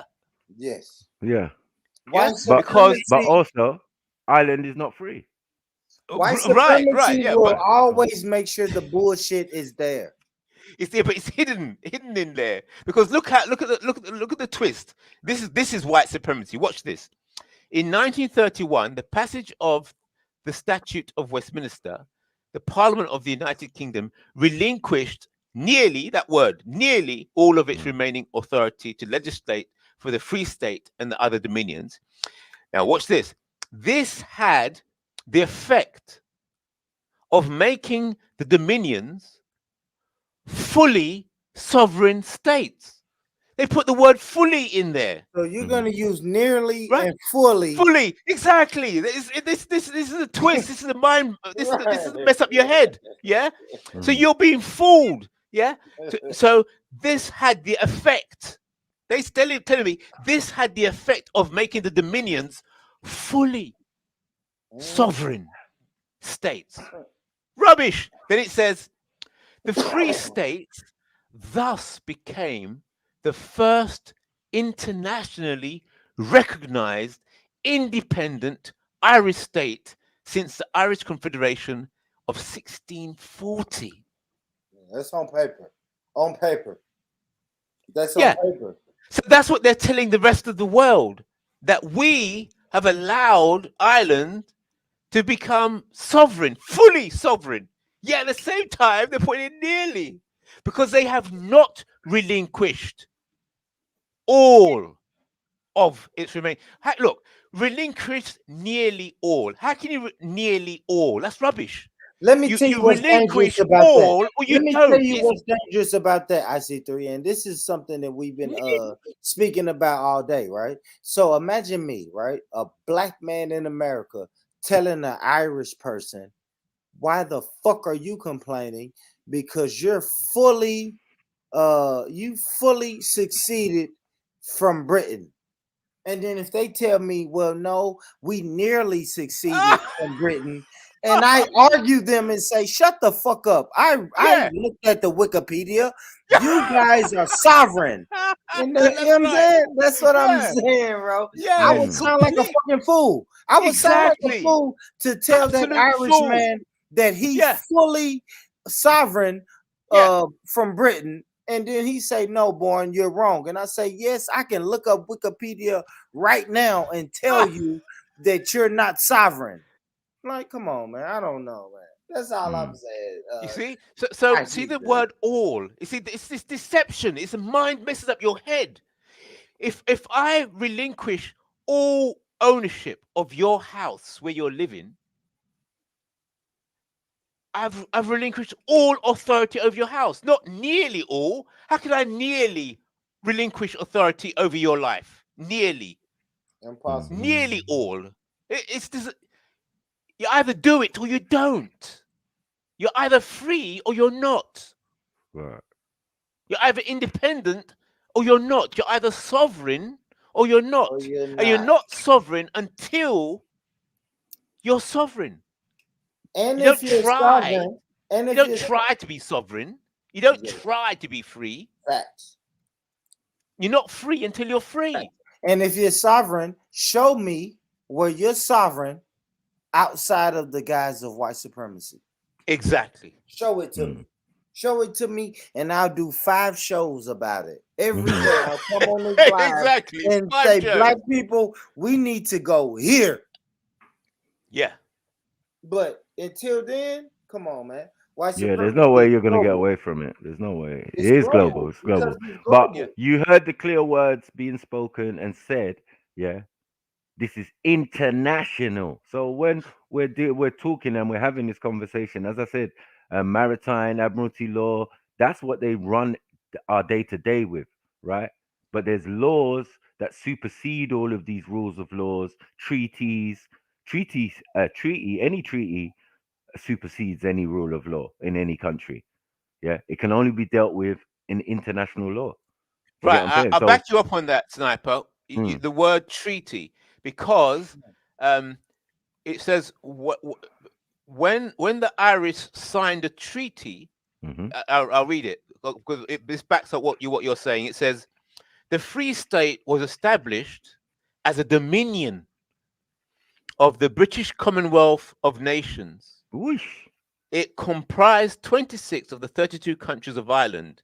Northern Ireland, which comprised the remaining 6 countries, exercised its right under the treaty to opt out of the new state.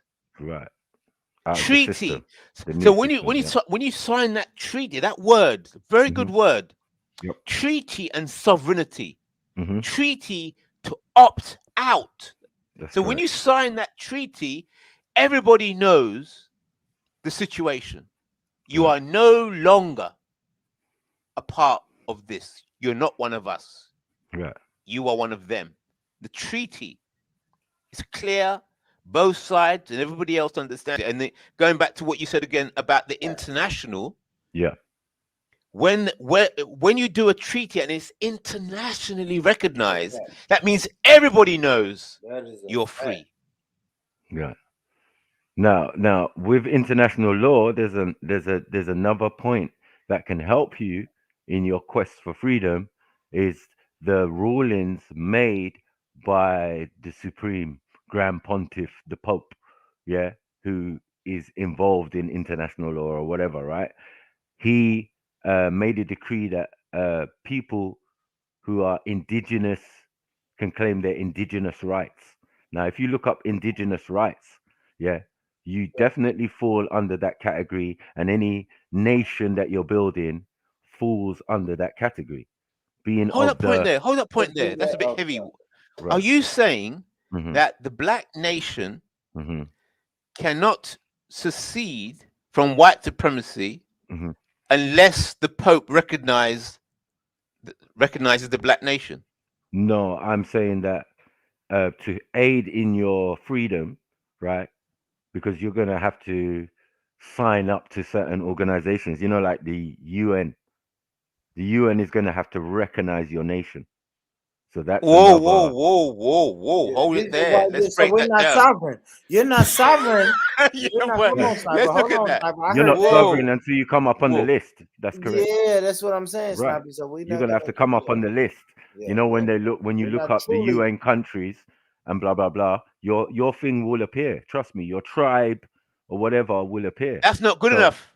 No, I'm not saying That's it's not good enough. enough, but it's a start because it's more powerful than the laws that run in your country, isn't it? To get on the but international. that's nearly. Hold it, but that's a nearly. It's not nearly. That can be done. Nearly. No, that's nearly. No. No, it's not nearly. Sovereign.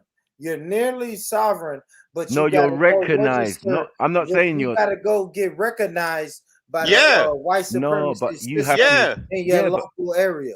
my friend, not in the local area. I said this is international dealings. Well, to This your is international government. dealings. No, you're No, sovereign, but you have to be recognized by your government. no, international. Yeah. So I'm saying Yeah, he's making a good point. You're meant to be recognized as a government, as a nation. That's what's going to come up when you come up on the UN list. All you have to do is put them on notice. This is what I'm saying for everything, right? Okay, hold that point there. Hold that point there. Right. Yeah, you made a good point. It's quite frightening now, actually. He's taking me up to another level, actually.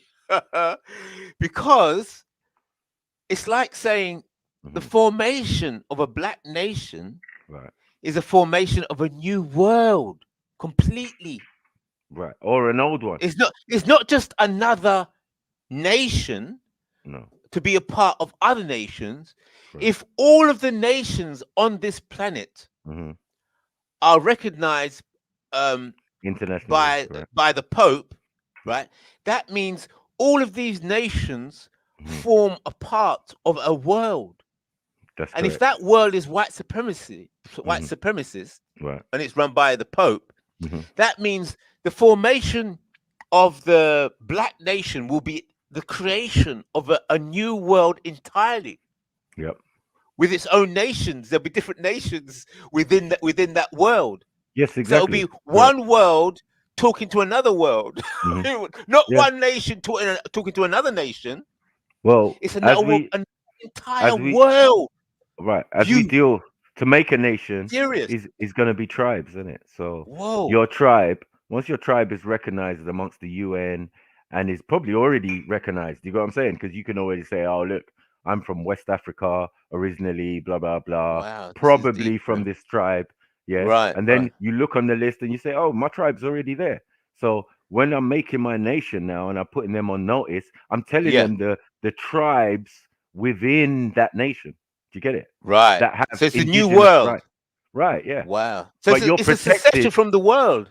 You're protected, by your indigenous rights. So wherever you go, wherever you think, wherever you decide to lay your hat and do your thing, do you get what I'm saying? You're protected first by international Protected law. by who? By international law. And recognized by the world. May I say something? The problem with that is that the UN. Okay. You got echo. I got an echo now? Oh, shit. All right, hold on. I got to put my headphones in. I'll mute out for a moment. All right. Yeah, but what I'm saying is, this is deep, man. You have to still get that. You still have to get that authorization from a white supremacist law or no. We're saying that, as I said, part of what you do as a nation and you make powerful documents and you put people on notice. At no point did I ever said you ask anyone but for they anything. took away Am I still echoing? Like I ain't gonna no, you still got to echo, Eric. You still got to echo. But I'm gonna be 100 though. For real. Because I fuck with Princess. I mean, I said Princess York, Dr. York on the shit that he did, right? Oh, this is not Dr. York stuff. Hold on one second. I know it's not, but I just want to show you how. As an example, he was a great example. Yes, when you can leave and really do nation building. Yes. How that shit can be destroyed by white supremacy. Of course. That's all I'm saying. Yeah. Like, facts. I never disagree with that. You know what I'm saying? That's But my This thing. is heavy. but what Heavy stuff. IC3 is talking about is solutions, right? Yeah. Yeah. Solutions. Right. We know the frailties of the past Yeah. and the people who've tried to do the same thing and the problems they've come across. Do you know what I'm saying? Even all the way back to Marcus Garvey, we've seen the Yeah. problems. This is my point. That's right. Yeah, that some of our greatest leaders and they all failed. Yeah, but let's look at the why they failed. Do you get me? Like what I see what IC3 you're saying, saying. and find a better way to do it. All right, we're not going to make But that. is it a better way? I guess that's my question. Yes. And I hate to There's be always a like, better way. I don't There's want to always a be the negative guy because I'm with it, Snipe. You feel me, Sniper? Like Sniper, if I would have been around with Dr. York, I probably would have been down there fucking with him. Yeah. You know what I'm saying? But Yeah. I want to know, how can we recreate the Black nation? Right. IC3's talking about the Black nation. How can we really create that? And even if we have to create, because I'm convinced that we have to create it inside of the walls of white supremacy. But if I'm honest, I don't think we can ever do it. But how do we do it though, bro? Like how do but going back to what Sniper was saying, it's actually not only the creation of the IC3 nation or Black nation, it's a Black world. You're going to create a new world altogether to opt out of this world because where this is a white world. Say where IC3 here in America in the UK. Where? You question. What happens is, I'm not saying we can't do it. Yeah. Where? Think. We have to. I'm not even used to this now because this is taking it to another level. All right, go ahead, bro. If we look at the world, the concept of the world, there's the planet, and then there's the world. The world is the civilizations that exist on the planet. The world, yeah. The world are the recognized nations that exist on the planet. Yeah, and that's what they call it, international. Of nations, the community of nations on this planet is called a world, the world. Yes. Right. So that world is a white supremacist, racist world. Yes. There are many nations in that world with all different kinds of people, with all their different cultures, but all of those people, nations, cultures are in the world. And that world was built, not the planet, the world, the conscious world, the world of nations was built by the white supremacists. Yes. So well, no, it wasn't built by the white supremacists. Who runs the world? It wasn't built by the white supremacists. Remember, white supremacy. Who owns the world in that control? Not the planet, the world. Or control, right? IC3, we used the word earlier, control, right? Yeah. But control. thank you. So then white supremacy is a tool. Am I still echoing? Yeah, go on. No, no, I'm just asking. Am I still echoing? No, you're better. You're better. You're 100 times. Okay, y'all got it. Go ahead. I'm listening to you all. All right, go ahead, Snipes. What did I say now? I just said something. The world. He was saying the world. I mean, he said the world. Right. And I'm saying The world. Control. Go ahead. Oh yeah, control. Yeah. So I'm saying that white supremacy is a tool, part of the agenda. Their agenda. So who's using the tool? Remember, theirs is a new world order, right? Okay. So who is using the tool? Who? They are. They've got a hammer. Those white supremacy is a hammer. Who is wielding the hammer? Those secret groups, very few. As I said, there's very few. It gets smaller as you go up and up and up. I don't know if there's one entity at the top, but whatever is running is running. The ones we see, we definitely don't know who the top guys are. Like the Queen is not one of them. So example. We don't know who's using the tool of white supremacy. No, we know who's using the tool, as in the system, the governments, and all of that. Who's using it? But it's these Illuminati or whatever you want to call them, these secret groups. No, whatever. What do they call themselves? Well, the Illuminati actually started in Bavaria, Germany, and they do still exist. They don't talk about the Illuminati. Who are the people using the tool? They call the people who's using the tools. They call themselves politicians. They call themselves senators, curators. also Yes, presidents, everyone. celebrities. They call themselves Yep. celebrities. They go by different names. They go They by call themselves the Council on Foreign Relations. They call Thank you. themselves the man. Thank Hoover you. Institute. Thank you, man. Man, come on, bro. We know I these mean, people, man. We know yeah. Bill He's Gates. They pretending. call He's pretending like themselves. he don't know. He knows. He Yeah, knows. I Right. know. IC3 knows. Right. we So know. what is the solution then? Now we know we don't actually know who exactly they are, but we know that they're using the tool of white supremacy. So Yes. now, how do we solve the problem? What is the solution? Do you attack the tool, or if you can't identify them, Mm-hmm. what's your approach? Anybody got any ideas? You go to Solution now. United. Solution. You go to United Nations and you reformulate the UN Security Council. It starts there. It's centered there. Okay. Until you get rid of the P5 that you have right now, the world's going to continue to run the way it does right now. And China is pushing the envelope hard. Right. But So again, how do we do that?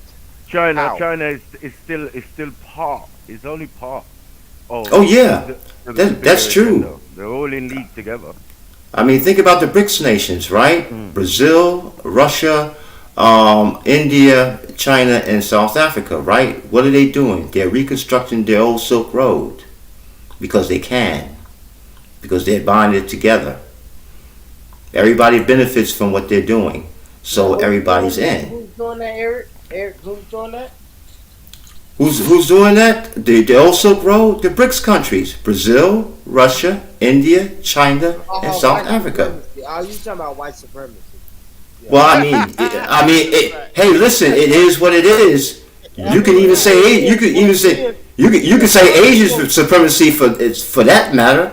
When you talk about China and India. No, what we're talking about, Eric, is people are saying white supremacy don't exist, and the main thing we're talking about is how do we, right? Because we're not into white supremacy, and white supremacy does not benefit us at all. Right. As a whole, it doesn't Agreed. benefit us. Now, it'll But see, the thing about one or two of us. But what we're speaking about today, Eric, is how can black people, right? How can we disconnect or succeed from the system of white supremacy? Well, I mean, if you want to take the pro-black route, all the black people, okay. Listen to what I'm saying. Hold on, let me stop this though. Why do I have to be pro-black, hotep, or whatever label you want to give me, just because I don't like the laws and the rules and the religion? That's not what I'm saying, Born Rich. Born Rich, that's not what I'm saying. Okay, I said if you want to take the pro-black route, because there are people who are influential, right, within the black community, if you will, okay, who are influential, and that's the route, and that's the means by which they want to do it, okay? But what I'm saying is this. I'm saying that black folks who do have influence, right, in the countries in which they live, okay, you have to unify. You got to get past all the petty drama, and you got to unify for the sake of pulling yourself away from the yoke of white supremacy. Let me ask you this. You say unified. Yeah. And I can ask this to anybody on the panel. What does unification look like? Unification looks like you. Okay, you got a mission, right? The mission is to pull yourself away from the yoke of white supremacy. How do you do it? Those people who do have some political power, celebrity, brand name power, people who have money and things like that, these people have got to get on the same page. Okay, they have to draw up a mission statement. Okay. No. Yes. So no other means is working right now. So tell me what other means is working right now for black folks. Hold on. No. The worldwide. Hold on. I understand. Go ahead. I disagree. But you said something critical, Eric. You said the people with money. Exactly. So, do we Yes. think money can buy our way? So, what are we saying? No, I'm not Buy saying our money way out of alone. white supremacy? Born I don't rich. know what Born money is. rich. Go ahead, You brother. wanted me to break it down, right? Then you got to listen to what I'm saying, brother. Okay? What I'm saying is this. Those people who have star power, okay? Celebrities, right? Those people who are part of the intelligentsia. I'm talking about the universities. I'm talking about the think tanks. I'm talking about those people who advise the leaders of government, okay, and money. Yes, money is a part of it. Money is not all of it. You got to get all these people together, and they all have to be like-minded. No. Okay, and whatever skills and influence they have to utilize it towards the same cause. If you're not unified, you don't have power in numbers. No. No? No. Well, tell me what other system has been working for black folks so far, and why we are where we are right now. I see three. Right. So, addressing the how, what does unity look like? Was that the question? That was Yes. the question I asked. What does unification look like? Is what Born Rich asked. How do we achieve unity? Is that the question? Yes. That Yes. was the other Right. question. Yes. And let me see if I've understood. Understood the first point. The first point, or the first solution presented. I understood you to be saying that in order to achieve unification, it is necessary to get the celebrities, those with money, and those who are in high positions of education. And Those who have get influence, them, yes. Yeah, those who have influence, and once LeBron James. LeBron James. Yeah. Okay. Get those that are recognized within this society, within this world, to unify, and then that unify around the issue of black identity. What? And I'm Yes, saying it's a star. Yeah, I'm saying Okay. it's not even a start. I'm saying it's not even a start. No. Okay, so okay, what are you suggesting, IC3? Right. I'm listening to you. So I'm going to give you my suggestion now. So I was just clarifying my understanding of your suggestion and my opposition to it. Fundamentally,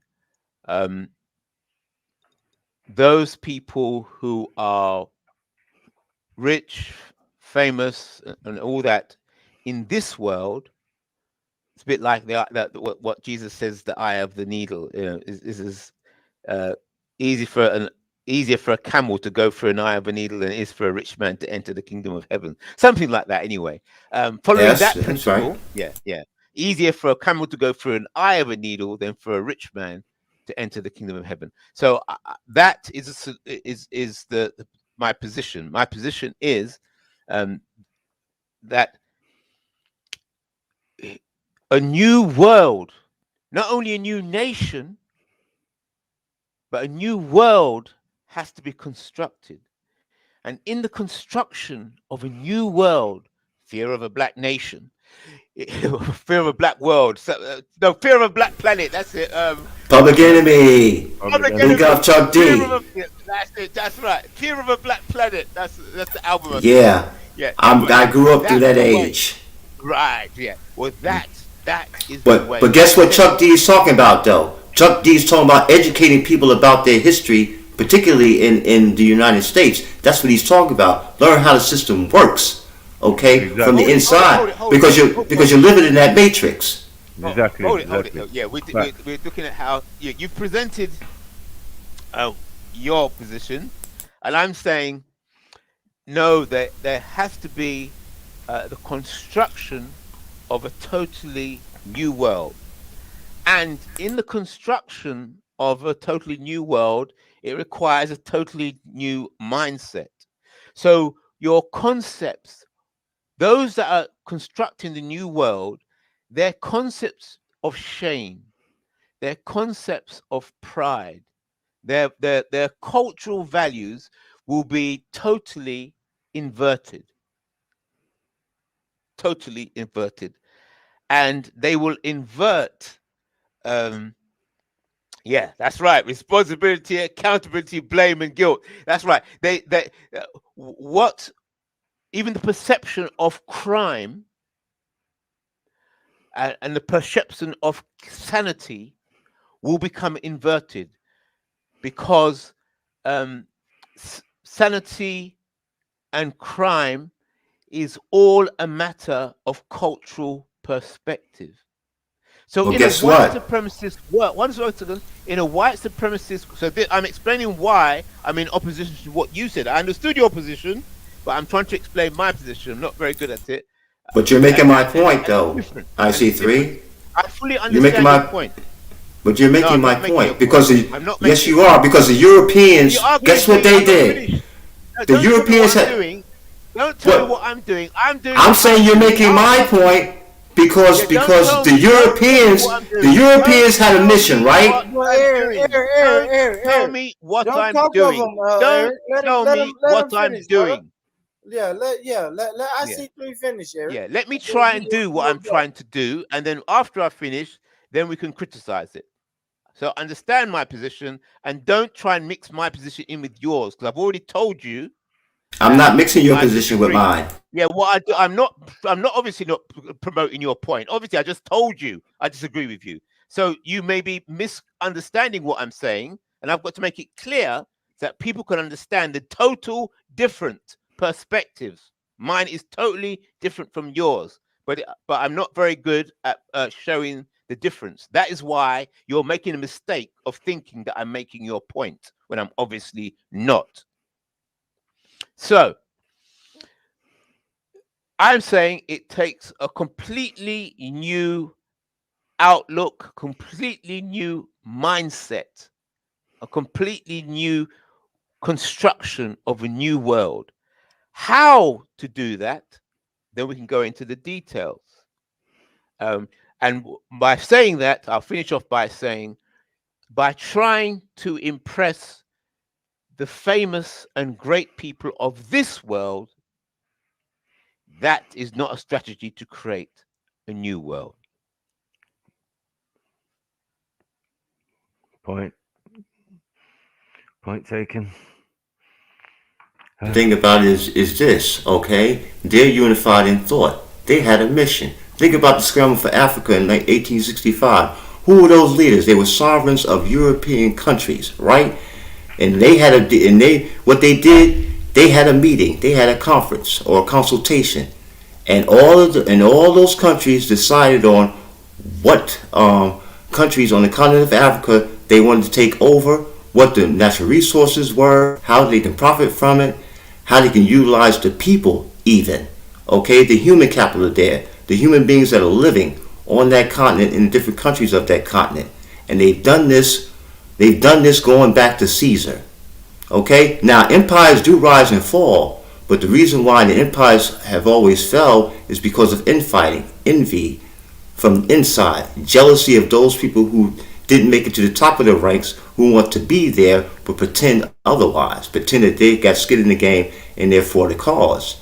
But these empires did exist. The British Empire, in fact, in a more modified form, does exist because you have Commonwealth countries that are under the influence of the crown in England. Yeah, I don't know where the conversation went.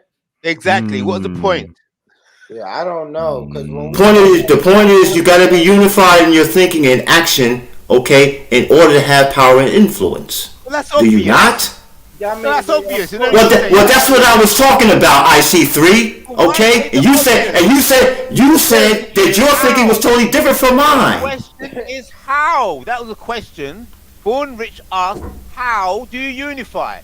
For you to come and start saying, "You've got to be unified. You've got to be unified. You've got to be unified." Did I not explain? Did I not give you examples? Did I not give examples? Did I not give examples of how this unification would take place? IC3.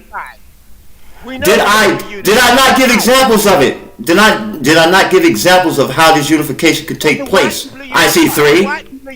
The white people are unified. So that's right. And guess what? And guess what? in like manner, black people need to be unified. Those people who have influence, those people who have power, those people who have money have to be unified in thought.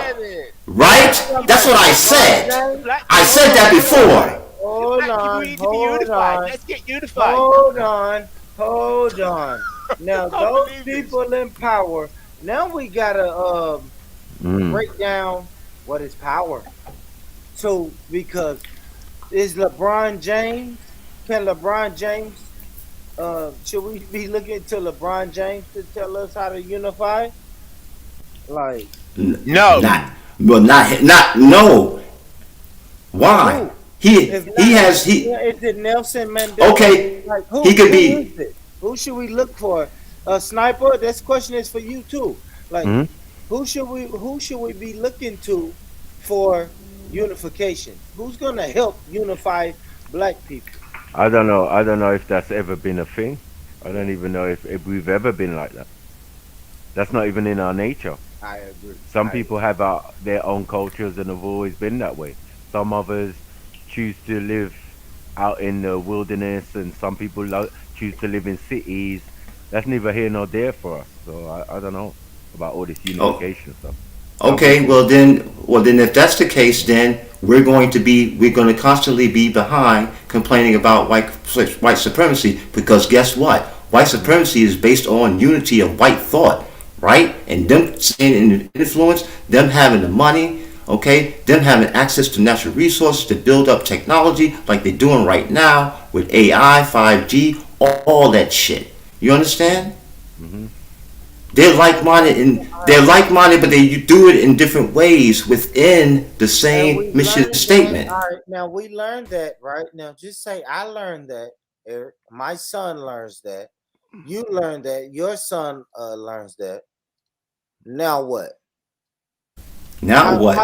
How are we reaching back, Eric? Because you're in Sweden. You're in Sweden right now. So I'm in Finland right now. How do you reach back and teach these young black boys in America that we really need to be doing tech and coding and all of that stuff, Eric? You know what you know how they're doing it right now. So how do you help us do it? Well, listen to what I'm saying then, Born Rich. I'm listening, brother. I don't want to hear Dave. I don't want to hear Dave. Well, the thing about it is, it's not. No. Wait a minute. Time out. Okay, it's not about individualism. Okay, it's about doing things as a collective, as a group. You start small and you make your way up. Now, for example, in the Black Manosphere, right? And another small group called the Black Brain Trust, right? It's two brothers on a Black Brain Trust, right? They do high tech shit, right? They got connections and they've been to conferences on the continent of Africa in those countries where high tech is being done for the sake for this. Can you drop the link for us, brother? Eric? What for the Black Brain Trust? Yeah. Can you link us up with these brothers? I'll put it here. The Black Brain Trust. Yes. Okay. Yeah. Link us up with these brothers, man. You know what I'm saying? I don't really want to hear about. And I'm not even shitting on these brothers. These brothers are probably doing great things, but let's just try to make it where I can teach my 18-year-old son how to link up with these brothers. Okay. Instead of just telling him to Google them. You know what I'm saying? Oh, they're the blue. I can tell my son, hey, Google these brothers and emulate what they're doing. Or I can say, hey, this is these brothers' email. Yeah. Well, I don't have. The thing about it, the thing about it is, I don't. Yeah. It's called the Black Cabinet. I got it on here, Wikipedia. If you type in the Black Brain Trust, let me read it. Mm-hmm. The Black Cabinet, or Federal Council of Negro Affairs, or Black Brain Trust, was the informal term for a group of African Americans who served as public policy advisors to President Franklin D. Roosevelt and his wife, Eleanor Roosevelt, in his terms in office from 1933 to 1945. Yeah. So so that's who the Black Brain Trust They're a group of African Americans who Yeah. served as public Served up under policy white advisors. supremacy for 12 years. Mm. They served up under white supremacy. What'd you say that was Roosevelt? Which Roosevelt? Was that Teddy? They served as public advice. Listen to this. They served as public policy advisors to President Franklin D. Roosevelt and his wife. Right. So the Black Brain Trust are there to help white supremacists maintain white supremacy. Mad. For 12 years. See, you want to listen to the Black Brain Trust. You see what I said? That's what I said. That's what I told you. You see? Go to YouTube and look up the Black Brain Trust. That's what I'm talking about. I'm reading who they are. Go to YouTube and look up the Black Brain Trust. I know what I'm talking about. I've listened to the brothers, okay? I don't know, man. I may have heard of them. Let me look at the Black Cabinet. No, I say go to the YouTube page. Go to YouTube connection and look up Black Brain Trust IC3. Listen. There's something wrong with this, what I just read. Are they the Black Listen to what I'm saying. They're not them. That's why. Oh, they're different. They're not them. All right. Okay? That's why I say go to YouTube. Right, okay. Listen to me, man. Damn, if you're going to give me a chance to speak, listen to what I'm saying, and then you can check it out for yourself and tell me whether it's bullshit or not. You understand? Good. Black Brain Trust. Are these the ones from Baltimore? Look it up, man. Damn. I'm on YouTube. I've typed in. I'm here on YouTube. Wait a minute. Let me I'm on go YouTube. Subscribe to the Black Brain Trust. Yeah, right. So let's click YouTube. Black people. They got live streams like we got, right? They do. So guess what? You can get on their stream and rap with them and hear what they're doing. Hold on, Eric. How do you know they're not the same people? Hold on. They're not the same people, man. Exactly. They're not. The point is, you can go and connect with them, right? You can rap with them and hear what they're talking about. And then you make a decision on whether this is useful to you and your thinking or not. But you don't know until at least you make contact with them and see what they're about. No, I'm not shitting on them. I promise. I'm not shitting on their YouTube channel. I'm not shitting on their YouTube channel. Yeah, I'll check them out though. Fuck, man. I was on another video. Hold on. This is the video I want to show. I want y'all to say something about this video. Hold on. Alright, yeah, this is what I want to play.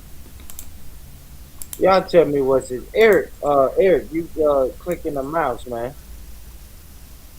I'm hearing that mouse. Oh, yeah, I am, because that mouse, man. You got that old school mouse, boy. What do you mean old school mouse? You ain't got touch. You ain't got the touch, man. My shit is touch, like touch. I don't have the mouse where I have to literally. It's another. it's a. Yeah, I mean, am I tripping? Maybe I'm tripping, but I got the touchpad, man. I'm touchpad my shit, Eric, man. But shout out to Eric, man. That's my brother. That's my dog, Eric, man. My old boy. Uncle, man. Why you fucking with me today, man? Why, man? It reminds me of my father, man. My father had that mouse.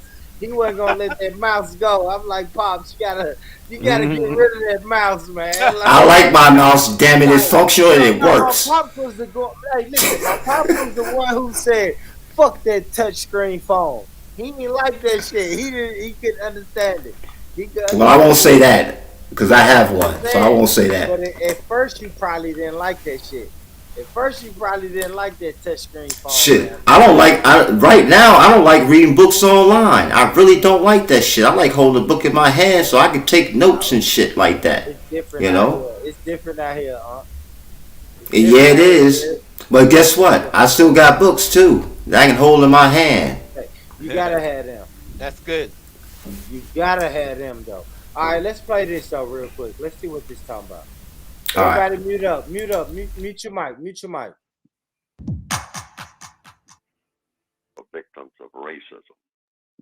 And that would be anyone who is classified as non-white who perceives him or herself to be a victim of racism.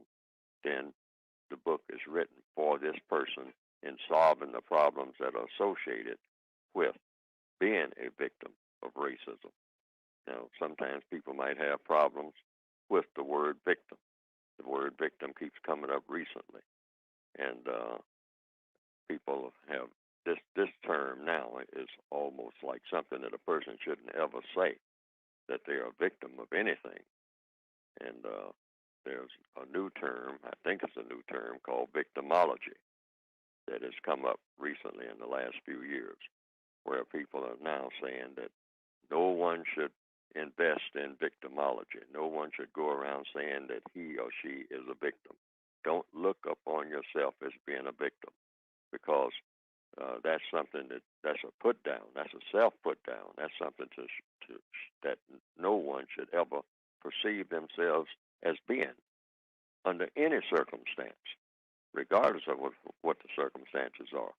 Don't look upon yourself as being a victim. That's a hangdog expression. That's a despair expression.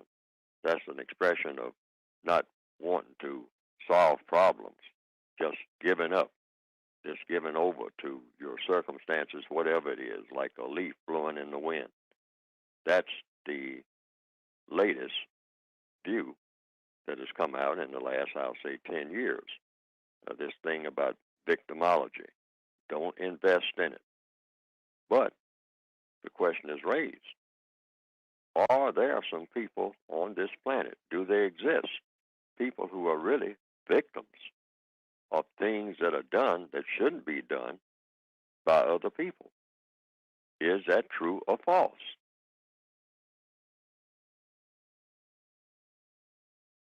Let's go. Are they victims? Should you be ashamed of identifying yourself as a victim? Talk to me, Eric. Talk to me, Eric.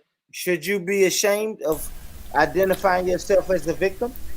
Well, personally, for me, yeah, I think it's demeaning. It is. All right. Now, are there victims out here in the world? I would say yes, there are legitimate victims. Yeah, yeah. Do you look down on them because they're I victims? don't. No, I don't. No, I don't. Do you Because look down on them? Hold on. Do you look down on them when they tell you they are a victim? no, because because in fact, if they show and proven to me what they're saying is real and they're being victimized by certain incidents or Did you hear what Eric said? He said if they show and prove it to him. Eric, who the fuck are you for me? who the fuck am I? I'm the same as you and anybody else who claims to be a victim. Okay? I'm a human being too, damn it. I'm not saying I'm better than you, but I'm damn near equal to you. I'm human just like you are. If I tell you I'm a victim and you tell me no, I'm not, Eric. Like, I didn't say that. Did I say that? If you do though, if I tell you, But see, that's the point though. You're being hypothetical, okay? I'm just asking questions. But Okay. Let's go. I want to go to the next one. Sniper, let's talk about this, man. Victim, bro. Do you think people should identify themselves as victims?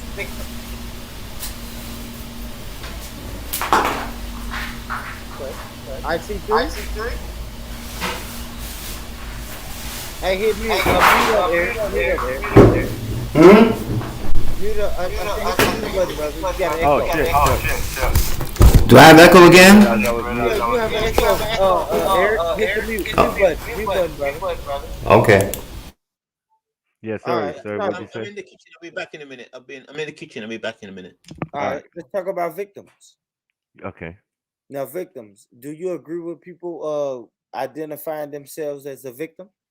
I don't have a problem with it. I just think it's not necessarily something I would do. But I understand that some people could do that, yeah. If they feel they've been victimized in some type of way, yep. Why not? Straight face as well. You know, you say it straight face as well. Like, yo, nigga, Yeah, but I'm a when you victim of say, white supremacy. yeah, yeah, I'm a victim of yeah, white supremacy. yeah, and That's the that's why only I was victim going, I know. That's where I was going, Sniper. Now, Mm-hmm. if I'm a I victim of got you. white supremacy, would Mm-hmm. you look at me and say, "Come on, nigga, why you No, a victim?" Or would you say, yeah, I could I kind of see it. I can see exactly what you're talking about. I'm there with you. Snap, Yeah, nigga. That's what mhm, I'll be saying. You know what I'm saying? Snap, my brother. You yeah, know what I'm saying? Snap. You know what I'm saying? God, I've been feeling the same way. yeah, You know what I'm yeah. saying? So And yeah, that's all I that's be the truth. saying, man. Like when Mm-hmm. we look at I know we don't like the labels and the titles and Yeah, all of yeah. that, but when you look at it and break it down to the simplest form, it's like, yeah, is it white supremacists over there? You know what I'm saying? Is Mm-hmm. it white supremacy where you at? Yeah, it is. Yeah, there is. Does it kind of affect you in some type of way? Yeah, it Yeah, it does. does, It man. does. I mean, it could be something as simple as stop and search. You Yeah, see what I'm saying? Like, yeah. yes, that's white supremacy. But I know that no black man wrote this law that said, man, we should search. We should search them niggas. You know Yeah. what I'm saying? That's what I'm saying, bro. So, yes, am I a victim? Yes. And that's why I'm playing this, man, because I don't want us to get caught up in victimhood mentality or being a victim and people make you feel guilty about it. I ain't gonna lie, Sniper. It kind of relates to the slave narrative. Yeah, yeah, yeah. I I know hear there's that. people who really don't know. I mean, they Mm-hmm. family and they people they don't have a slavery background. They Mm-hmm. say, man, you a slave baby. And I Mm-hmm. used to be like, man, fuck you. I ain't no Yeah, yeah. motherfucking. And then you realize, like, you know what? I am a slave baby. Yes, it happened. I cannot write my story without writing in slavery. I'm not Right. saying I harp on it, and that's Mm-hmm. you know what I mean. I'm not harping on it. I may harp on it for political reasons, but I'm Mm-hmm. not harping on slavery. No, No, but it happened. it happened. I ain't Definitely gonna make happened. nobody shit on me because it happened. Man, it No. happened. It Yeah, happened. it, I yeah. mean, and somebody say, Everyone man, can your agree to mama. that. Mm. It's like somebody telling me, man, your mama was a baby mama. You're like, man, you know what? My Mm. mama was a baby mama. Mm. Yep. And then my pops came in her life and changed Mm-hmm. her life, and now she wasn't. You know what I'm saying? Mm-hmm. Yep. Yep. I Yep. wasn't. Yeah. I'm not a child of a baby mama, but my older brothers and sisters are. You know what I'm Mm-hmm. saying? You Yep. ain't finna shit on you ain't finna shit on the shit that I watched you shit on. Period. Right. Mm. Yeah. Period. But yeah, man. I like that, man. I'll go back to it though. Let me go back to this real quick. Nelly Fuller, man. I hit the mute button for me, Eric. Yeah, my brother. My brother. Let's get it. And so I retain that in the title of the book, Victims of Racism, because I say that you have racism, and if you have racism, you must have victims of racism. Otherwise, racism could not exist without victims. A person who is being mistreated, that's all, by another person within that context. If you're talking about people interaction, there's all kinds of victims. You can be victims of a victim of an accident, a victim of some type of housing scam or something like that. That's caused by people too. But you, Let me say this, right? Because I know here in America, they say it's a such thing as a victimless crime. Right? Right. White supremacy is not a victimless crime. Mm. You have to have a victim to implore white supremacy. That's correct. Period. You do. You do. White supremacy does not work if you don't have a victim. Agreed. You understand that? Robbery does not work if you don't have a victim. That's correct. You Yeah, cannot I agree. rob. Right? You cannot rob. You cannot murder a person and there not be a victim. Mm. It's Agreed. certain things in this world, man. So don't think white supremacy is just this boogeyman, this invisible thing that we can't see, we can't feel, we can't touch. People are making it up. Don't think that. White Yes. supremacy has to have a victim. Shout out Mm. to Neely Fuller, man. Shout out to Needy Fuller, man. Talking that shit. Let me rewind a little bit. Some type of housing scam or something like that. That's caused by people too. But you do have victims of racism if you have racism. That's logical. If there is such a thing as racism being practiced anywhere on a planet, you could not have racism in existence anywhere on the planet unless you had a victim of racism. You could not have a crime committed by one person against another unless that crime had a victim. Otherwise, you couldn't charge anyone with a crime. You couldn't put anybody into a police car. So you would have no judges, no lawyers and whatnot if you didn't have victims. You wouldn't need that. I mean, what do you need a bunch of lawyers that's standing around waiting on clients for? Or a if military. These clients are not victims or something. Or a military, or anything else. Or military, right. Supposed to be law enforcement. Yes, law enforcement. I mean, in other words, you're filing a complaint. You say someone injured you financially or physically or whatever. Well, you're declaring yourself as being a victim. Absolutely. Now, that's the logic. Now, if that's not true, then you can charge me with saying something that is not true. Come on, man. Come on, man. Shout out Nelly Fuller, man. Yeah, big up, man. Big up, man. Talk that shit. He talked that shit, man. He talked that shit. We're gonna break it down, man, to the end. And then we had people come on here earlier and say white supremacy doesn't exist. Well, cool. If it don't, what about racism?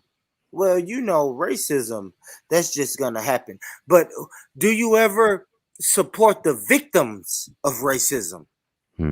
That's the next question. Now, if you can agree that racism or black people get the short end of the stick, what are you doing to make sure that, because they're criminals? If you, right, right? If you fucking, racism is a crime.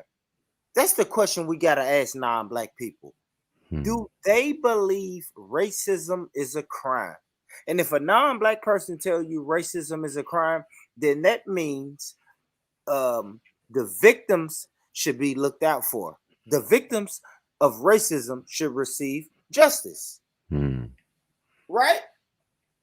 Yep. Right? The victims of a murder, everybody on this panel agree, the victims of a murder should receive some type of compensation or some type of apology or something. Justice.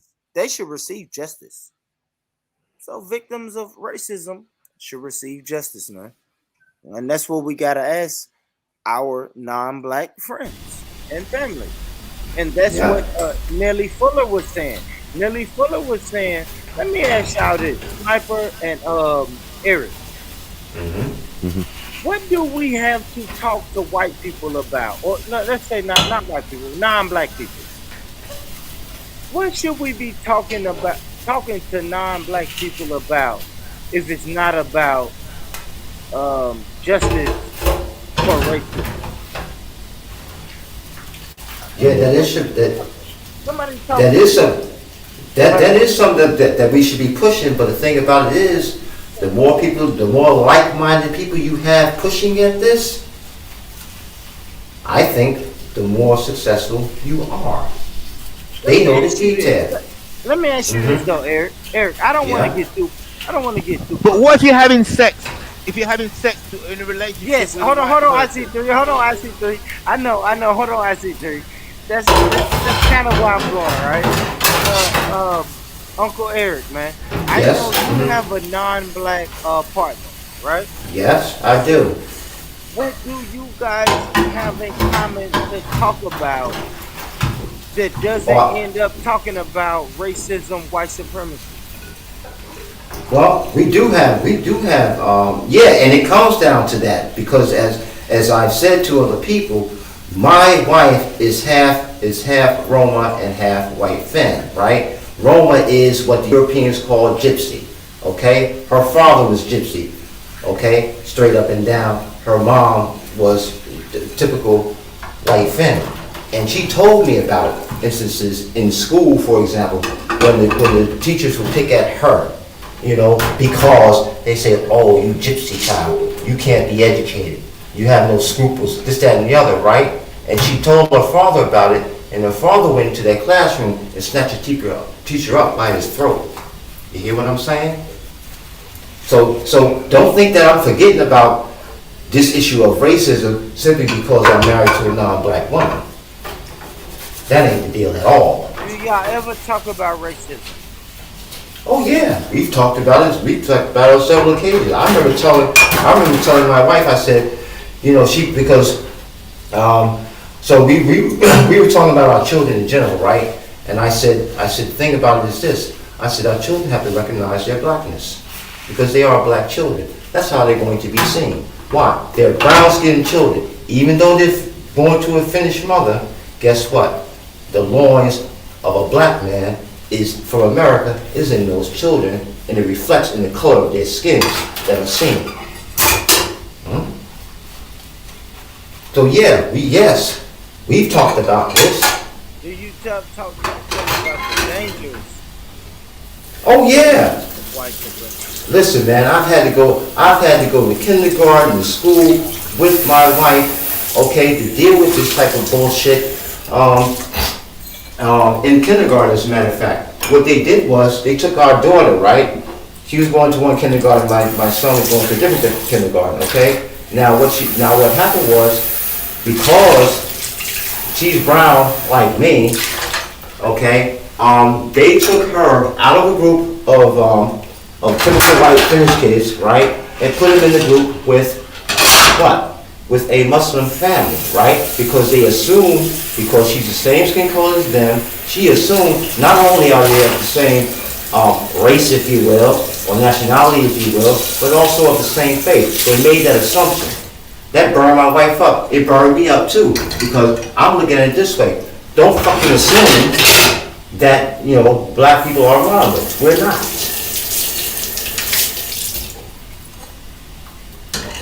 So I've had to deal with that shit over here, Born Rich. I've had to deal with my son, where I had to tell my son to pipe down. Why? Because he's ready to knock the fuck out one of these Finnish white boys who want to step up in his chest to test him, right? And I told him, I said, if that's the case, you defend yourself, I'll back you up. I'll take the responsibility for it, because I'm your papa. But the reason you told him that is because white supremacy runs education. They run education. You know, if your son punches that white boy in the mouth in school, he'll be put out of school, which means he'll be deprived of his education. And no, it means that he goes to another school. That's what it means. Yeah, I know. He just goes to another white supremacist school where if he punches somebody else, he'll be put out. Yeah, well, you know, unfortunately, there are no you know, HBCUs in Finland. You understand? There are no black boys schools or girls schools in Finland. I mean, do you think white supremacy controls education? Of course, it always has, from the public education system on forward. Let me ask you this: do you think white supremacy controls religion? No, I'm not gonna say that. I'm not going there, because I'm a man of faith and I choose my faith. The fact of the matter is this, okay? Being a person who believes in what Sniper would call Sky Daddy, okay? Well, guess what? I believe in the sovereignty of Sky Daddy over all human creation. So no, I'm not going to say that white folks run religion. Yeah, they have the interpretation of it, and they exploit it. Why don't you think everybody practices the same belief? What do you say? Globe, right? Because they choose not to. I mean, listen, I don't impose my faith upon anybody else. I say this is my faith and this is my stand. And I stand on my square on that. But I can't impose my faith upon anybody else. I'm not going to do that. If I'm going to do that, then I'm actually blaspheming my faith. If I do that. You think Christianity was imposed on black people? Of course it was. History shows and proves it. So I'm not denying that. All right, but listen. So you'll say that in one breath, but in the next breath you'll say religion is not controlled by white supremacy. It can be manipulated by interpretation. Well, this is what was done with the Bible. No, stop. History is past manipulation. Manipulation is, come on, bro. Manipulation. No, I'm sorry, but born rich, listen to me. No, wait, listen, gentlemen, listen to what I'm saying, okay? I don't believe that white folks. I don't believe that white folks run religion. I don't. Okay? No white man told me what faith I stood. No, I don't. And white supremacy is run by white people, right? I'm saying white man. No, you're doing a weird thing right there. You're doing a weird Wait a minute. thing right there. Wait a minute. You asked me the question, do I think... I'm saying white supremacy. Right. Well, white supremacy is run by white people, isn't it? White supremacy is run by white folks, right? Or people who identify as white, yes or no? Born rich? Not all, but the way you're saying it is saying white folks. Like, but go ahead. White supremacy is primarily run by white folk, is it not, Born Rich? 1 second. Born Rich. Can you hear me? Yes, sir. Yeah. It'll be good to go to what Neely Fuller says about sex. It says, if you're having sex with a white person, it just messes you up completely. You can't function. You can be in a relationship. No, I'm sorry. But yeah. If you're having sex with them, that's where power of white supremacy goes into the head. That's why he says no sex. You can have a relationship. You want to be in a relationship with a white person, that's fine. But no sex. Why? No I mean, okay, why? So what? That makes me.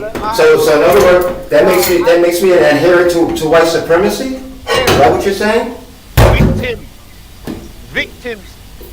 Don't. People makes it clear that when you're about prison system, we're speaking about victims. The people who say, "Man, I'm not a fucking victim." Exactly. It's like, damn, you're having sex. You're not. Yeah. You're a victim. But I'm not a victim.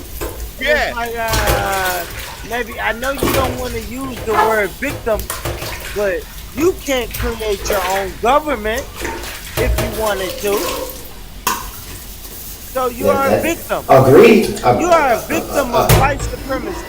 If you wanted to say, I want the nation of Eric right now, you have to answer to a non-black person or somebody outside of Eric.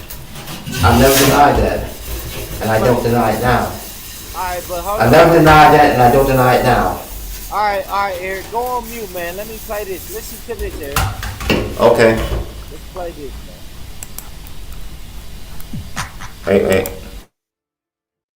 But see, I recommend that there be no sexual intercourse between white and non-white until this race issue is settled. That should be the last thing. Now, even though there are millions and millions and millions of people accelerating the process of more and more sexual intercourse between white and non-white, that's obvious, okay? But I still recommend that's not the best way. Because of what? It causes confusion. That's what. That's putting the cart before the horse.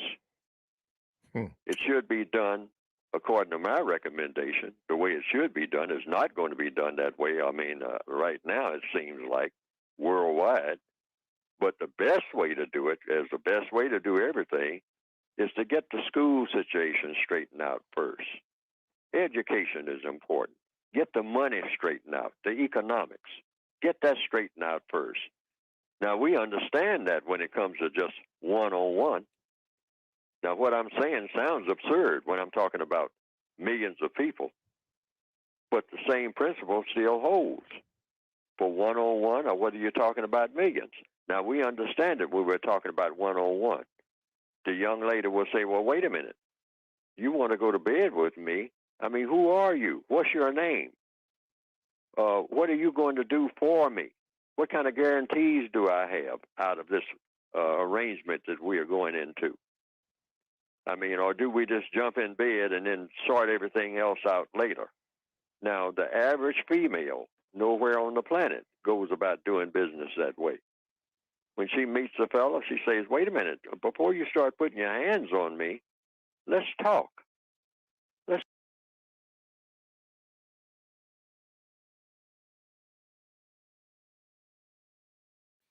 Yeah.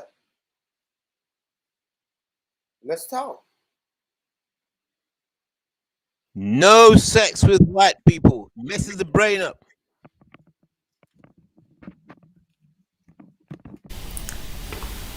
Yeah. So now, how am I supposed to be confused because I had sex with a white woman and had 2 children with her and raised them with her? How am I supposed to be confused? Somebody explain that to me.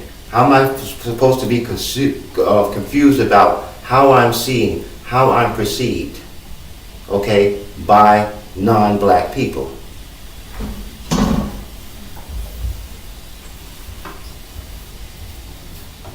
Somebody enlighten me. I'm listening to you. Hold on, what was the question? The question is, how is it that I'm supposed to be confused about who I am and how non-white people perceive, how non-black people perceive me when they look me in my face?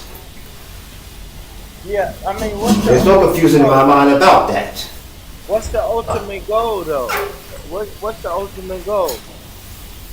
My ultimate goal was to be married to a woman that I trust, who I love, who I respect, and mutual from her towards me and raising a family together. Okay? Now, does that influence your thoughts on white supremacy? No, actually, I mean, white supremacy wasn't front and center in my mind when I was thinking about this. You know it exists. I'm not saying front and center. Of course I know it exists.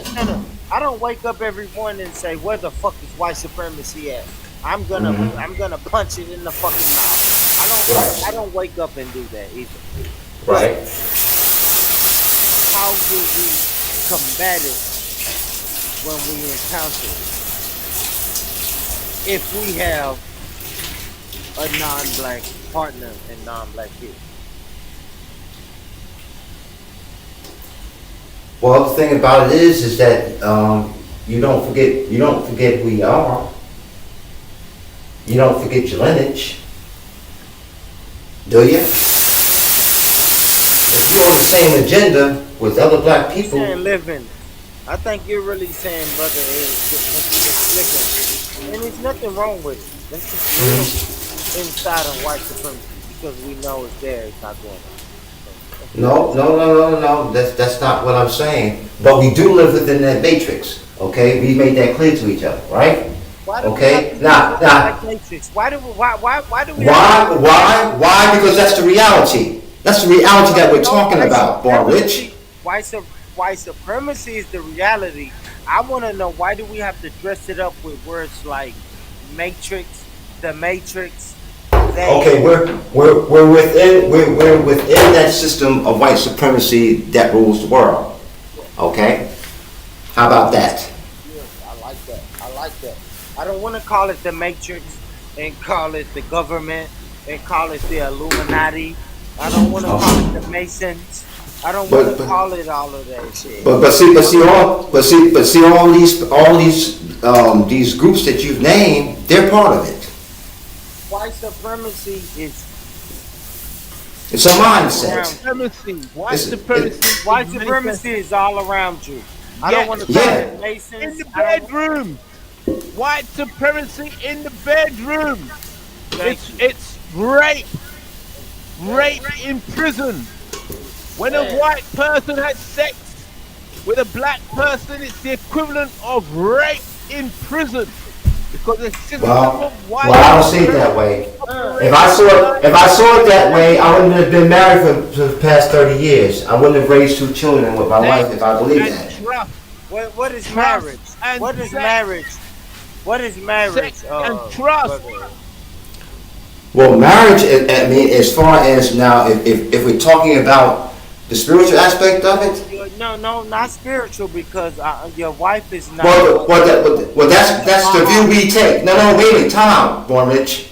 We're of the same faith. So we do take a spiritual perspective as to what marriage is based on the scriptures of our faith. Okay? If that white woman has sex with you, you're being raped. No, that's bullshit now. No, I ain't trying to hear that, IC3. No, I'm not. No. Oh, so what you're saying is that having sex with her, I volunteered to be raped, right? Because she didn't jump up on, she didn't, wait. She didn't put a gun to my head, okay? She didn't just jump on top of me and say, fuck me. You understand where I'm coming from, IC3? It's more powerful than the gun. The pussy's more powerful than the gun. Oh man, stop that shit, man. So what are you saying? You're assuming that I haven't had sex with black women? Are you assuming? You know that the army seeks to win hearts and minds. They go in with the gun first, they come in with the pussy afterwards. Win the hearts and the minds of the Negro. Conquer the black man. Okay. Try with the gun. If you can't do it with the gun, send in the pussy. That is the last bastion. Okay, so then IC3, I got a question for you. Okay, let's say we stop white supremacy through the white vagina. All right, let's put it that way. Okay, we stop that, right? And black men are only having sex with black women. They only having black babies, right? Okay, now. In order for this to work, systematically, it means that you gotta have families, right? The more families you got, the more people you got, the more trained are the minds of the children, right? In these families that make up these communities, right? Which again means that you have to be like-minded in your thinking, right? Which leads to unity in thinking. I'm not saying absolute lockstep. I'm not saying people are in a trance. I'm saying in general, people see white supremacy as the ultimate nemesis to black people. Okay, then, what do we do? What do we do to get ourselves in a better position? You gotta have people with ideas. You gotta have people with ideas that are like-minded. So you can put something together and you can make an effort together, right? To pull yourself from the yoke of white supremacy. You can't do it individually. Eric, I hear you saying that, brother. All right, now what? Now what is that? Now you saying we have to pull ourselves together and get ourselves out of the situation. Start with the family. What does it look like? I have to ask you. Start with the family. Start with the family. You know what the family looks like, don't you? Start with the family. Is it a black family or should we go? Start with the black family. That's right. Hold on. Is it a black family you're talking about, or should we go marry Swedish women? I'm saying. I don't know. Like, what is that?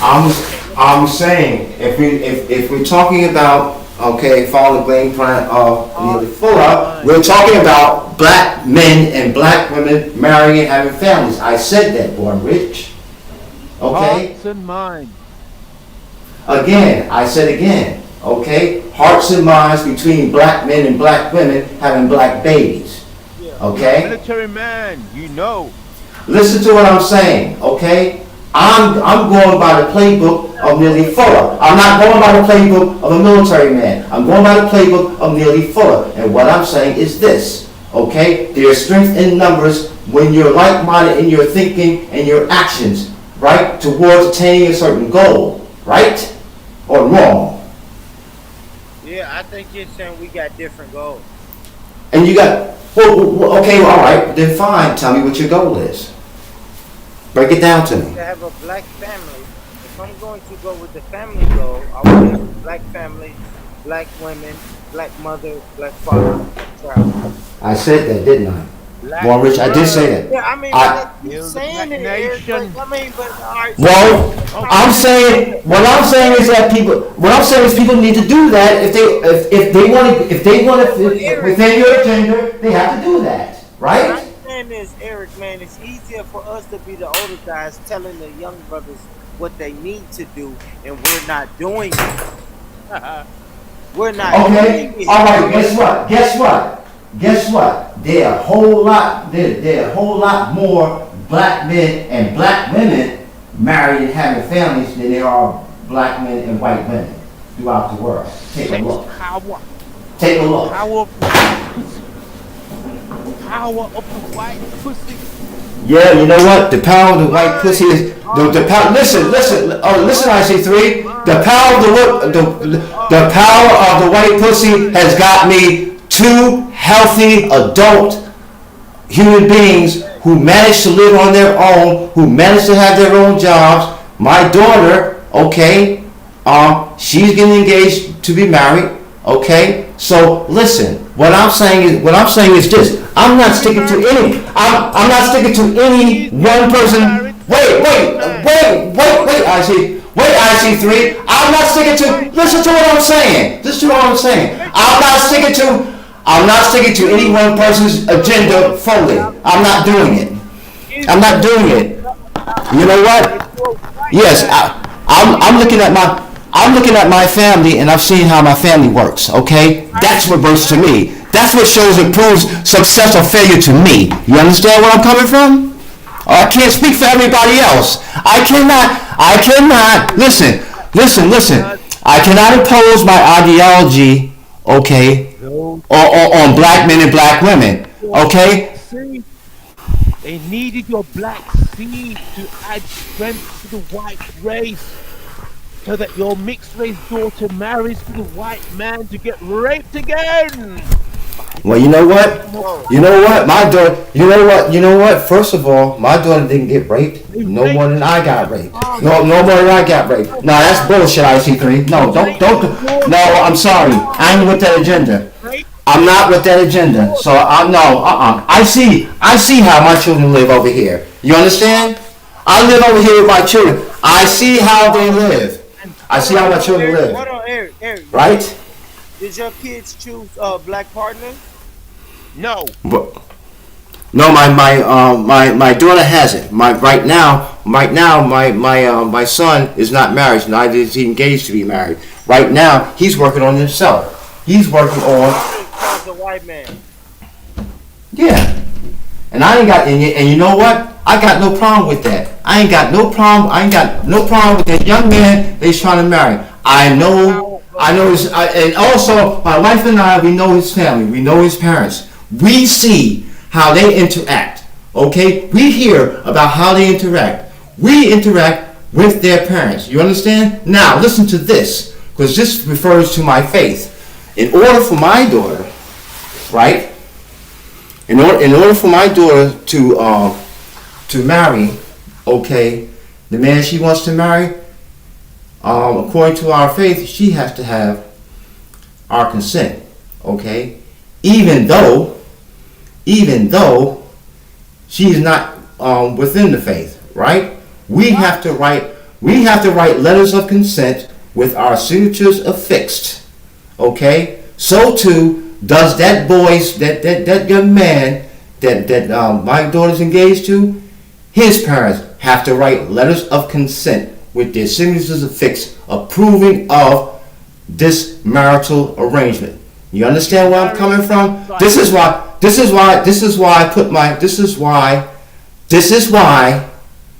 okay, I mentioned my faith into the thing, okay? The spiritual aspects of my life. What? She's marrying outside the faith. Well, she's not in the faith herself. What? She's not within the faith herself. Right. Then you see, if you listen to, but see, IC3, if you listen to me, you heard me say that, okay? She's not a member of the faith. And it doesn't matter whether you're a member of the faith or not. That's the point.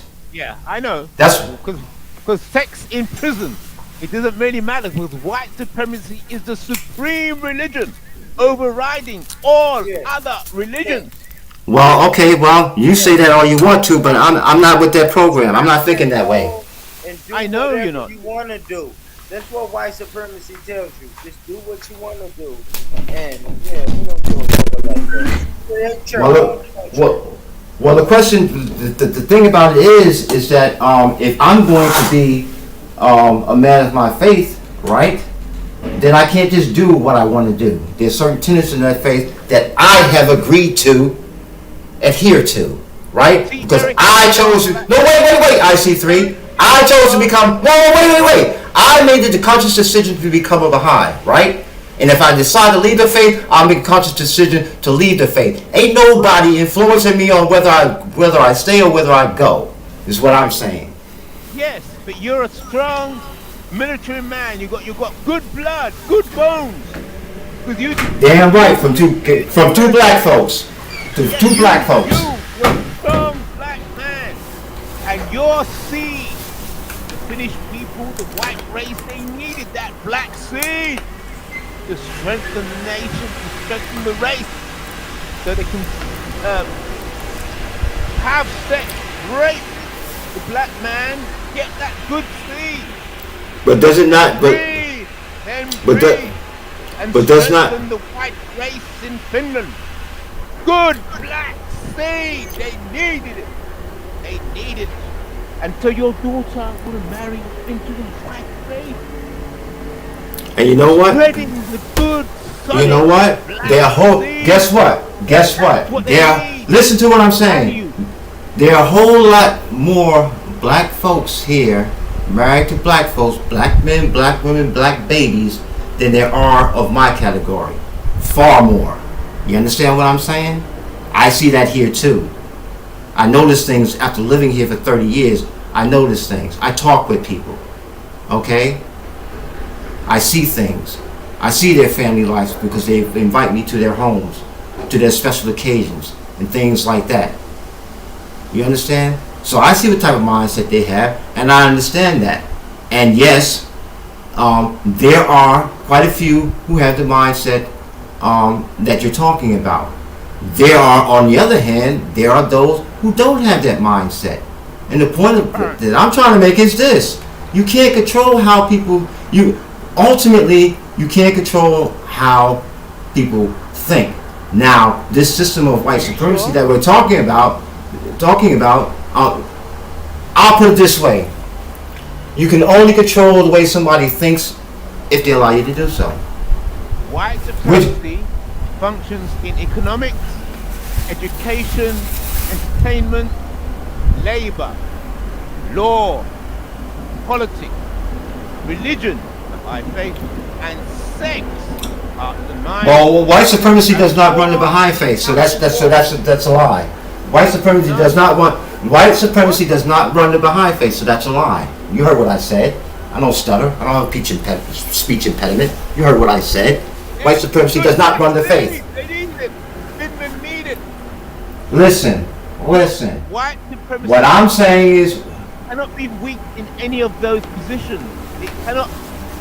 White supremacy cannot allow for any religion to be over or escapist. It must subject and subdue all religions in order to remain supreme. You cannot hold a supreme position if you lose that's the point. Control of any aspect of anything that takes place in this world, this current world. That's right, and that's why you got. Yep, and that's why we have so-called. White faith is subject to white supremacy. Who runs the Baha'i faith now? Who's the leader? Who's the strongest? Who's the high priest of the Baha'i faith? Well, we have what we call the Universal House of Justice. It consists of 9 Baha'i men. They are elected by there's white people in the Baha'i faith. This is white Christians and white Muslims. Okay? I don't know how many. I'm not counting. To tell you the truth, I'm not counting. I'm not concerned with that. I'm really not. I'm gonna have a look then. Baha'i faith. Okay, look, and find out. Yeah.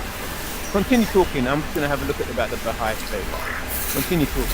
What I'm saying is just right now there are perhaps at the most right now a little over 6 million Baha'is worldwide now.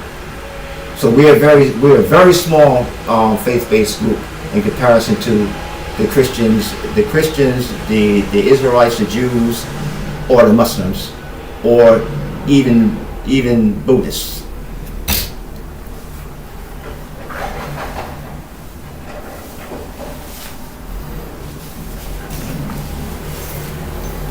Let me tell you this, right?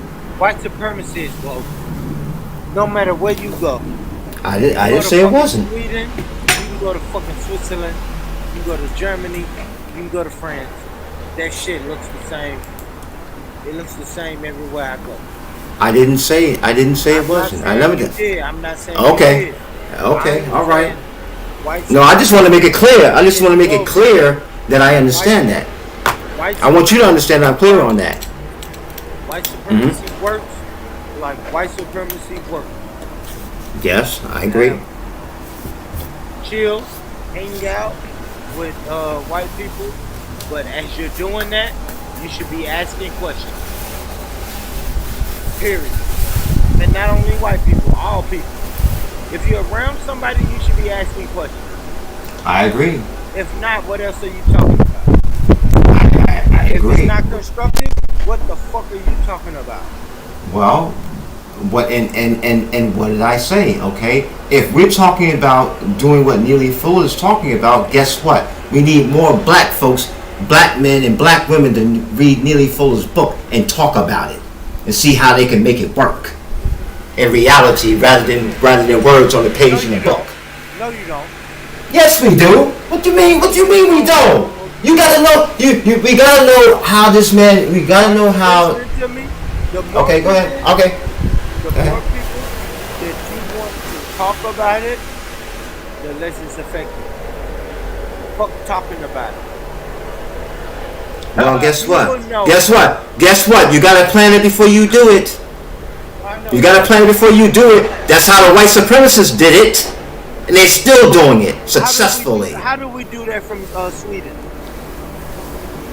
If I'm in Sweden, if I'm a black man, they're black. But There are a whole lot of black folks in Sweden. There are a whole lot of black folks in Finland as well. We know it's a whole lot of black folks in Tennessee. And you get those black folks together. That's what you do, and talk about it, like you said. Now we unite them. How do we unite them? How do we get them together? You say We talk about the issues at hand.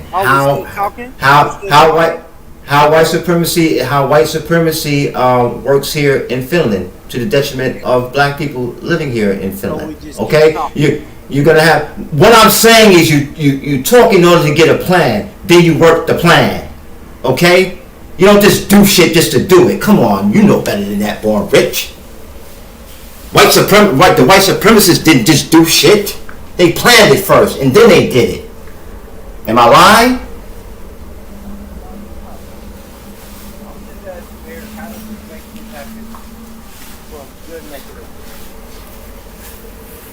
I have the conversation from my neck of the woods with people that I know here who are non-white, who are non-Finns.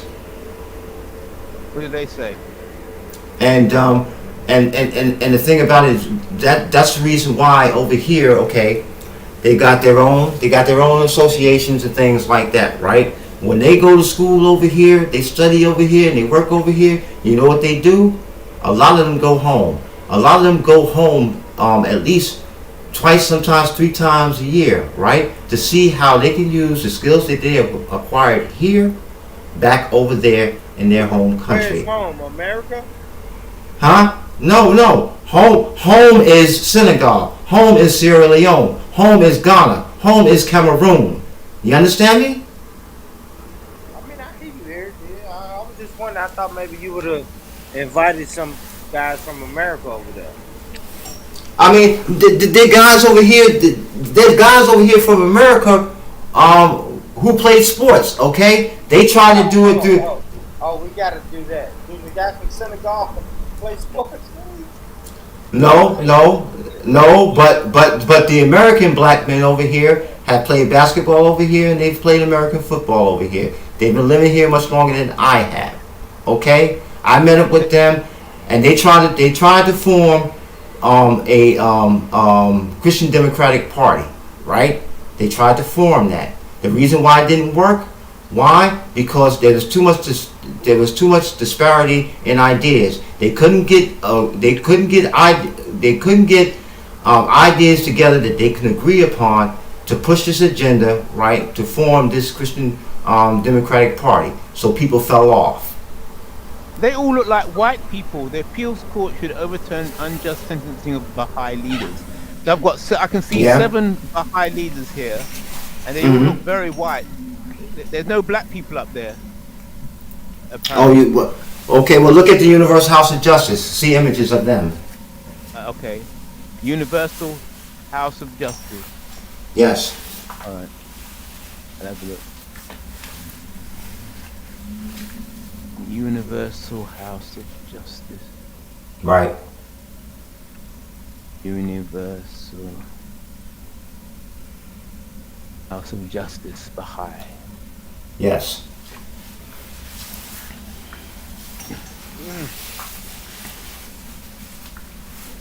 Oh, they've got like what two black people there. Let's see. Members of the Universal House of Justice. Let's see. They stay in position for there's 5. one black man there. Yep. And the thing about it is, they stay in their positions for 5 years, provided that they carry out their mission the way they're supposed to, and then there's a process of voting again. All the national spiritual assemblies from around the world elect the members of the Universal House of Justice by secret ballot. That's how they do it. And every 5 years. The black man got voted. So there have been black men on the Universal House of Justice since the Universal House of Justice formed. A bit like the United Nations. Yeah, kind of like Obama. Yeah. Kind of like Obama. Yeah, like Obama. Like Yeah. Obama. No. I'm talking. Yeah. White people put Obama at the top, and we'll say he's the leader. Yeah. Well, the point of the matter is this: none of them are the leader on their own. Okay, they work as one unit. They're unified in their thinking. The mission is the same for each and every one of them. No one of them represents. No one delegate of the Universal House of Justice represents the whole Universal House of Justice. That's not how it works. It's not the way it works in the scriptures, and not the way it works on the ground in Haifa, Israel. All right. So you don't believe it's it looks like a white supremacist organization to me, but it's just a look. Yeah. I can't give you any evidence to say, but it looks like there's no, because you know why? What's the majority? What color is the majority of the people? I see. White. But does that mean that's that a majority white organization? You mean the Baha'i faith as a whole is a majority white organization? Is that what faith-based organization? Is that what you're saying? Is that what you're saying? Because if you're saying that, wait. If you're saying that means no. Wait, boy, Rich, because you talk about my faith. Okay, I know my faith. Okay. You're not letting me finish, brother. I know, because you're talking about my faith and you're not letting me talk about it. But I am not. I am asking. I see through your question, brother Eric. What's going on, man? You alright? I'm not alright. No, I'm not alright, because you asked him IC3 questions about my faith as though he knows my faith better than I do, and he doesn't. Why is the religion getting you out of your character, brother Eric? Because I choose to be an adherent to that religion. That's why, and I defend it straight up and down. You gotta do that, brother. Like you older than me. Come on, brother. I do have to do it. That's the point. Because I'm older than you, and I know that when you commit yourself to something, you stick to it, 10 toes down, and that's what I'm doing right now. All right, go ahead. I'm not doing any more or any less than that. I'm doing exactly that. Go ahead. Defend it. Defend it. Okay. So what I'm saying is, if you want to say that it's a majority white faith-based group, then you need to find out of those 6 million people who are Baha'is throughout the world, how many of them are white? How many of them are black and of other races? Okay? Before you say that, before you say how it sounds, find out what is what I'm saying. And then make your judgment.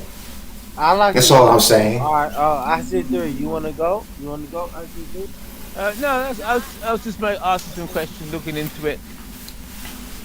But I understand Eric's position. He's saying white supremacy is not supreme because they don't control religion. Yeah, they don't control the Baha'i. Oh yeah, they don't control the Baha'i. So the Baha'i faith has made an escape. All the other religions, they've been taken, but the Baha'i. But what I can say about the Baha'i faith is, if Brother Eric shows us that picture, I can guarantee you that majority of the people in that picture is white people. Picture of what? What picture? The Baha'i faith, any picture. Leadership. Leadership, yes. Thank you. Thank you. Yeah, well, guess what? But guess what? The leadership changes every 5 years too.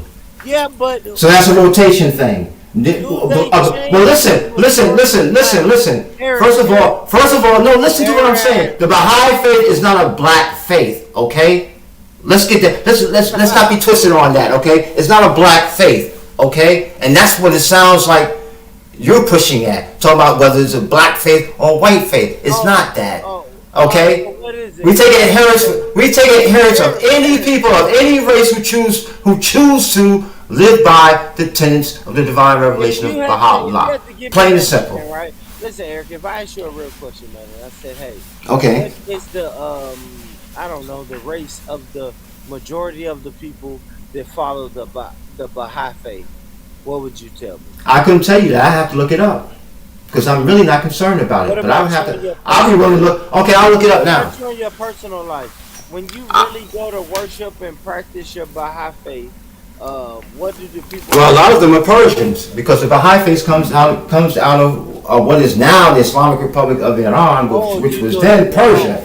You do it in your home. You don't go to a mosque or anything. I'm just asking. Yeah, we do have a Baha'i center. Now, of course, yes, I go. What you mean? What do the majority of those people look like when you go to that? The majority of them are, first of all, the majority of them are white. And the reason why the majority of them are white is because there are a lot of white Finns who are Baha'is. There are a lot of Persians. If you look them in the face, right, because of how pale their skin is, you would perceive them as white. The only thing that would make you see them differently than being white is their facial features. As you learn what Persian people look like, yeah, their skin is pale. Some of their skins are not pale. Some of their skins is brown as mine, or darker. All right, bro. Now, of course, most of the people that I know, most of the African brothers and sisters that I know over here, okay, most of them are Muslim, okay. Then the next largest group are Christians, of all the different denominations, okay. I know Black Africans over here who are Jehovah's Witnesses. I know Black Africans over here who are Mormons, okay. I know people who are Seventh-day Adventists. I'm in the kitchen listening.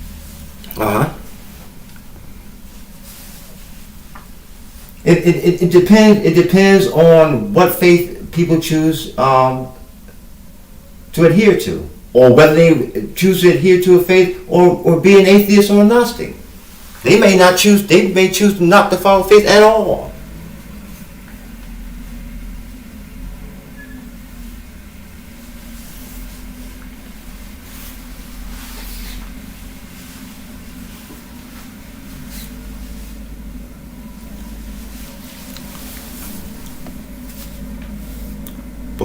But all I'm trying to say is that if you want to solve this problem, right, okay, of not being victims of white supremacy, then of course you have to go against it, and that means you have to have unity within your people. So I get what IC3 is saying on that. You know, I get what Neely Fuller is saying on that. Black men and black women should marry and have black families, develop black communities, right? And be unified in their thinking and their actions. That is the means by which you have power in numbers. And you want your most influential in politics, economics, you name it, military, you name it. You want those people in that group. You want to form a plan of action with those people in the group. And then you disseminate it to the masses. That's how the white supremacists have done it.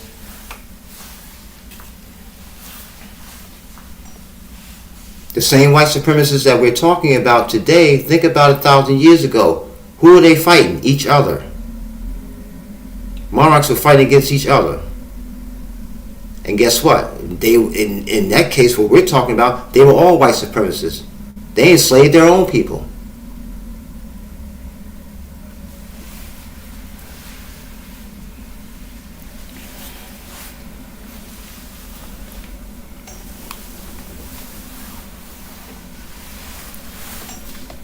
During the period that we call the Dark Ages, from the Dark Ages to the Middle Ages, the Europeans were some of the most, oh gosh, they did the most egregious lifestyles. They were nasty. In towns and cities of Western European countries, they used to dump their shit and their piss out the fucking window. Huh?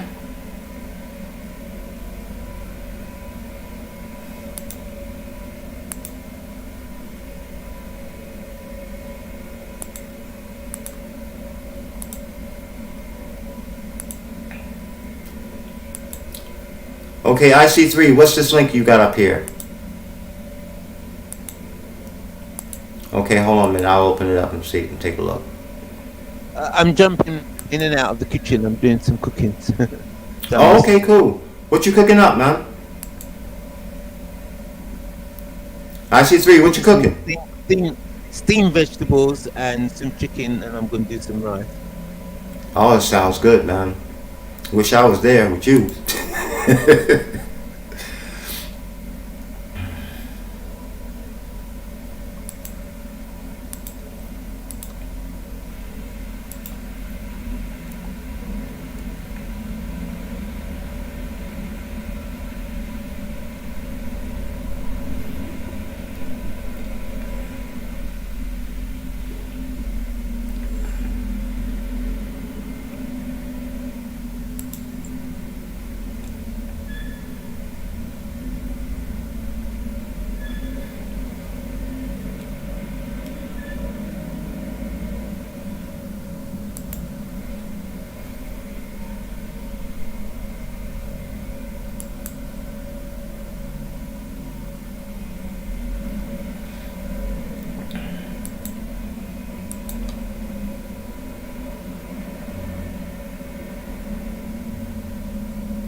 Okay, you got the Baha'u'pedia or Baha'i Encyclopedia page here, where they talk about the basic tenets of the Baha'i faith.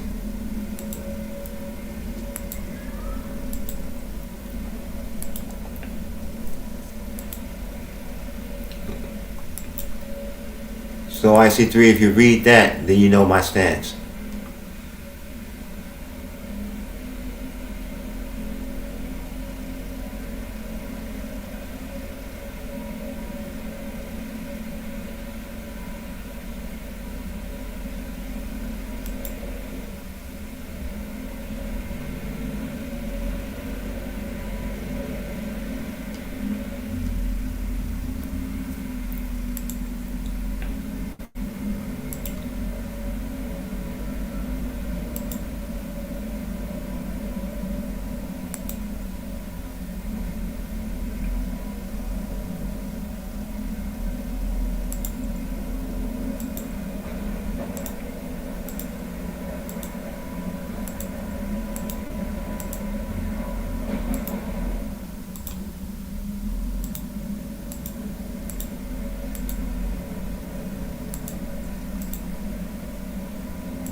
Yeah.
Where is everybody?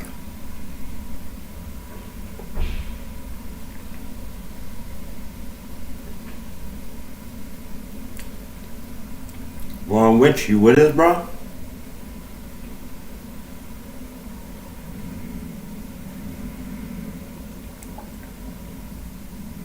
I guess you're away from the computer. You and IC3. IC3 is cooking.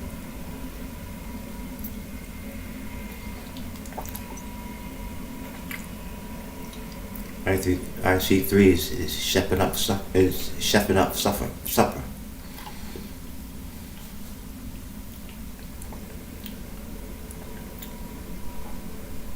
And from the sound of it, he's got a delicious menu laid out.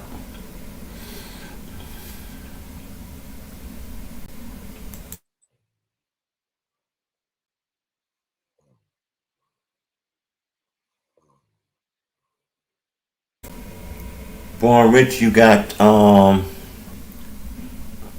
I'm reading correctly, Tosh Jaffs in the back chat. He wants to come on the panel. If you can hear me.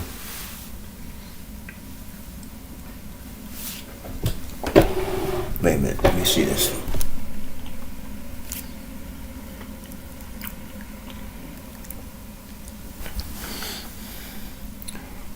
Oh, it's Tash. Oh, I said it wrong.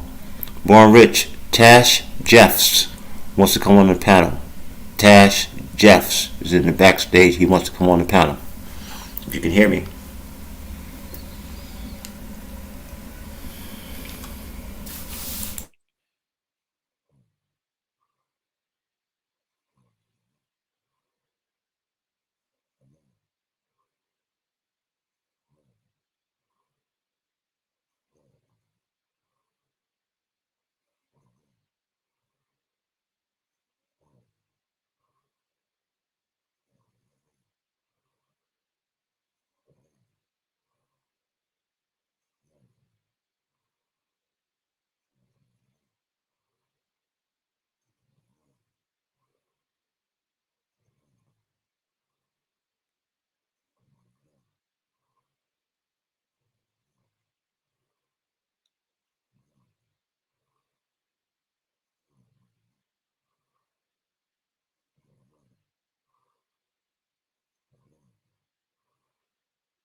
Born Rich, wake up in the stream, man, so you can get your rest.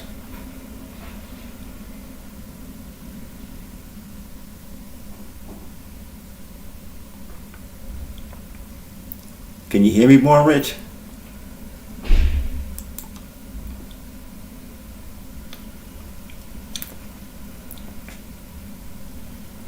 All right, gentlemen.